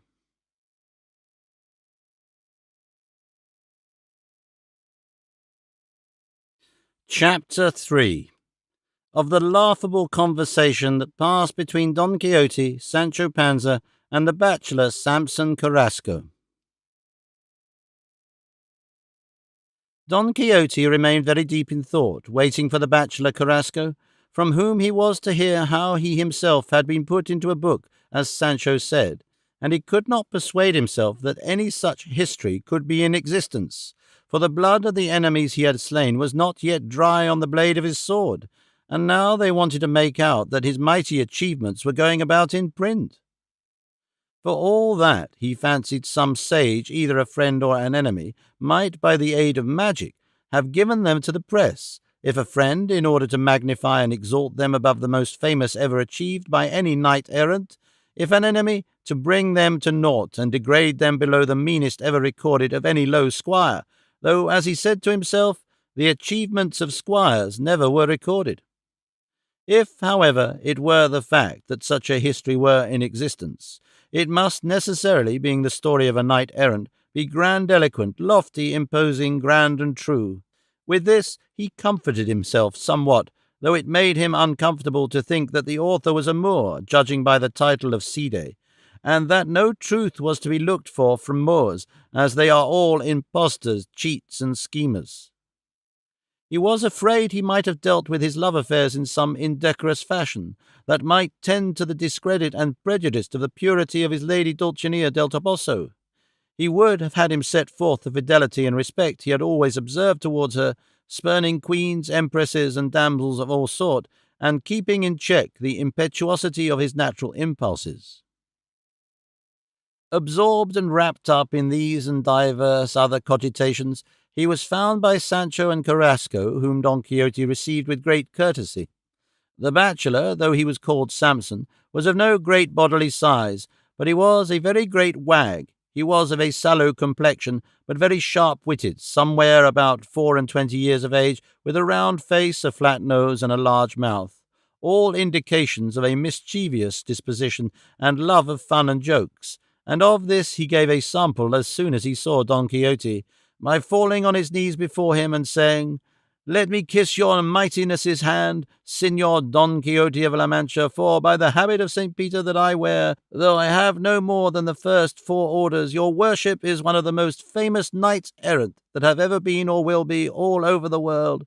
A blessing on Cide Hamete Benengeli, who has written the history of your great deeds, and a double blessing on that connoisseur who took the trouble of having it translated out of the Arabic into our Castilian vulgar tongue for the universal entertainment of the people." Don Quixote made him rise and said, "So then it is true that there is a history of me, and that it was a Moor and a sage who wrote it?"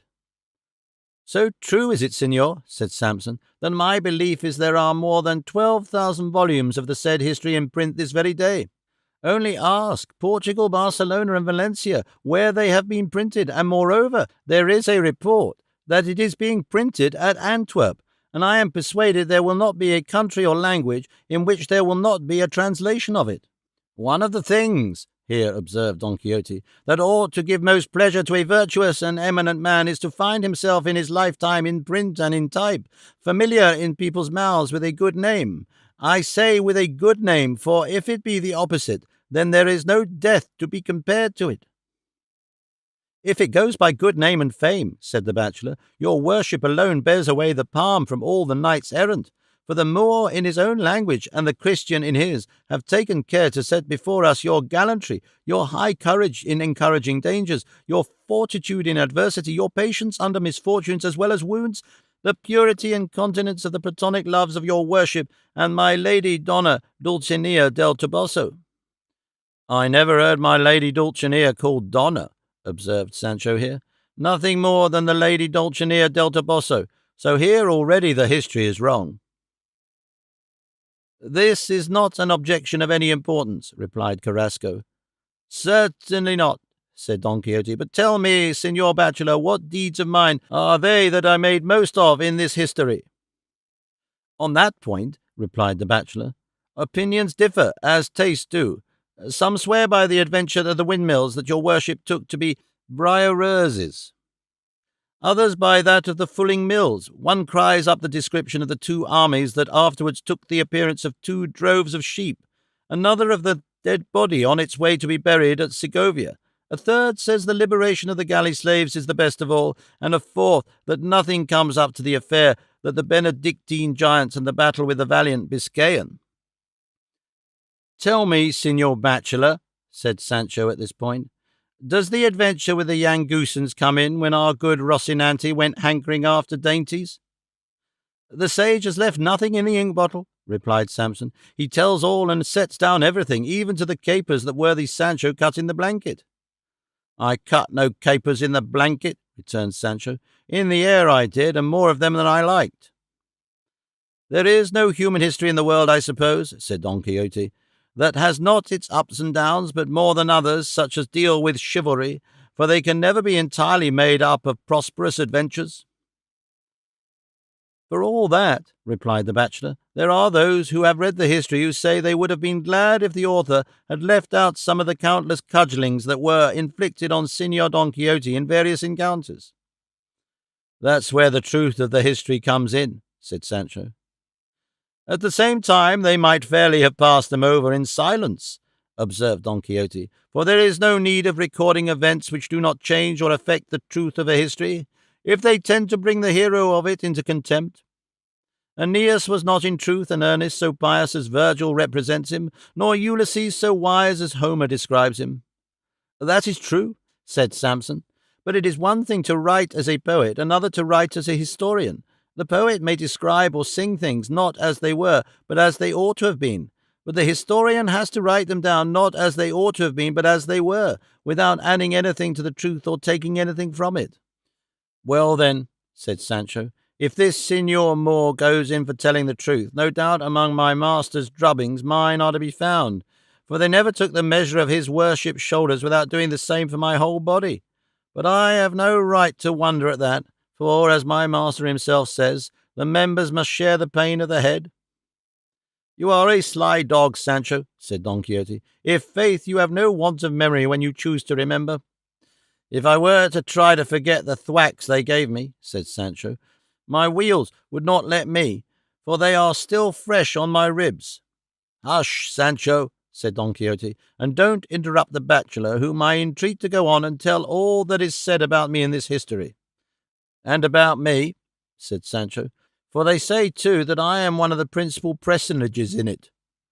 "Personages, not personages, friend Sancho," said Samson.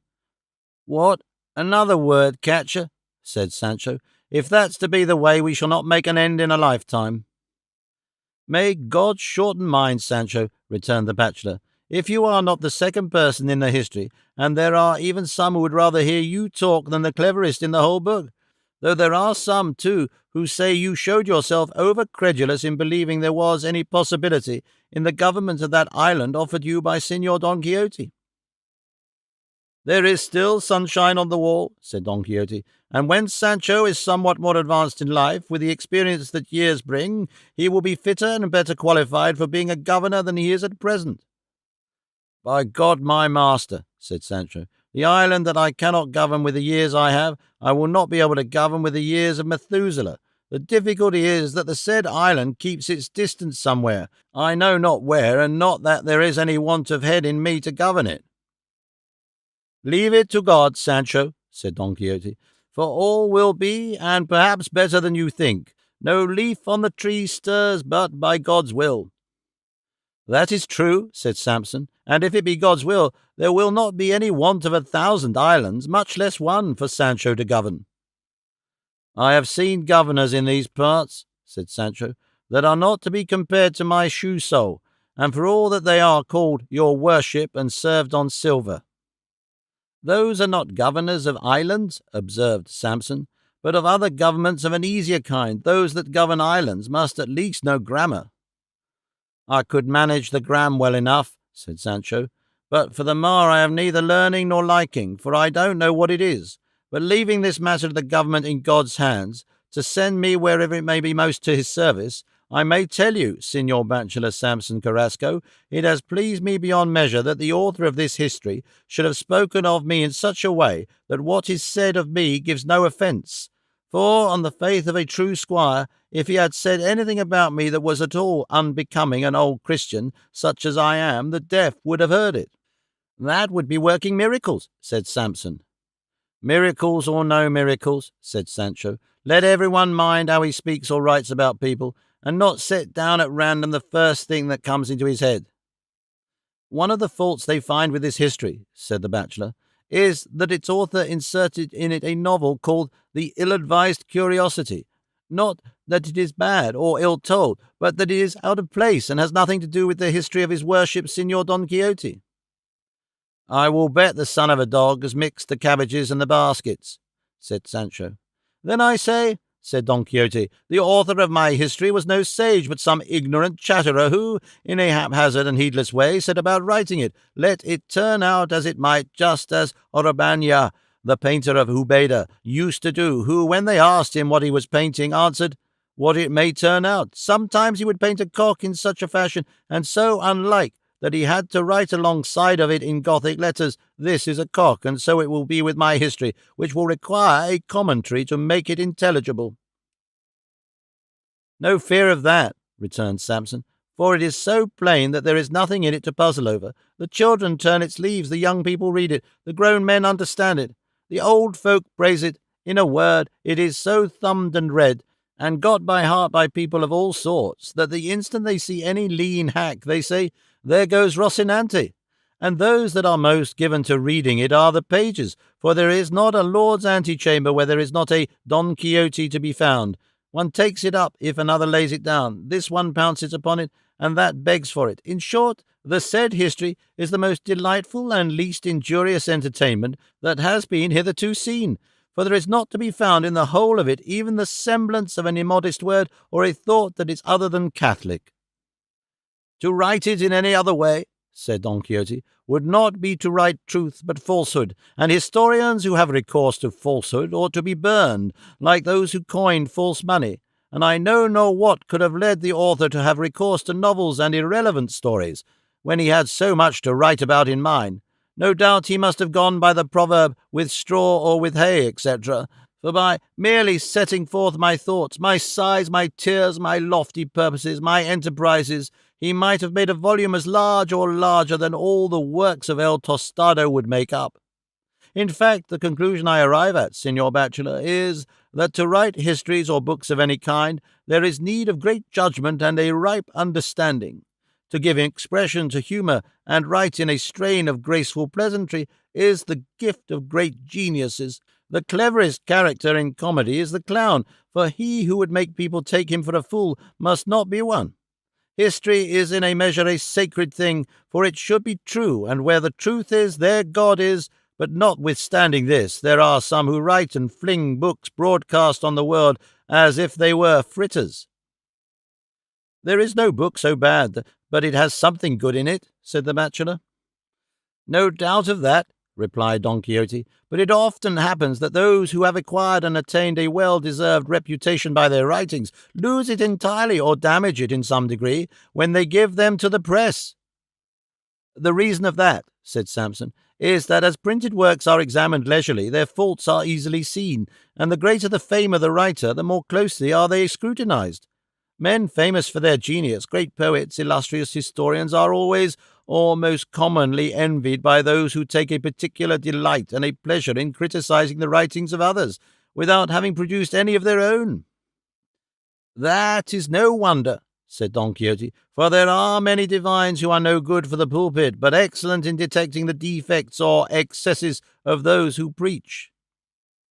All that is true, Señor Don Quixote, said Carrasco, but I wish such fault-finders were more lenient and less exacting, and did not pay so much attention to the spots on the bright sun of the work they grumble at. For if alicando bonus dormitat Homerus, they should remember how long he remained awake to shed the light of his work with as little shade as possible, and perhaps it may be that what they find fault with may be moles that sometimes heighten the beauty of the face that bears them. And so I say very great is the risk to which he who prints a book exposes himself. For all impossibilities, the greatest is to write one that will satisfy and please all readers. That which treats of me must have pleased few, said Don Quixote. Quite the contrary, said the bachelor, for as stultitorum infinitum est numerus, innumerable are those who have relished the said history, but some have brought a charge against the author's memory, inasmuch as he forgot to say who the thief was who stole Sancho's dapple. For it is not stated there, but only to be inferred from what is set down, that he was stolen, and a little further on we see Sancho mounted on the same ass, without any reappearance of it. They say, too, that he forgot to state what Sancho did with those 100 crowns that he found in the valise in the Sierra Morena, as he never alludes to them again, and there are many who would be glad to know what he did with them, or what he spent them on, for it is one of the serious omissions of the work. Signor Samson, I am not in a humour now for going into accounts or explanations, said Sancho, for there's a sinking of the stomach come over me, and unless I doctor it with a couple of sups of the old stuff, it will put me on the thorn of Santa Lucia. I have it at home, and my old woman is waiting for me. After dinner I'll come back, and will answer you and all the world every question you may choose to ask, as well as about the loss of the ass, as about the spending of the 100 crowns. And without another word, or waiting for a reply, he made off home. Don Quixote begged and entreated the bachelor to stay and do penance with him. The bachelor accepted the invitation and remained. A couple of young pigeons were added to the ordinary fare. At dinner they talked chivalry. Carrasco fell in with his host's humour. The banquet came to an end. They took their afternoon sleep. Sancho returned, and their conversation was resumed.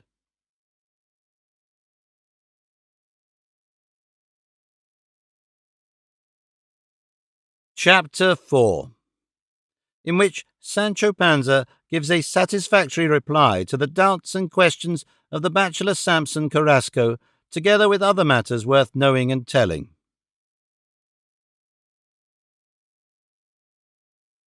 Sancho came back to Don Quixote's house, and returning to the late subject of conversation, he said, As to what Signor Samson said, that he would like to know by whom or how or when my ass was stolen, I say in reply that the same night we went into the Sierra Morena, flying from the Holy Brotherhood after that unlucky adventure of the galley slaves, and the other of the corpse that was going to Segovia, my master and I ensconced ourselves in a thicket, and there my master leaning on his lance and I seated on my dapple, battered and weary with the late phrase, we fell asleep, as if it had been on 4 feather mattresses. And I, in particular, slept so sound that, whoever he was able to come and prop me on 4 stakes, which he put under the 4 corners of the pack-saddle in such a way that he left me mounted on it, and took away Dapple from under me without my feeling it. That is an easy matter, said Don Quixote, and it is no new occurrence, for the same thing happened to Sacripante at the siege of Albraca. The famous thief, Brunello, by the same contrivance, took his horse from between his legs. Day came, continued Sancho, and the moment I stirred, the stakes gave way, and I fell to the ground with a mighty come-down. I looked about for the ass, but could not see him. The tears rushed to my eyes, and I raised such a lamentation that, if the author of our history has not put it in, he may depend upon it he has left out a good thing. Some days after, I know not how many, travelling with her ladyship the Princess Micomicona, I saw my ass, and mounted upon him, in the dress of a gipsy, was that Ginos de Pasamonte, the great rogue and rascal that my master and I freed from the chain. That is not where the mistake is, replied Samson. It is that, before the ass has turned up, the author speaks of Sancho as being mounted on it. I don't know what to say to that, said Sancho, unless that the historian made a mistake, or perhaps it might be a blunder of the printers. No doubt that's it, said Samson. But what became of the 100 crowns? Did they vanish? To which Sancho answered, I spent them for my own good, and my wife's, and my children's, and it is they that have made my wife bear so patiently all my wanderings on highways and byways, in the service of my master Don Quixote. For if, after all this time, I had come back to the house without a rap, and without the ass, it would have been a poor look-out for me, And if anyone wants to know anything more about me, here I am, ready to answer the king himself in person. And it's no affair of anyone's whether I took or did not take, whether I spent or did not spend, for the whacks that were given me in these journeys were to be paid for in money, even if they were valued at no more than 4 maravedis apiece. Another 100 crowns would not pay me for half of them. Let each look to himself, and not try to make out white black and black white, for each of us is as God made him, aye, and often worse. I will take care, said Carrasco, to impress upon the author of the history that, if he prints it again, he must not forget what worthy Sancho has said, for it will raise it a good span higher. Is there anything else to correct in the history, Signor Bachelor? Asked Don Quixote. No doubt there is, replied he, but not anything that will be of the same importance as those I have mentioned. Does the author promise a second part at all? Said Don Quixote.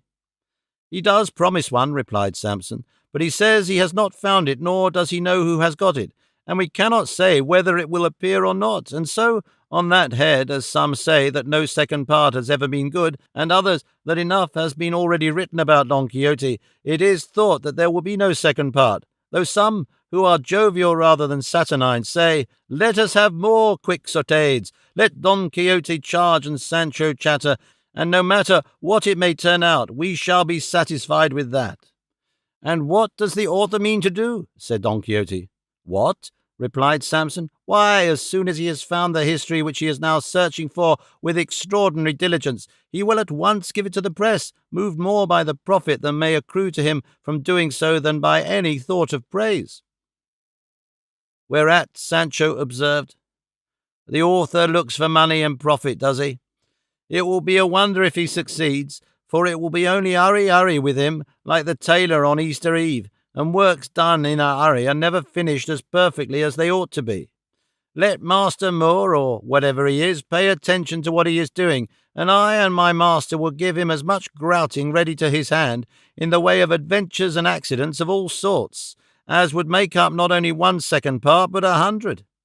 The good man fancies, no doubt, that we are fast asleep in the straw here, but let him hold up our feet to be shod, and he will see which foot it is we go lame on. All I say is, that if my master would take my advice, we would be now afield, redressing outrages and righting wrongs, as is the use and custom of good knights-errant. Sancho had hardly uttered these words, when the neighing of Rocinante fell upon their ears, which neighing Don Quixote accepted as a happy omen, and he resolved to make another sally in 3 or 4 days from that time.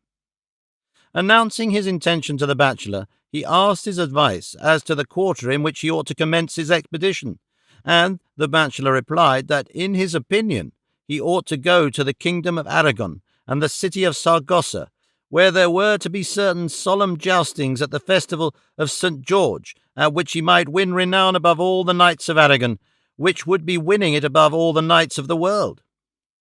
He commended his very praiseworthy and gallant resolution, but admonished him to proceed with greater caution in encountering dangers, because his life did not belong to him, but to all those who had need of him to protect and aid them in their misfortunes.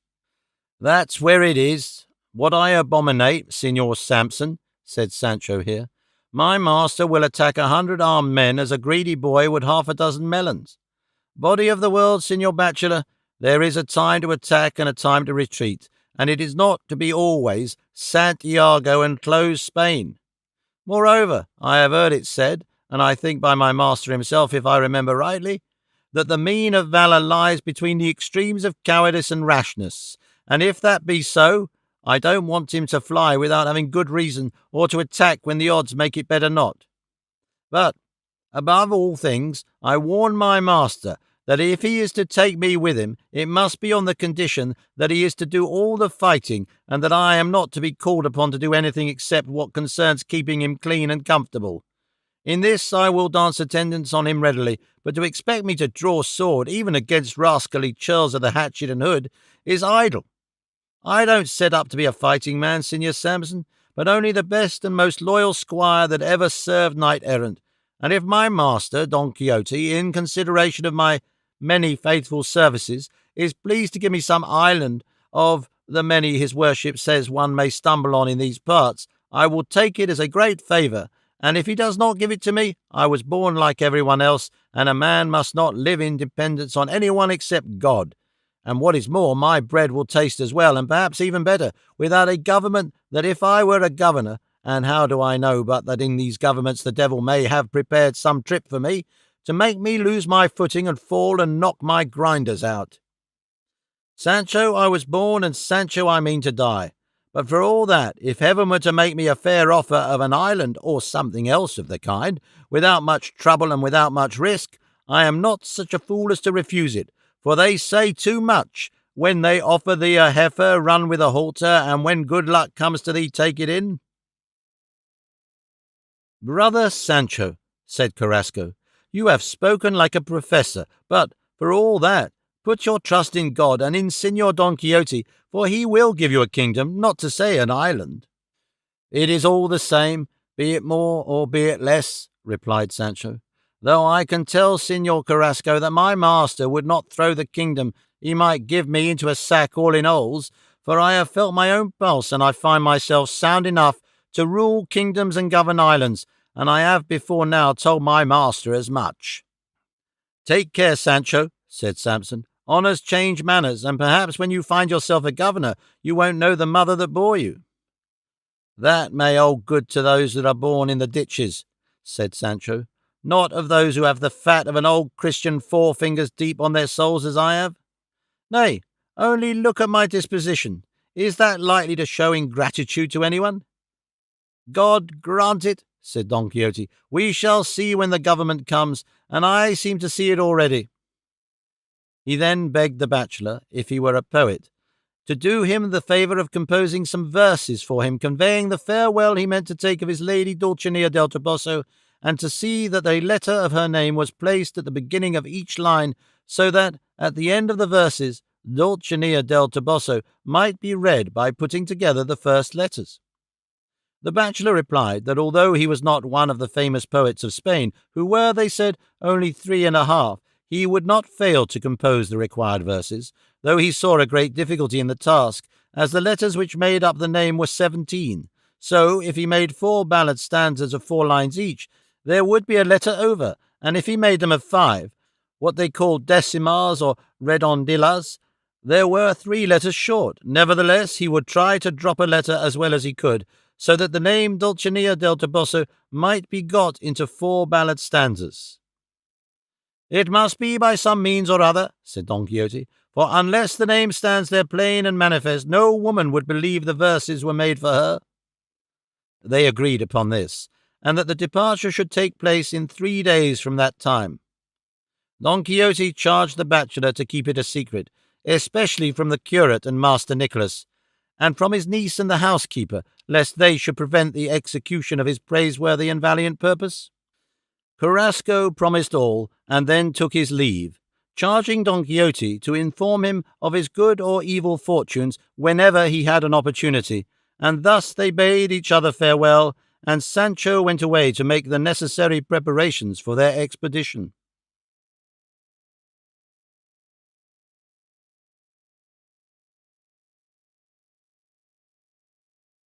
Chapter 5. Of the shrewd and droll conversation that passed between Sancho Panza and his wife Teresa Panza, and other matters worthy of being duly recorded. The translator of this history, when he comes to write this 5th chapter, says that he considers it apocryphal, because in it Sancho Panza speaks in a style unlike that which might have been expected from his limited intelligence, and says things so subtle that he does not think it possible he could have conceived them. However, desirous of doing what his task imposed upon him, he was willing to leave it untranslated, and therefore he went on to say, Sancho came home in such glee and spirits that his wife noticed his happiness a bow shot off, so much so that it made her ask him, What have you got, Sancho friend, that you are so glad? To which he replied, Wife, if it were God's will, I should be very glad not to be so well pleased as I show myself. I don't understand you, husband, said she, and I don't know what you mean by saying you would be glad if it were God's will not to be pleased, For, fool as I am, I don't know how one can find pleasure in not having it. Hark ye, Teresa, replied Sancho. I am glad, because I have made up my mind to go back to the service of my master Don Quixote, who means to go out a third time to seek for adventures, and I am going with him again, for my necessities will have it so, and also the hope that cheers me with the thought that I may find another 100 crowns like those we have spent, though it makes me sad to have to leave thee and the children. And if God would be pleased to let me have my daily bread, dry shod and at home, without taking me out into the byways and crossroads, and he could do it at small cost by merely willing it, it is clear my happiness would be more solid and lasting, for the happiness I have is mingled with sorrow at leaving thee, so that I was right in saying I would be glad if it were God's will, not to be well pleased. Look here, Sancho, said Teresa, ever since you joined on to a knight-errant, you talk in such a roundabout way that there is no understanding you.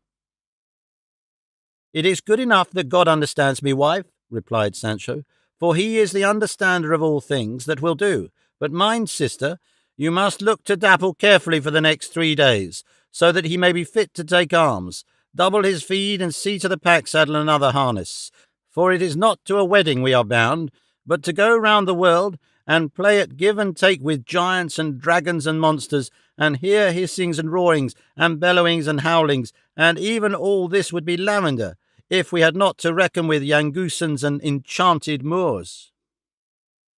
I know well enough, husband, said Teresa, that squires errant don't eat their bread for nothing, and so I will be always praying to our Lord to deliver you speedily from all that hard fortune. I can tell you, wife, said Sancho, if I did not expect to see myself governor of an island before long, I would drop down dead on the spot. Nay then, husband, said Teresa, let the hen live, though it be with her pip, live, and let the devil take all the governments in the world. You come out of your mother's womb without a government. You have lived until now without a government, and when it is God's will you will go or be carried to your grave without a government. How many there are in the world who live without a government, and continue to live all the same, and are reckoned in the number of the people. The best sauce in the world is hunger, and as the poor are never without that, they always eat with a relish. But mind, Sancho, if by good luck you find yourself with some government, don't forget me and your children. Remember that Sanchico is now full 15, and it is right he should go to school, if his uncle the abbot has a mind to have him trained for the church. Consider, too, that your daughter Maria Sancho will not die of grief if we marry her, for I have my suspicions that she is as eager to get a husband as you to get a government, and after all a daughter looks better ill-married than well-whored. By my faith, replied Sancho, if God brings me to get any sort of government, I intend, wife, to make such a high match for Mary Sancha that there will be no approaching her without calling her my lady. Nay, Sancho, returned Teresa, marry her to equal, that is the safest plan, for if you put her out of wooden clogs into high-heeled shoes, out of a grey flannel petticoat into hoops and silk gowns, out of the plain Marica and thou into Donna so-and-so and my lady, the girl won't know where she is, and at every turn she will fall into 1,000 blunders that will show the thread of her coarse homespun stuff. Tut, you fool, said Sancho, it will be only to practice it for 2 or 3 years, and then dignity and decorum will fit her as easily as a glove, and if not, what matter? Let her be my lady, and never mind what happens. Keep to your own station, Sancho, replied Teresa. Don't try to raise yourself higher, and bear in mind the proverb that says, wipe the nose of your neighbour's son and take him into your house. A fine thing it would be indeed to marry our Maria to some great count or grand gentleman who, when the humour took him, would abuse her and call her clown-bred and clodhopper's daughter and spinning wench. I have not been bringing up my daughter for that all this time, I can tell you, husband. Do you bring home money, Sancho, and leave marrying her to my care? There is Lope Tocho, Juan Tocho's son, a stout, sturdy young fellow that we know, and I can see he does not look sour at the girl. And with him, one of our own sort, she will be well married, and we shall have her always under our eyes, and be all one family, parents and children, grandchildren and sons-in-law, and the peace and blessing of God will dwell among us. So don't you go marrying her in those courts and grand palaces, where they won't know what to make of her, or she what to make of herself. "Why, you idiot and wife for Barabbas," said Sancho, "what do you mean by trying without why or wherefore to keep me from marrying my daughter to one who will give me grandchildren that will be called your lordship? Look ye, Teresa, I have always heard my elders say that he who does not know how to take advantage of luck when it comes to him has no right to complain if it gives him the go-by. And now that it is knocking at our door, it will not do to shut it out. Let us go with the favouring breeze that blows upon us." It is this sort of talk, and what Sancho says lower down, that made the translator of the history say he considered this chapter apocryphal.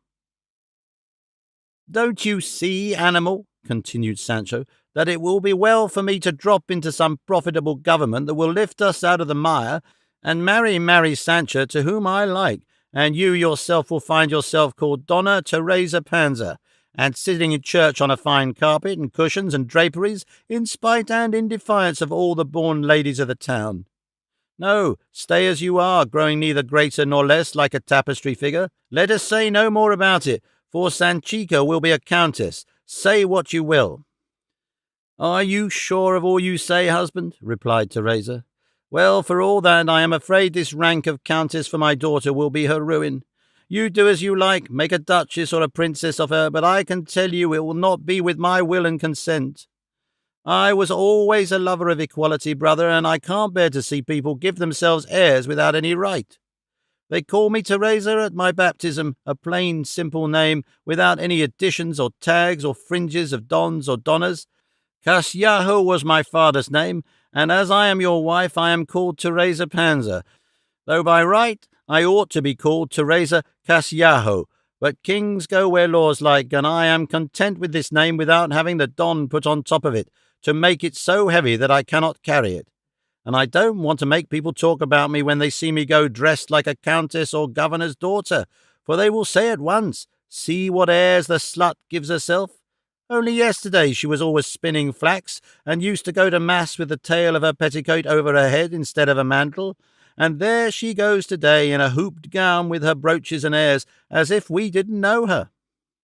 If God keeps me in my 7 senses, or 5, or whatever number I have, I am not going to bring myself to such a pass. Go you, brother, and be a government or an island, and swagger as much as you like, for by the soul of my mother, neither my daughter nor I are going to stir a step from our village. A respectable woman should have a broken leg and keep at home, and to be busy at something is a virtuous damsel's holiday. Be off to your adventures along with your Don Quixote, and leave us to our misadventures, for God will mend them for us according as we deserve it. I don't know, I'm sure, who fixed the Don to him, what neither his father nor grandfather ever had." "I declare thou hast a devil of some sort in thy body," said Sancho. "God help thee. What a lot of things thou hast strung together, one after the other, without head or tail. What have Casillajo and the brooches and the proverbs and the airs to do with what I say? Look here, fool and dolt, for so I may call you when you don't understand my words and run away from good fortune.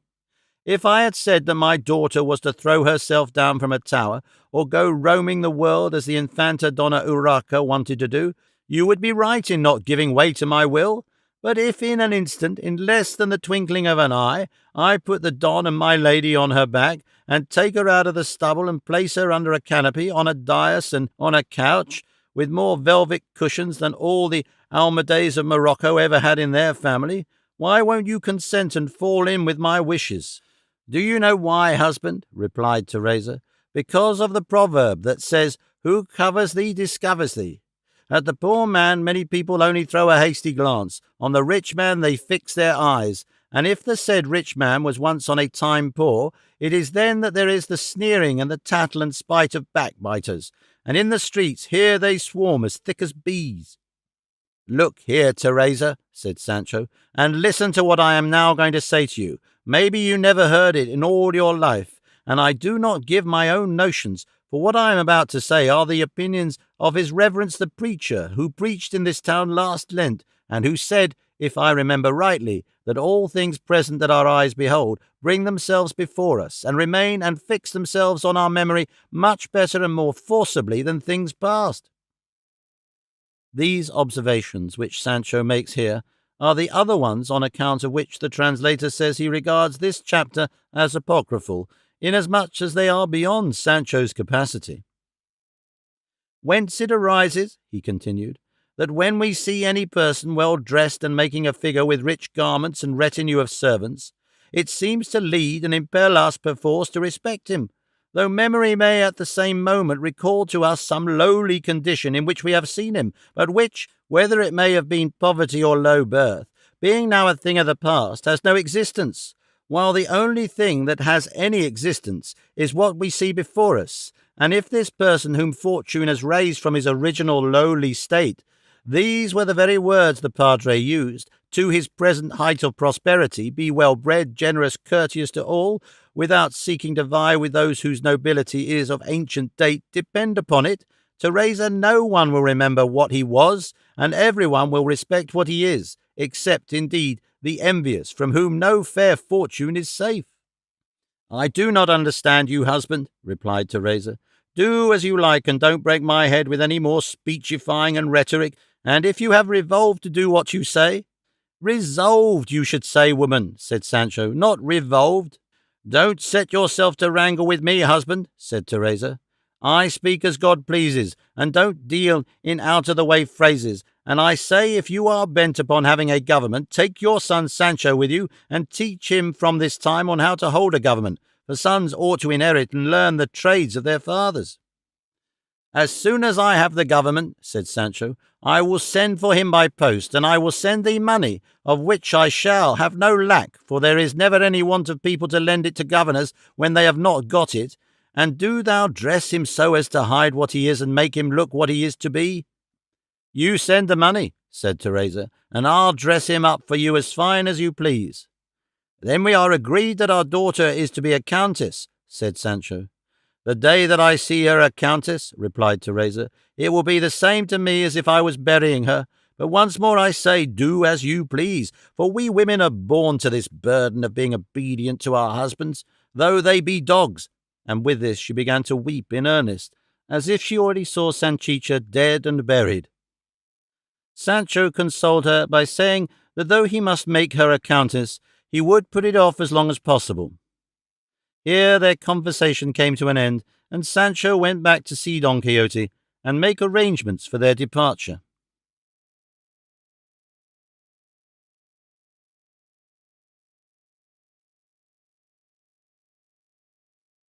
Chapter 6. Of what took place between Don Quixote and his niece and housekeeper, one of the most important chapters in the whole history. While Sancho Panza and his wife, Teresa Casiajo, held the above irrelevant conversation, Don Quixote's niece and housekeeper were not idle, for by 1,000 signs they began to perceive that their uncle and master meant to give them the slip the third time, and once more betake himself to his, for them, ill-errant chivalry. They strove by all the means in their power to divert him from such an unlucky scheme, but it was all preaching in the desert and hammering cold iron. Nevertheless, among many other representations made to him, the housekeeper said to him, In truth, master, if you do not keep still and stay quiet at home, and give over roaming mountains and valleys like a troubled spirit, looking for what they say are called adventures, but what I call misfortunes, I shall have to make complaint to God and the king with loud supplication to send some remedy. To which Don Quixote replied, What answer God will give to your complaints, housekeeper, I know not, nor what his majesty will answer either. I only know that if I were king, I should decline to answer the numberless silly petitions they present every day, for one of the greatest among the many troubles kings have is being obliged to listen to all and answer all, and therefore I should be sorry that any affairs of mine should worry him. Whereupon the housekeeper said, Tell us, signor, at his majesty's court are there no knights? There are, replied Don Quixote, and plenty of them, and it is right there should be, to set off the dignity of the prince for the greater glory of the king's majesty. Then might not your worship, said she, be one of those that, without stirring a step, serve their king and lord in his court? Recollect, my friend, said Don Quixote, all knights cannot be courtiers, nor can all courtiers be knights errant, nor indeed they be. There must be all sorts in the world, and though we may be all knights, there is a great difference between one and another, for the courtiers, without quitting their chambers or the threshold of the court, range the world over by looking at a map, without its costing them a farthing, and without suffering heat or cold, hunger or thirst. But we, the true knights errant, measure the whole earth with our own feet, exposed to the sun, to the cold, to the air, to the inclemencies of heaven, by day and night, on foot and on horseback. Nor do we only know enemies in pictures, but in their own real shapes, and at all risks and on all occasions we attack them, without any regard to childish points or rules of single combat, whether one has or has not a shorter lance or sword, whether one carries relics or any secret contrivance about him, whether or not the sun is to be divided and portioned out, and other niceties of the sort that are observed in set combats of man to man, that you know nothing about, but I do. And you must know, besides, that the true knight-errant, though he may see 10 giants, that not only touch the clouds with their heads, but pierce them, and that go each of them on 2 tall towers by way of legs, and whose arms are like the masts of mighty ships, and each eye like a great mill wheel, and glowing brighter than a glass furnace, must not on any account be dismayed by them. On the contrary, he must attack and fall upon them with a gallant bearing and a fearless heart, and if possible vanquish and destroy them, even though they have for armour the shells of a certain fish, that they say are harder than diamonds, and in place of swords wield trenchant blades of Damascus steel, or clubs studded with spikes also of steel, such as I have more than once seen. All this I say, housekeeper, that you may see the difference there is between the one sort of knight and the other, and it would be well if there were no prince who did not set a higher value on this second, or more properly speaking first, kind of knights-errant, for, as we read in their histories, there have been some among them who have been the salvation not merely of one kingdom, but of many. "Oh, signor," here exclaimed the niece, "remember that all this you are saying about knights-errant is fable and fiction, and their histories, if indeed they were not burned, would deserve each of them to have a San Benito put on it, or some mark by which it might be known as infamous and a corrupter of good manners." "By the God that gives me life," said Don Quixote, "if thou wert not my full niece, being daughter of my own sister, I would inflict a chastisement upon thee for the blasphemy thou hast uttered, that all the world should ring with. What? Can it be that a young hussy that hardly knows how to handle a dozen lace bobbins dares to wag her tongue and criticize the histories of knights-errant? What would Signor Amadis say if he heard of such a thing? He, however, no doubt would forgive thee, for he was the most humble-minded and courteous knight of his time, and, moreover, a great protector of damsels. But some there are that might have heard thee, and it would not have been well for thee in that case, for they are not all courteous or mannerly. Some are ill-conditioned scoundrels, nor is it every one that calls himself a gentleman, that is so in all respects. Some are gold, others pinchbeck, and all look like gentlemen, but not all can stand the touchstone of truth. There are men of low rank who strain themselves to bursting to pass for gentlemen, and high gentlemen who, one would fancy, were dying to pass for men of low rank. The former raise themselves by their ambition or by their virtues, the latter debase themselves by their lack of spirit or by their vices, and one has need of experience and discernment to distinguish these 2 kinds of gentlemen, so much alike in name and so different in conduct." "God bless me," said the niece, "that you should know so much, uncle. Enough, if need be, to get up into a pulpit and go and preach in the streets, and yet that you should fall into a delusion so great and a folly so manifest as to try to make yourself out vigorous when you are old, strong when you are sickly, able to put straight what is crooked when you yourself are bent by age, and, above all, a caballero when you are not one, for though gentlefolk may be so, poor men are nothing of the kind." "There is a great deal of truth in what you say, niece," returned Don Quixote, "and I could tell you somewhat about birth that would astonish you, but, not to mix up things human and divine, I refrain. Look you, my dears, all the lineages in the world, attend to what I am saying, can be reduced to 4 sorts, which are these: those that had humble beginnings, and went on spreading and extending themselves until they attained surpassing greatness; those that had great beginnings and maintained them, and still maintain and uphold the greatness of their origin;